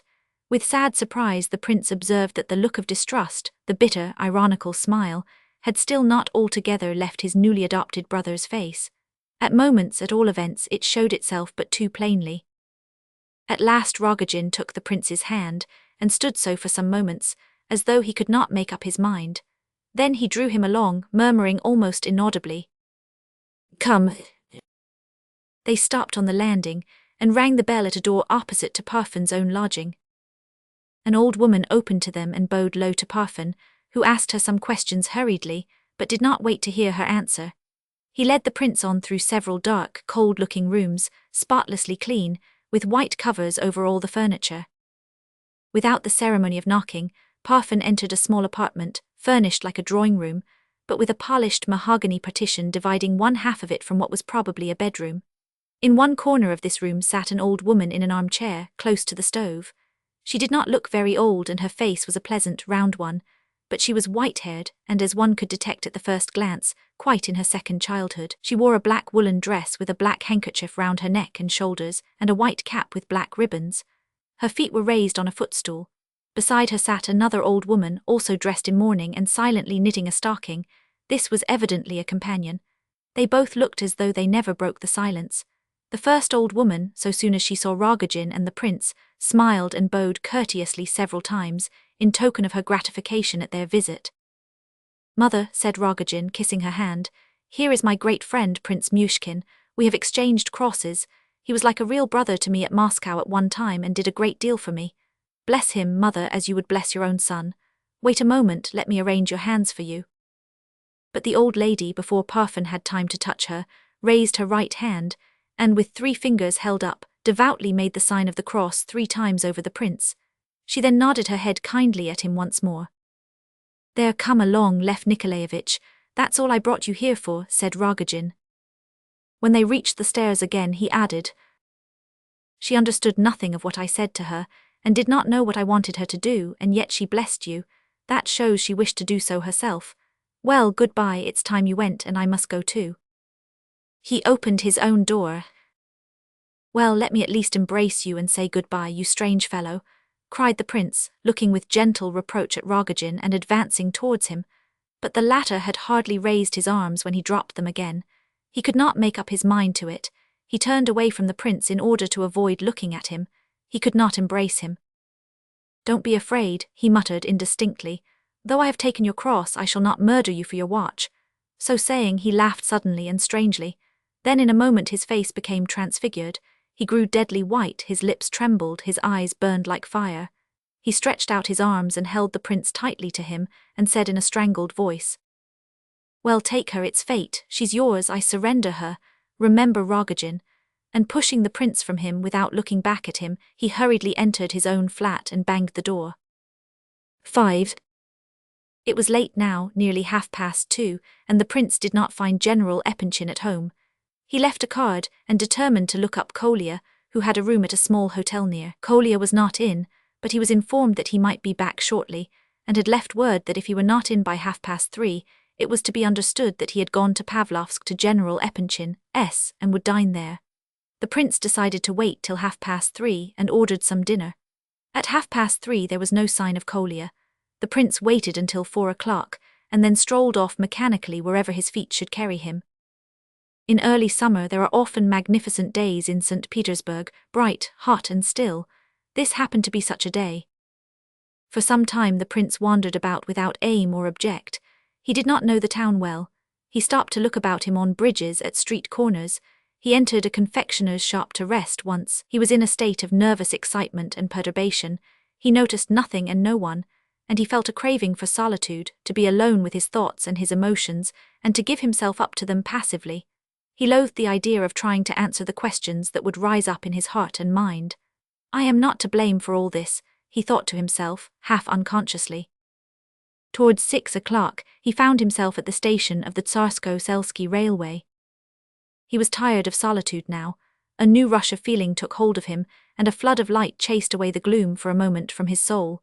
He took a ticket to Pavlovsk, and determined to get there as fast as he could, but something stopped him, a reality and not a fantasy, as he was inclined to think it. He was about to take his place in a carriage, when he suddenly threw away his ticket and came out again, disturbed and thoughtful. A few moments later in the street, he recalled something that had bothered him all the afternoon. He caught himself engaged in a strange occupation which he now recollected he had taken up at odd moments for the last few hours.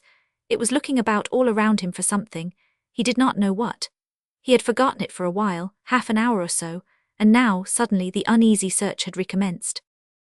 But he had hardly become conscious of this curious phenomenon, when another recollection suddenly swam through his brain, interesting him for the moment exceedingly. He remembered that the last time he had been engaged in looking around him for the unknown something, he was standing before a cutler's shop, in the window of which were exposed certain goods for sale. He was extremely anxious now to discover whether this shop and these goods really existed, or whether the whole thing had been a hallucination. He felt in a very curious condition today, a condition similar to that which had preceded his fits in bygone years. He remembered that at such times he had been particularly absent-minded, and could not discriminate between objects and persons unless he concentrated special attention upon them. He remembered seeing something in the window marked at 60 kopecks.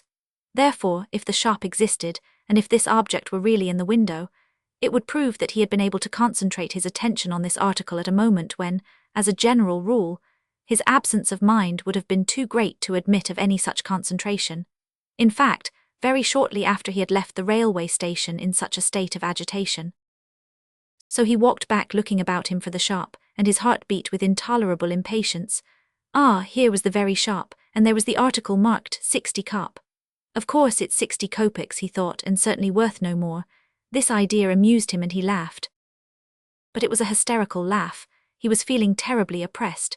He remembered clearly that just here, standing before this window, he had suddenly turned round, just as earlier in the day he had turned and found the dreadful eyes of Rogozhin fixed upon him.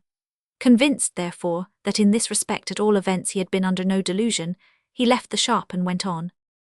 This must be thought out. It was clear that there had been no hallucination at the station then either. Something had actually happened to him on both occasions, there was no doubt of it. But again a loathing for all mental exertion overmastered him. He would not think it out now, he would put it off and think of something else. He remembered that during his epileptic fits, or rather immediately preceding them, he had always experienced a moment or two when his whole heart and mind and body seemed to wake up to vigor and light, when he became filled with joy and hope, and all his anxieties seemed to be swept away forever. These moments were but presentiments, as it were, of the one final second, it was never more than a second, in which the fit came upon him. That second, of course, was inexpressible. When his attack was over, and the prince reflected on his symptoms, he used to say to himself, "These moments, short as they are, when I feel such extreme consciousness of myself, and consequently more of life than at other times, are due only to the disease, to the sudden rupture of normal conditions. Therefore they are not really a higher kind of life, but a lower." This reasoning, however, seemed to end in a paradox, and lead to the further consideration. What matter though it be only disease, an abnormal tension of the brain, if when I recall and analyze the moment, it seems to have been one of harmony and beauty in the highest degree, an instant of deepest sensation, overflowing with unbounded joy and rapture, ecstatic devotion and completest life. Vague though this sounds, it was perfectly comprehensible to Myshkin, though he knew that it was but a feeble expression of his sensations. That there was, indeed, beauty and harmony in those abnormal moments, that they really contained the highest synthesis of life, he could not doubt, nor even admit the possibility of doubt. He felt that they were not analogous to the fantastic and unreal dreams due to intoxication by hashish, opium or wine. Of that he could judge when the attack was over. These instants were characterized, to define it in a word, by an intense quickening of the sense of personality, since in the last conscious moment preceding the attack, he could say to himself with full understanding of his words, "I would give my whole life for this one instant," then doubtless to him it really was worth a lifetime. For the rest, he thought the dialectical part of his argument of little worth. He saw only too clearly that the result of these ecstatic moments was stupefaction, mental darkness, idiocy. No argument was possible on that point. His conclusion, his estimate of the moment, doubtless contained some error, yet the reality of the sensation troubled him. What's more unanswerable than a fact? And this fact had occurred.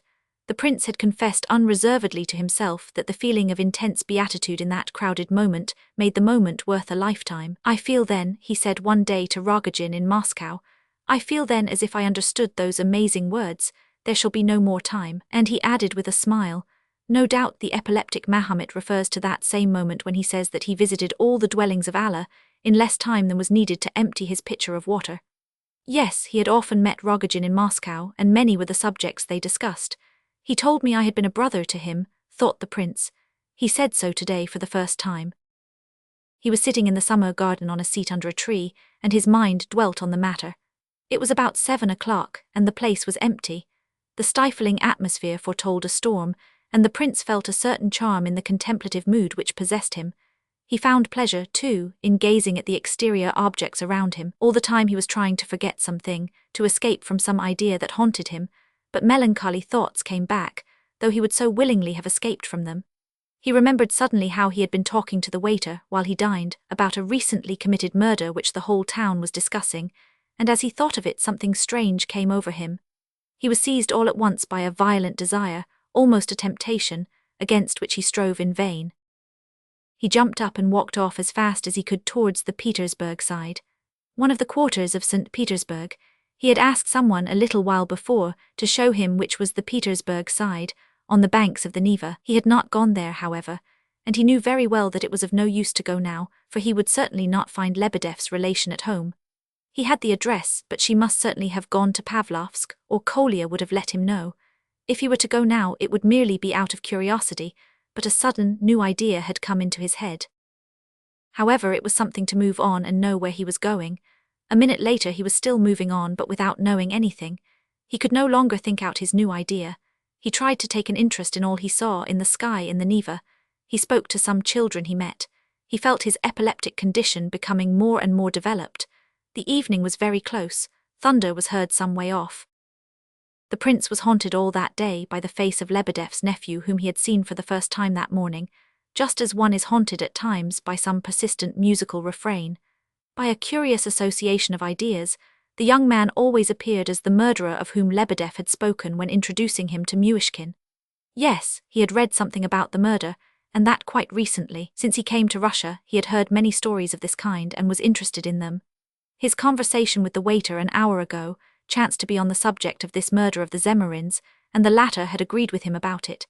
He thought of the waiter again, and decided that he was no fool but a steady, intelligent man, though, said he to himself, God knows what he may really be. In a country with which one is unfamiliar, it is difficult to understand the people one meets. He was beginning to have a passionate faith in the Russian soul, however, and what discoveries he had made in the last 6 months, what unexpected discoveries. But every soul is a mystery, and depths of mystery lie in the soul of a Russian. He had been intimate with Rogozhin, for example, and a brotherly friendship had sprung up between them, yet did he really know him? What chaos and ugliness fills the world at times. What a self-satisfied rascal is that nephew of Lebedeff. But what am I thinking? Continued the prince to himself. Can he really have committed that crime? Did he kill those 6 persons? I seem to be confusing things. How strange it all is. My head goes round. And Lebedeff's daughter, how sympathetic and charming her face was as she held the child in her arms. What an innocent look and childlike laugh she had. It is curious that I had forgotten her until now. I expect Lebedeff adores her, and I really believe when I think of it that as sure as 2 and 2 make 4, he is fond of that nephew too. Well, why should he judge them so hastily? Could he really say what they were after one short visit? Even Lebedeff seemed an enigma today. Did he expect to find him so? He had never seen him like that before. Lebedeff and the Comtesse du Barry, Good heavens! If Rogozhin should really kill someone, it would not at any rate be such a senseless, chaotic affair. A knife made to a special pattern and 6 people killed in a kind of delirium. But Rogozhin also had a knife made to a special pattern. Can it be that Rogozhin wishes to murder anyone? The prince began to tremble violently. It is a crime on my part to imagine anything so base, with such cynical frankness. His face reddened with shame at the thought. And then there came across him, as in a flash, the memory of the incidents at the Pavlovsk station, and at the other station in the morning, and the question asked him by Rogozhin about the eyes and Rogozhin's cross, that he was even now wearing, and the benediction of Rogozhin's mother, and his embrace on the darkened staircase, that last supreme renunciation, and now, to find himself full of this new idea, staring into shop windows and looking round for things, how base he was. Despair overmastered his soul. He would not go on, he would go back to his hotel. He even turned and went the other way, but a moment after he changed his mind again and went on in the old direction. Why, here he was on the Petersburg side already, quite close to the house.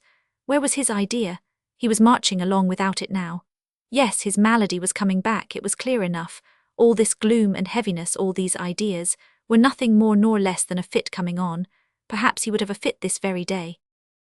But just now all the gloom and darkness had fled. His heart felt full of joy and hope. There was no such thing as doubt. And yes, he hadn't seen her for so long, he really must see her. He wished he could meet Rogozhin. He would take his hand and they would go to her together. His heart was pure, he was no rival of Parfan's. Tomorrow he would go and tell him that he had seen her. Why, he had only come for the sole purpose of seeing her, all the way from Moscow. Perhaps she might be here still, who knows? She might not have gone away to Pavlovsk yet. Yes, all this must be put straight and above board. There must be no more passionate renouncements such as Rogozhin's. It must all be clear as day. Cannot Rogozhin's soul bear the light? He said he did not love her with sympathy and pity. True, he added that your pity is greater than my love, but he was not quite fair on himself there. Rogozhin reading a book, wasn't that sympathy beginning? Did it not show that he comprehended his relations with her? And his story of waiting day and night for her forgiveness, that didn't look quite like passion alone. And as to her face, could it inspire nothing but passion? Could her face inspire passion at all now? Oh, it inspired suffering, grief, overwhelming grief of the soul. A poignant, agonizing memory swept over the prince's heart. Yes, agonizing. He remembered how he had suffered that first day when he thought he observed in her the symptoms of madness. He had almost fallen into despair. How could he have lost his hold upon her when she ran away from him to Rogozhin? He ought to have run after her himself, rather than wait for news as he had done. Can Rogozhin have failed to observe up to now that she is mad? Rogozhin attributes her strangeness to other causes, to passion. What insane jealousy! What was it he had hinted at in that suggestion of his? The prince suddenly blushed and shuddered to his very heart. But why recall all this? There was insanity on both sides. For him, the prince, to love this woman with passion was unthinkable. It would be cruel and inhuman.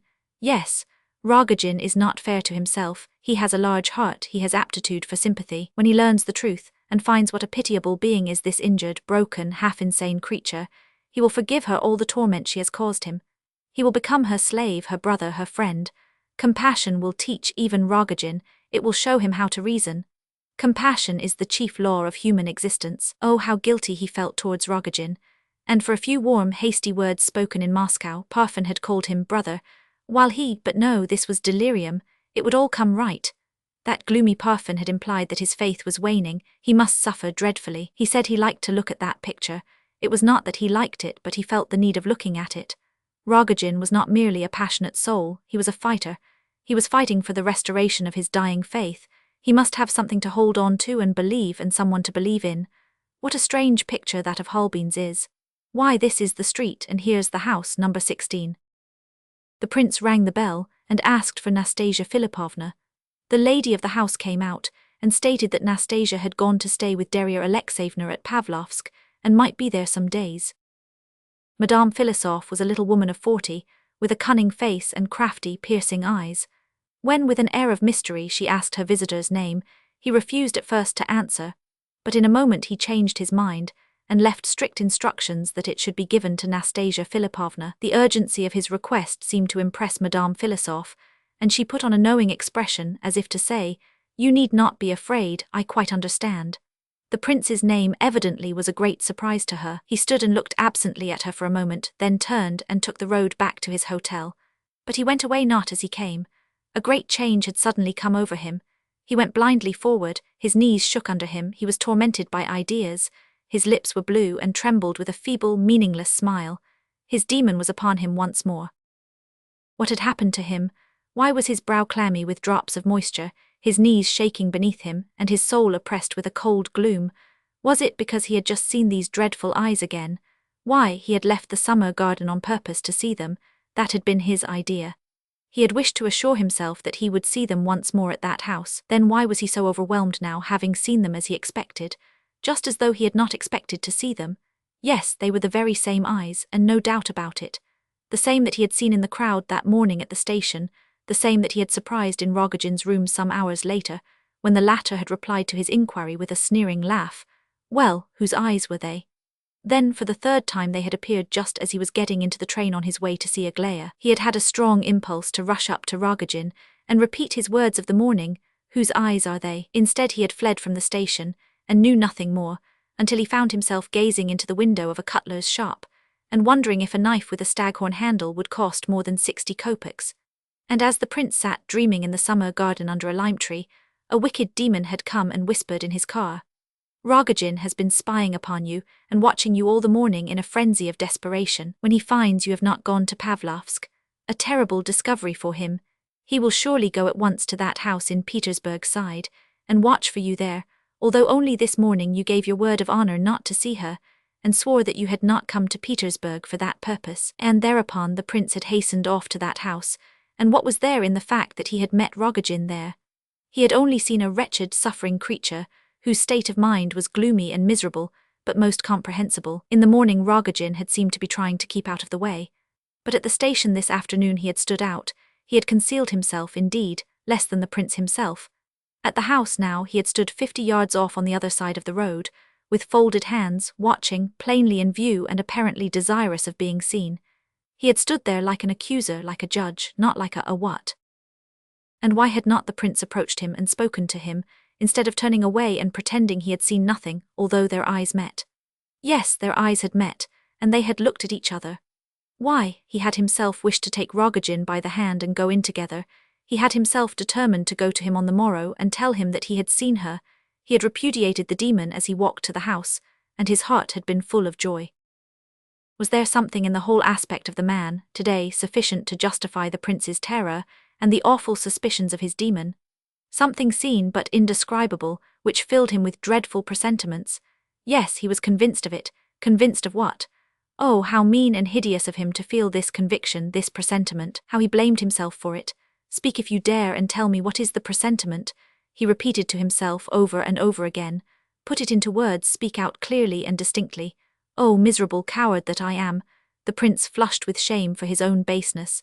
"How shall I ever look this man in the face again? My God, what a day! And what a nightmare, what a nightmare!" There was a moment, during this long, wretched walk back from the Petersburg Side, when the prince felt an irresistible desire to go straight to Rogozhin. Wait for him, embrace him with tears of shame and contrition, and tell him of his distrust and finish with it, once for all. But here he was back at his hotel. How often during the day he had thought of this hotel with loathing, its corridor, its rooms, its stairs. How he had dreaded coming back to it for some reason. "What a regular old woman I am today," he had said to himself each time, with annoyance. "I believe in every foolish presentiment that comes into my head." He stopped for a moment at the door. A great flush of shame came over him. "I am a coward, a wretched coward," he said, and moved forward again, but once more he paused. Among all the incidents of the day, one recurred to his mind to the exclusion of the rest, although now that his self-control was regained, and he was no longer under the influence of a nightmare, he was able to think of it calmly. It concerned the knife on Rogozhin's table. Why should not Rogozhin have as many knives on his table as he chooses? Thought the prince, wondering at his suspicions, as he had done when he found himself looking into the cutler's window. "What could it have to do with me?"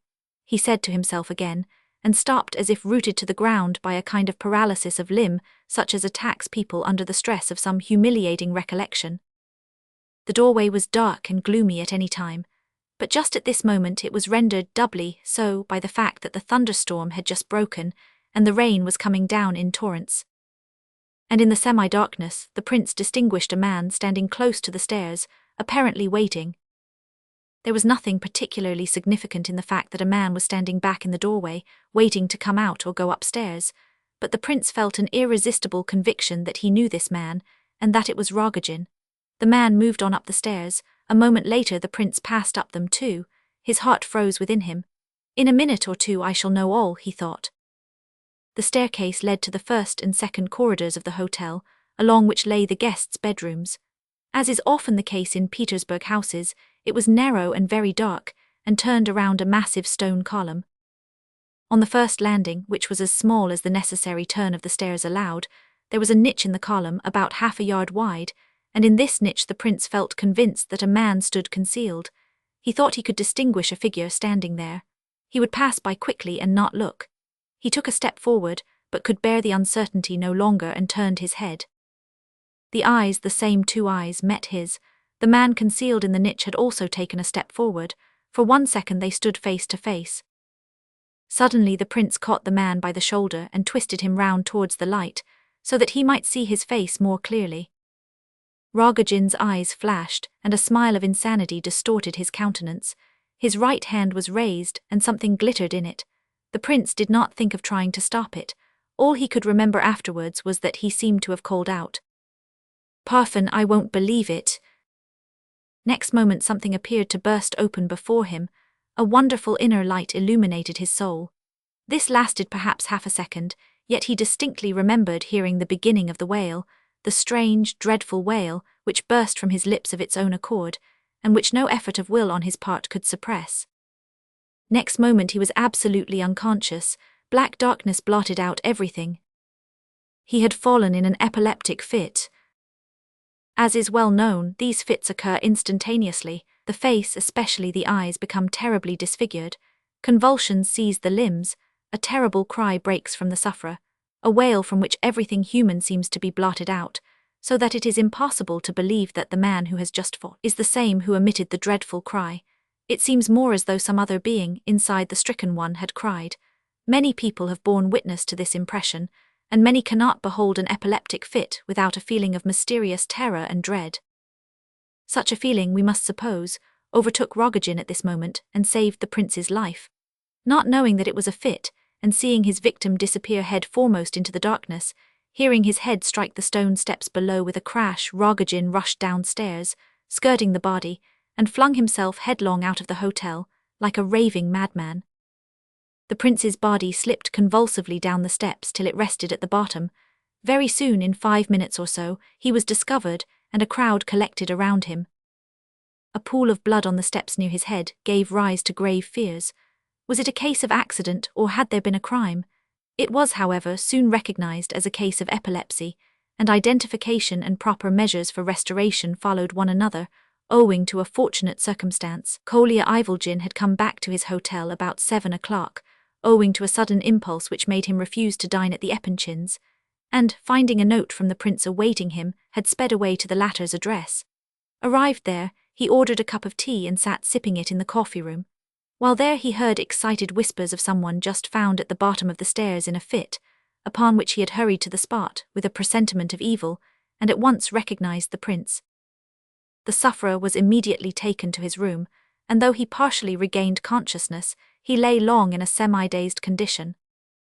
The doctor stated that there was no danger to be apprehended from the wound on the head, and as soon as the prince could understand what was going on around him, Aglaya hired a carriage and took him away to Lebedev's. There he was received with much cordiality, and the departure to the country was hastened on his account. 3 days later they were all at Pavlovsk.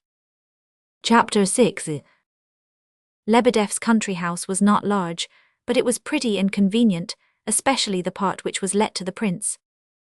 A row of orange and lemon trees and jasmines, planted in green tubs, stood on the fairly wide terrace. According to Lebedev, these trees gave the house a most delightful aspect. Some were there when he bought it, and he was so charmed with the effect that he promptly added to their number. When the tubs containing these plants arrived at the villa and were set in their places, Lebedev kept running into the street to enjoy the view of the house, and every time he did so the rent to be demanded from the future tenant went up with a bound. This country villa pleased the prince very much in his state of physical and mental exhaustion.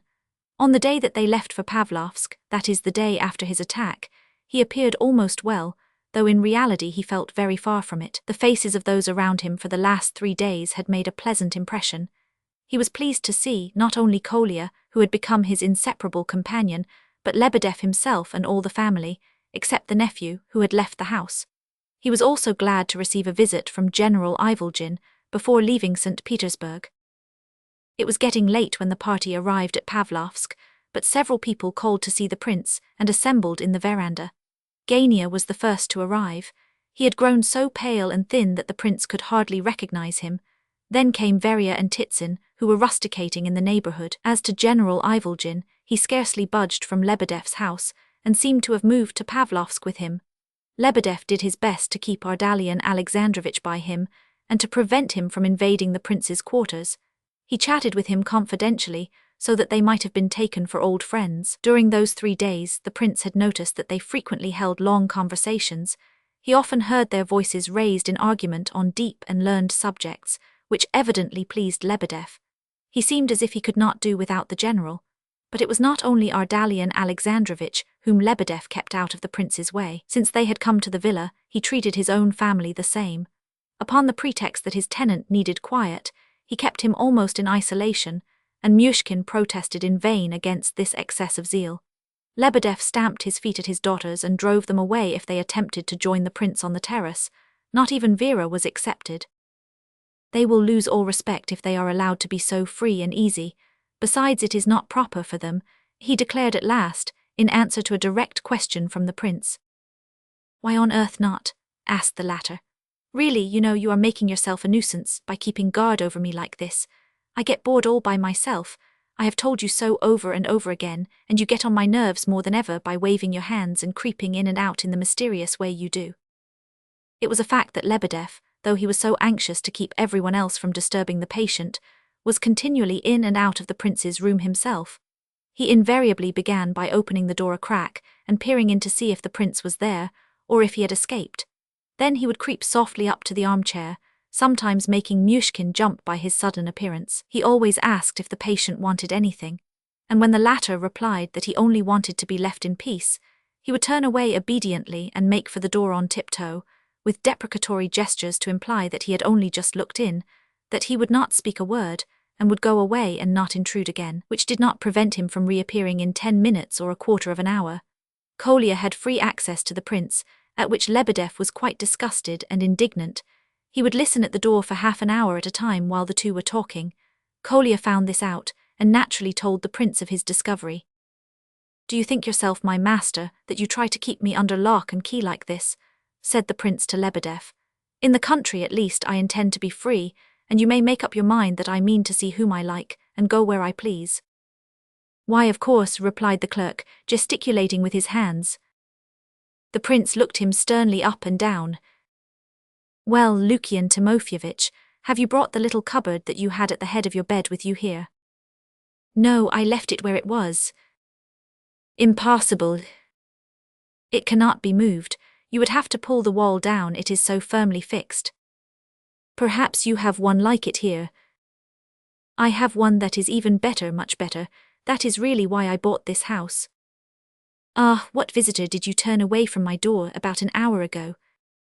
"The general. I would not let him in. There is no need for him to visit you, prince. I have the deepest esteem for him. He is a great man. You don't believe it? Well, you will see, and yet, most excellent prince, you had much better not receive him." "May I ask why? And also why you walk about on tiptoe, and always seem as if you were going to whisper a secret in my ear whenever you come near me?" "I am vile, I know it," cried Lebedev, beating his breast with a contrite air. "But will not the general be too hospitable for you?" "Too hospitable?" "Yes, first he proposes to come and live in my house. Well and good, but he sticks at nothing. He immediately makes himself one of the family. We have talked over our respective relations several times and discovered that we are connected by marriage. It seems also that you are a sort of nephew on his mother's side. He was explaining it to me again only yesterday. If you are his nephew, it follows that I must also be a relation of yours, most excellent prince. Never mind about that, it is only a foible. But just now he assured me that all his life, from the day he was made an ensign to the 11th of last June, he has entertained at least 200 guests at his table every day. Finally, he went so far as to say that they never rose from the table. They dined, supped, and had tea for 15 hours at a stretch. This went on for 30 years without a break. There was barely time to change the tablecloth. Directly one person left, another took his place. On feast days he entertained as many as 300 guests, and they numbered 700 on the 1000th anniversary of the foundation of the Russian Empire. It amounts to a passion with him. It makes one uneasy to hear of it. It is terrible to have to entertain people who do things on such a scale. That is why I wonder whether such a man is not too hospitable for you and me. But you seem to be on the best of terms with him. Quite fraternal, I look upon it as a joke. Let us be brothers-in-law, it is all the same to me, rather an honor than not. But in spite of the 200 guests and the 1000th anniversary of the Russian Empire, I can see that he is a very remarkable man. I am quite sincere. You said just now that I always looked as if I was going to tell you a secret. You are right. I have a secret to tell you. A certain person has just let me know that she is very anxious for a secret interview with you. Why should it be secret? Not at all, I will call on her myself tomorrow. No, oh no, cried Lebedev, waving his arms. If she is afraid, it is not for the reason you think. By the way, do you know that the monster comes every day to inquire after your health? You call him a monster so often that it makes me suspicious. You must have no suspicions, none whatever, said Lebedev quickly. I only want you to know that the person in question is not afraid of him, but of something quite different. What on earth is she afraid of then? Tell me plainly without any more beating about the bush, said the prince, exasperated by the other's mysterious grimaces. Ah, that is the secret, said Lebedev with a smile. Whose secret? Yours. You forbade me yourself to mention it before you, most excellent prince, murmured Lebedev. Then, satisfied that he had worked up Myshkin's curiosity to the highest pitch, he added abruptly, She is afraid of Aglaya Ivanovna. The prince frowned for a moment in silence, and then said suddenly, Really, Lebedev, I must leave your house. Where are Gavrila Ardalionovitch and the Titsins? Are they here? Have you chased them away too? They are coming, and the general as well. I will open all the doors. I will call all my daughters, all of them, this very minute, said Lebedev in a low voice, thoroughly frightened, and waving his hands as he ran from door to door. At that moment, Kolya appeared on the terrace. He announced that Lizaveta Prokofievna and her 3 daughters were close behind him. Moved by this news, Lebedev hurried up to the prince. Shall I call the Titsins and Gavrila Ardalionovitch? Shall I let the general in? He asked. Why not? Let in anyone who wants to see me. I assure you, Lebedev, you have misunderstood my position from the very first. You have been wrong all along. I have not the slightest reason to hide myself from anyone, replied the prince gaily. Seeing him laugh, Lebedev thought fit to laugh also, and though much agitated, his satisfaction was quite visible. Kolya was right. The Epanchin ladies were only a few steps behind him. As they approached the terrace, other visitors appeared from Lebedev's side of the house, the Titsins, Gania and Ardalion Alexandrovitch. The Epanchins had only just heard of the prince's illness and of his presence in Pavlovsk from Kolya, and up to this time had been in a state of considerable bewilderment about him. The general brought the prince's card down from town, and Mrs. Epanchin had felt convinced that he himself would follow his card at once. She was much excited. In vain, the girls assured her that a man who had not written for 6 months would not be in such a dreadful hurry, and that probably he had enough to do in town without needing to bustle down to Pavlovsk to see them. Their mother was quite angry at the very idea of such a thing, and announced her absolute conviction that he would turn up the next day at latest. So next day the prince was expected all the morning, and at dinner, tea and supper, and when he did not appear in the evening, Mrs. Epanchin quarrelled with everyone in the house, finding plenty of pretexts without so much as mentioning the prince's name. On the 3rd day there was no talk of him at all, until Aglaya remarked at dinner, "Mama is cross because the prince hasn't turned up," to which the general replied that it was not his fault. Mrs. Epanchin misunderstood the observation, and rising from her place she left the room in majestic wrath. In the evening, however, Kolya came with the story of the prince's adventures so far as he knew them. Mrs. Epanchin was triumphant, although Kolya had to listen to a long lecture. He idles about here the whole day long, one can't get rid of him, and then when he is wanted he does not come. He might have sent a line if he did not wish to inconvenience himself. At the words, one can't get rid of him, Kolya was very angry and nearly flew into a rage, but he resolved to be quiet for the time and show his resentment later.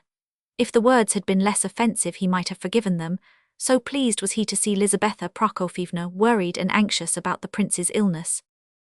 She would have insisted on sending to Petersburg at once for a certain great medical celebrity, but her daughters dissuaded her, though they were not willing to stay behind when she at once prepared to go and visit the invalid. Aglaya, however, suggested that it was a little unceremonious to go en masse to see him. "Very well then, stay at home," said Mrs. Epanchin, "and a good thing too, for Evgeny Pavlovitch is coming down and there will be no one at home to receive him." Of course, after this, Aglaya went with the rest. In fact, she had never had the slightest intention of doing otherwise. Prince S., who was in the house, was requested to escort the ladies. He had been much interested when he first heard of the prince from the Epanchins. It appeared that they had known one another before, and had spent some time together in a little provincial town 3 months ago. Prince S. had greatly taken to him, and was delighted with the opportunity of meeting him again. The general had not come down from town as yet, nor had Evgeny Pavlovitch arrived. It was not more than 200 or 300 yards from the Epanchins' house to Lebedeff's. The first disagreeable impression experienced by Mrs. Epanchin was to find the prince surrounded by a whole assembly of other guests, not to mention the fact that some of those present were particularly detestable in her eyes. The next annoying circumstance was when an apparently strong and healthy young fellow, well dressed and smiling, came forward to meet her on the terrace, instead of the half-dying unfortunate whom she had expected to see. She was astonished and vexed, and her disappointment pleased Kolya immensely.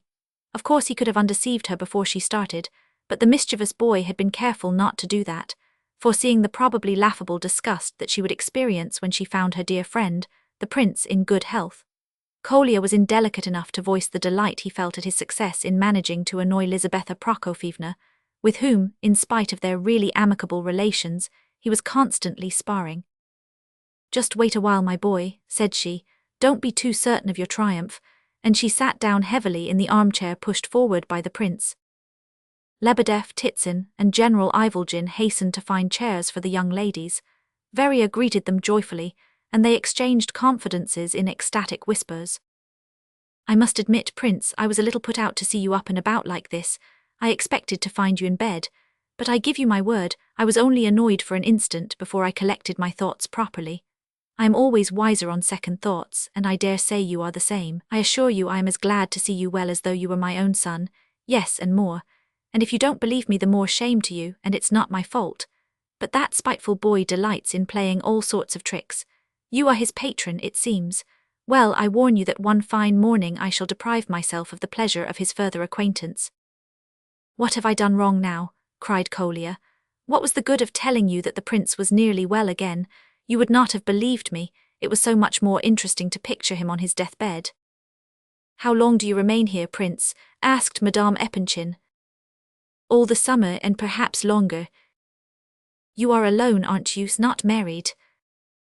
"No, I'm not married," replied the prince, smiling at the ingenuousness of this little feeler.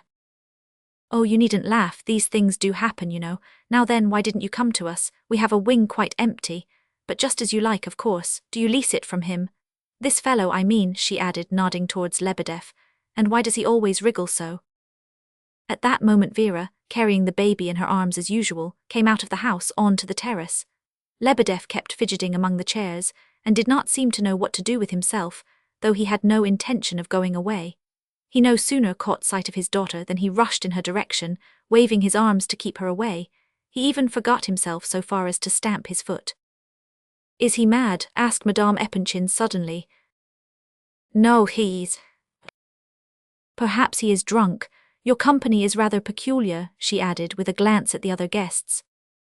"But what a pretty girl, who is she?" "That is Lebedeff's daughter, Vera Lukyanovna." "Indeed, she looks very sweet. I should like to make her acquaintance." The words were hardly out of her mouth when Lebedeff dragged Vera forward in order to present her. Orphans, poor orphans, he began in a pathetic voice. The child she carries is an orphan too. She is Vera's sister, my daughter Lubov. The day this babe was born 6 weeks ago, my wife died by the will of God Almighty. Yes, Vera takes her mother's place, though she is but her sister. Nothing more, nothing more. And you are nothing more than a fool, if you'll excuse me. Well, you know that yourself, I expect, said the lady indignantly. Lebedev bowed low. It is the truth, he replied with extreme respect. Oh, Mr. Lebedev, I am told you lecture on the apocalypse. Is it true? Asked Aglaya. Yes, that is so, for the last 15 years. I have heard of you, and I think read of you in the newspapers. No, that was another commentator whom the papers named. He is dead, however, and I have taken his place, said the other, much delighted. We are neighbors, so will you be so kind as to come over one day and explain the apocalypse to me, said Aglaya. I do not understand it in the least. Allow me to warn you, interposed General Ivolgin, that he is the greatest charlatan on earth.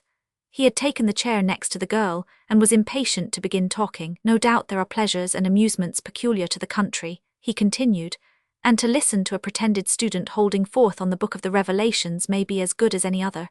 It may even be original. But, you seem to be looking at me with some surprise.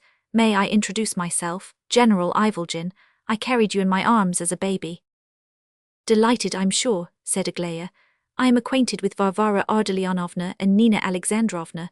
She was trying hard to restrain herself from laughing. Mrs. Epanchin flushed up.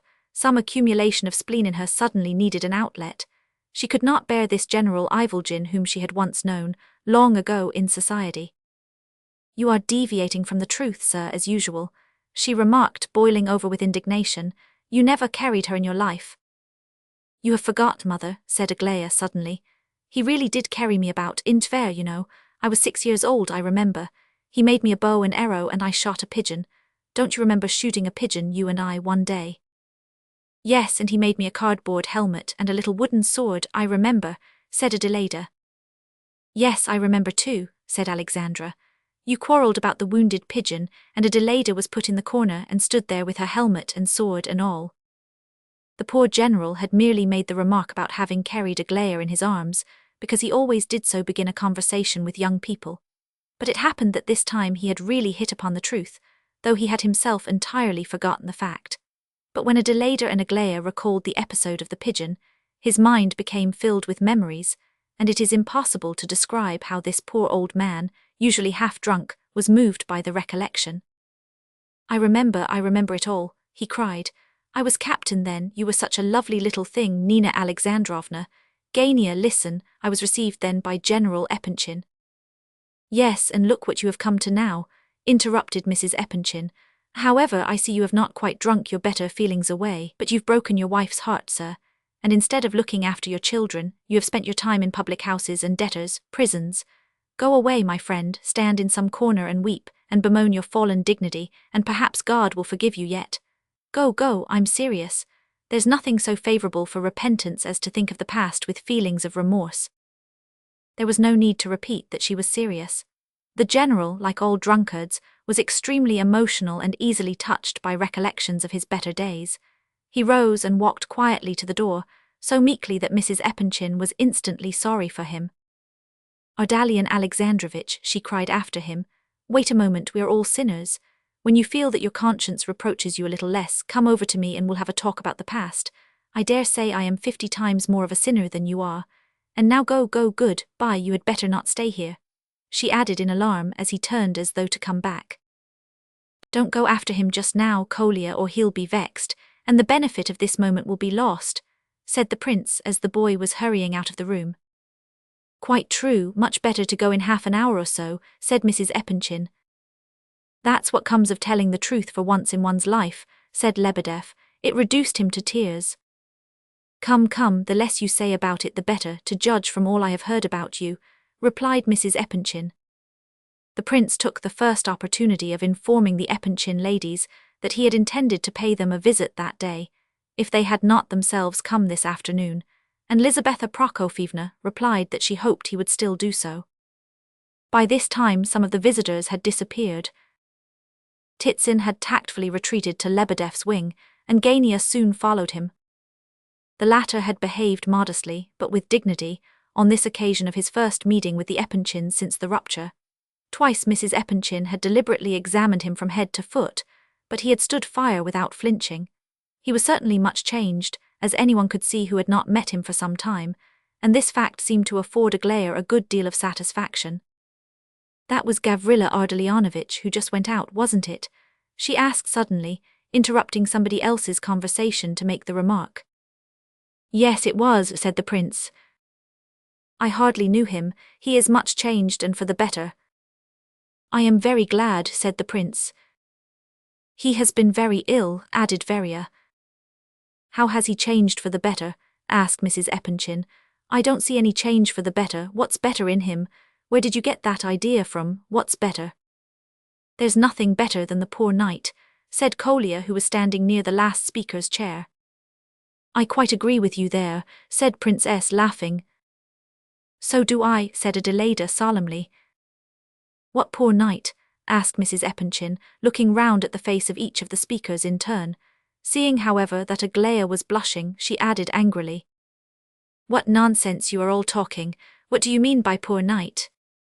"It's not the first time this urchin, your favourite, has shown his impudence by twisting other people's words," said Aglaya haughtily. Every time that Aglaya showed temper, and this was very often, there was so much childish pouting, such school-girlishness, as it were in her apparent wrath, that it was impossible to avoid smiling at her, to her own unutterable indignation. On these occasions she would say, how dare they laugh at me?" This time everyone laughed at her, her sisters, Prince Myshkin, though he himself had flushed for some reason, and Kolya. Aglaya was dreadfully indignant and looked twice as pretty in her wrath. "He's always twisting round what one says," she cried. "I am only repeating your own exclamation," said Kolya. "A month ago you were turning over the pages of your Don Quixote, and suddenly called out, 'There is nothing better than the poor knight.' I don't know whom you were referring to, of course, whether to Don Quixote or Evgeny Pavlovitch or someone else, but you certainly said these words, and afterwards there was a long conversation." "You are inclined to go a little too far, my good boy, with your guesses," said Mrs. Epanchin, with some show of annoyance. "But it's not I alone," cried Kolya. "They all talked about it, and they do still. Why, just now Princess and Adelaida Ivanovna declared that they upheld the poor knight, so evidently there does exist a poor knight, and if it were not for Adelaida Ivanovna, we should have known long ago who the poor knight was." "Why, how am I to blame?" asked Adelaida, smiling. "You wouldn't draw his portrait for us, that's why you are to blame. Aglaya Ivanovna asked you to draw his portrait and gave you the whole subject of the picture. She invented it herself, and you wouldn't. What was I to draw, according to the lines she quoted? 'From his face he never lifted that eternal mask of steel.' What sort of a face was I to draw? I couldn't draw a mask." "I don't know what you are driving at. What mask do you mean?" said Mrs. Epanchin irritably. She began to see pretty clearly, though, what it meant, and whom they referred to by the generally accepted title of poor knight. But what specially annoyed her was that the prince was looking so uncomfortable and blushing like a 10-year-old child. "Well, have you finished your silly joke?" she added, "and am I to be told what this poor knight means, or is it a solemn secret which cannot be approached lightly?" But they all laughed on. "It's simply that there is a Russian poem," began Princess, evidently anxious to change the conversation, "a strange thing without beginning or end, and all about a poor knight. A month or so ago we were all talking and laughing and looking up a subject for one of Adelaida's pictures. You know it is the principal business of this family to find subjects for Adelaida's pictures. Well, we happened upon this poor knight. I don't remember who thought of it first." "Oh, Aglaya Ivanovna did," said Kolya. "Very likely I don't recollect," continued Princess. "Some of us laughed at the subject, some liked it, but she declared that in order to make a picture of the gentleman she must first see his face. We then began to think over all our friends' faces to see if any of them would do, and none suited us, and so the matter stood, that's all. I don't know why Nikolai Ardalionovitch has brought up the joke now. What was appropriate and funny then has quite lost all interest by this time." "Probably there's some new silliness about it," said Mrs. Epanchin sarcastically. "There is no silliness about it at all, only the profoundest respect," said Aglaya very seriously. She had quite recovered her temper. In fact, from certain signs, it was fair to conclude that she was delighted to see this joke going so far, and a careful observer might have remarked that her satisfaction dated from the moment when the fact of the prince's confusion became apparent to all. Profoundest respect, what nonsense! First insane giggling and then all of a sudden a display of profoundest respect. Why respect? Tell me at once, why have you suddenly developed this profound respect, eh? Because, replied Aglaya gravely, in the poem the knight is described as a man capable of living up to an ideal all his life. That sort of thing is not to be found every day among the men of our times. In the poem it is not stated exactly what the ideal was, but it was evidently some vision, some revelation of pure beauty, and the knight wore round his neck instead of a scarf a rosary. A device, ANB, the meaning of which is not explained, was inscribed on his shield. No, AND, corrected Kolya. I say ANB and so it shall be, cried Aglaya irritably. Anyway, the poor knight did not care what his lady was or what she did. He had chosen his ideal, and he was bound to serve her and break lances for her, and acknowledge her as the ideal of pure beauty, whatever she might say or do afterwards. If she had taken to stealing, he would have championed her just the same. I think the poet desired to embody in this one picture the whole spirit of medieval chivalry and the platonic love of a pure and high-souled knight. Of course it's all an ideal, and in the poor knight that spirit reached the utmost limit of asceticism. He is a Don Quixote, only serious and not comical. I used not to understand him and laughed at him, but now I love the poor knight, and respect his actions. So ended Aglaya, and to look at her it was difficult indeed to judge whether she was joking or in earnest. Pooh, he was a fool and his actions were the actions of a fool, said Mrs. Epanchin. And as for you, young woman, you ought to know better. At all events you are not to talk like that again. What poem is it? Recite it, I want to hear this poem. I have hated poetry all my life. Prince, you must excuse this nonsense. We neither of us like this sort of thing. Be patient.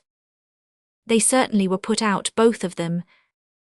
The prince tried to say something, but he was too confused, and could not get his words out. Aglaya, who had taken such liberties in her little speech, was the only person present, perhaps, who was not in the least embarrassed. She seemed, in fact, quite pleased. She now rose solemnly from her seat, walked to the centre of the terrace, and stood in front of the prince's chair.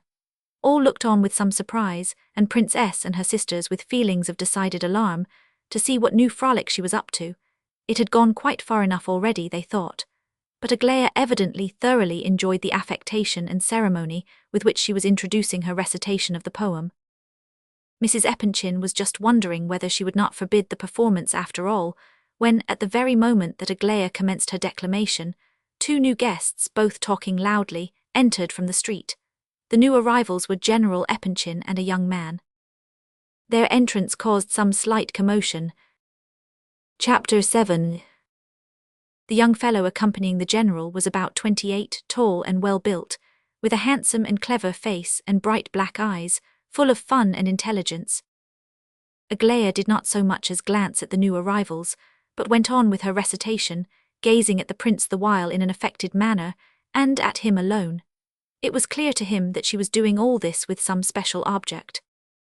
But the new guests at least somewhat eased his strained and uncomfortable position. Seeing them approaching, he rose from his chair, and nodding amicably to the general, signed to him not to interrupt the recitation. He then got behind his chair, and stood there with his left hand resting on the back of it. Thanks to this change of position, he was able to listen to the ballad with far less embarrassment than before. Mrs. Epanchin had also twice motioned to the new arrivals to be quiet, and stay where they were. The prince was much interested in the young man who had just entered.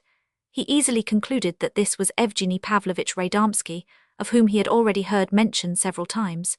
He was puzzled, however, by the young man's plain clothes, for he had always heard of Evgeny Pavlovich as a military man. An ironical smile played on Evgeny's lips all the while the recitation was proceeding, which showed that he, too, was probably in the secret of the poor knight joke.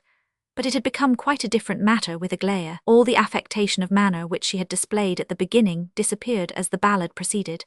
She spoke the lines in so serious and exalted a manner, and with so much taste, that she even seemed to justify the exaggerated solemnity with which she had stepped forward. It was impossible to discern in her now anything but a deep feeling for the spirit of the poem which she had undertaken to interpret. Her eyes were aglow with inspiration, and a slight tremor of rapture passed over her lovely features once or twice. She continued to recite. Once there came a vision glorious, mystic, dreadful, wondrous fair, burned itself into his spirit, and abode for ever there. Nevermore from that sweet moment gazed he on womankind. He was dumb to love and wooing, and to all their graces blind. Full of love for that sweet vision, brave and pure he took the field. With his blood he stained the letters, NPB upon his shield. Lumen Caeli Sancta Rosa.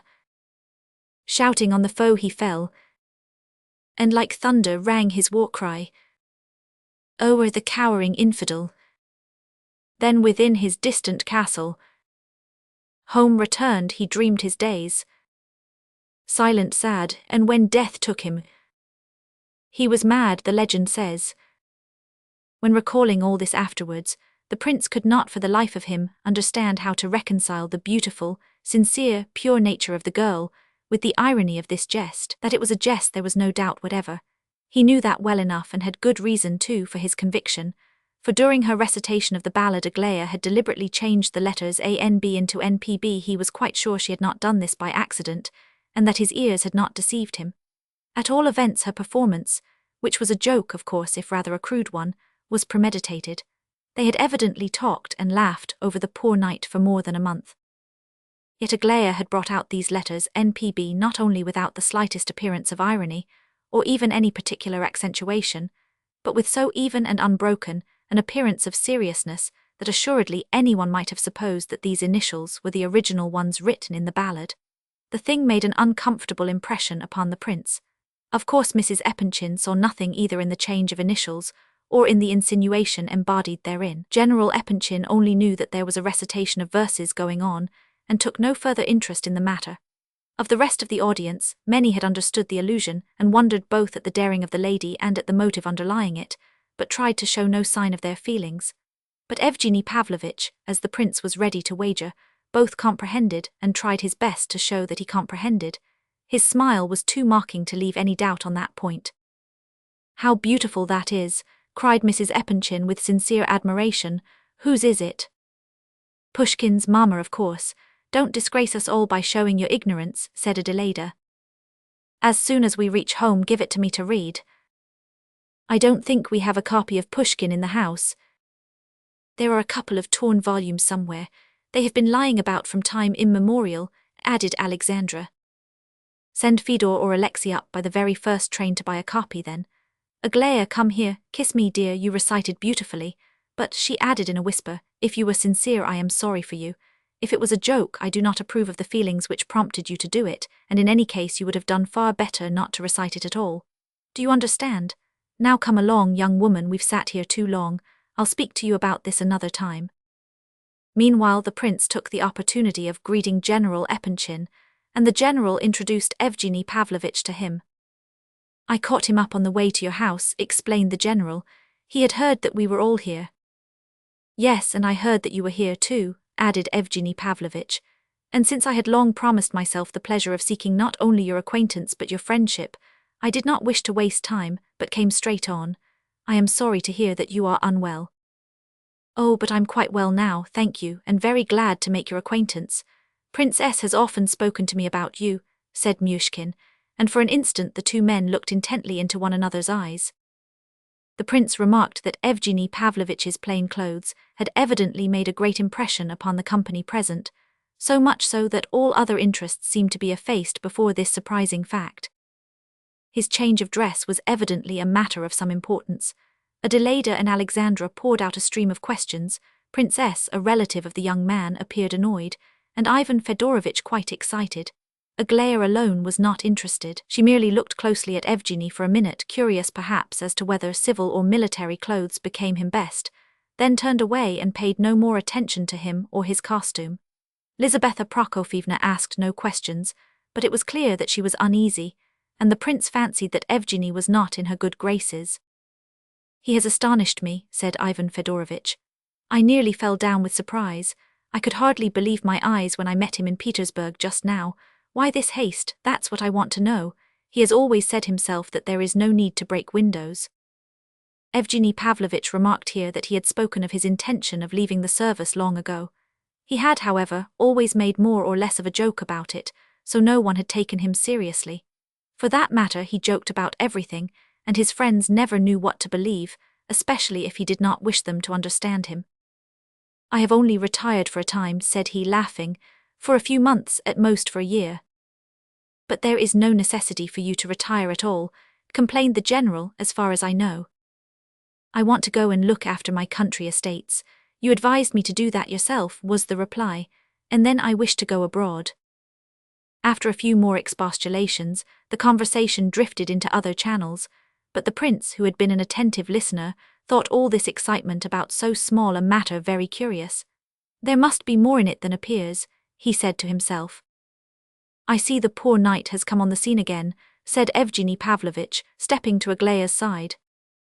To the amazement of the prince, who overheard the remark, Aglaya looked haughtily and inquiringly at the questioner, as though she would give him to know, once for all, that there could be no talk between them about the poor knight, and that she did not understand his question.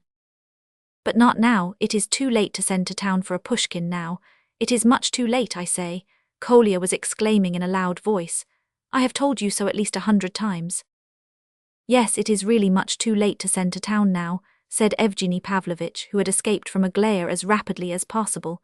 "I am sure the shops are shut in Petersburg. It is past 8 o'clock, he added, looking at his watch.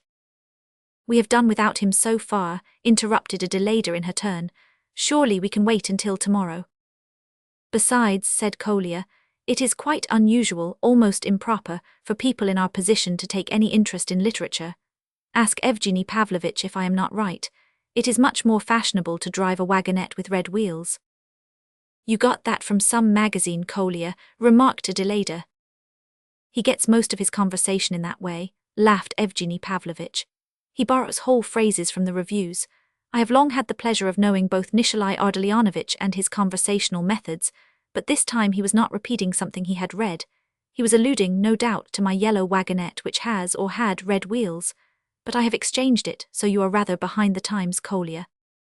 The prince had been listening attentively to Radomski's words, and thought his manner very pleasant. When Kolya chaffed him about his wagonette, he had replied with perfect equality and in a friendly fashion. This pleased Myshkin. At this moment Vera came up to Lizaveta Prokofyevna, carrying several large and beautifully bound books, apparently quite new. "What is it?" demanded the lady. "This is Pushkin," replied the girl. "Papa told me to offer it to you." "What, impossible!" exclaimed Mrs. Epanchin.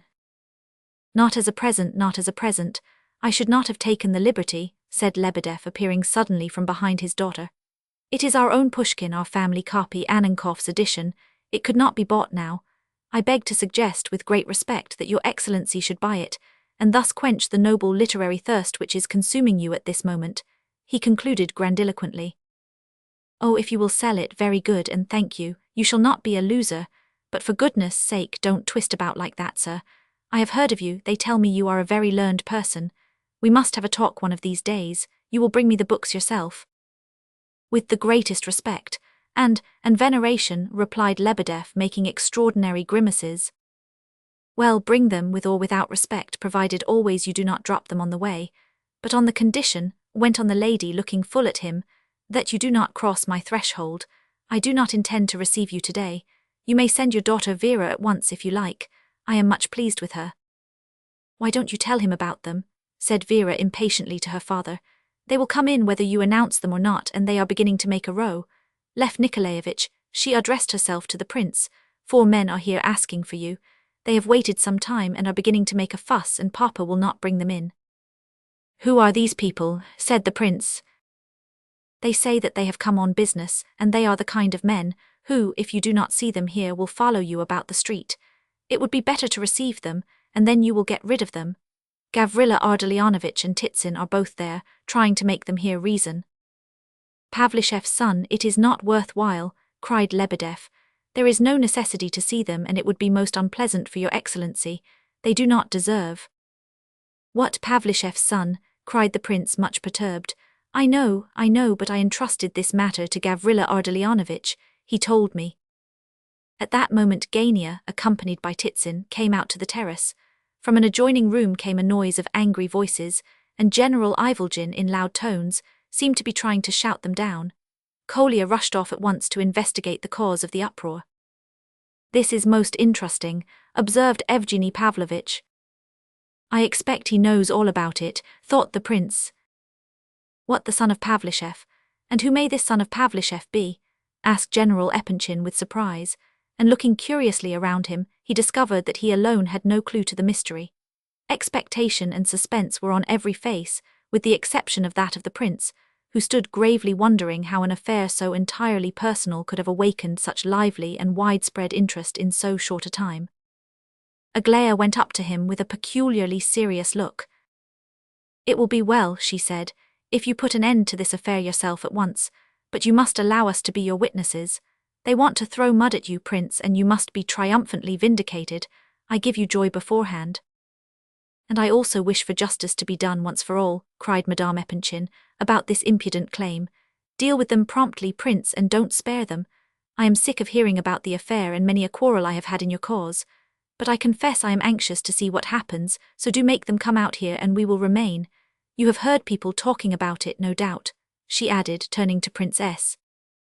"Of course," said he, "I have heard it spoken about at your house, and I am anxious to see these young men." "They are nihilists, are they not?" "No, they are not nihilists," explained Lebedev, who seemed much excited. "This is another lot, a special group. According to my nephew, they are more advanced even than the nihilists. You are quite wrong, Excellency, if you think that your presence will intimidate them. Nothing intimidates them. Educated men, learned men even, are to be found among nihilists. These go further in that they are men of action. The movement is, properly speaking, a derivative from nihilism, though they are only known indirectly, and by hearsay, for they never advertise their doings in the papers. They go straight to the point. For them it is not a question of showing that Pushkin is stupid, or that Russia must be torn in pieces. No, but if they have a great desire for anything, they believe they have a right to get it even at the cost of the lives, say, of 8 persons. They are checked by no obstacles. In fact, Prince, I should not advise you." But Myshkin had risen, and was on his way to open the door for his visitors. "You are slandering them, Lebedev," said he, smiling. "You are always thinking about your nephew's conduct. Don't believe him, Lizaveta Prokofyevna. I can assure you Gorsky and Danilov are exceptions, and that these are only mistaken. However, I do not care about receiving them here in public. Excuse me, Lizaveta Prokofyevna. They are coming, and you can see them, and then I will take them away. Please come in, gentlemen." Another thought tormented him. He wondered, was this an arranged business, arranged to happen when he had guests in his house, and in anticipation of his humiliation rather than of his triumph? But he reproached himself bitterly for such a thought, and felt as if he should die of shame if it were discovered. When his new visitors appeared, he was quite ready to believe himself infinitely less to be respected than any of them. 4 persons entered, led by General Epanchin in a state of great excitement, and talking eloquently. "He is for me undoubtedly," thought the prince with a smile. Kolya also had joined the party and was talking with animation to Hippolyte, who listened with a jeering smile on his lips. The prince begged the visitors to sit down. They were all so young that it made the proceedings seem even more extraordinary. Ivan Fedorovitch, who really understood nothing of what was going on, felt indignant at the sight of these youths, and would have interfered in some way had it not been for the extreme interest shown by his wife in the affair. He therefore remained, partly through curiosity, partly through good nature, hoping that his presence might be of some use. But the bow with which General Epanchin greeted him irritated him anew. He frowned, and decided to be absolutely silent. As to the rest, one was a man of 30, the retired officer, now a boxer who had been with Rogozhin, and in his happier days had given 15 rubles at a time to beggars. Evidently he had joined the others as a comrade to give them moral, and if necessary material, support. The man who had been spoken of as Pavlishev's son, although he gave the name of Antip Burdovsky, was about 22 years of age, fair, thin, and rather tall. He was remarkable for the poverty, not to say uncleanliness, of his personal appearance. The sleeves of his overcoat were greasy. His dirty waistcoat, buttoned up to his neck, showed not a trace of linen. A filthy black silk scarf, twisted till it resembled a cord, was round his neck, and his hands were unwashed. He looked round with an air of insolent effrontery. His face, covered with pimples, was neither thoughtful nor even contemptuous. It wore an expression of complacent satisfaction in demanding his rights and in being an aggrieved party. His voice trembled, and he spoke so fast, and with such stammerings that he might have been taken for a foreigner, though the purest Russian blood ran in his veins. Lebedev's nephew, whom the reader has seen already, accompanied him, and also the youth named Hippolyte Terentieff. The latter was only 17 or 18. He had an intelligent face, though it was usually irritated and fretful in expression. His skeleton-like figure, his ghastly complexion, the brightness of his eyes, and the red spots of colour on his cheeks, betrayed the victim of consumption to the most casual glance. He coughed persistently and panted for breath. It looked as though he had but a few weeks more to live. He was nearly dead with fatigue, and fell rather than sat into a chair. The rest bowed as they came in, and being more or less abashed, put on an air of extreme self-assurance. In short, their attitude was not that which one would have expected in men who professed to despise all trivialities, all foolish mundane conventions, and indeed everything, except their own personal interests. Antip Burdovsky, stuttered the son of Pavlichev. Vladimir Doktorenko, said Lebedev's nephew briskly, and with a certain pride as if he boasted of his name. Keller, murmured the retired officer. Hippolyte Terentieff, cried the last named in a shrill voice. They sat now in a row facing the prince and frowned and played with their caps. All appeared ready to speak, and yet all were silent. The defiant expression on their faces seemed to say, "No, sir, you don't take us in." It could be felt that the first word spoken by anyone present would bring a torrent of speech from the whole deputation. Chapter 8. "I did not expect you, gentlemen," began the prince. "I have been ill until today.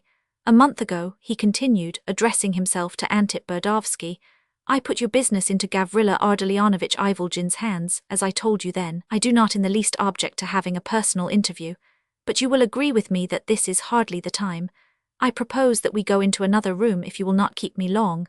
As you see, I have friends here, and believe me—" "Friends as many as you please, but allow me," interrupted the harsh voice of Lebedev's nephew, "allow me to tell you that you might have treated us rather more politely, and not have kept us waiting at least 2 hours. No doubt, and I is that acting like a prince, and you may be a general, but I am not your valet, and I, stammered Antip Burdovsky. He was extremely excited, his lips trembled, and the resentment of an embittered soul was in his voice, but he spoke so indistinctly that hardly a dozen words could be gathered. "It was a princely action," sneered Hippolyte. "If anyone had treated me so," grumbled the boxer. "I mean to say that if I had been in Burdovsky's place, I—" "Gentlemen, I did not know you were there. I have only just been informed, I assure you," repeated Myshkin. "We are not afraid of your friends, Prince," remarked Lebedev's nephew, "for we are within our rights." The shrill tones of Hippolyte interrupted him. "What right have you? By what right do you demand us to submit this matter about Burdovsky to the judgment of your friends? We know only too well what the judgment of your friends will be." This beginning gave promise of a stormy discussion. The prince was much discouraged, but at last he managed to make himself heard amid the vociferations of his excited visitors. "If you," he said, addressing Burdovsky, "if you prefer not to speak here, I offer again to go into another room with you. And as to your waiting to see me, I repeat that I only this instant heard." "Well, you have no right, no right at all. Your friends indeed," gabbled Burdovsky, defiantly examining the faces round him and becoming more and more excited. "You have no right." As he ended thus abruptly, he leant forward, staring at the prince with his short-sighted, bloodshot eyes. The latter was so astonished that he did not reply, but looked steadily at him in return. "Lev Nikolaevich," interposed Madame Epanchin suddenly, "read this at once, this very moment. It is about this business." She held out a weekly comic paper, pointing to an article on one of its pages. Just as the visitors were coming in, Lebedev, wishing to ingratiate himself with the great lady, had pulled this paper from his pocket and presented it to her, indicating a few columns marked in pencil. Lizaveta Prokofyevna had had time to read some of it and was greatly upset.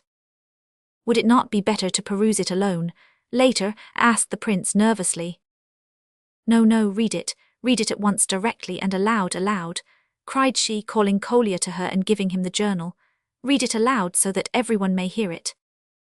An impetuous woman, Lizaveta Prokofyevna, sometimes weighed her anchors and put out to sea quite regardless of the possible storms she might encounter. Ivan Fedorovitch felt a sudden pang of alarm, but the others were merely curious and somewhat surprised. Kolya unfolded the paper and began to read in his clear, high-pitched voice the following article. Proletarians and Scions of Nobility, an episode of the brigandage of today and every day, progress, reform, justice. Strange things are going on in our so-called Holy Russia in this age of reform and great enterprises, this age of patriotism in which hundreds of millions are yearly sent abroad, in which industry is encouraged and the hands of labor paralyzed, etc. There is no end to this, gentlemen, so let us come to the point. A strange thing has happened to a scion of our defunct aristocracy. De profundis, the grandfathers of these scions ruined themselves at the gaming tables. Their fathers were forced to serve as officers or subalterns. Some have died just as they were about to be tried for innocent thoughtlessness in the handling of public funds. Their children are sometimes congenital idiots, like the hero of our story. Sometimes they are found in the dock at the assizes, where they are generally acquitted by the jury for edifying motives. Sometimes they distinguish themselves by one of those burning scandals that amaze the public and add another blot to the stained record of our age. 6 months ago, that is, last winter, this particular scion returned to Russia, wearing gaiters like a foreigner and shivering with cold in an old scantily lined cloak. He had come from Switzerland, where he had just undergone a successful course of treatment for idiocy, sick. Certainly fortune favored him, for, apart from the interesting malady of which he was cured in Switzerland, can there be a cure for idiocy? His story proves the truth of the Russian proverb that happiness is the right of certain classes. Judge for yourselves. Our subject was an infant in arms when he lost his father, an officer who died just as he was about to be court-martialed for gambling away the funds of his company, and perhaps also for flogging a subordinate to excess. Remember the good old days, gentlemen. The orphan was brought up by the charity of a very rich Russian landowner. In the good old days, this man, whom we will call P, owned 4,000 souls as serfs, souls as serfs. Can you understand such an expression, gentlemen? I cannot. It must be looked up in a dictionary before one can understand it. These things of a bygone day are already unintelligible to us. He appears to have been one of those Russian parasites who lead an idle existence abroad, spending the summer at some spa, and the winter in Paris, to the greater profit of the organizers of public balls. It may safely be said that the manager of the Château des Fleurs, lucky man, pocketed at least a third of the money paid by Russian peasants to their lords in the days of serfdom. However this may be, the gay P brought up the orphan like a prince, provided him with tutors and governesses, pretty of course, whom he chose himself in Paris. But the little aristocrat, the last of his noble race, was an idiot. The governesses, recruited at the Château des Fleurs, laboured in vain. At 20 years of age their pupil could not speak in any language, not even Russian, but ignorance of the latter was still excusable. At last P was seized with a strange notion. He imagined that in Switzerland they could change an idiot into a man of sense. After all, the idea was quite logical. A parasite and landowner naturally supposed that intelligence was a marketable commodity like everything else, and that in Switzerland especially it could be bought for money. The case was entrusted to a celebrated Swiss professor and cost thousands of rubles. The treatment lasted 5 years. Needless to say, the idiot did not become intelligent, but it is alleged that he grew into something more or less resembling a man. At this stage P died suddenly, and as usual he had made no will and left his affairs in disorder. A crowd of eager claimants arose, who cared nothing about any last scion of a noble race undergoing treatment in Switzerland, at the expense of the deceased, as a congenital idiot. Idiot though he was, the noble scion tried to cheat his professor, and they say he succeeded in getting him to continue the treatment gratis for 2 years, by concealing the death of his benefactor. But the professor himself was a charlatan. Getting anxious at last when no money was forthcoming, and alarmed above all by his patient's appetite, he presented him with a pair of old gaiters and a shabby cloak, and packed him off to Russia, 3rd class.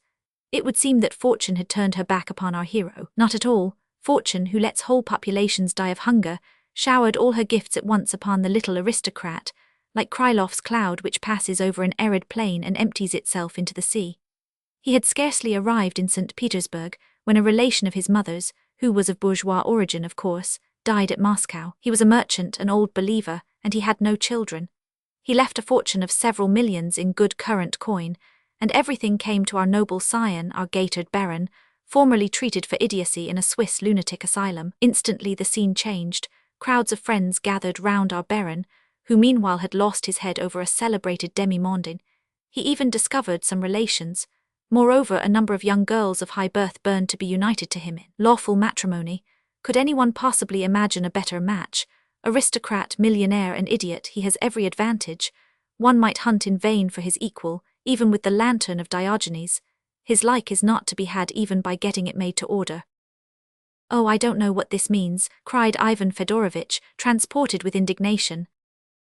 "Leave off, Kolya," begged the prince. Exclamations arose on all sides.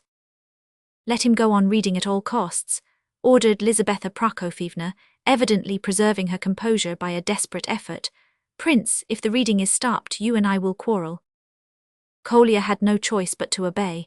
With crimson cheeks he read on unsteadily. But while our young millionaire dwelt as it were in the Empyrean, something new occurred. One fine morning a man called upon him, calm and severe of aspect, distinguished but plainly dressed. Politely but in dignified terms as befitted his errand, he briefly explained the motive for his visit. He was a lawyer of enlightened views.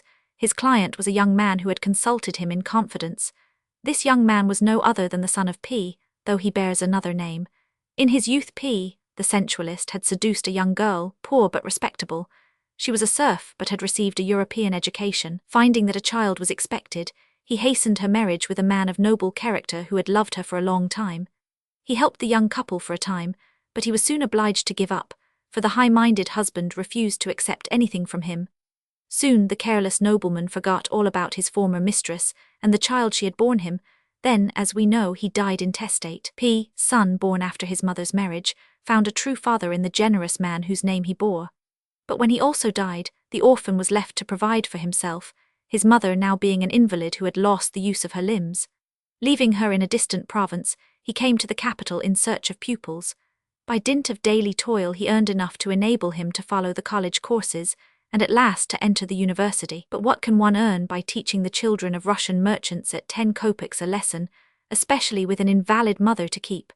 Even her death did not much diminish the hardships of the young man's struggle for existence. Now this is the question: how in the name of justice should our scion have argued the case? Our readers will think, no doubt, that he would say to himself, "P showered benefits upon me all my life.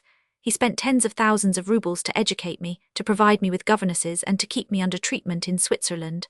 Now I am a millionaire, and P, son, a noble young man who is not responsible for the faults of his careless and forgetful father, is wearing himself out giving ill-paid lessons.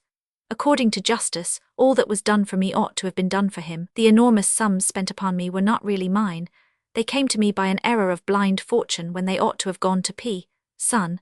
They should have gone to benefit him, not me, in whom P interested himself by a mere caprice, instead of doing his duty as a father. If I wish to behave nobly, justly, and with delicacy, I ought to bestow half my fortune upon the son of my benefactor.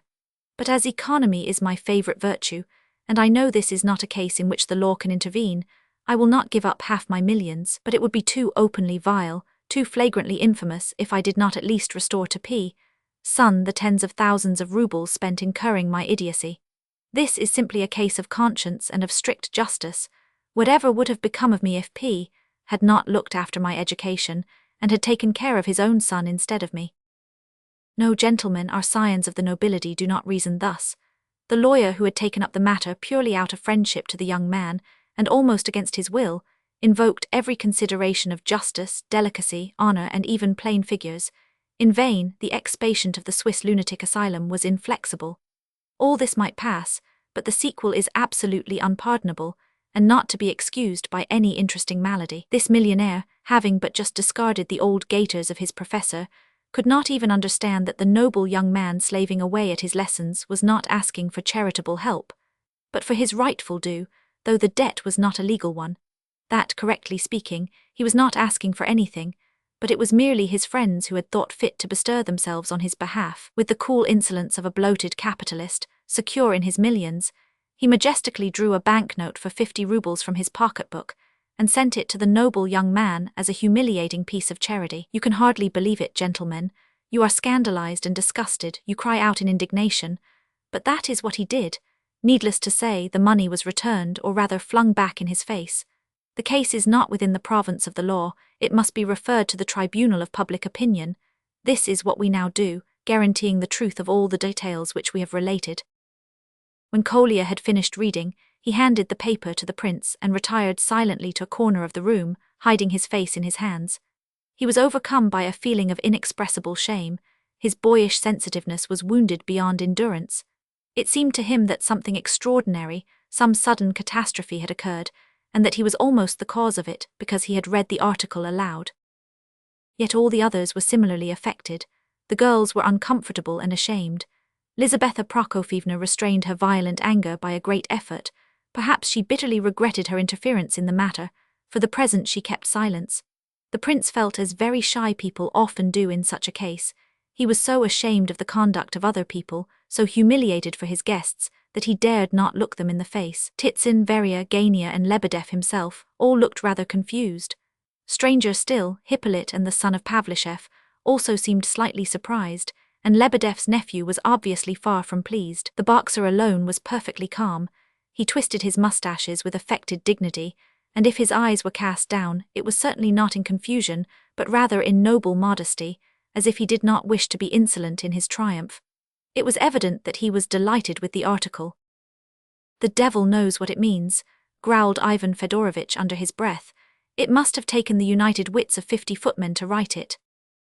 "May I ask your reason for such an insulting supposition, sir?" said Hippolyte, trembling with rage. "You will admit yourself, General, that for an honourable man, if the author is an honourable man, that is an insult," growled the boxer suddenly, with convulsive jerkings of his shoulders. "In the first place, it is not for you to address me as sir, and in the second place I refuse to give you any explanation," said Ivan Fedorovitch vehemently, and he rose without another word, and went and stood on the first step of the flight that led from the veranda to the street, turning his back on the company. He was indignant with Lizaveta Prokofyevna, who did not think of moving even now. Gentlemen, let me speak at last," cried the prince, anxious and agitated.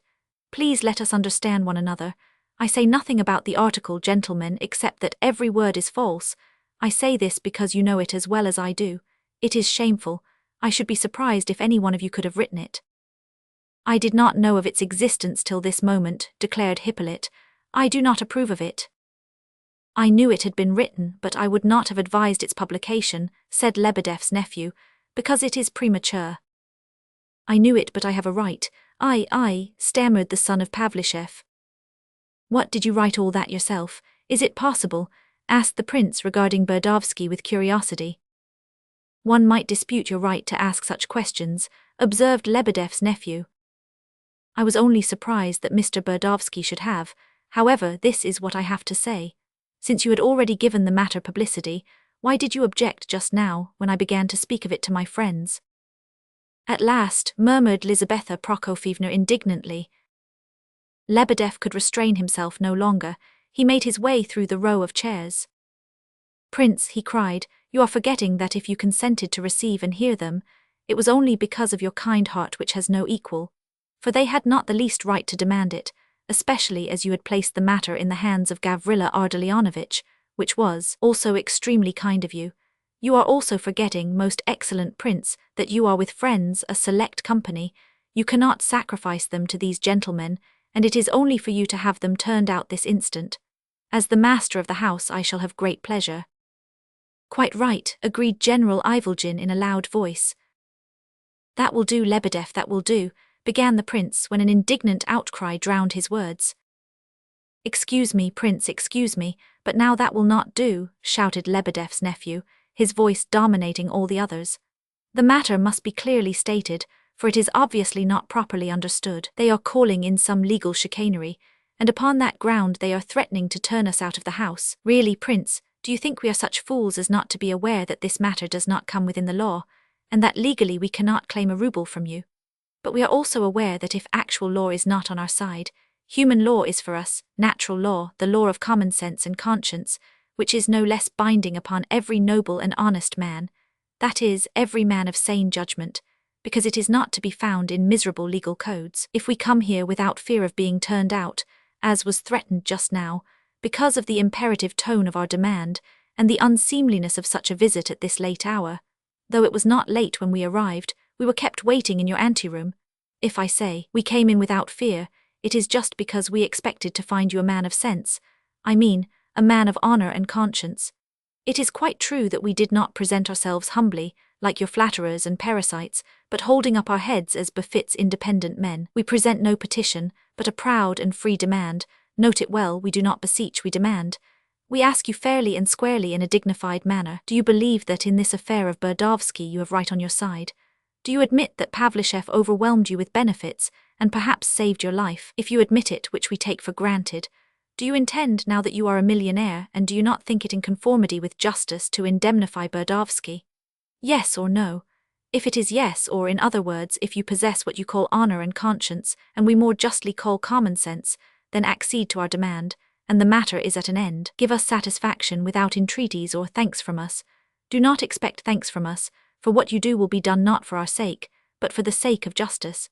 If you refuse to satisfy us, that is, if your answer is no, we will go away at once, and there will be an end of the matter. But we will tell you to your face before the present company that you are a man of vulgar and undeveloped mind. We will openly deny you the right to speak in future of your honor and conscience, for you have not paid the fair price of such a right. I have no more to say, I have put the question before you. Now turn us out if you dare. You can do it, force is on your side. But remember that we do not beseech, we demand. We do not beseech, we demand. With these last excited words, Lebedev's nephew was silent. We demand, we demand, we demand, we do not beseech, spluttered Burdovsky, red as a lobster. The speech of Lebedev's nephew caused a certain stir among the company. Murmurs arose, though with the exception of Lebedev, who was still very much excited, everyone was careful not to interfere in the matter. Strangely enough, Lebedev, although on the prince's side, seemed quite proud of his nephew's eloquence. Gratified vanity was visible in the glances he cast upon the assembled company. In my opinion, Mr. Doktorenko, said the prince in rather a low voice, you are quite right in at least half of what you say. I would go further and say that you are altogether right, and that I quite agree with you if there were not something lacking in your speech. I cannot undertake to say precisely what it is, but you have certainly omitted something, and you cannot be quite just while there is something lacking. But let us put that aside and return to the point. Tell me what induced you to publish this article. Every word of it is a calumny, and I think, gentlemen, that you have been guilty of a mean action. Allow me, sir. What, cried all the visitors at once in violent agitation. As to the article, said Hippolyte in his croaking voice, I have told you already that we none of us approve of it. There is the writer, he added, pointing to the boxer who sat beside him. I quite admit that he has written it in his old regimental manner, with an equal disregard for style and decency. I know he is a cross between a fool and an adventurer. I make no bones about telling him so to his face every day. But after all he is half justified. Publicity is the lawful right of every man. Consequently, Burdovsky is not excepted. Let him answer for his own blunders. As to the objection which I made just now in the name of all to the presence of your friends, I think I ought to explain, gentlemen, that I only did so to assert our rights, though we really wished to have witnesses.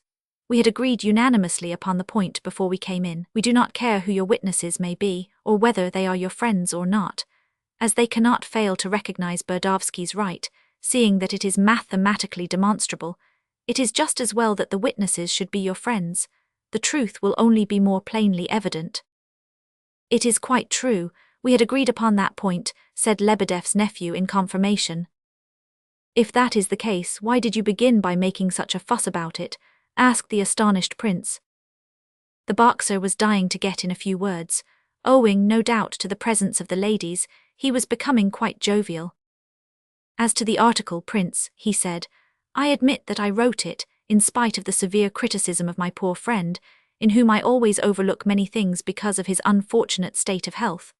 But I wrote and published it in the form of a letter, in the paper of a friend. I showed it to no one but Burdovsky, and I did not read it all through, even to him. He immediately gave me permission to publish it, but you will admit that I might have done so without his consent. Publicity is a noble, beneficent, and universal right. I hope, Prince, that you are too progressive to deny this. I deny nothing, but you must confess that your article is a bit thick, you mean. Well, in a way that is in the public interest. You will admit that yourself, and after all one cannot overlook a blatant fact. So much the worse for the guilty parties, but the public welfare must come before everything. As to certain inaccuracies and figures of speech, so to speak, you will also admit that the motive, aim, and intention are the chief thing. It is a question above all of making a wholesome example. The individual case can be examined afterwards. And as to the style, well, the thing was meant to be humorous, so to speak, and after all, everybody writes like that. You must admit it yourself. Ha ha. But gentlemen, I assure you that you are quite astray, exclaimed the prince. You have published this article upon the supposition that I would never consent to satisfy Mr. Burdovsky. Acting on that conviction, you have tried to intimidate me by this publication, and to be revenged for my supposed refusal. But what did you know of my intentions? It may be that I have resolved to satisfy Mr. Burdovsky's claim. I now declare openly, in the presence of these witnesses, that I will do so. The noble and intelligent word of an intelligent and most noble man at last, exclaimed the boxer. Good God, exclaimed Lizabetha Prokofievna involuntarily. This is intolerable, growled the general. Allow me, gentlemen, allow me, urged the prince. I will explain matters to you. 5 weeks ago I received a visit from Tchebarov, your agent, Mr. Burdovsky. You have given a very flattering description of him in your article, Mr. Keller. He continued, turning to the boxer with a smile, but he did not please me at all. I saw at once that Tchebarov was the moving spirit in the matter, and to speak frankly, I thought he might have induced you, Mr. Burdovsky, to make this claim by taking advantage of your simplicity. You have no right. I am not simple, stammered Burdovsky, much agitated. You have no sort of right to suppose such things, said Lebedev's nephew in a tone of authority. It is most offensive, shrieked Hippolyte. It is an insulting suggestion, false and most ill-timed. I beg your pardon, gentlemen, please excuse me, said the prince. I thought absolute frankness on both sides would be best, but have it your own way. I told Tchebarov that, as I was not in Petersburg, I would commission a friend to look into the matter without delay, and that I would let you know, Mr. Burdovsky. Gentlemen, I have no hesitation in telling you that it was the fact of Tchebarov's intervention that made me suspect a fraud. Oh, do not take offense at my words, gentlemen, for heaven's sake do not be so touchy, cried the prince, seeing that Burdovsky was getting excited again, and that the rest were preparing to protest. If I say I suspected a fraud, there is nothing personal in that. I had never seen any of you then. I did not even know your names. I only judged by Tchebarov. I am speaking quite generally. If you only knew how I have been done since I came into my fortune. You are shockingly naive, prince, said Lebedev's nephew in mocking tones. Besides, though you are a prince and a millionaire, and even though you may really be simple and good-hearted, you can hardly be outside the general law, Hippolyte declared loudly. Perhaps not, it is very possible, the prince agreed hastily. Though I do not know what general law you allude to. I will go on, only please do not take offense without good cause. I assure you I do not mean to offend you in the least. Really, it is impossible to speak 3 words sincerely without your flying into a rage. At first I was amazed when Tchebarov told me that Pavlishev had a son, and that he was in such a miserable position. Pavlishev was my benefactor and my father's friend. Oh, Mr. Keller, why does your article impute things to my father without the slightest foundation? He never squandered the funds of his company nor ill-treated his subordinates. I am absolutely certain of it. I cannot imagine how you could bring yourself to write such a calumny.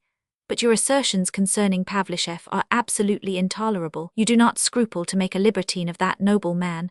You call him a sensualist as coolly as if you were speaking the truth, and yet it would not be possible to find a chaster man. He was even a scholar of note, and in correspondence with several celebrated scientists, and spent large sums in the interests of science. As to his kind heart and his good actions, you were right indeed when you said that I was almost an idiot at that time, and could hardly understand anything. I could speak and understand Russian though, but now I can appreciate what I remember. Excuse me, interrupted Hippolyte, is not this rather sentimental?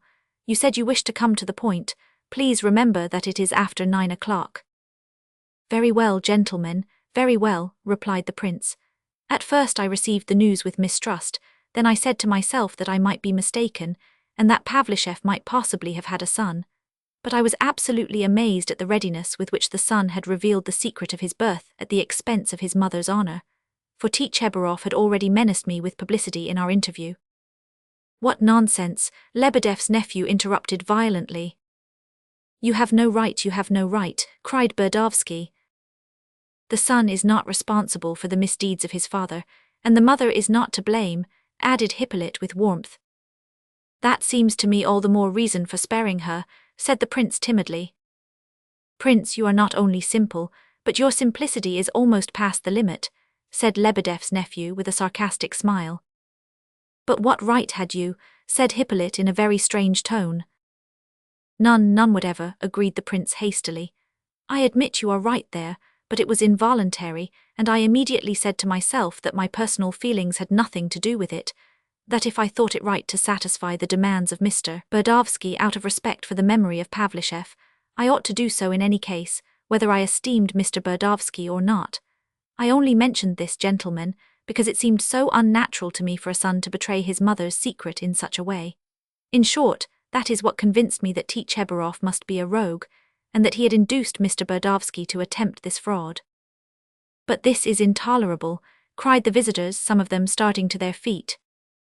Gentlemen, I supposed from this that poor Mr. Burdovsky must be a simple-minded man, quite defenseless, and an easy tool in the hands of rogues. That is why I thought it my duty to try and help him as Pavlishev's son, in the first place by rescuing him from the influence of Tchebarov, and secondly by making myself his friend. I have resolved to give him 10,000 roubles. That is about the sum which I calculate that Pavlishev must have spent on me. What, only 10,000? Cried Hippolyte. Well, Prince, your arithmetic is not up to much, or else you are mighty clever at it, though you affect the air of a simpleton, said Lebedev's nephew. I will not accept 10,000 roubles, said Burdovsky. Accept Antip, whispered the boxer eagerly, leaning past the back of Hippolyte's chair to give his friend this piece of advice. Take it for the present, we can see about more later on. Look here, Mr. Myshkin, shouted Hippolyte, please understand that we are not fools nor idiots as your guests seem to imagine.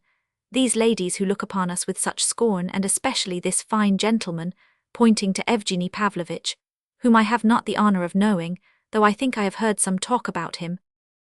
Really, gentlemen, cried the prince in great agitation, you are misunderstanding me again. In the first place, Mr. Keller, you have greatly overestimated my fortune in your article. I am far from being a millionaire. I have barely a tenth of what you suppose. Secondly, my treatment in Switzerland was very far from costing tens of thousands of roubles. Schneider received 600 roubles a year, and he was only paid for the first 3 years. As to the pretty governesses whom Pavlishev is supposed to have brought from Paris, they only exist in Mr. Keller's imagination. It is another calumny. According to my calculations, the sum spent on me was very considerably under 10,000 roubles, but I decided on that sum, and you must admit that in paying a debt I could not offer Mr. Burdovsky more, however kindly disposed I might be towards him. Delicacy forbids it. I should seem to be offering him charity instead of rightful payment. I don't know how you cannot see that, gentlemen. Besides, I had no intention of leaving the matter there. I meant to intervene amicably later on and help to improve poor Mr. Burdovsky's position. It is clear that he has been deceived, or he would never have agreed to anything so vile as the scandalous revelations about his mother in Mr. Keller's article. But gentlemen, why are you getting angry again? Are we never to come to an understanding? Well, the event has proved me right. I have just seen with my own eyes the proof that my conjecture was correct, he added, with increasing eagerness. He meant to calm his hearers, and did not perceive that his words had only increased their irritation. What do you mean? What are you convinced of? They demanded angrily. In the first place, I have had the opportunity of getting a correct idea of Mr. Burdovsky. I see what he is for myself. He is an innocent man deceived by everyone, a defenseless victim who deserves indulgence.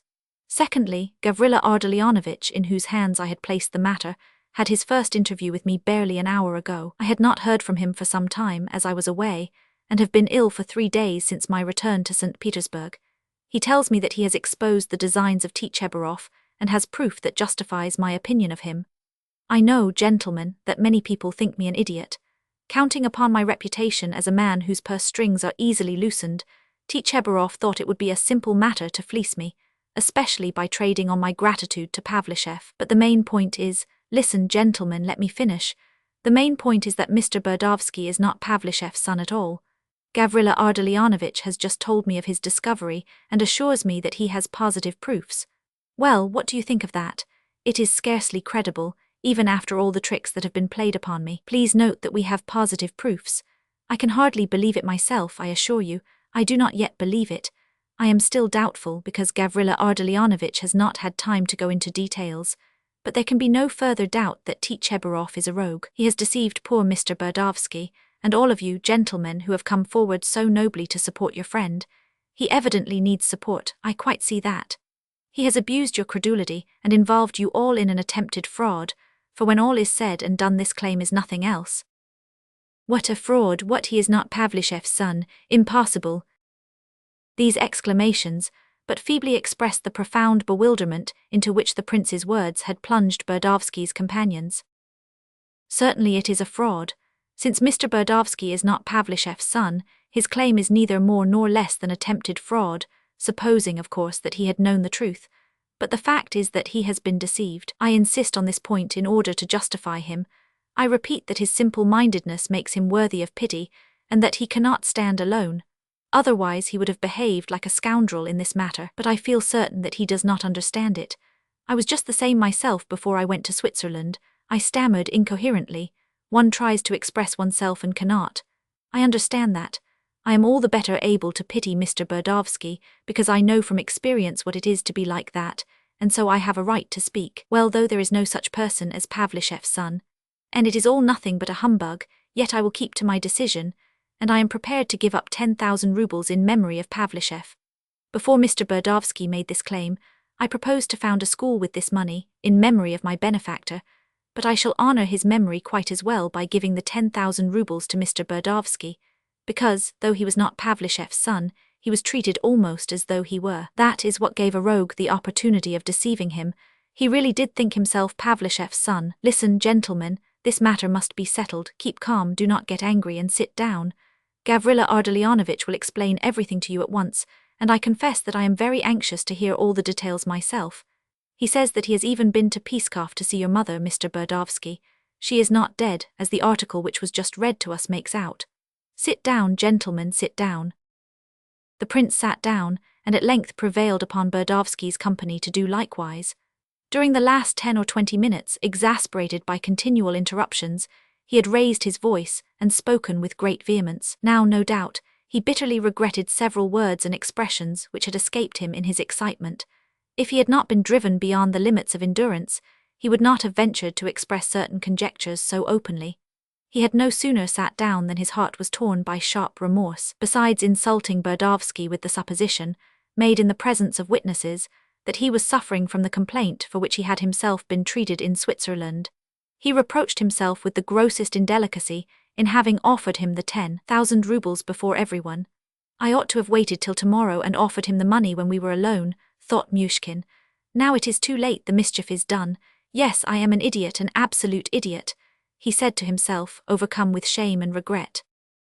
Till then Gavrila Ardalionovitch had sat apart in silence.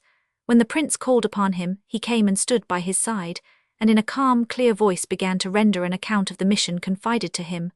All conversation ceased instantly. Everyone, especially the Berdovsky party, listened with the utmost curiosity.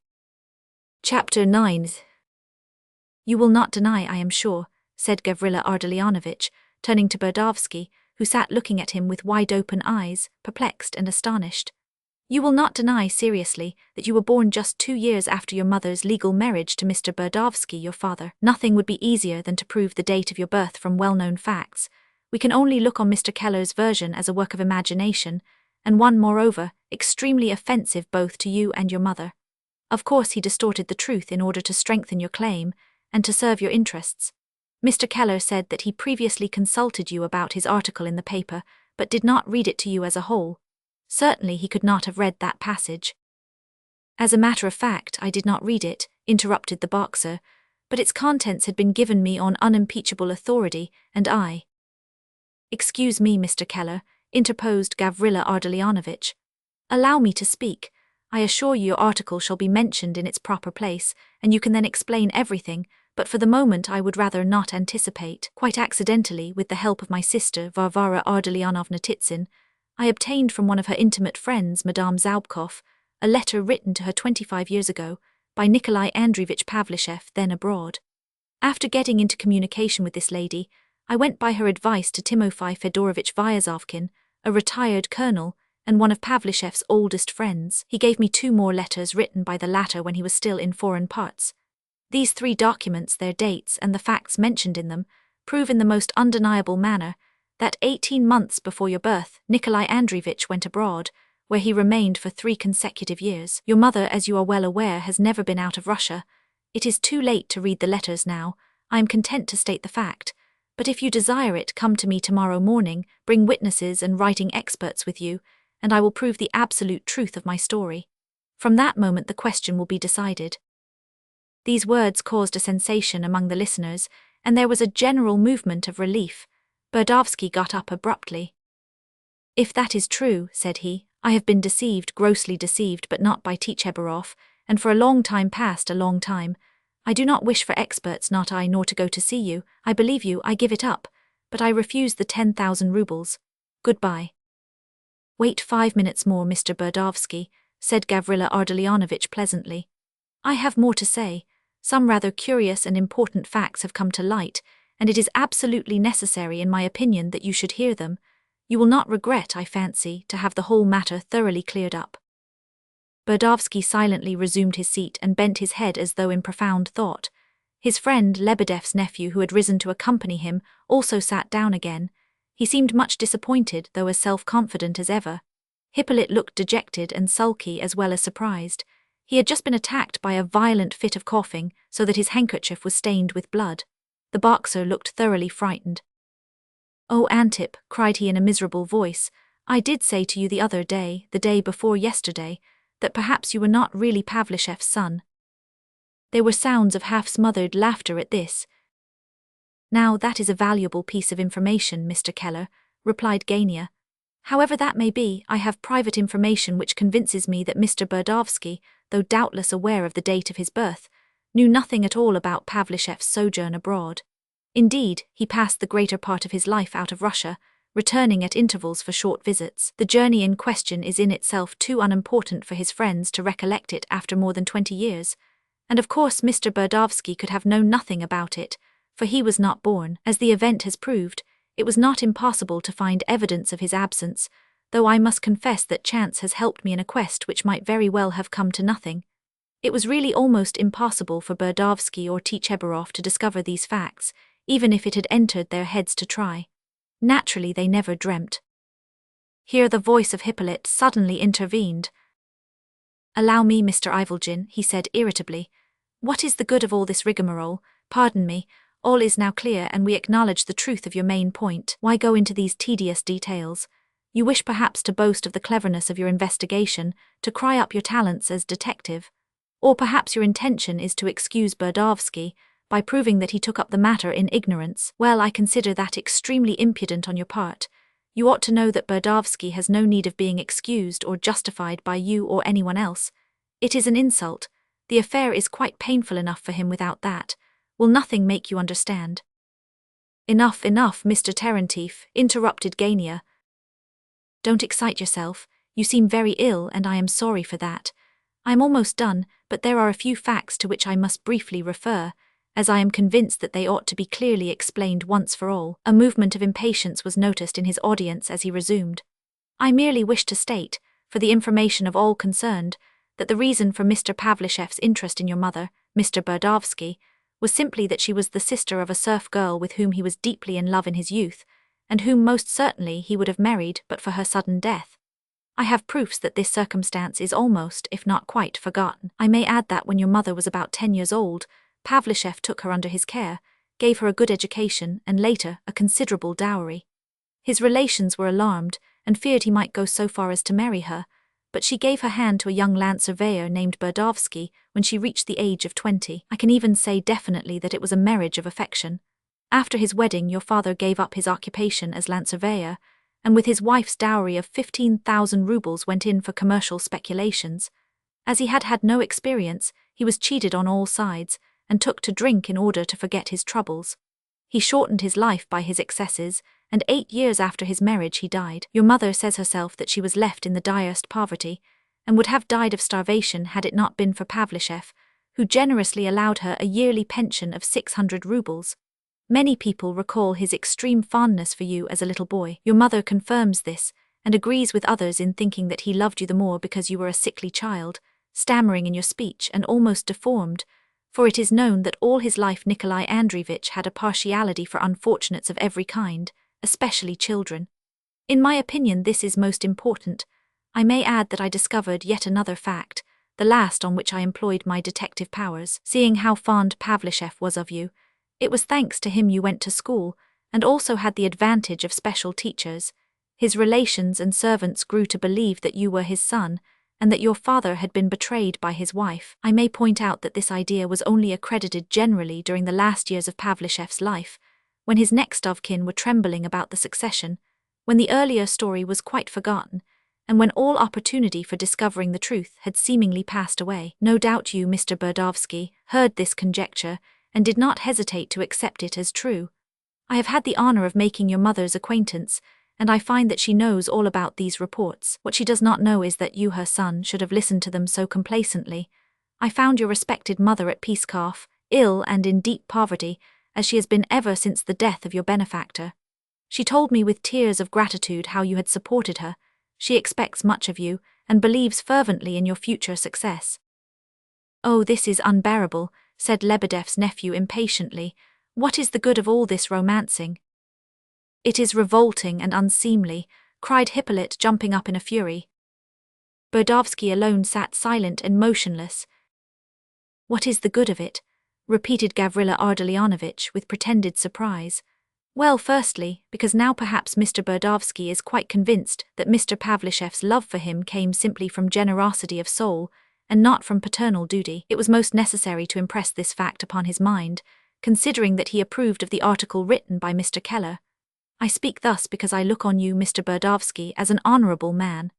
Secondly, it appears that there was no intention of cheating in this case, even on the part of Tchebarov. I wish to say this quite plainly, because the prince hinted a while ago that I too thought it an attempt at robbery and extortion. On the contrary, everyone has been quite sincere in the matter, and although Tchebarov may be somewhat of a rogue, in this business he has acted simply as any sharp lawyer would do under the circumstances. He looked at it as a case that might bring him in a lot of money, and he did not calculate badly, because on the one hand he speculated on the generosity of the prince and his gratitude to the late Mr. Pavlishev, and on the other to his chivalrous ideas as to the obligations of honor and conscience. As to Mr. Burdovsky, allowing for his principles, we may acknowledge that he engaged in the business with very little personal aim in view. At the instigation of Tchebarov and his other friends, he decided to make the attempt in the service of truth, progress, and humanity. In short, the conclusion may be drawn that, in spite of all appearances, Mr. Burdovsky is a man of irreproachable character, and thus the prince can all the more readily offer him his friendship, and the assistance of which he spoke just now. Hush, hush, Gavrila Ardalionovitch, cried Myshkin in dismay, but it was too late. I said, and I have repeated it over and over again, shouted Burdovsky furiously, that I did not want the money. I will not take it. Why, I will not. I am going away. He was rushing hurriedly from the terrace, when Lebedev's nephew seized his arms, and said something to him in a low voice. Burdovsky turned quickly, and drawing an addressed but unsealed envelope from his pocket, he threw it down on a little table beside the prince. There's the money, how dare you, the money. Those are the 250 rubles you dared to send him as a charity by the hands of Tchebarov, explained Doktorenko. The article in the newspaper put it at 50, cried Kolya. I beg your pardon, said the prince, going up to Burdovsky. I have done you a great wrong, but I did not send you that money as a charity, believe me, and now I am again to blame. I offended you just now. The prince was much distressed, he seemed worn out with fatigue and spoke almost incoherently. I spoke of swindling, but I did not apply that to you. I was deceived. I said you were afflicted, like me, but you are not like me. You give lessons, you support your mother. I said you had dishonored your mother, but you love her. She says so herself. I did not know. Gavrila Ardalionovitch did not tell me that. Forgive me, I dared to offer you 10,000 rubles, but I was wrong. I ought to have done it differently, and now, there is no way of doing it, for you despise me. I declare this is a lunatic asylum, cried Lizabetha Prokofievna. Of course it is a lunatic asylum, repeated Aglaya sharply, but her words were overpowered by other voices. Everybody was talking loudly, making remarks and comments. Some discussed the affair gravely, others laughed. Ivan Fedorovitch Epanchin was extremely indignant. He stood waiting for his wife with an air of offended dignity. Lebedev's nephew took up the word again. Well, Prince, to do you justice, you certainly know how to make the most of your, let us call it infirmity, for the sake of politeness. You have set about offering your money and friendship in such a way that no self-respecting man could possibly accept them. This is an excess of ingenuousness or of malice. You ought to know better than anyone which word best fits the case. Allow me, gentlemen, said Gavrila Ardalionovitch, who had just examined the contents of the envelope. There are only 100 rubles here, not 250. I point this out, Prince, to prevent misunderstanding. Never mind, said the prince, signing to him to keep quiet. But we do mind, said Lebedev's nephew vehemently. Prince, your never mind is an insult to us.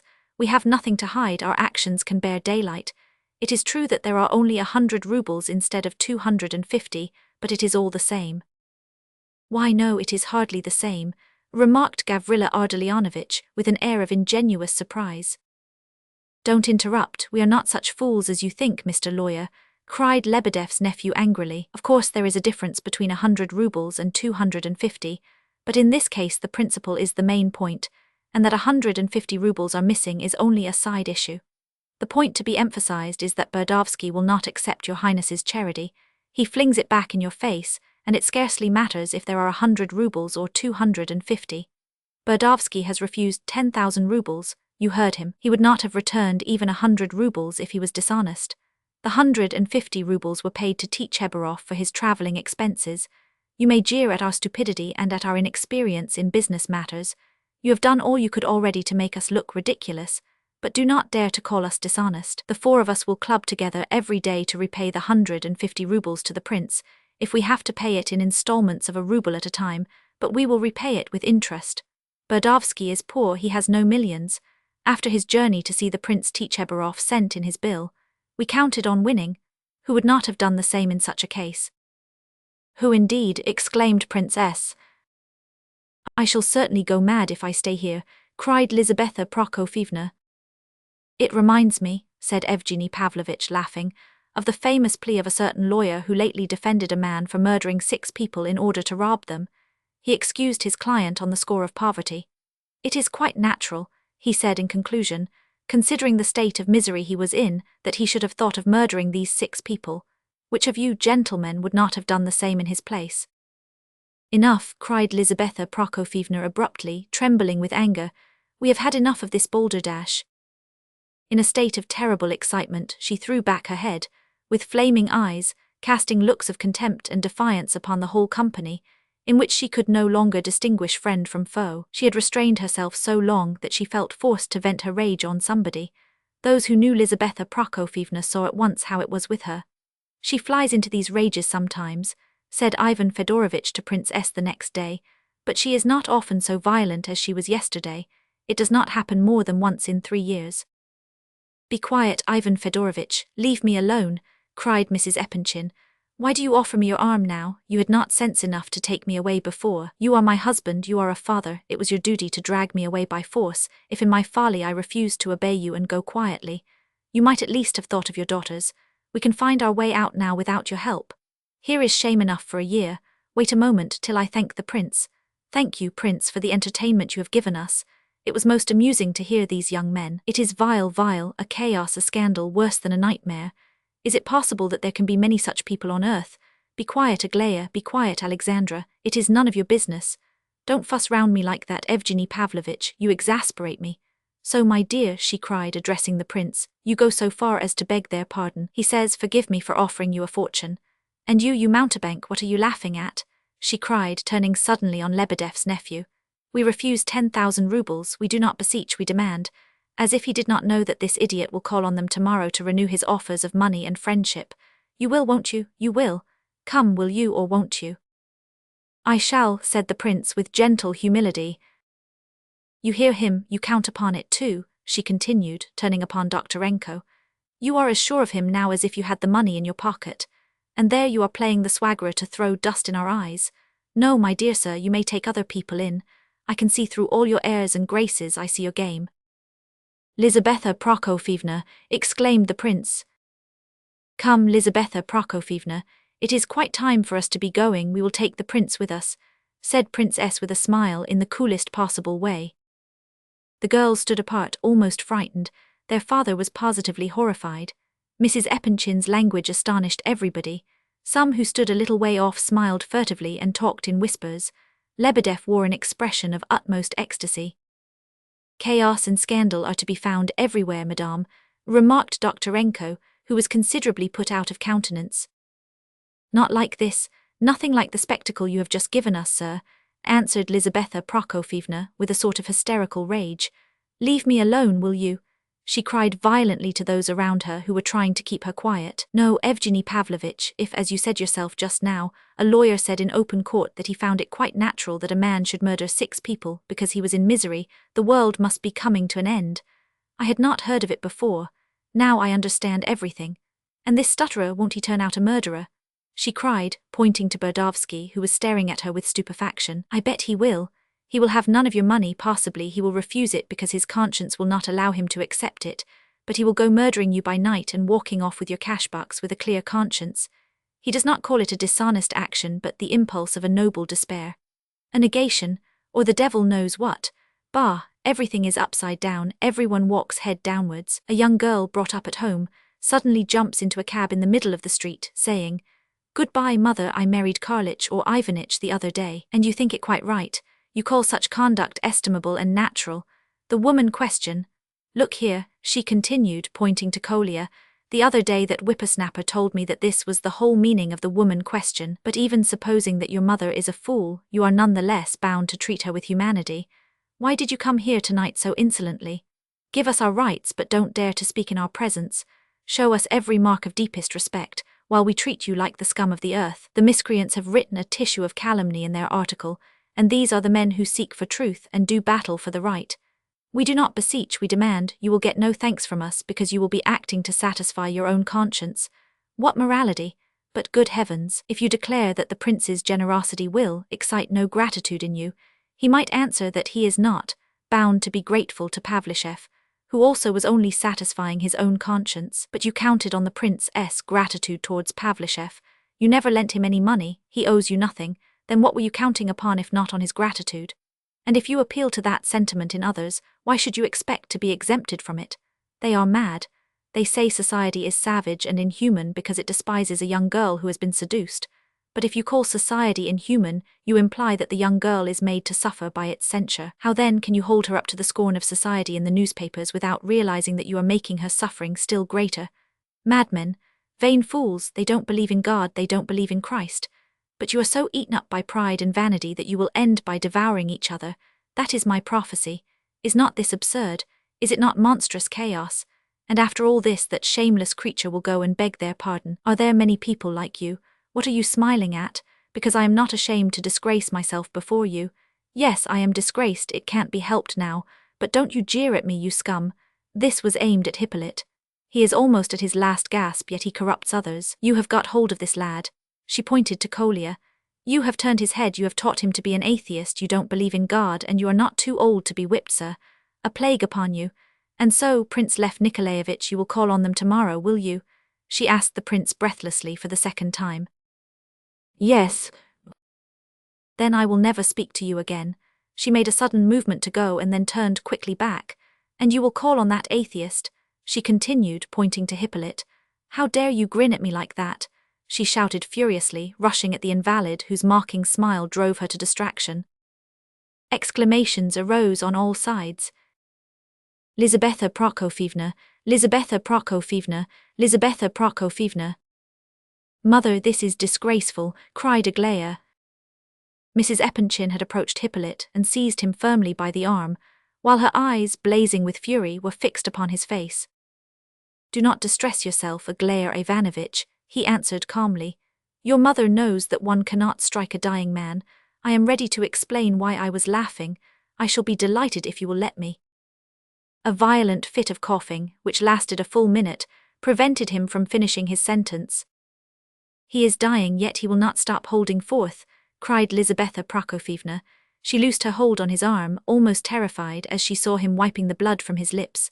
Why do you talk? You ought to go home to bed. So I will, he whispered hoarsely. As soon as I get home I will go to bed at once, and I know I shall be dead in a fortnight. Botkin told me so himself last week. That is why I should like to say a few farewell words if you will let me. But you must be mad. It is ridiculous. You should take care of yourself. What is the use of holding a conversation now? Go home to bed, do," cried Mrs. Epanchin in horror. "When I do go to bed I shall never get up again," said Hippolyte with a smile. "I meant to take to my bed yesterday and stay there till I died, but as my legs can still carry me, I put it off for 2 days so as to come here with them today, but I am very tired." "Oh, sit down, why are you standing?" Lizaveta Prokofyevna placed a chair for him with her own hands. "Thank you," he said gently. "Sit opposite to me and let us talk. We must have a talk now, Lizaveta Prokofyevna, I am very anxious for it." He smiled at her once more. "Remember that today, for the last time, I am out in the air, and in the company of my fellow men, and that in a fortnight I shall certainly be no longer in this world. So in a way, this is my farewell to nature and to men. I am not very sentimental, but do you know, I am quite glad that all this has happened at Pavlovsk, where at least one can see a green tree." "But why talk now?" replied Lizaveta Prokofyevna, more and more alarmed. "You are quite feverish. Just now you would not stop shouting, and now you can hardly breathe. You are gasping." "I shall have time to rest. Why will you not grant my last wish? Do you know, Lizaveta Prokofyevna, that I have dreamed of meeting you for a long while? I had often heard of you from Kolya. He is almost the only person who still comes to see me. You are an original and eccentric woman. I have seen that for myself. Do you know, I have even been rather fond of you." Good heavens, and I very nearly struck him. "You were prevented by Aglaya Ivanovna. I think I am not mistaken. That is your daughter, Aglaya Ivanovna. She is so beautiful that I recognized her directly, although I had never seen her before. Let me at least look on beauty for the last time in my life," he said with a wry smile. "You are here with the prince and your husband and a large company. Why should you refuse to gratify my last wish?" "Give me a chair," cried Lizaveta Prokofyevna, but she seized one for herself and sat down opposite to Hippolyte. "Kolya, you must go home with him," she commanded, "and tomorrow I will come myself." "Will you let me ask the prince for a cup of tea? I am exhausted. Do you know what you might do, Lizaveta Prokofyevna? I think you wanted to take the prince home with you for tea. Stay here and let us spend the evening together. I am sure the prince will give us all some tea. Forgive me for being so free and easy, but I know you are kind and the prince is kind too. In fact, we are all good-natured people. It is really quite comical." The prince bestirred himself to give orders. Lebedev hurried out, followed by Vera. "It is quite true," said Mrs. Epanchin decisively. "Talk, but not too loud, and don't excite yourself. You have made me sorry for you. Prince, you don't deserve that I should stay and have tea with you, yet I will all the same, but I won't apologize. I apologize to nobody. Nobody, it is absurd. However, forgive me, Prince, if I blew you up. That is, if you like, of course. But please don't let me keep anyone," she added suddenly to her husband and daughters in a tone of resentment, as though they had grievously offended her. "I can come home alone quite well." But they did not let her finish, and gathered round her eagerly. The prince immediately invited everyone to stay for tea, and apologized for not having thought of it before. The general murmured a few polite words, and asked Lizaveta Prokofyevna if she did not feel cold on the terrace. He very nearly asked Hippolyte how long he had been at the university, but stopped himself in time. Evgeny Pavlovitch and Prince S. suddenly grew extremely gay and amiable. Adelaida and Alexandra had not recovered from their surprise, but it was now mingled with satisfaction. In short, everyone seemed very much relieved that Lizaveta Prokofyevna had got over her paroxysm. Aglaya alone still frowned, and sat apart in silence. All the other guests stayed on as well. No one wanted to go, not even General Ivolgin, but Lebedev said something to him in passing which did not seem to please him, for he immediately went and sulked in a corner. The prince took care to offer tea to Berdovsky and his friends as well as the rest. The invitation made them rather uncomfortable.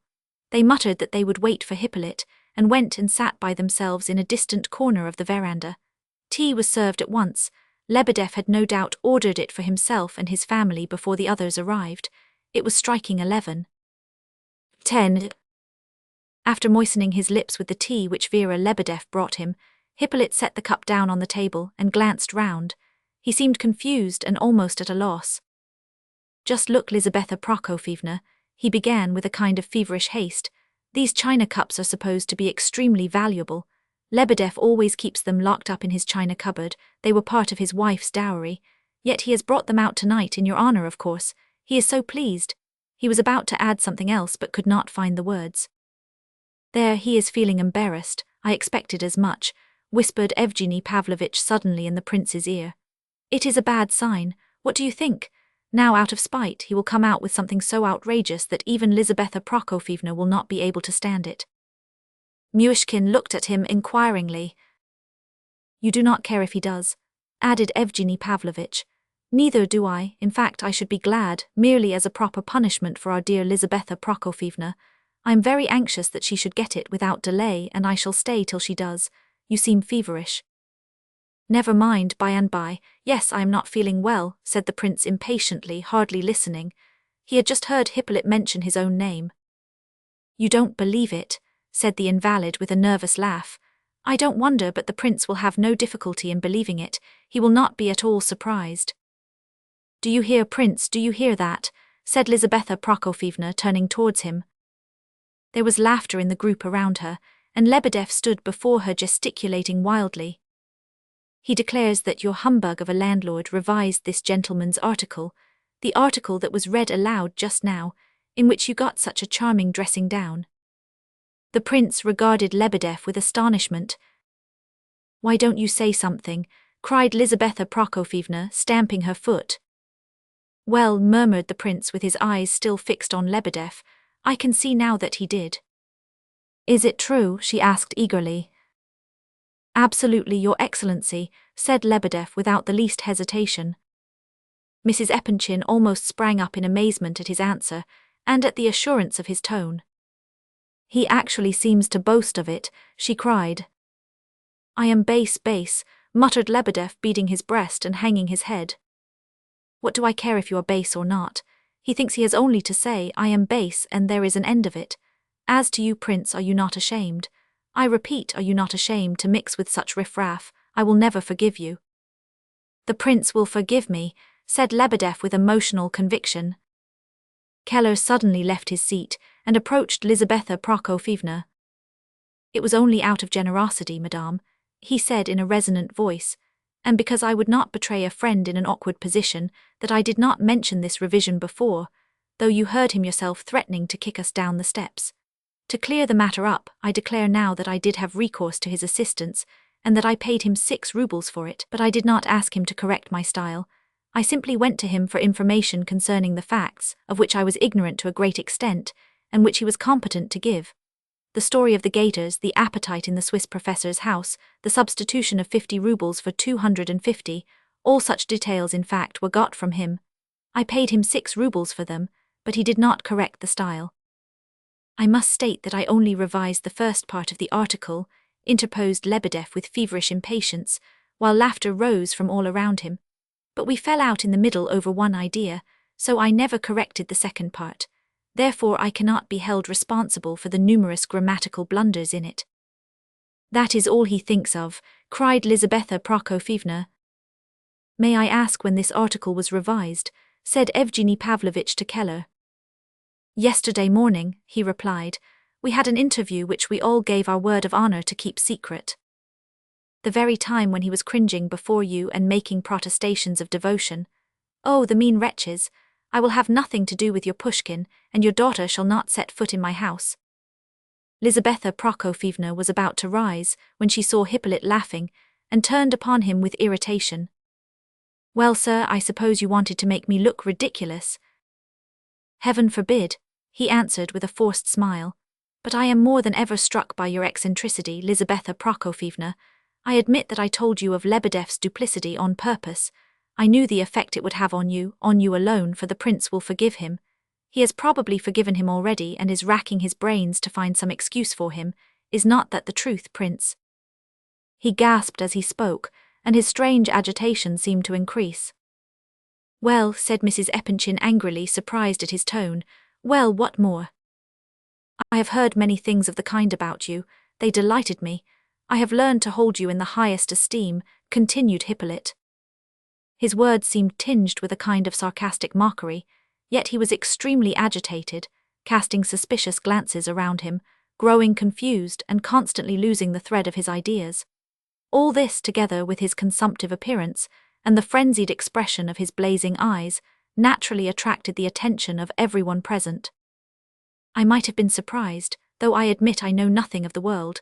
Not only that you should have stayed on just now in the company of such people as myself and my friends, who are not of your class, but that you should let these young ladies listen to such a scandalous affair, though no doubt novel reading has taught them all there is to know. I may be mistaken, I hardly know what I am saying, but surely no one but you would have stayed to please a whippersnapper, yes, a whippersnapper, I admit it, to spend the evening and take part in everything, only to be ashamed of it tomorrow.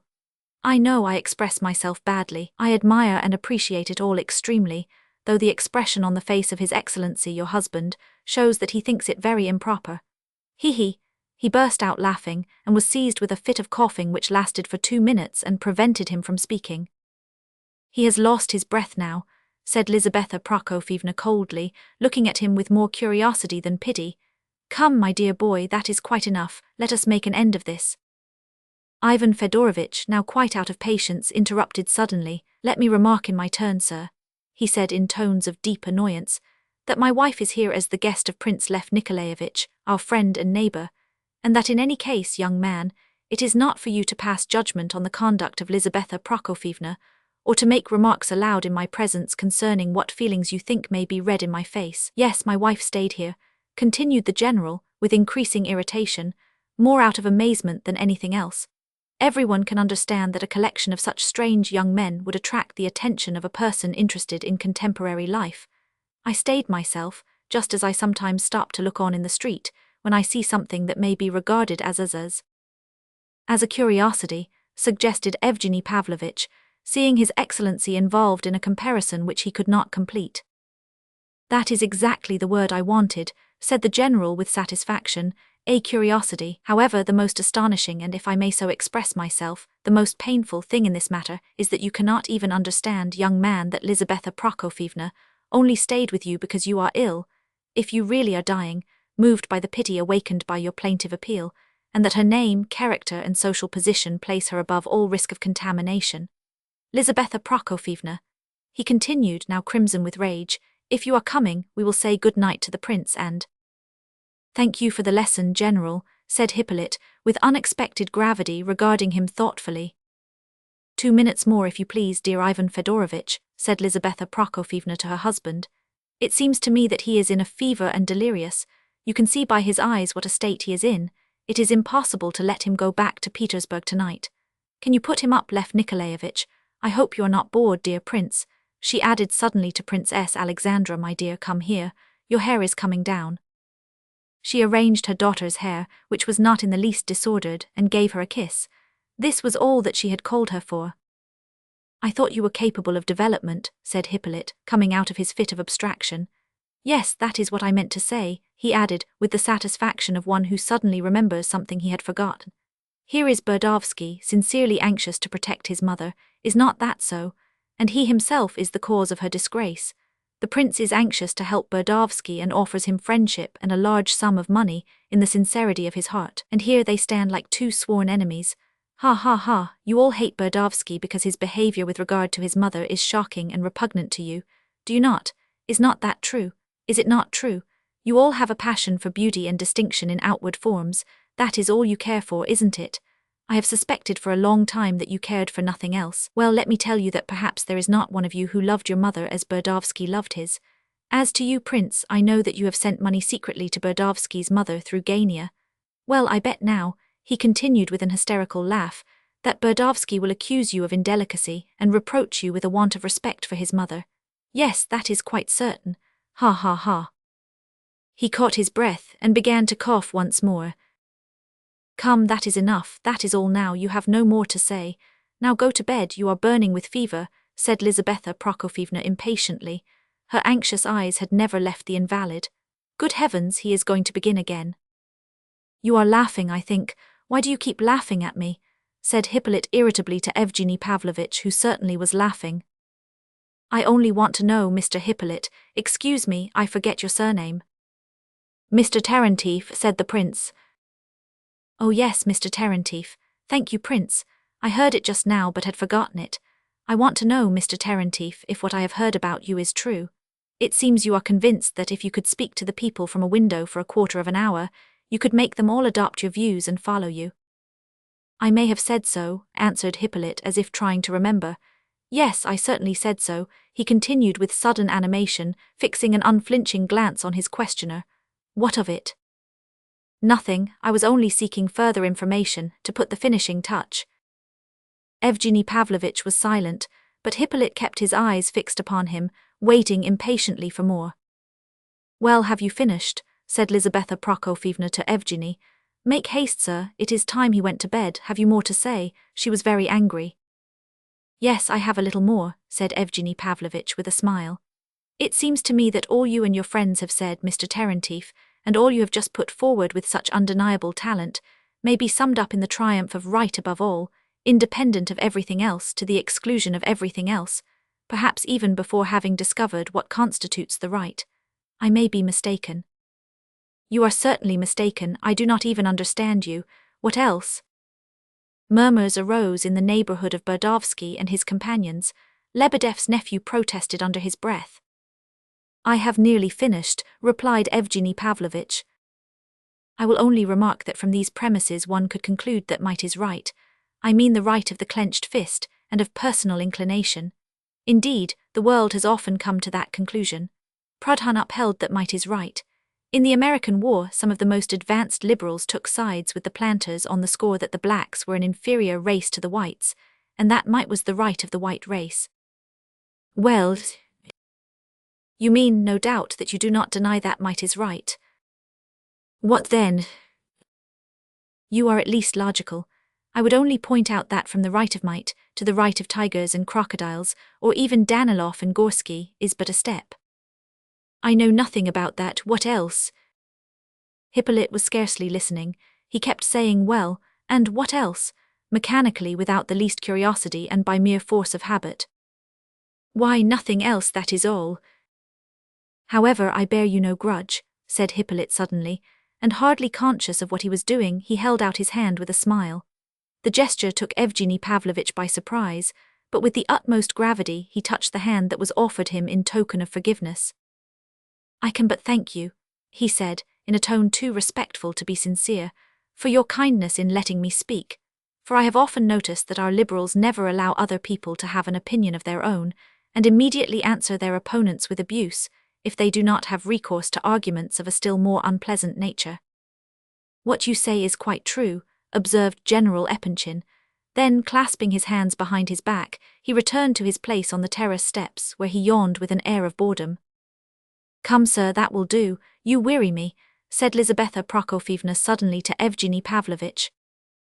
Hippolyte rose all at once, looking troubled and almost frightened. It is time for me to go, he said, glancing round in perplexity.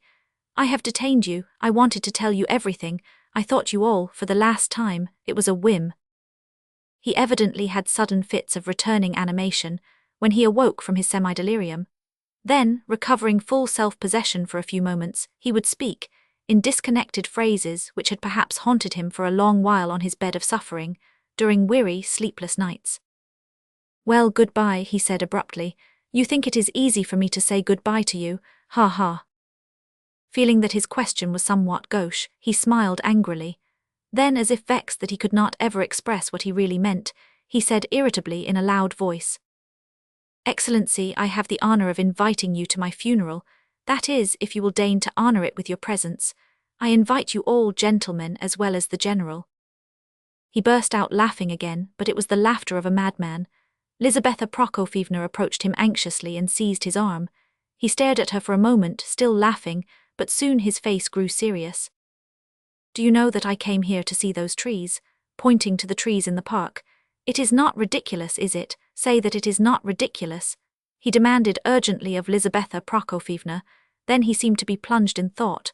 A moment later he raised his head and his eyes sought for someone. He was looking for Evgeny Pavlovitch, who was close by on his right as before, but he had forgotten this, and his eyes ranged over the assembled company. Ah, you have not gone, he said when he caught sight of him at last. You kept on laughing just now, because I thought of speaking to the people from the window for a quarter of an hour, but I am not 18, you know. Lying on that bed and looking out of that window, I have thought of all sorts of things for such a long time that a dead man has no age, you know. I was saying that to myself only last week when I was awake in the night. Do you know what you fear most? You fear our sincerity more than anything, although you despise us. The idea crossed my mind that night. You thought I was making fun of you just now, Lizaveta Prokofyevna. No, the idea of mockery was far from me. I only meant to praise you. Kolya told me the prince called you a child. Very well, but let me see, I had something else to say. He covered his face with his hands and tried to collect his thoughts. Ah yes, you were going away just now, and I thought to myself, I shall never see these people again, never again. This is the last time I shall see the trees too. I shall see nothing after this but the red brick wall of Mayor's house opposite my window. Tell them about it, try to tell them, I thought. Here is a beautiful young girl, you are a dead man, make them understand that. Tell them that a dead man may say anything and Mrs. Grundy will not be angry. Haha, you are not laughing. He looked anxiously around. But you know I get so many queer ideas lying there in bed. I have grown convinced that nature is full of mockery. You called me an atheist just now, but you know this nature. Why are you laughing again? You are very cruel. He added suddenly, regarding them all with mournful reproach. I have not corrupted Kolya, he concluded in a different and very serious tone, as if remembering something again. Nobody here is laughing at you. Calm yourself, said Lizaveta Prokofyevna, much moved. You shall see a new doctor tomorrow. The other was mistaken, but sit down, do not stand like that. You are delirious. Oh, what shall we do with him? She cried in anguish as she made him sit down again in the armchair. A tear glistened on her cheek. At the sight of it, Hippolyte seemed amazed. He lifted his hand timidly and touched the tear with his finger, smiling like a child. You, he began joyfully. You cannot tell how he always spoke so enthusiastically of you, Kolya here. I liked his enthusiasm. I was not corrupting him. But I must leave him too. I wanted to leave them all. There was not one of them, not one. I wanted to be a man of action. I had a right to be. Oh, what a lot of things I wanted. Now I want nothing. I renounce all my wants. I swore to myself that I would want nothing. Let them seek the truth without me. Yes, nature is full of mockery. Why, he continued with sudden warmth, does she create the choicest beings only to mock at them? The only human being who is recognized as perfect when nature showed him to mankind was given the mission to say things which have caused the shedding of so much blood that it would have drowned mankind if it had all been shed at once. Oh, it is better for me to die. I should tell some dreadful lie too. Nature would so contrive it. I have corrupted nobody. I wanted to live for the happiness of all men, to find and spread the truth. I used to look out of my window at the wall of Mayor's house, and say to myself that if I could speak for a quarter of an hour I would convince the whole world, and now for once in my life I have come into contact with you, if not with the others, and what is the result? Nothing. The sole result is that you despise me. Therefore I must be a fool. I am useless. It is time I disappeared, and I shall leave not even a memory. Not a sound, not a trace, not a single deed. I have not spread a single truth. Do not laugh at the fool. Forget him forever. I beseech you, do not be so cruel as to remember. Do you know that if I were not consumptive I would kill myself? Though he seemed to wish to say much more, he became silent. He fell back into his chair and, covering his face with his hands, began to sob like a little child. Oh, what on earth are we to do with him? Cried Lizaveta Prokofyevna. She hastened to him and pressed his head against her bosom while he sobbed convulsively. Come, there, you must not cry, that will do. You are a good child. God will forgive you because you knew no better. Come now, be a man. You know presently you will be ashamed. Hippolyte raised his head with an effort, saying, I have little brothers and sisters over there, poor avid innocent. She will corrupt them. You are a saint, you are a child yourself. Save them, snatch them from that. It is shameful. Oh, help them. God will repay you 100-fold. For the love of God, for the love of Christ. Speak, Ivan Fedorovitch, what are we to do? Cried Lizaveta Prokofyevna irritably. Please break your majestic silence. I tell you, if you cannot come to some decision, I will stay here all night myself. You have tyrannized over me enough, you autocrat. She spoke angrily and in great excitement, and expected an immediate reply. But in such a case, no matter how many are present, all prefer to keep silence. No one will take the initiative, but all reserve their comments till afterwards. There were some present, Varvara Ardalionovna, for instance, who would have willingly sat there till morning without saying a word. Varvara had sat apart all the evening without opening her lips, but she listened to everything with the closest attention. Perhaps she had her reasons for so doing. My dear, said the general, it seems to me that a sick nurse would be of more use here than an excitable person like you. Perhaps it would be as well to get some sober, reliable man for the night. In any case we must consult the prince and leave the patient to rest at once. Tomorrow we can see what can be done for him. It is nearly midnight. We are going.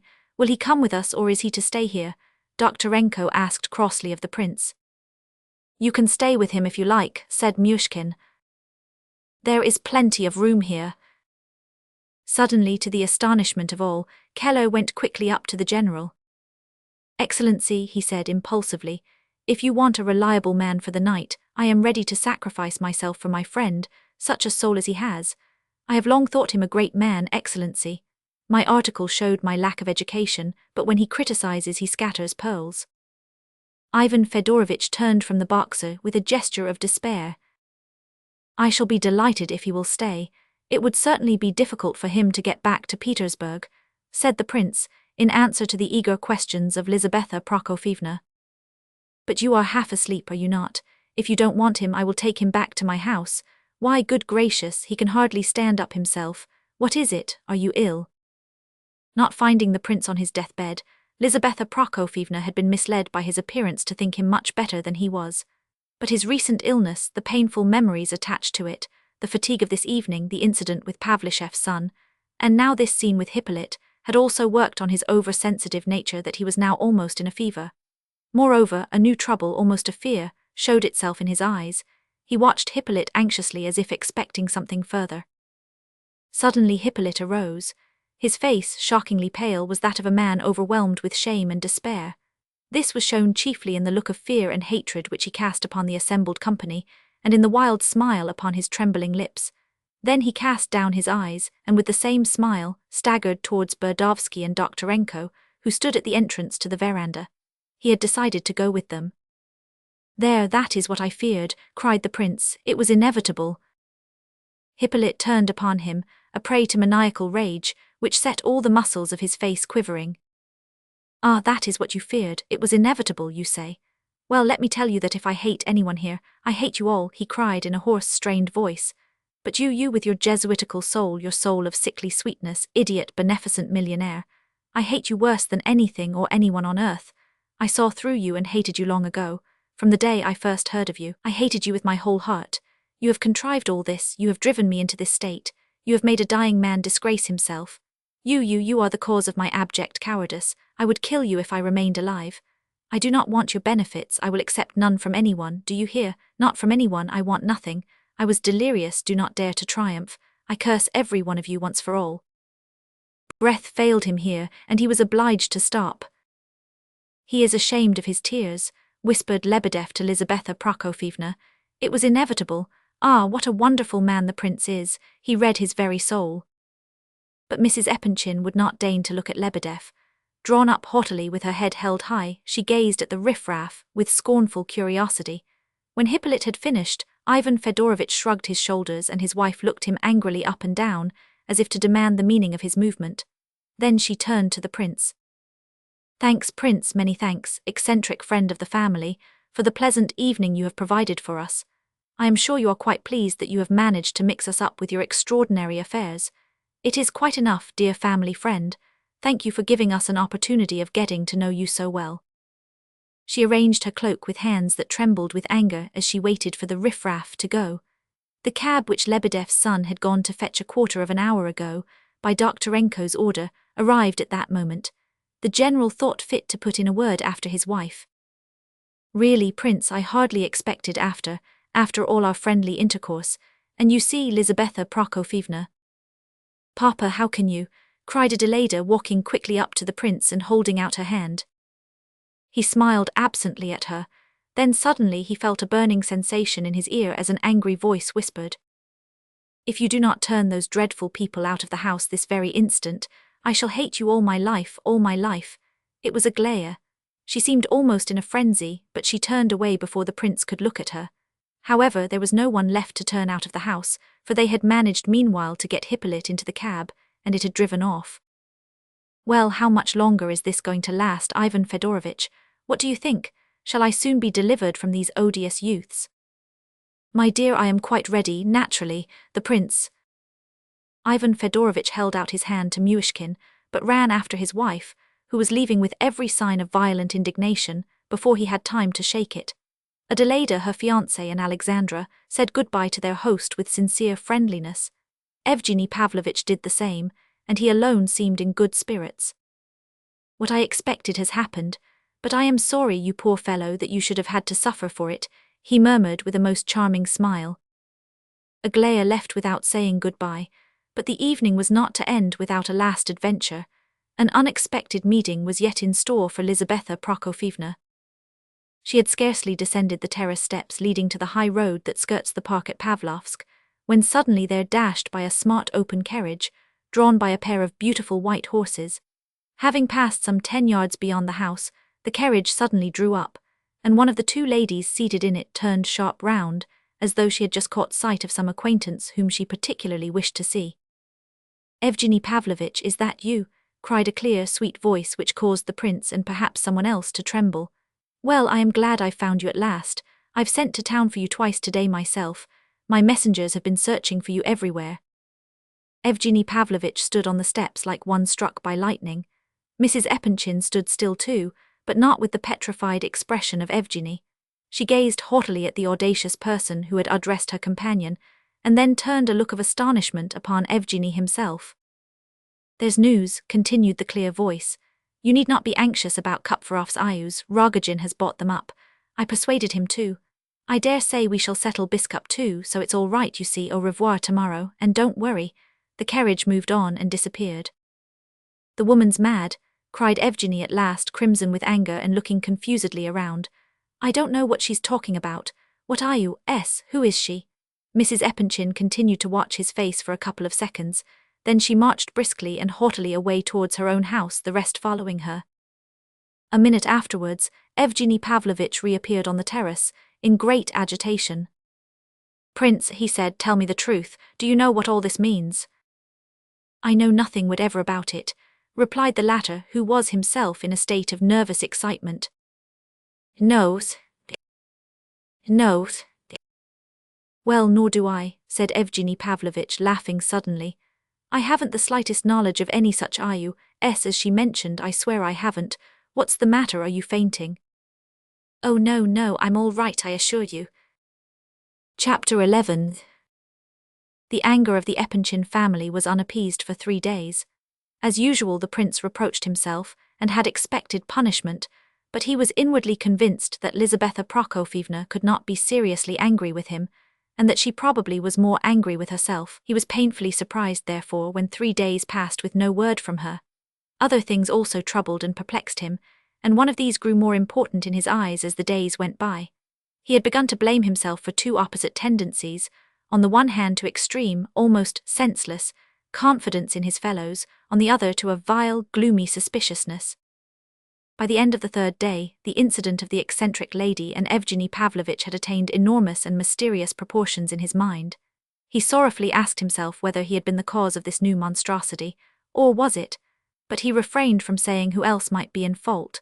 As for the letters NPB, he looked on that as a harmless joke, a mere childish piece of mischief, so childish that he felt it would be shameful, almost dishonorable, to attach any importance to it. The day after these scandalous events, however, the prince had the honor of receiving a visit from Adelaida and her fiancé, Prince S. They came ostensibly to inquire after his health.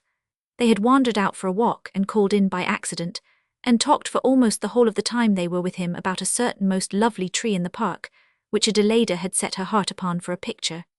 This, and a little amiable conversation on Prince S.'s part, occupied the time, and not a word was said about last evening's episodes. At length Adelaida burst out laughing, apologized, and explained that they had come incognito, from which, and from the circumstance that they said nothing about the prince's either walking back with them or coming to see them later on, the latter inferred that he was in Mrs. Epanchin's black books.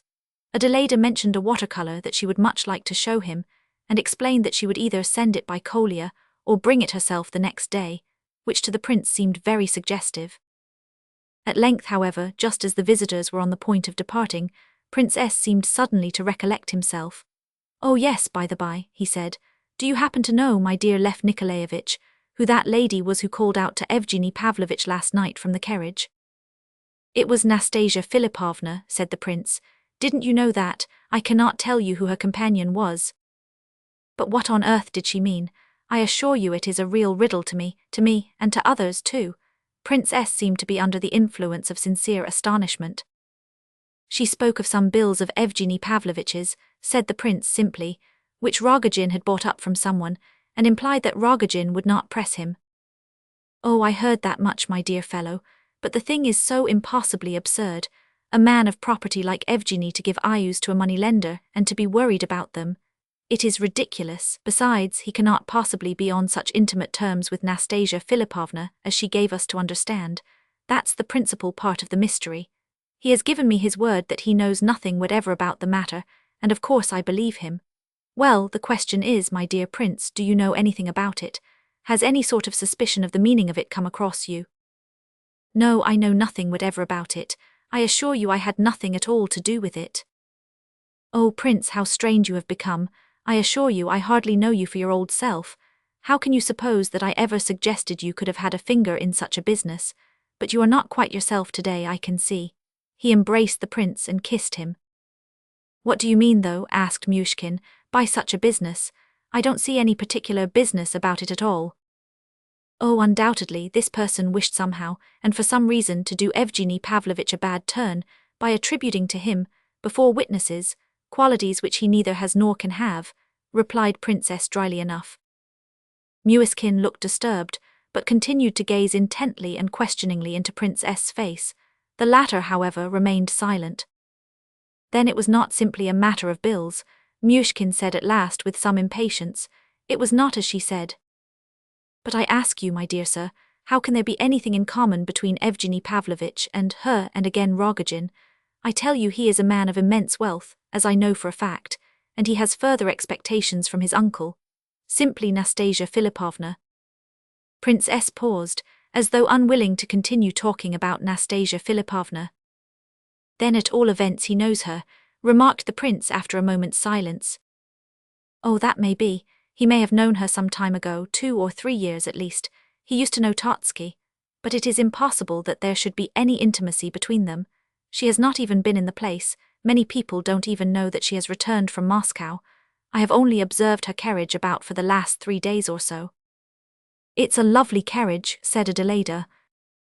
Yes, it was a beautiful turnout, certainly. The visitors left the house, however, on no less friendly terms than before. But the visit was of the greatest importance to the prince, from his own point of view. Admitting that he had his suspicions from the moment of the occurrence of last night, perhaps even before that Nastasya had some mysterious end in view, yet this visit confirmed his suspicions and justified his fears. It was all clear to him. Prince S. was wrong, perhaps, in his view of the matter, but he was somewhere near the truth, and was right in so far as that he understood there to be an intrigue of some sort going on. Perhaps Prince S. saw it all more clearly than he had allowed his hearers to understand. At all events, nothing could be plainer than that he and Adelaida had come for the express purpose of obtaining explanations, and that they suspected him of being concerned in the affair. And if all this were so, then she must have some terrible object in view. What was it? There was no stopping her, as Myshkin knew from experience, in the performance of anything she had set her mind on. Oh, she is mad, thought the poor prince. But there were many other puzzling occurrences that day, which required immediate explanation, and the prince felt very sad. A visit from Vera Lebedev distracted him a little. She brought the infant Lubotchka with her as usual, and talked cheerfully for some time. Then came her younger sister, and later the brother, who attended a school close by. He informed Myshkin that his father had lately found a new interpretation of the star called wormhood, which fell upon the water springs, as described in the Apocalypse. He had decided that it meant the network of railroads spread over the face of Europe at the present time. The prince refused to believe that Lebedev could have given such an interpretation, and they decided to ask him about it at the earliest opportunity. Vera related how Keller had taken up his abode with them on the previous evening. She thought he would remain for some time, as he was greatly pleased with the society of General Ivolgin and of the whole family, but he declared that he had only come to them in order to complete his education. The prince always enjoyed the company of Lebedev's children, and today it was especially welcome, for Kolya did not appear all day. Early that morning he had started for Petersburg. Lebedev also was away on business, but Gavrila Ardalionovitch had promised to visit Myshkin, who eagerly awaited his coming. About 7 in the evening, soon after dinner, he arrived. At the first glance it struck the prince that he, at any rate, must know all the details of last night's affair. Indeed, it would have been impossible for him to remain in ignorance considering the intimate relationship between him, Varvara Ardalionovna, and Titsin, but although he and the prince were intimate in a sense, and although the latter had placed the Burdovsky affair in his hands, and this was not the only mark of confidence he had received, it seemed curious how many matters there were that were tacitly avoided in their conversations. Myshkin thought that Gania at times appeared to desire more cordiality and frankness. It was apparent now, when he entered, that he was convinced that the moment for breaking the ice between them had come at last.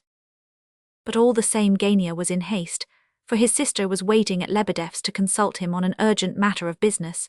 If he had anticipated impatient questions or impulsive confidences, he was soon undeceived. The prince was thoughtful, reserved, even a little absent-minded, and asked none of the questions, one in particular, that Gania had expected. So he imitated the prince's demeanour, and talked fast and brilliantly upon all subjects, but the one on which their thoughts were engaged. Among other things, Gania told his host that Nastasya Filippovna had been only 4 days in Pavlovsk, and that everyone was talking about her already. She was staying with Darya Alexeyevna in an ugly little house in Matrosky Street, but drove about in the smartest carriage in the place. A crowd of followers had pursued her from the first, young and old. Some escorted her on horseback when she took the air in her carriage. She was as capricious as ever in the choice of her acquaintances, and admitted few into her narrow circle. Yet she already had a numerous following and many champions on whom she could depend in time of need. One gentleman on his holiday had broken off his engagement on her account, and an old general had quarrelled with his only son for the same reason. She was accompanied sometimes in her carriage by a girl of 16, a distant relative of her hostess. This young lady sang very well. In fact, her music had given a kind of notoriety to their little house. Nastasya, however, was behaving with great discretion on the whole. She dressed quietly, though with such taste as to drive all the ladies in Pavlovsk mad with envy of that, as well as of her beauty and her carriage and horses. As for yesterday's episode, continued Gania, of course it was prearranged. Here he paused as though expecting to be asked how he knew that, but the prince did not inquire. Concerning Evgeny Pavlovich, Gania stated, without being asked, that he believed the former had not known Nastasya Filippovna in past years, but that he had probably been introduced to her by somebody in the park during these 4 days. As to the question of the ayu, she had spoken of, there might easily be something in that, for though Evgeny was undoubtedly a man of wealth, yet certain of his affairs were equally undoubtedly in disorder. Arrived at this interesting point, Gania suddenly broke off and said no more about Nastasya's prank of the previous evening. At last Varvara Ardalionovna came in search of her brother, and remained for a few minutes.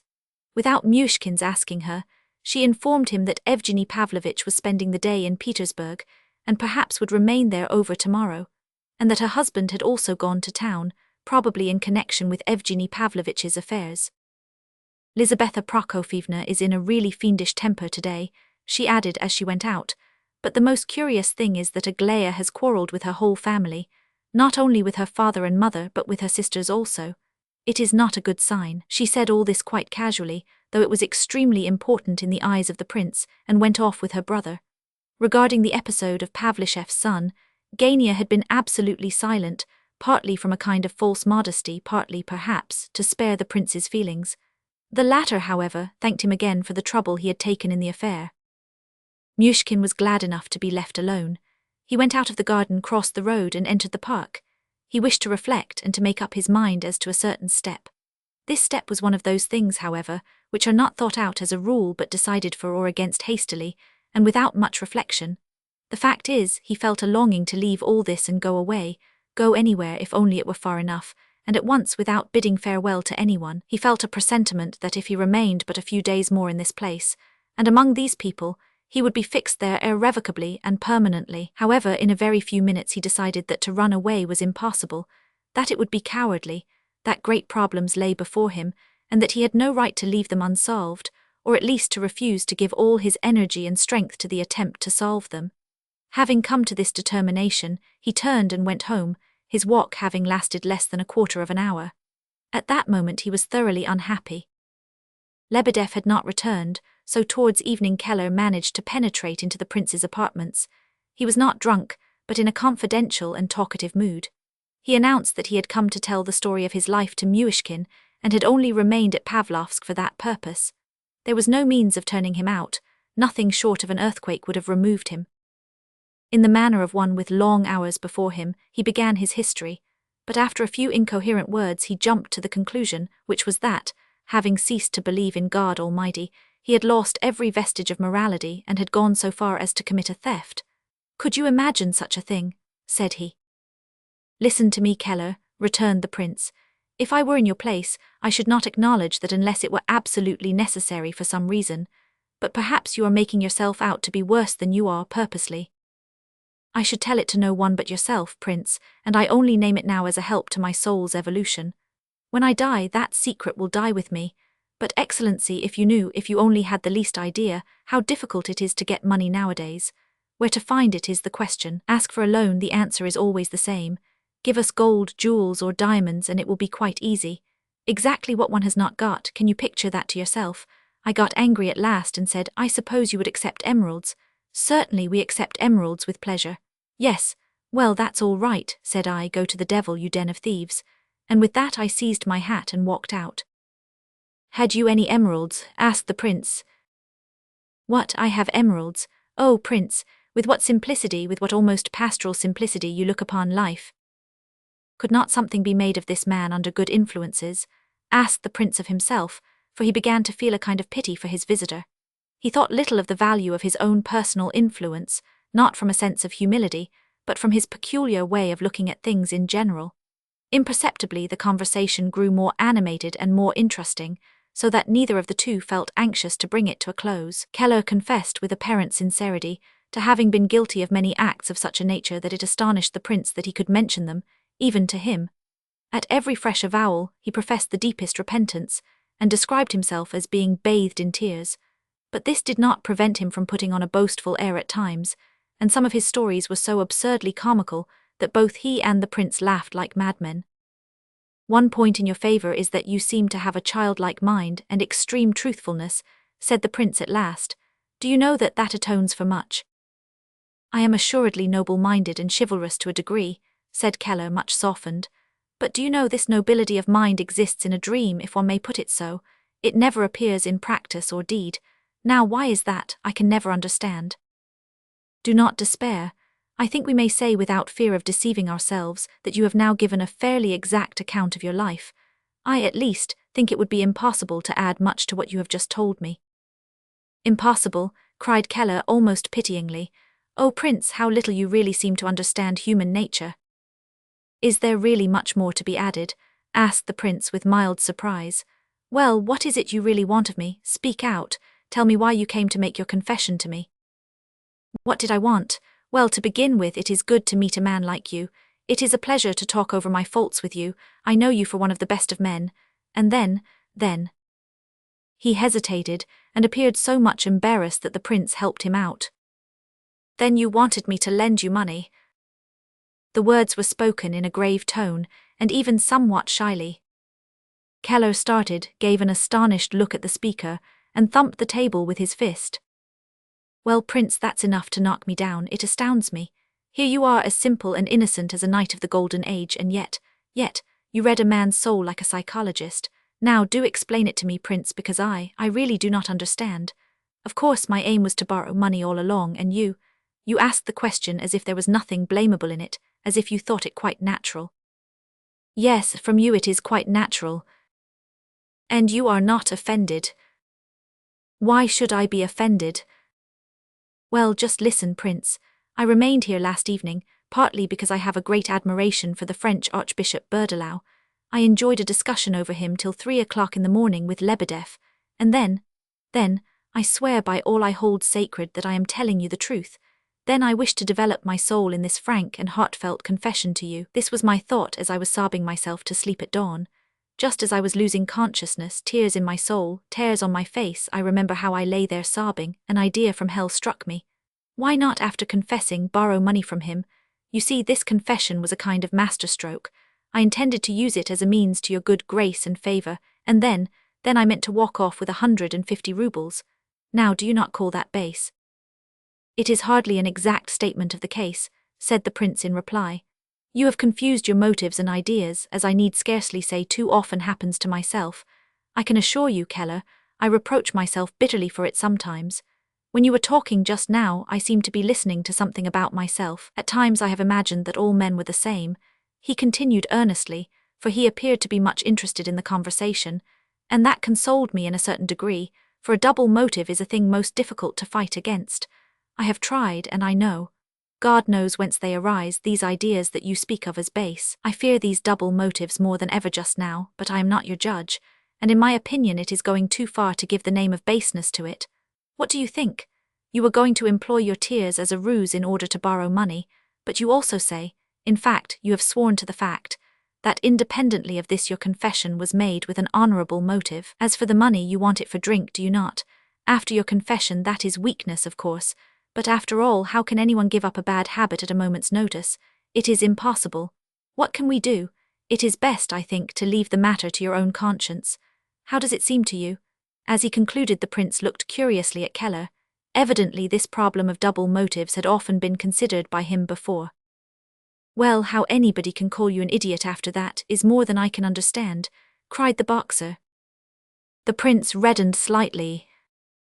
Berdelau the archbishop would not have spared a man like me, Keller continued, but you have judged me with humanity, to show how grateful I am, and as a punishment I will not accept 150 rubles. Give me 25, that will be enough, it is all I really need for a fortnight at least. I will not ask you for more for a fortnight. I should like to have given Agatha a present, but she does not really deserve it. Oh, my dear prince, God bless you. At this moment Lebedev appeared, having just arrived from Petersburg. He frowned when he saw the 25-ruble note in Keller's hand, but the latter, having got the money, went away at once. Lebedev began to abuse him. You are unjust. I found him sincerely repentant, observed the prince after listening for a time. What is the good of repentance like that? It is the same exactly as mine yesterday when I said, I am base, words and nothing more. Then they were only words on your part. I thought on the contrary. Well, I don't mind telling you the truth, you only, because you see through a man somehow. Words and actions, truth and falsehood are all jumbled up together in me, and yet I am perfectly sincere. I feel the deepest repentance, believe it or not, as you choose, but words and lies come out in the infernal craving to get the better of other people. It is always there, the notion of cheating people, and of using my repentant tears to my own advantage. I assure you this is the truth, Prince. I would not tell any other man for the world. He would laugh and jeer at me, but you judge a man humanely. Why, Keller said the same thing to me nearly word for word a few minutes ago, cried Myshkin. And you both seem inclined to boast about it. You astonish me, but I think he is more sincere than you, for you make a regular trade of it. Oh, don't put on that pathetic expression, and don't put your hand on your heart. Have you anything to say to me? You have not come for nothing. Lebedev grinned and wriggled. I have been waiting all day for you because I want to ask you a question, and for once in your life, please tell me the truth at once. Had you anything to do with that affair of the carriage yesterday?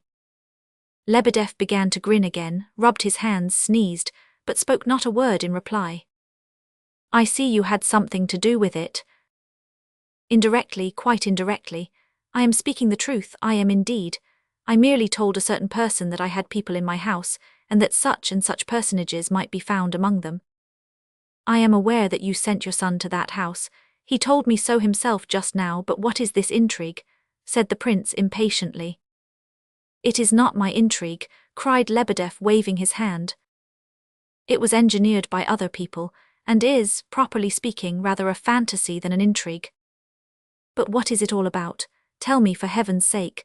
Cannot you understand how nearly it touches me? Why are they blackening Evgeny Pavlovitch's reputation? Lebedev grimaced and wriggled again. Prince, said he, Excellency, you won't let me tell you the whole truth. I have tried to explain. More than once I have begun, but you have not allowed me to go on. The prince gave no answer and sat deep in thought. Evidently he was struggling to decide. Very well, tell me the truth, he said dejectedly. Aglaya Ivanovna, began Lebedev promptly. Be silent at once, interrupted the prince, red with indignation and perhaps with shame too. It is impossible and absurd, all that has been invented by you or fools like you. Let me never hear you say a word again on that subject. Late in the evening, Kolya came in with a whole budget of Petersburg and Pavlovsk news.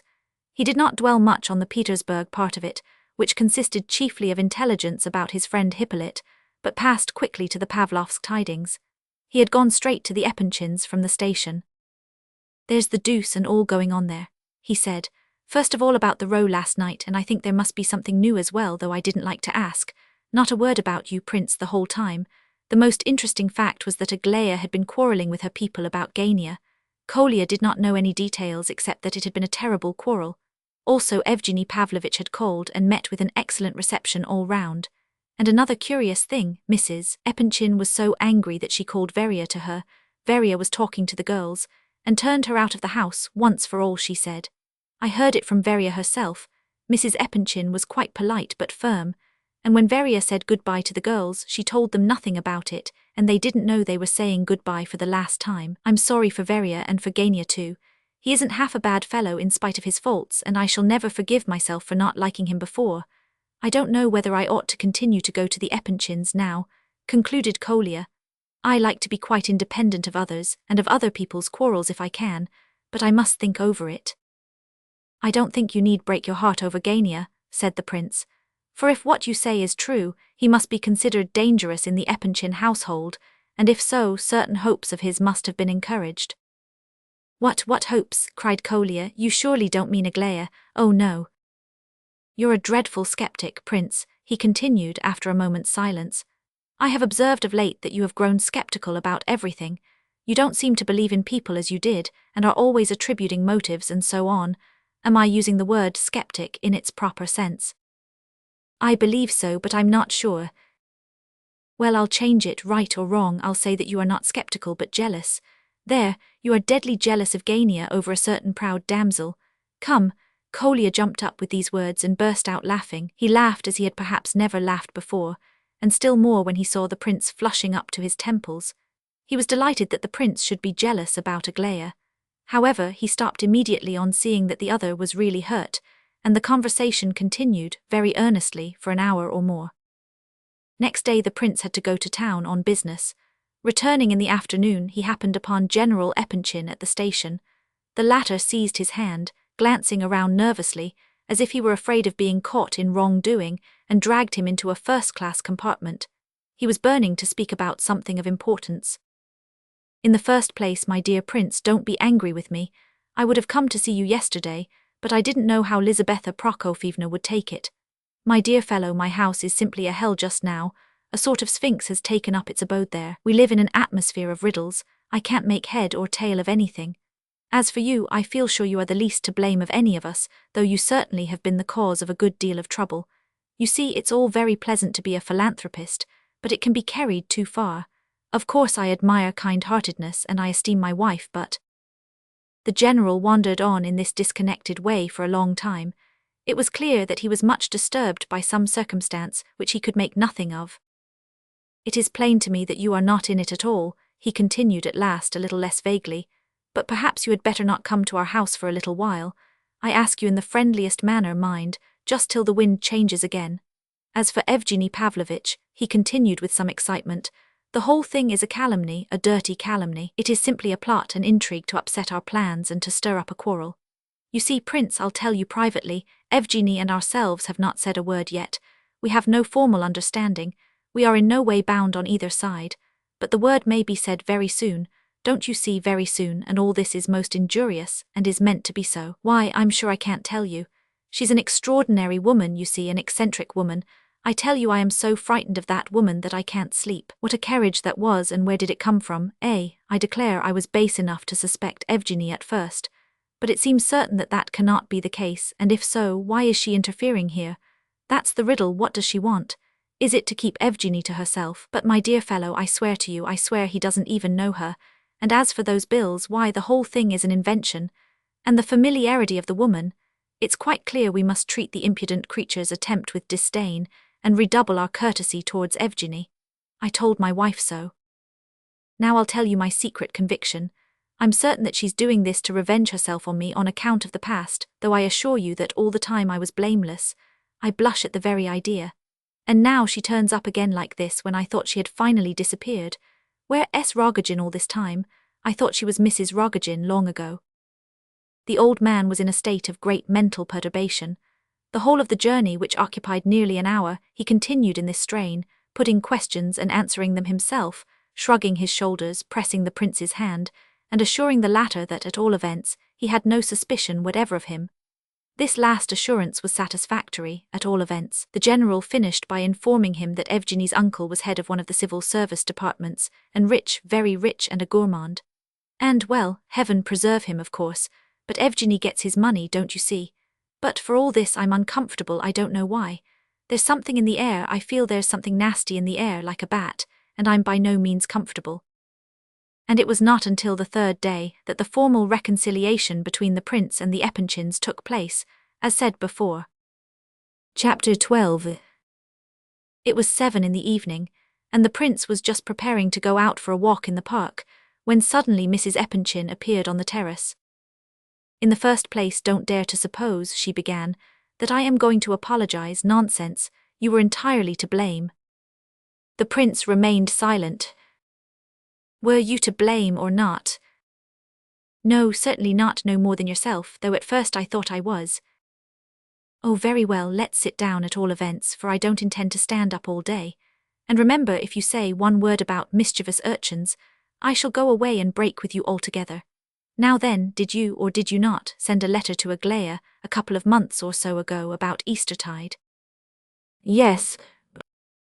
What for? What was your object? Show me the letter.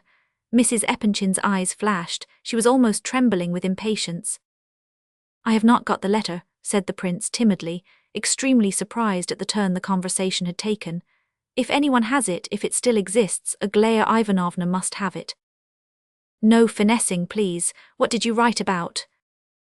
I am not finessing, and I am not in the least afraid of telling you, but I don't see the slightest reason why I should not have written. Be quiet, you can talk afterwards. What was the letter about? Why are you blushing? The prince was silent. At last he spoke. I don't understand your thoughts, Lizabetha Prokofyevna, but I can see that the fact of my having written is for some reason repugnant to you.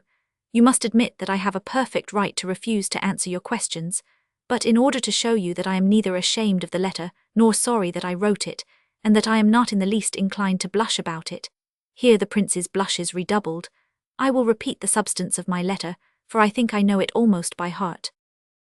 So saying, the prince repeated the letter almost word for word, as he had written it.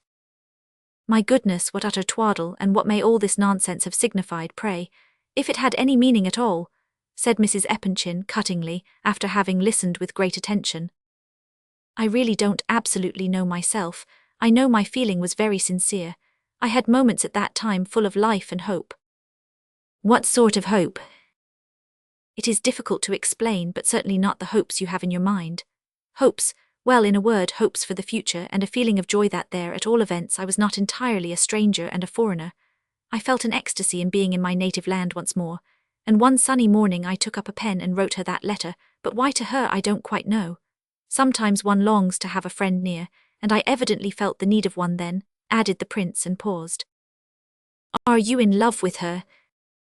No, I wrote to her as to a sister. I signed myself her brother. Oh yes, of course, on purpose, I quite understand. It is very painful to me to answer these questions, Lizabetha Prokofyevna. I dare say it is, but that's no affair of mine. Now then, assure me truly as before heaven, are you lying to me or not? No, I am not lying. Are you telling the truth when you say you are not in love? I believe it is the absolute truth. I believe, indeed, did that mischievous urchin give it to her? I asked Nikolai Ardalionovitch. The urchin, interrupted Lizabetha Prokofyevna in an angry voice. I do not want to know if it were Nikolai Ardalionovitch, the urchin. Nikolai Ardalionovitch. The urchin, I tell you. No, it was not the urchin, it was Nikolai Ardalionovitch, said the prince very firmly but without raising his voice. Well, all right, my dear, I shall put that down to your account. She was silent a moment to get breath, and to recover her composure. Well, and what's the meaning of the poor knight, eh? I don't know in the least, I wasn't present when the joke was made. It is a joke, I suppose, and that's all. Well, that's a comfort at all events. You don't suppose she could take any interest in you, do you? Why, she called you an idiot herself. I think you might have spared me that, murmured the prince reproachfully, almost in a whisper. Don't be angry, she is a wilful, mad, spoilt girl. If she likes a person, she will pitch into him and chaff him. I used to be just such another. But for all that, you needn't flatter yourself, my boy, she is not for you. I don't believe it, and it is not to be. I tell you so at once so that you may take proper precautions. Now I want to hear you swear that you are not married to that woman." "Lizabetha Prokofyevna, what are you thinking of?" cried the prince, almost leaping to his feet in amazement. "Why, you very nearly were anyhow." "Yes, I nearly was," whispered the prince, hanging his head. "Well then, have you come here for her? Are you in love with her, with that creature?" "I did not come to marry at all," replied the prince. "Is there anything you hold sacred?" "There is." "Then swear by it that you did not come here to marry her." "I'll swear it by whatever you please." "I believe you, you may kiss me, I breathe freely at last. But you must know, my dear friend, Aglaya does not love you, and she shall never be your wife while I am out of my grave. So be warned in time. Do you hear me?" "Yes, I hear." The prince flushed up so much that he could not look her in the face. "I have waited for you with the greatest impatience, not that you were worth it. Every night I have drenched my pillow with tears, not for you, my friend, not for you, don't flatter yourself. I have my own grief, always the same, but I'll tell you why I have been awaiting you so impatiently, because I believe that Providence itself sent you to be a friend and a brother to me. I haven't a friend in the world except Princess Bilokansky, and she is growing as stupid as a sheep from old age. Now then, tell me, yes or no, do you know why she called out from her carriage the other night?" "I give you my word of honor that I had nothing to do with the matter, and know nothing about it." "Very well, I believe you. I have my own ideas about it. Up to yesterday morning I thought it was really Evgeny Pavlovitch who was to blame. Now I cannot help agreeing with the others. But why he was made such a fool of I cannot understand. However, he is not going to marry Aglaya, I can tell you that. He may be a very excellent fellow, but so it shall be. I was not at all sure of accepting him before, but now I have quite made up my mind that I won't have him. Put me in my coffin first and then into my grave, and then you may marry my daughter to whomsoever you please. So I said to the general this very morning. You see how I trust you, my boy." "Yes, I see and understand." Mrs. Epanchin gazed keenly into the prince's eyes. She was anxious to see what impression the news as to Evgeny Pavlovitch had made upon him. "Do you know anything about Gavrila Ardalionovitch?" she asked at last. "Oh yes, I know a good deal." "Did you know he had communications with Aglaya?" "No, I didn't," said the prince, trembling a little and in great agitation. "You say Gavrila Ardalionovitch has private communications with Aglaya? Impossible." "Only quite lately. His sister has been working like a rat to clear the way for him all the winter." "I don't believe it," said the prince abruptly after a short pause. "Had it been so I should have known long ago." "Oh, of course, yes, he would have come and wept out his secret on your bosom. Oh, you simpleton, you simpleton. Anyone can deceive you and take you in like a, aren't you ashamed to trust him? Can't you see that he humbugs you just as much as ever he pleases?"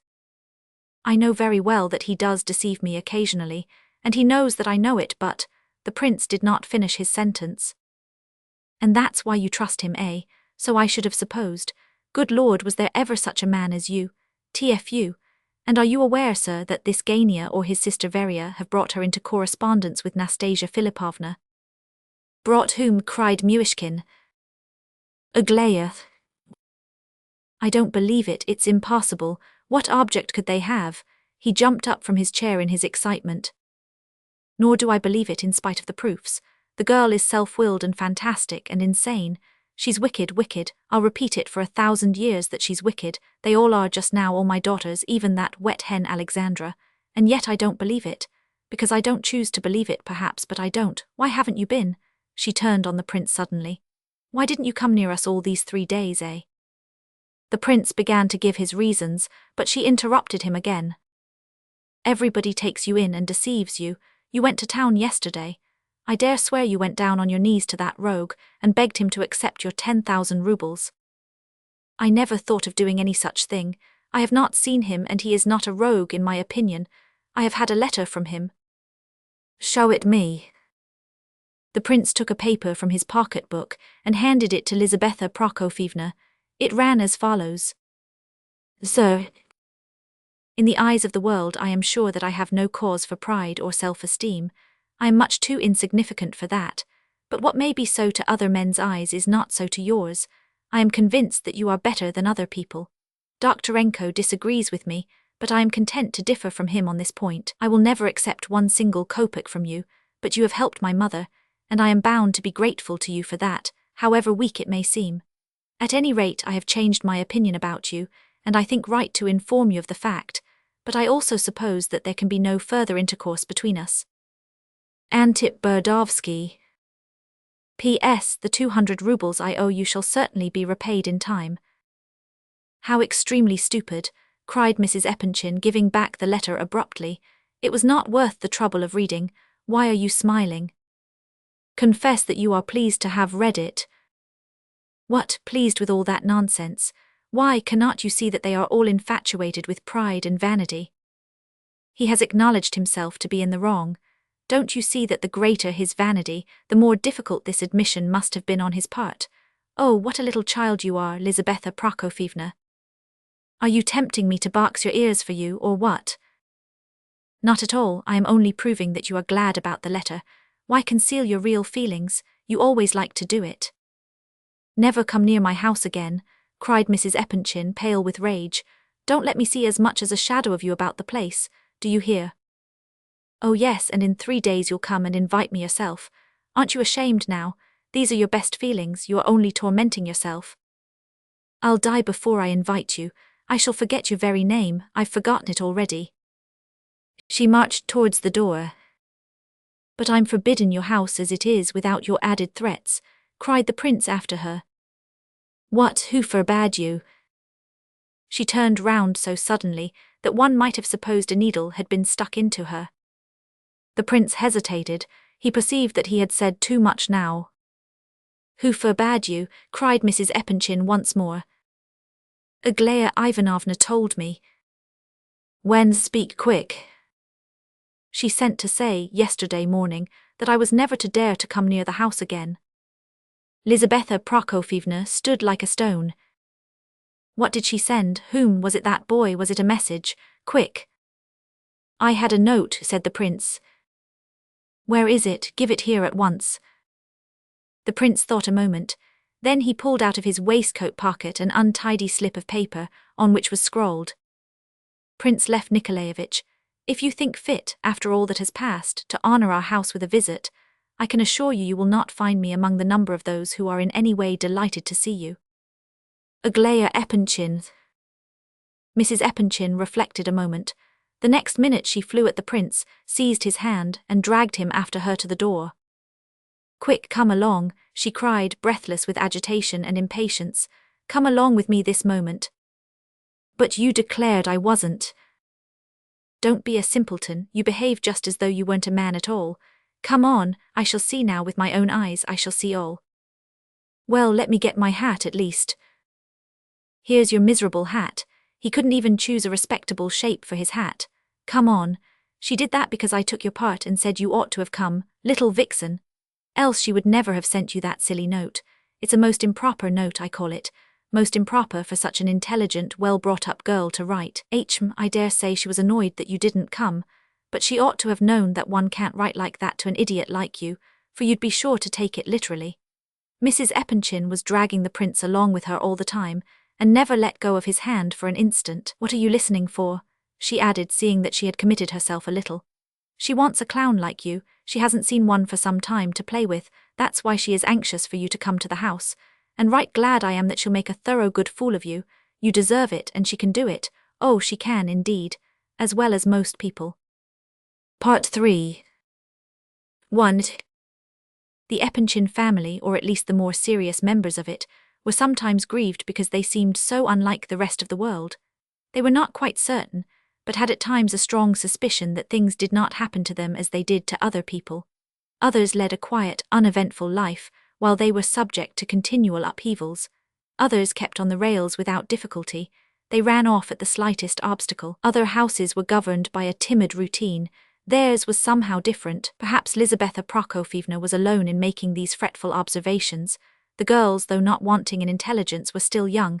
The general was intelligent too, but narrow, and in any difficulty he was content to say, and leave the matter to his wife. Consequently, on her fell the responsibility. It was not that they distinguished themselves as a family by any particular originality, or that their excursions off the track led to any breach of the proprieties. Oh no.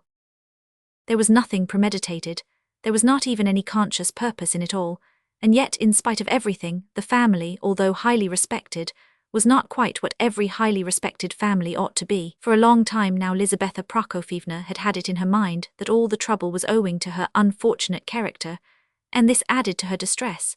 She blamed her own stupid, unconventional eccentricity.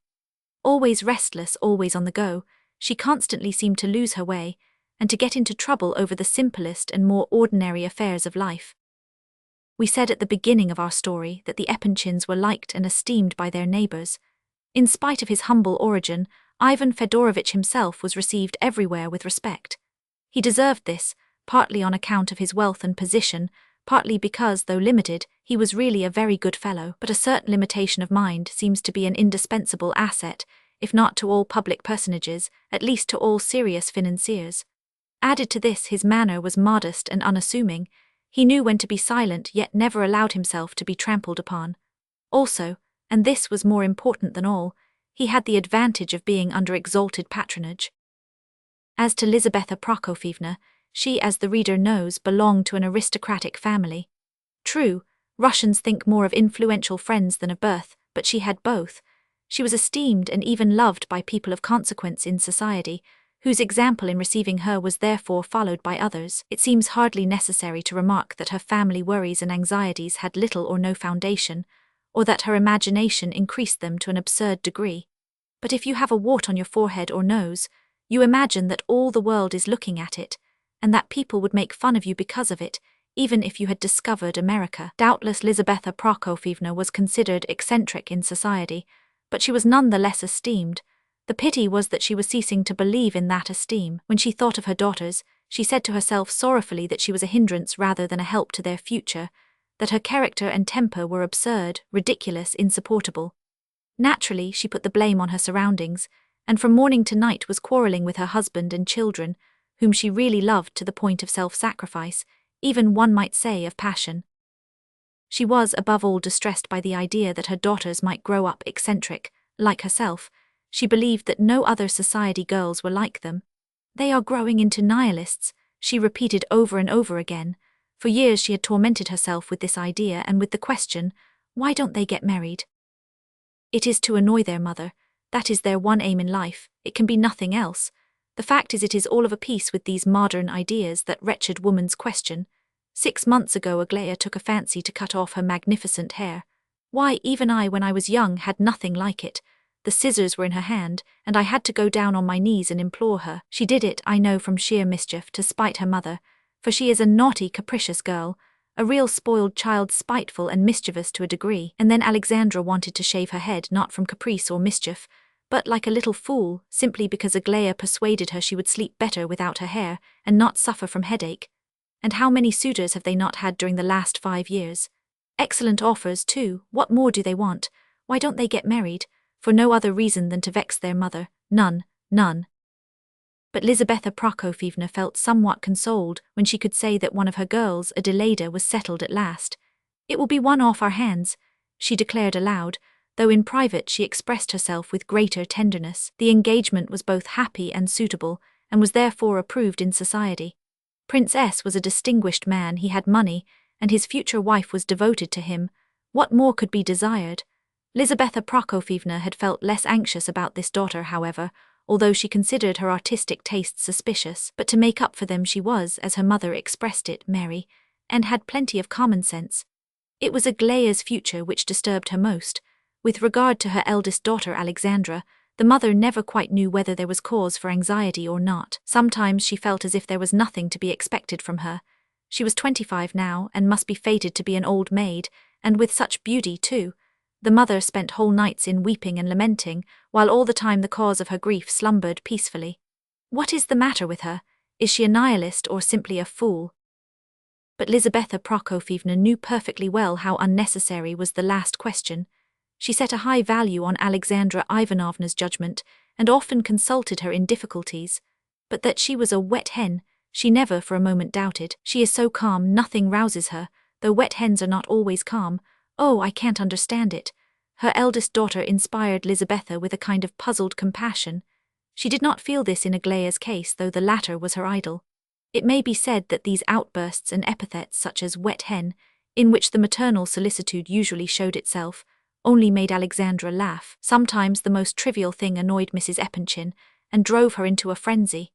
For instance, Alexandra Ivanovna liked to sleep late, and was always dreaming, though her dreams had the peculiarity of being as innocent and naive as those of a child of 7, and the very innocence of her dreams annoyed her mother. Once she dreamt of 9 hens, and this was the cause of quite a serious quarrel, no one knew why.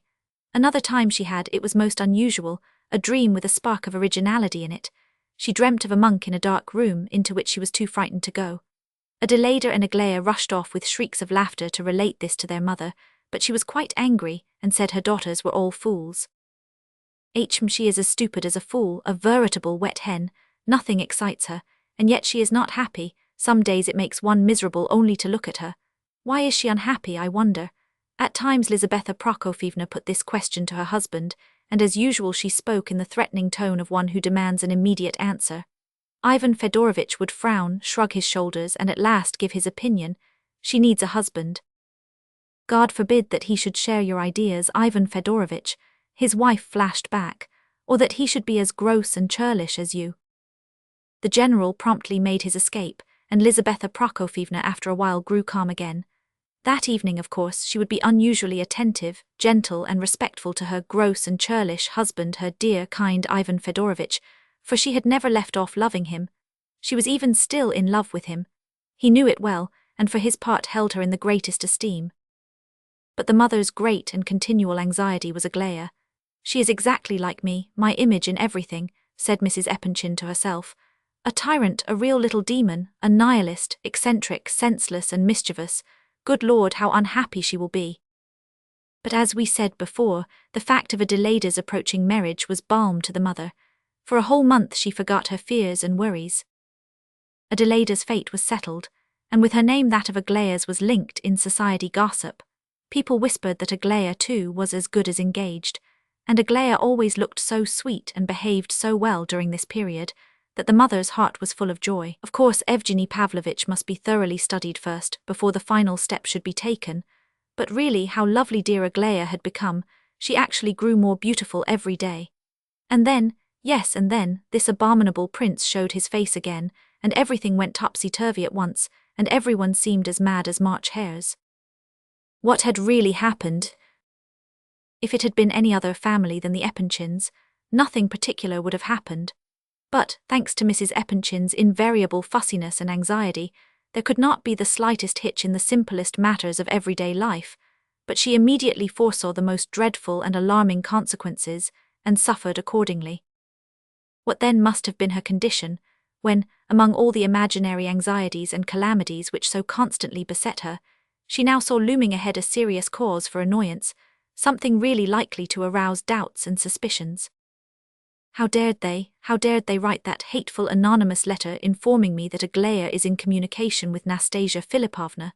She thought, as she dragged the prince along towards her own house, and again when she sat him down at the round table where the family was already assembled. How dared they so much as think of such a thing? I should die with shame if I thought there was a particle of truth in it, or if I were to show the letter to Aglaya herself. Who dares play these jokes upon us, the Epanchins?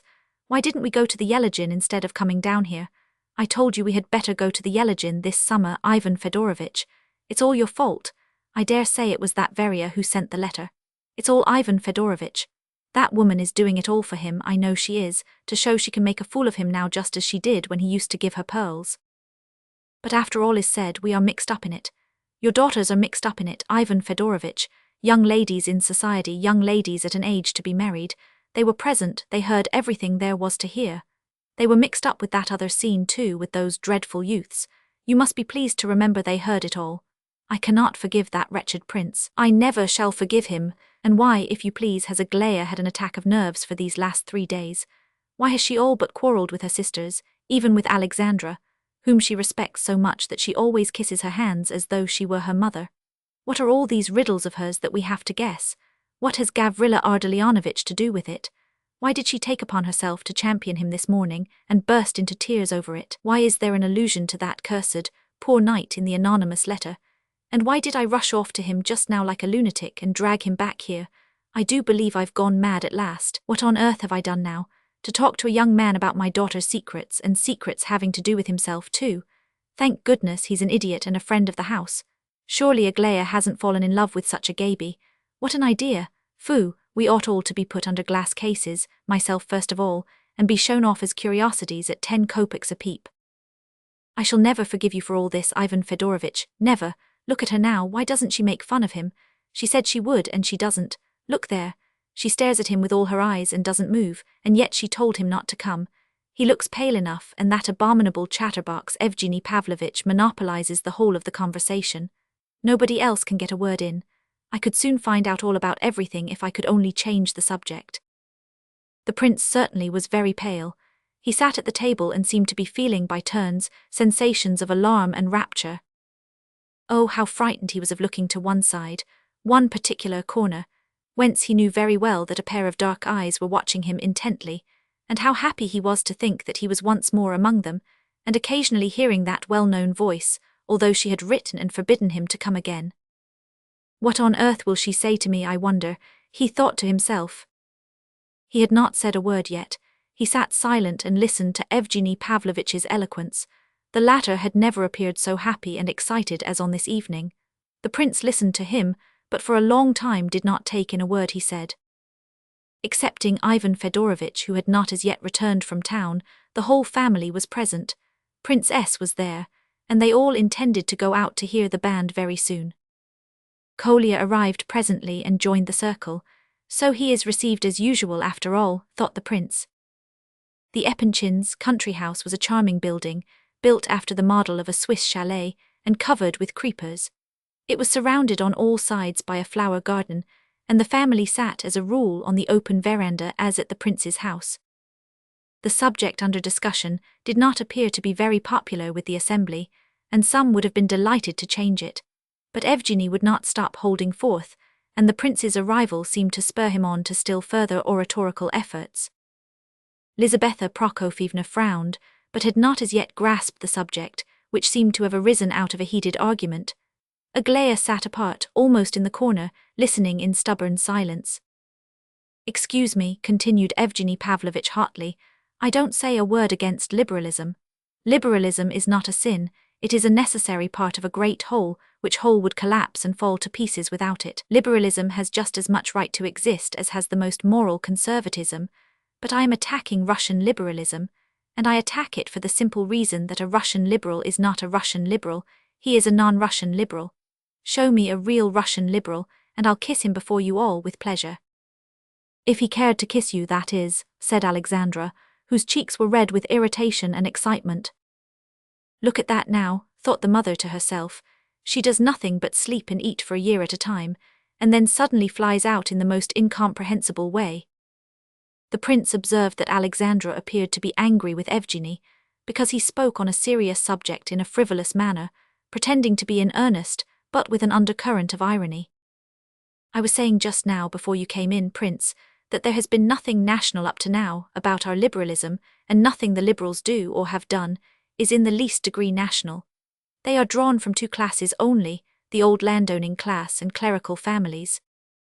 How nothing that they have done is Russian, asked Prince S. It may be Russian, but it is not national. Our liberals are not Russian, nor are our conservatives, and you may be sure that the nation does not recognize anything that has been done by the landed gentry, or by the seminarists, or what is to be done either. Come, that's good. How can you maintain such a paradox? If you are serious, that is, I cannot allow such a statement about the landed proprietors to pass unchallenged. Why, you are a landed proprietor yourself, cried Princess hotly. I suppose you'll say there is nothing national about our literature either, said Alexandra. Well, I am not a great authority on literary questions, but I certainly do hold that Russian literature is not Russian, except perhaps Lomonosov, Pushkin and Gogol. In the first place, that is a considerable admission, and in the second place, one of the above was a peasant, and the other two were both landed proprietors. Quite so, but don't be in such a hurry. For since it has been the part of these three men, and only these three, to say something absolutely their own, not borrowed, so by this very fact these three men become really national. If any Russian shall have done or said anything really and absolutely original, he is to be called national from that moment, though he may not be able to talk the Russian language, still he is a national Russian. I consider that an axiom, but we were not speaking of literature, we began by discussing the socialists. Very well then, I insist that there does not exist one single Russian socialist. There does not, and there has never existed such a one, because all socialists are derived from the two classes, the landed proprietors and the seminarists. All our eminent socialists are merely old liberals of the class of landed proprietors, men who were liberals in the days of serfdom. Why do you laugh?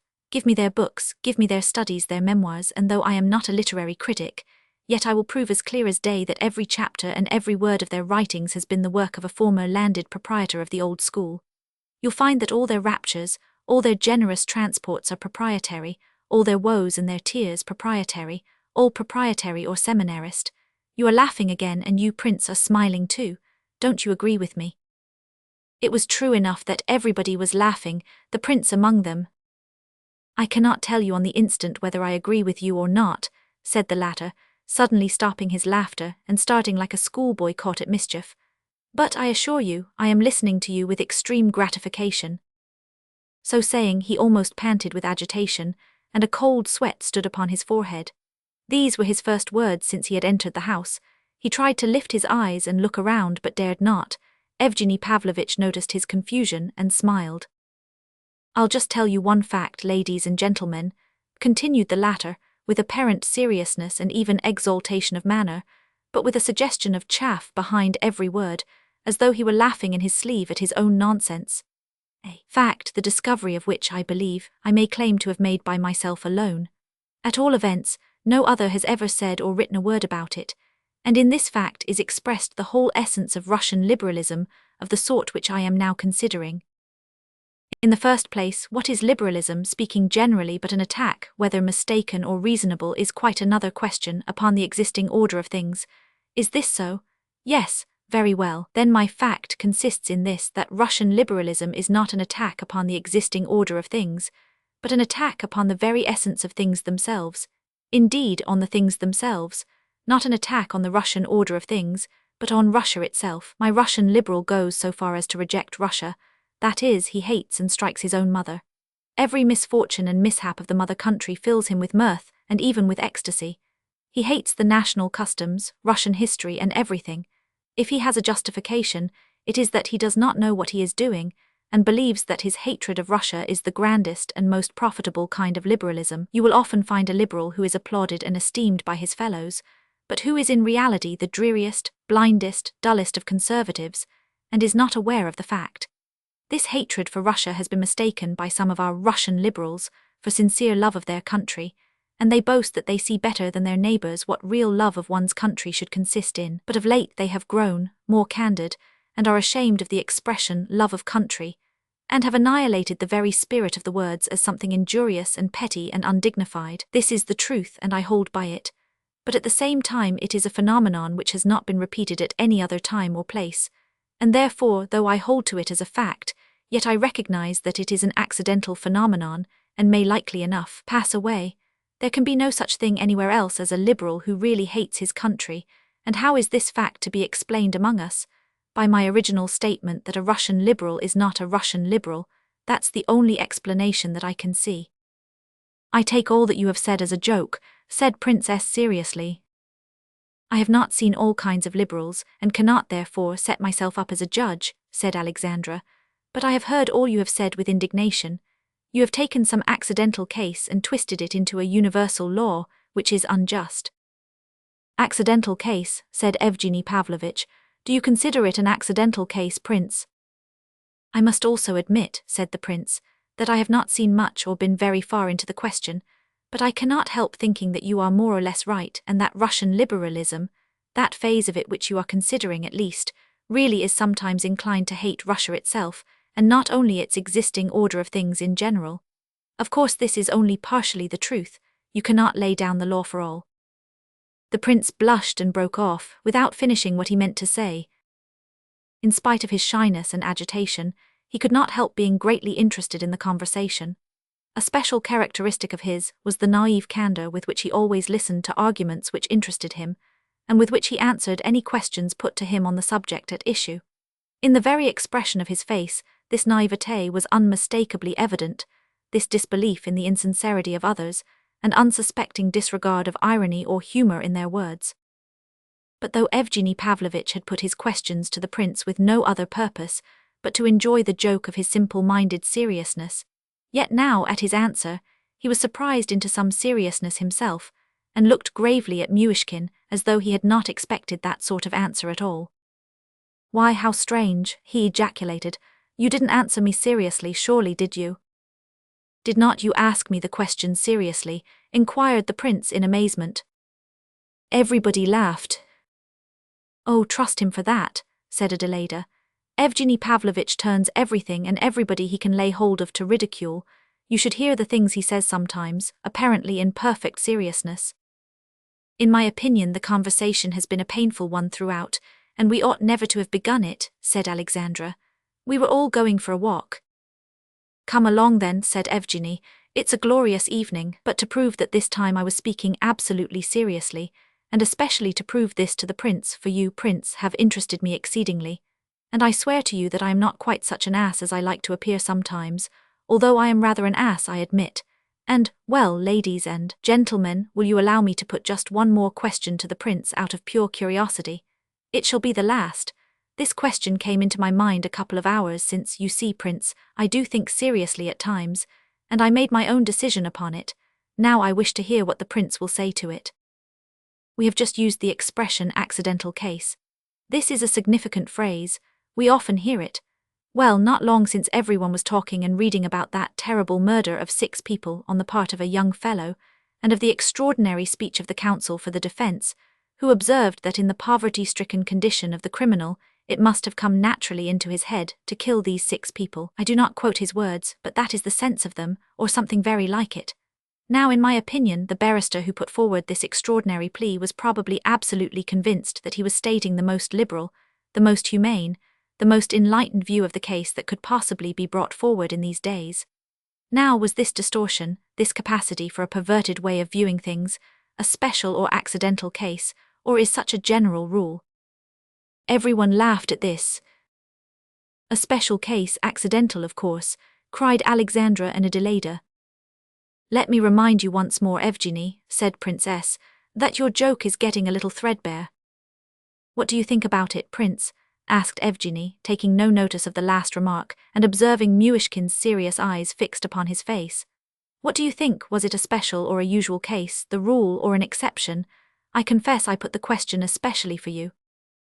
"No, I don't think it was a special case," said the prince quietly but firmly.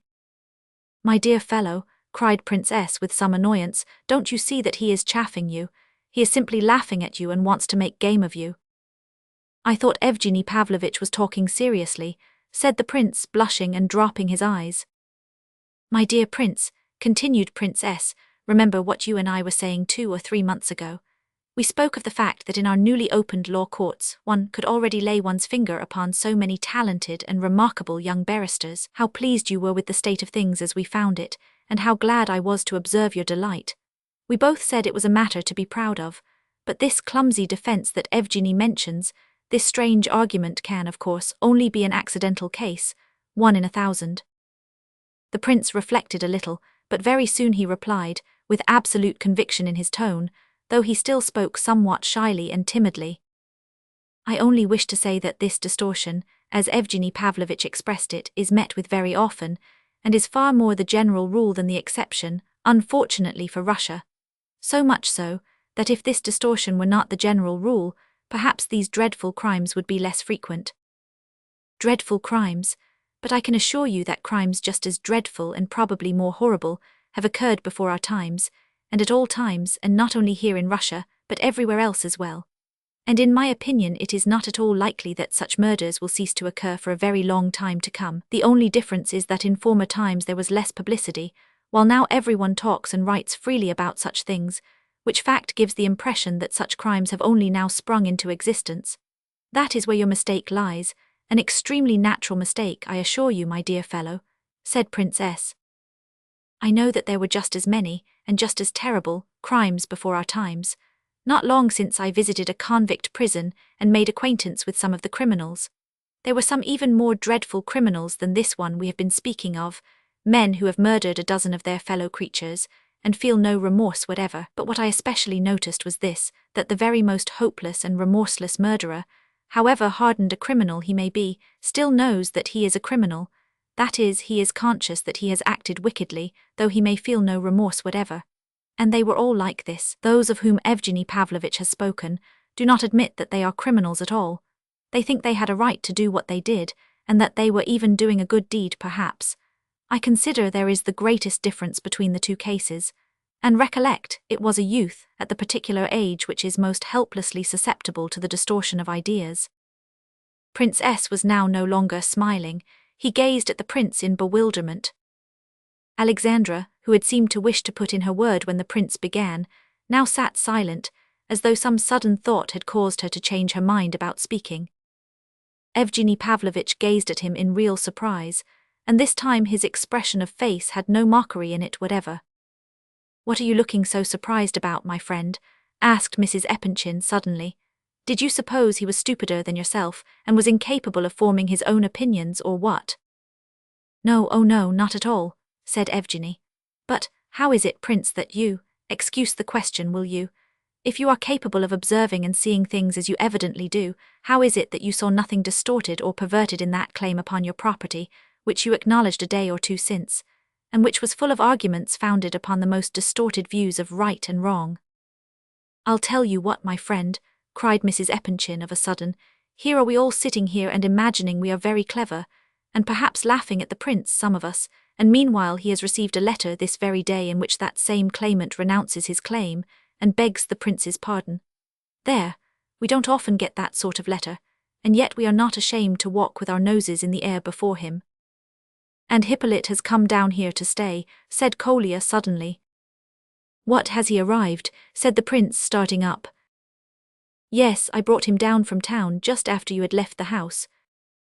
"There now, it's just like him," cried Lizaveta Prokofievna, boiling over once more, and entirely oblivious of the fact that she had just taken the prince's part. "I dare swear that you went up to town yesterday on purpose to get the little wretch to do you the great honor of coming to stay at your house. You did go up to town, you know you did, you said so yourself. Now then, did you or did you not go down on your knees and beg him to come confess?" "No, he didn't, for I saw it all myself," said Kolya. "On the contrary, Hippolyte kissed his hand twice and thanked him, and all the prince said was that he thought Hippolyte might feel better here in the country." "Don't, Kolya, what is the use of saying all that?" cried the prince, rising and taking his hat. "Where are you going to now?" cried Mrs. Epanchin. "Never mind about him now, Prince," said Kolya. "He is all right and taking a nap after the journey. He is very happy to be here, but I think perhaps it would be better if you let him alone for today. He is very sensitive now that he is so ill, and he might be embarrassed if you show him too much attention at first. He is decidedly better today, and says he has not felt so well for the last 6 months, and has coughed much less too." The prince observed that Aglaya came out of her corner and approached the table at this point. He did not dare look at her, but he was conscious to the very tips of his fingers that she was gazing at him, perhaps angrily, and that she had probably flushed up with a look of fiery indignation in her black eyes. "It seems to me, Mr. Kolya, that you were very foolish to bring your young friend down, if he is the same consumptive boy who wept so profusely, and invited us all to his own funeral," remarked Evgeny Pavlovitch. "He talked so eloquently about the blank wall outside his bedroom window that I'm sure he will never support life here without it." "I think so too," said Mrs. Epanchin. "He will quarrel with you and be off," and she drew her workbox towards her with an air of dignity, quite oblivious of the fact that the family was about to start for a walk in the park. "Yes, I remember he boasted about the blank wall in an extraordinary way," continued Evgeny, "and I feel that without that blank wall he will never be able to die eloquently, and he does so long to die eloquently." "Oh, you must forgive him the blank wall," said the prince quietly. "He has come down to see a few trees now, poor fellow." "Oh, I forgive him with all my heart. You may tell him so if you like," laughed Evgeny. "I don't think you should take it quite like that," said the prince quietly, and without removing his eyes from the carpet. "I think it is more a case of his forgiving you." Forgiving me, why so? What have I done to need his forgiveness? If you don't understand then, but of course you do understand. He wished to bless you all round and to have your blessing, before he died, that's all. My dear prince, began Princess, hurriedly exchanging glances with some of those present, you will not easily find heaven on earth, and yet you seem to expect to. Heaven is a difficult thing to find anywhere, prince, far more difficult than appears to that good heart of yours. Better stop this conversation, or we shall all be growing quite disturbed in our minds and— Let's go and hear the band then, said Lizaveta Prokofyevna, angrily rising from her place. The rest of the company followed her example. Chapter 2. The prince suddenly approached Evgeny Pavlovitch. Evgeny Pavlovitch, he said, with strange excitement and seizing the latter's hand in his own, be assured that I esteem you as a generous and honourable man in spite of everything. Be assured of that. Evgeny Pavlovitch fell back a step in astonishment. For one moment it was all he could do to restrain himself from bursting out laughing, but looking closer, he observed that the prince did not seem to be quite himself. At all events, he was in a very curious state. I wouldn't mind betting, prince, he cried, that you did not in the least mean to say that, and very likely you meant to address someone else altogether. What is it? Are you feeling unwell or anything? Very likely, extremely likely, and you must be a very close observer to detect the fact that perhaps I did not intend to come up to you at all. So saying, he smiled strangely, but suddenly and excitedly he began again. Don't remind me of what I have done or said. Don't, I am very much ashamed of myself, Why, what have you done? I don't understand you. I see you are ashamed of me, Evgeny Pavlovitch. You are blushing for me, that's a sign of a good heart. Don't be afraid, I shall go away directly. What's the matter with him? Do his fits begin like that? Said Lizaveta Prokofyevna in a high state of alarm, addressing Kolya. No, Lizaveta Prokofyevna, take no notice of me. I am not going to have a fit. I will go away directly, but I know I am afflicted. I was 24 years an invalid, you see, the first 24 years of my life, so take all I do and say as the sayings and actions of an invalid. I'm going away directly, I really am, don't be afraid.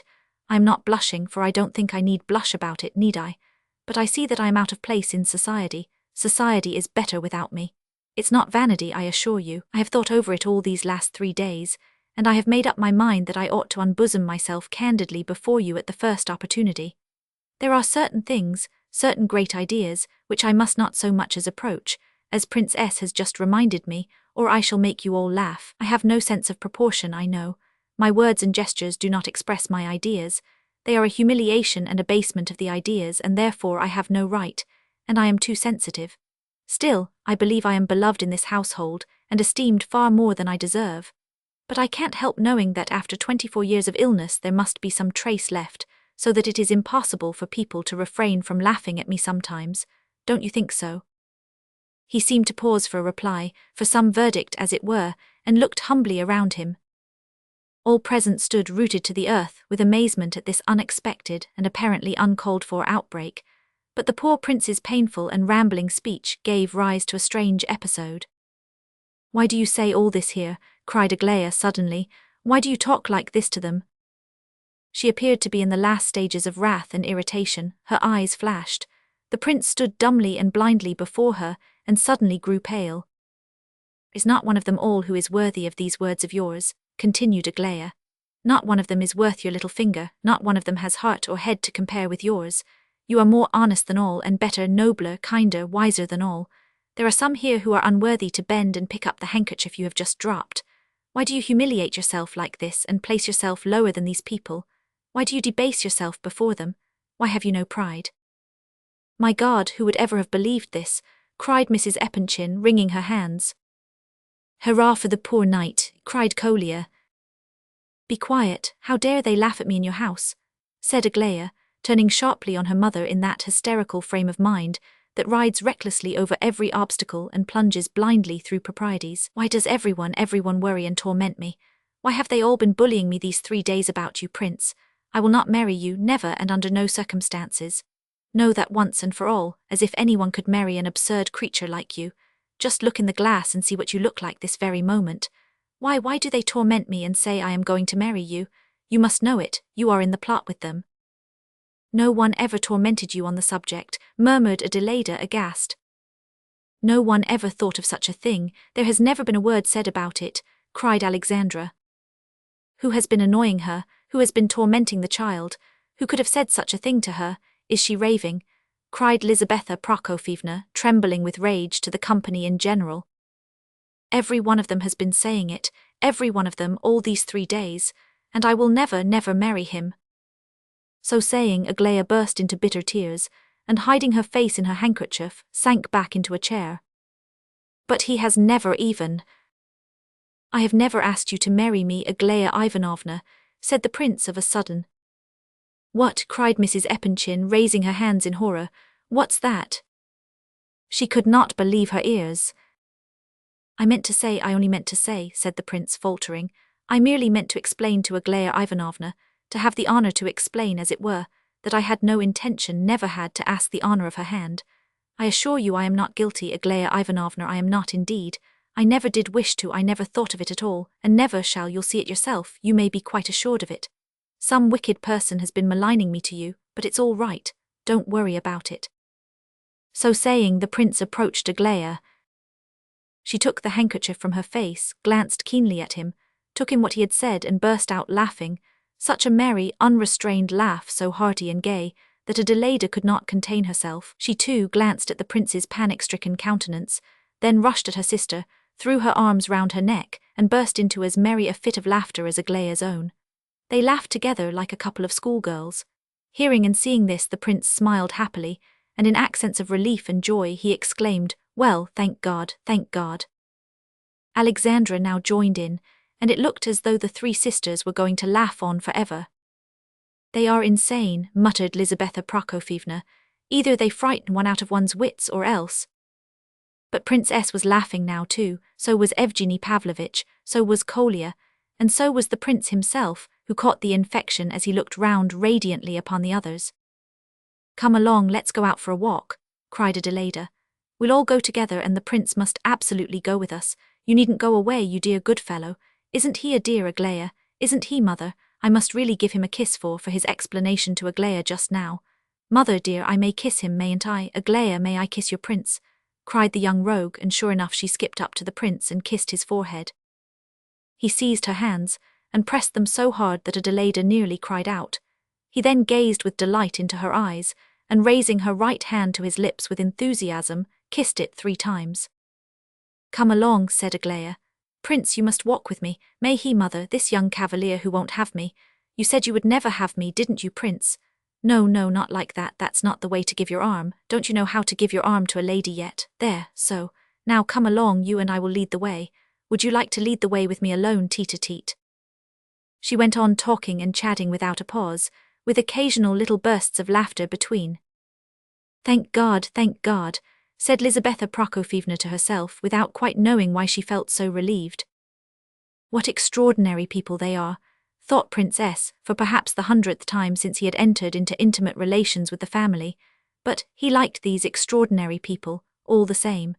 As for Prince Lev Nikolaevich himself, Prince S did not seem quite to like him somehow. He was decidedly preoccupied and a little disturbed as they all started off. Evgeny Pavlovitch seemed to be in a lively humour. He made Adelaida and Alexandra laugh all the way to the Vauxhall, but they both laughed so very readily and promptly that the worthy Evgeny began at last to suspect that they were not listening to him at all. At this idea he burst out laughing all at once, in quite unaffected mirth, and without giving any explanation. The sisters, who also appeared to be in high spirits, never tired of glancing at Aglaya and the prince, who were walking in front. It was evident that their younger sister was a thorough puzzle to them both. Prince S tried hard to get up a conversation with Mrs. Epanchin upon outside subjects, probably with the good intention of distracting and amusing her, but he bored her dreadfully. She was absent-minded to a degree, and answered at cross purposes, and sometimes not at all. But the puzzle and mystery of Aglaya was not yet over for the evening. The last exhibition fell to the lot of the prince alone. When they had proceeded some 100 paces or so from the house, Aglaya said to her obstinately silent cavalier in a quick half-whisper, "Look to the right." The prince glanced in the direction indicated.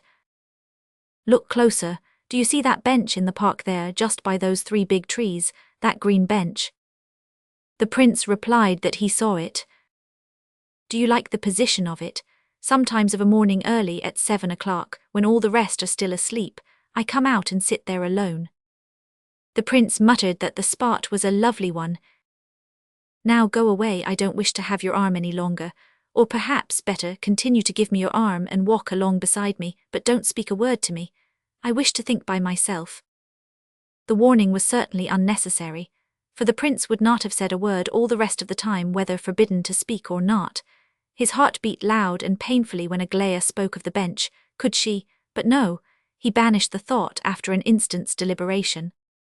At Pavlovsk on weekdays, the public is more select than it is on Sundays and Saturdays, when the townsfolk come down to walk about and enjoy the park.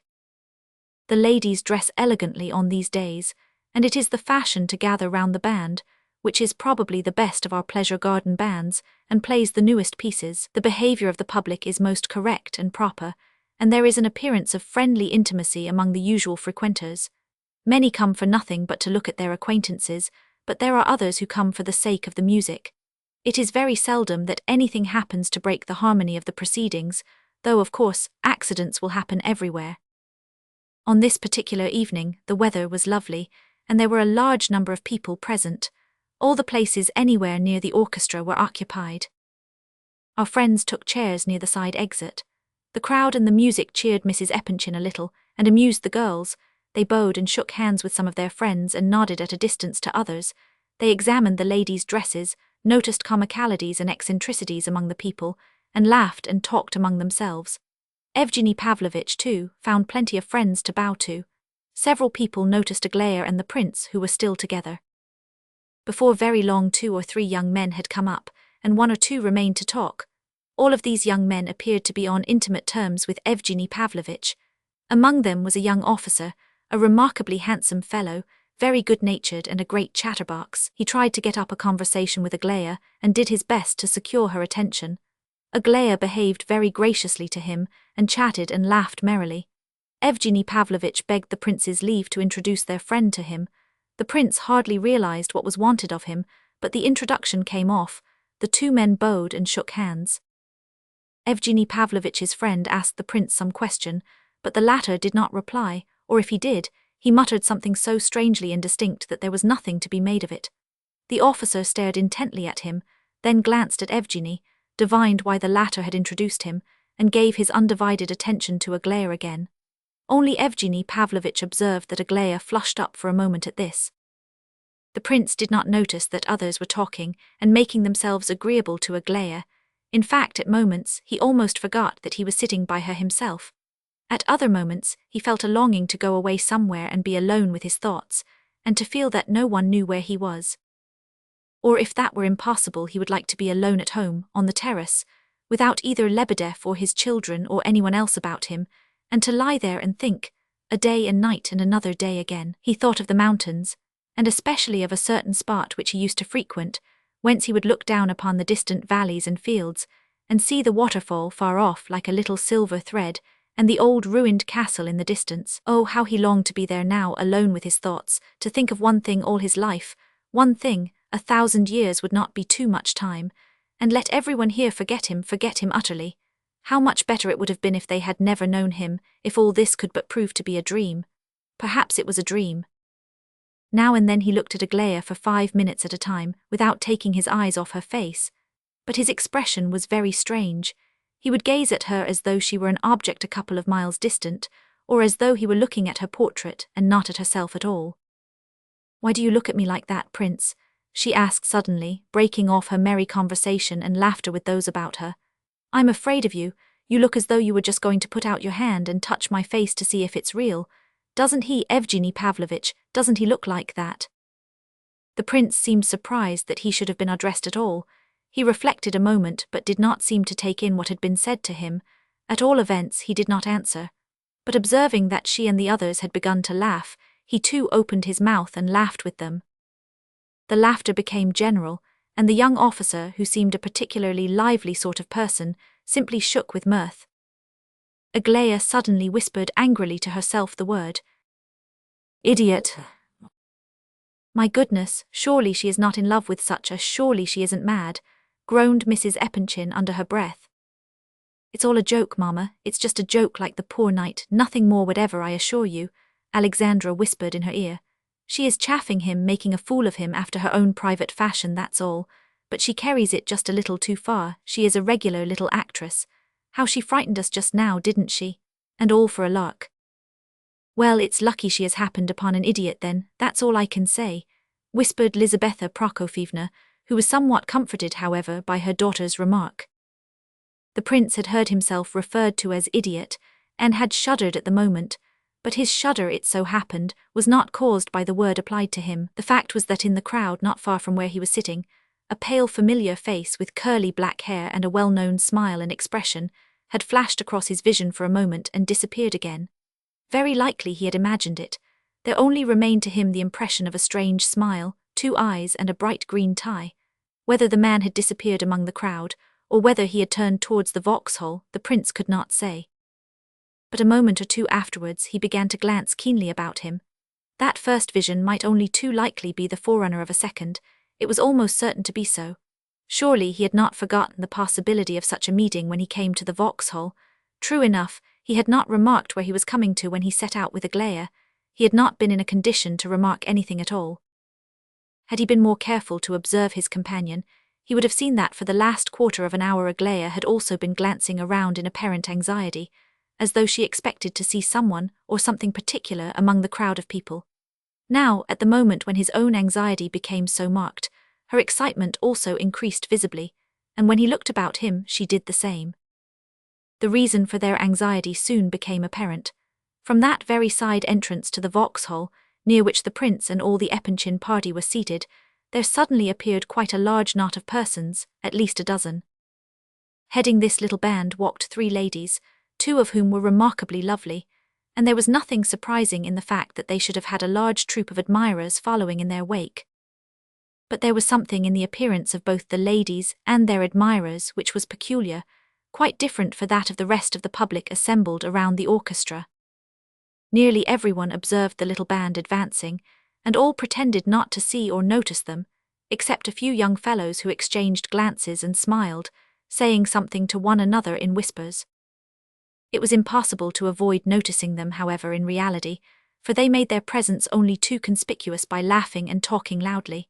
It was to be supposed that some of them were more than half drunk, although they were well enough dressed, some even particularly well. There were 1 or 2, however, who were very strange-looking creatures, with flushed faces and extraordinary clothes. Some were military men. Not all were quite young. 1 or 2 were middle-aged gentlemen of decidedly disagreeable appearance, men who are avoided in society like the plague, decked out in large gold studs and rings, and magnificently got up, generally. Among our suburban resorts, there are some which enjoy a specially high reputation for respectability and fashion, but the most careful individual is not absolutely exempt from the danger of a tile falling suddenly upon his head from his neighbour's roof. Such a tile was about to descend upon the elegant and decorous public, now assembled to hear the music. In order to pass from the Vauxhall to the bandstand, the visitor has to descend 2 or 3 steps. Just at these steps the group paused, as though it feared to proceed further, but very quickly one of the 3 ladies who formed its apex stepped forward into the charmed circle, followed by 2 members of her suite. One of these was a middle-aged man of very respectable appearance, but with the stamp of parvenu upon him, a man whom nobody knew and who evidently knew nobody. The other follower was younger and far less respectable-looking. No one else followed the eccentric lady, but as she descended the steps she did not even look behind her, as though it were absolutely the same to her whether anyone were following or not. She laughed and talked loudly, however, just as before. She was dressed with great taste, but with rather more magnificence than was needed for the occasion, perhaps. She walked past the orchestra to where an open carriage was waiting near the road. The prince had not seen her for more than 3 months. All these days since his arrival from Petersburg he had intended to pay her a visit, but some mysterious presentiment had restrained him. He could not picture to himself what impression this meeting with her would make upon him, though he had often tried to imagine it with fear and trembling. One fact was quite certain, and that was that the meeting would be painful. Several times during the last 6 months, He had recalled the effect which the first sight of this face had had upon him, when he only saw its portrait. He recollected well that even the portrait face had left but too painful an impression. That month in the provinces, when he had seen this woman nearly every day, had affected him so deeply that he could not now look back upon it calmly. In the very look of this woman there was something which tortured him. In conversation with Rogozhin he had attributed this sensation to pity, immeasurable pity, and this was the truth. The sight of the portrait face alone had filled his heart full of the agony of real sympathy, and this feeling of sympathy, nay, of actual suffering for her, had never left his heart since that hour, and was still in full force. Oh yes, and more powerful than ever. But the prince was not satisfied with what he had said to Rogozhin. Only at this moment, when she suddenly made her appearance before him, did he realize to the full the exact emotion which she called up in him, and which he had not described correctly to Rogozhin. And indeed, there were no words in which he could have expressed his horror, yes, horror, for he was now fully convinced from his own private knowledge of her, that the woman was mad. If loving a woman above everything in the world, or at least having a foretaste of the possibility of such love for her, one was suddenly to behold her on a chain, behind bars and under the lash of a keeper, one would feel something like what the poor prince now felt. "What's the matter?" asked Aglaya in a whisper, giving his sleeve a little tug. He turned his head towards her and glanced at her black and, for some reason, flashing eyes, tried to smile, and then, apparently forgetting her in an instant, turned to the right once more, and continued to watch the startling apparition before him. Nastasya Filippovna was at this moment passing the young ladies' chairs. Evgeny Pavlovitch continued some apparently extremely funny and interesting anecdote to Alexandra, speaking quickly and with much animation. The prince remembered that at this moment Aglaya remarked in a half-whisper, "What a—" She did not finish her indefinite sentence. She restrained herself in a moment, but it was enough. Nastasya Filippovna, who up to now had been walking along as though she had not noticed the Epanchin party, suddenly turned her head in their direction, as though she had just observed Evgeny Pavlovitch sitting there for the first time. "Why, I declare, here he is," she cried, stopping suddenly. "The man one can't find with all one's messengers sent about the place, sitting just under one's nose, exactly where one never thought of looking. I thought you were sure to be at your Uncle S by this time." Evgeny Pavlovitch flushed up and looked angrily at Nastasya Filippovna, then turned his back on her. "What don't you know about it yet? He doesn't know, imagine that, why he's shot himself. Your uncle shot himself this very morning. I was told at 2 this afternoon. Half the town must know it by now.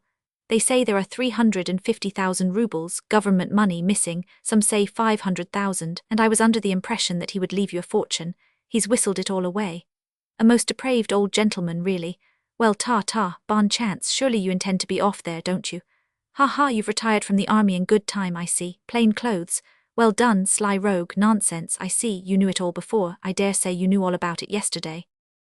Although the impudence of this attack, this public proclamation of intimacy, as it were, was doubtless premeditated, and had its special object, yet Evgeny Pavlovitch at first seemed to intend to make no show of observing either his tormentor or her words.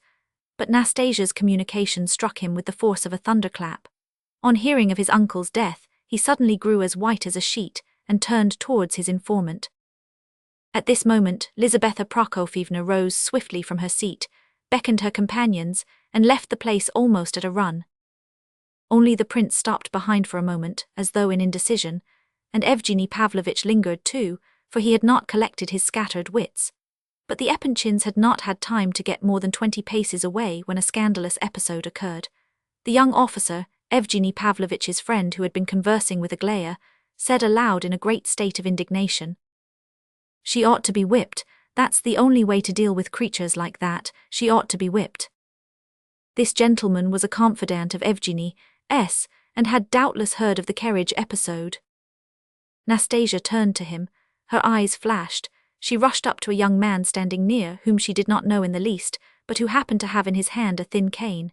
Seizing this from him, she brought it with all her force across the face of her insulter. All this occurred, of course, in one instant of time. The young officer, forgetting himself, sprang towards her. Nastasya's followers were not by her at the moment, the elderly gentleman having disappeared altogether, and the younger man simply standing aside and roaring with laughter. In another moment, of course, the police would have been on the spot, and it would have gone hard with Nastasya Filippovna had not unexpected aid appeared. Myshkin, who was but a couple of steps away, had time to spring forward and seize the officer's arms from behind. The officer, tearing himself from the prince's grasp, pushed him so violently backwards that he staggered a few steps, and then subsided into a chair. But there were other defenders for Nastasya on the spot by this time. The gentleman known as the boxer now confronted the enraged officer. "Keller is my name, sir, ex-lieutenant," he said very loud. "If you will accept me as champion of the fair sex, I am at your disposal. English boxing has no secrets from me. I sympathize with you for the insult you have received, but I can't permit you to raise your hand against a woman in public. If you prefer to meet me, as would be more fitting to your rank, in some other manner, of course you understand me, Captain." But the young officer had recovered himself and was no longer listening. At this moment Rogozhin appeared, elbowing through the crowd. He took Nastasya's hand, drew it through his arm, and quickly led her away. He appeared to be terribly excited. He was trembling all over and was as pale as a corpse. As he carried Nastasya off, he turned and grinned horribly in the officer's face, and with low malice observed, "Tfu, look what the fellow got, look at the blood on his cheek, ha ha." Recollecting himself, however, and seeing at a glance the sort of people he had to deal with, the officer turned his back on both his opponents, and courteously, but concealing his face with his handkerchief, approached the prince, who was now rising from the chair into which he had fallen. "Prince Myshkin, I believe, the gentleman to whom I had the honor of being introduced." "She is mad, insane, I assure you she is mad," replied the prince in trembling tones, holding out both his hands mechanically towards the officer. "I cannot boast of any such knowledge, of course, but I wish to know your name." He bowed and retired without waiting for an answer. 5 seconds after the disappearance of the last actor in this scene, the police arrived. The whole episode had not lasted more than a couple of minutes. Some of the spectators had risen from their places and departed altogether. Some merely exchanged their seats for others a little further off. Some were delighted with the occurrence and talked and laughed over it for a long time.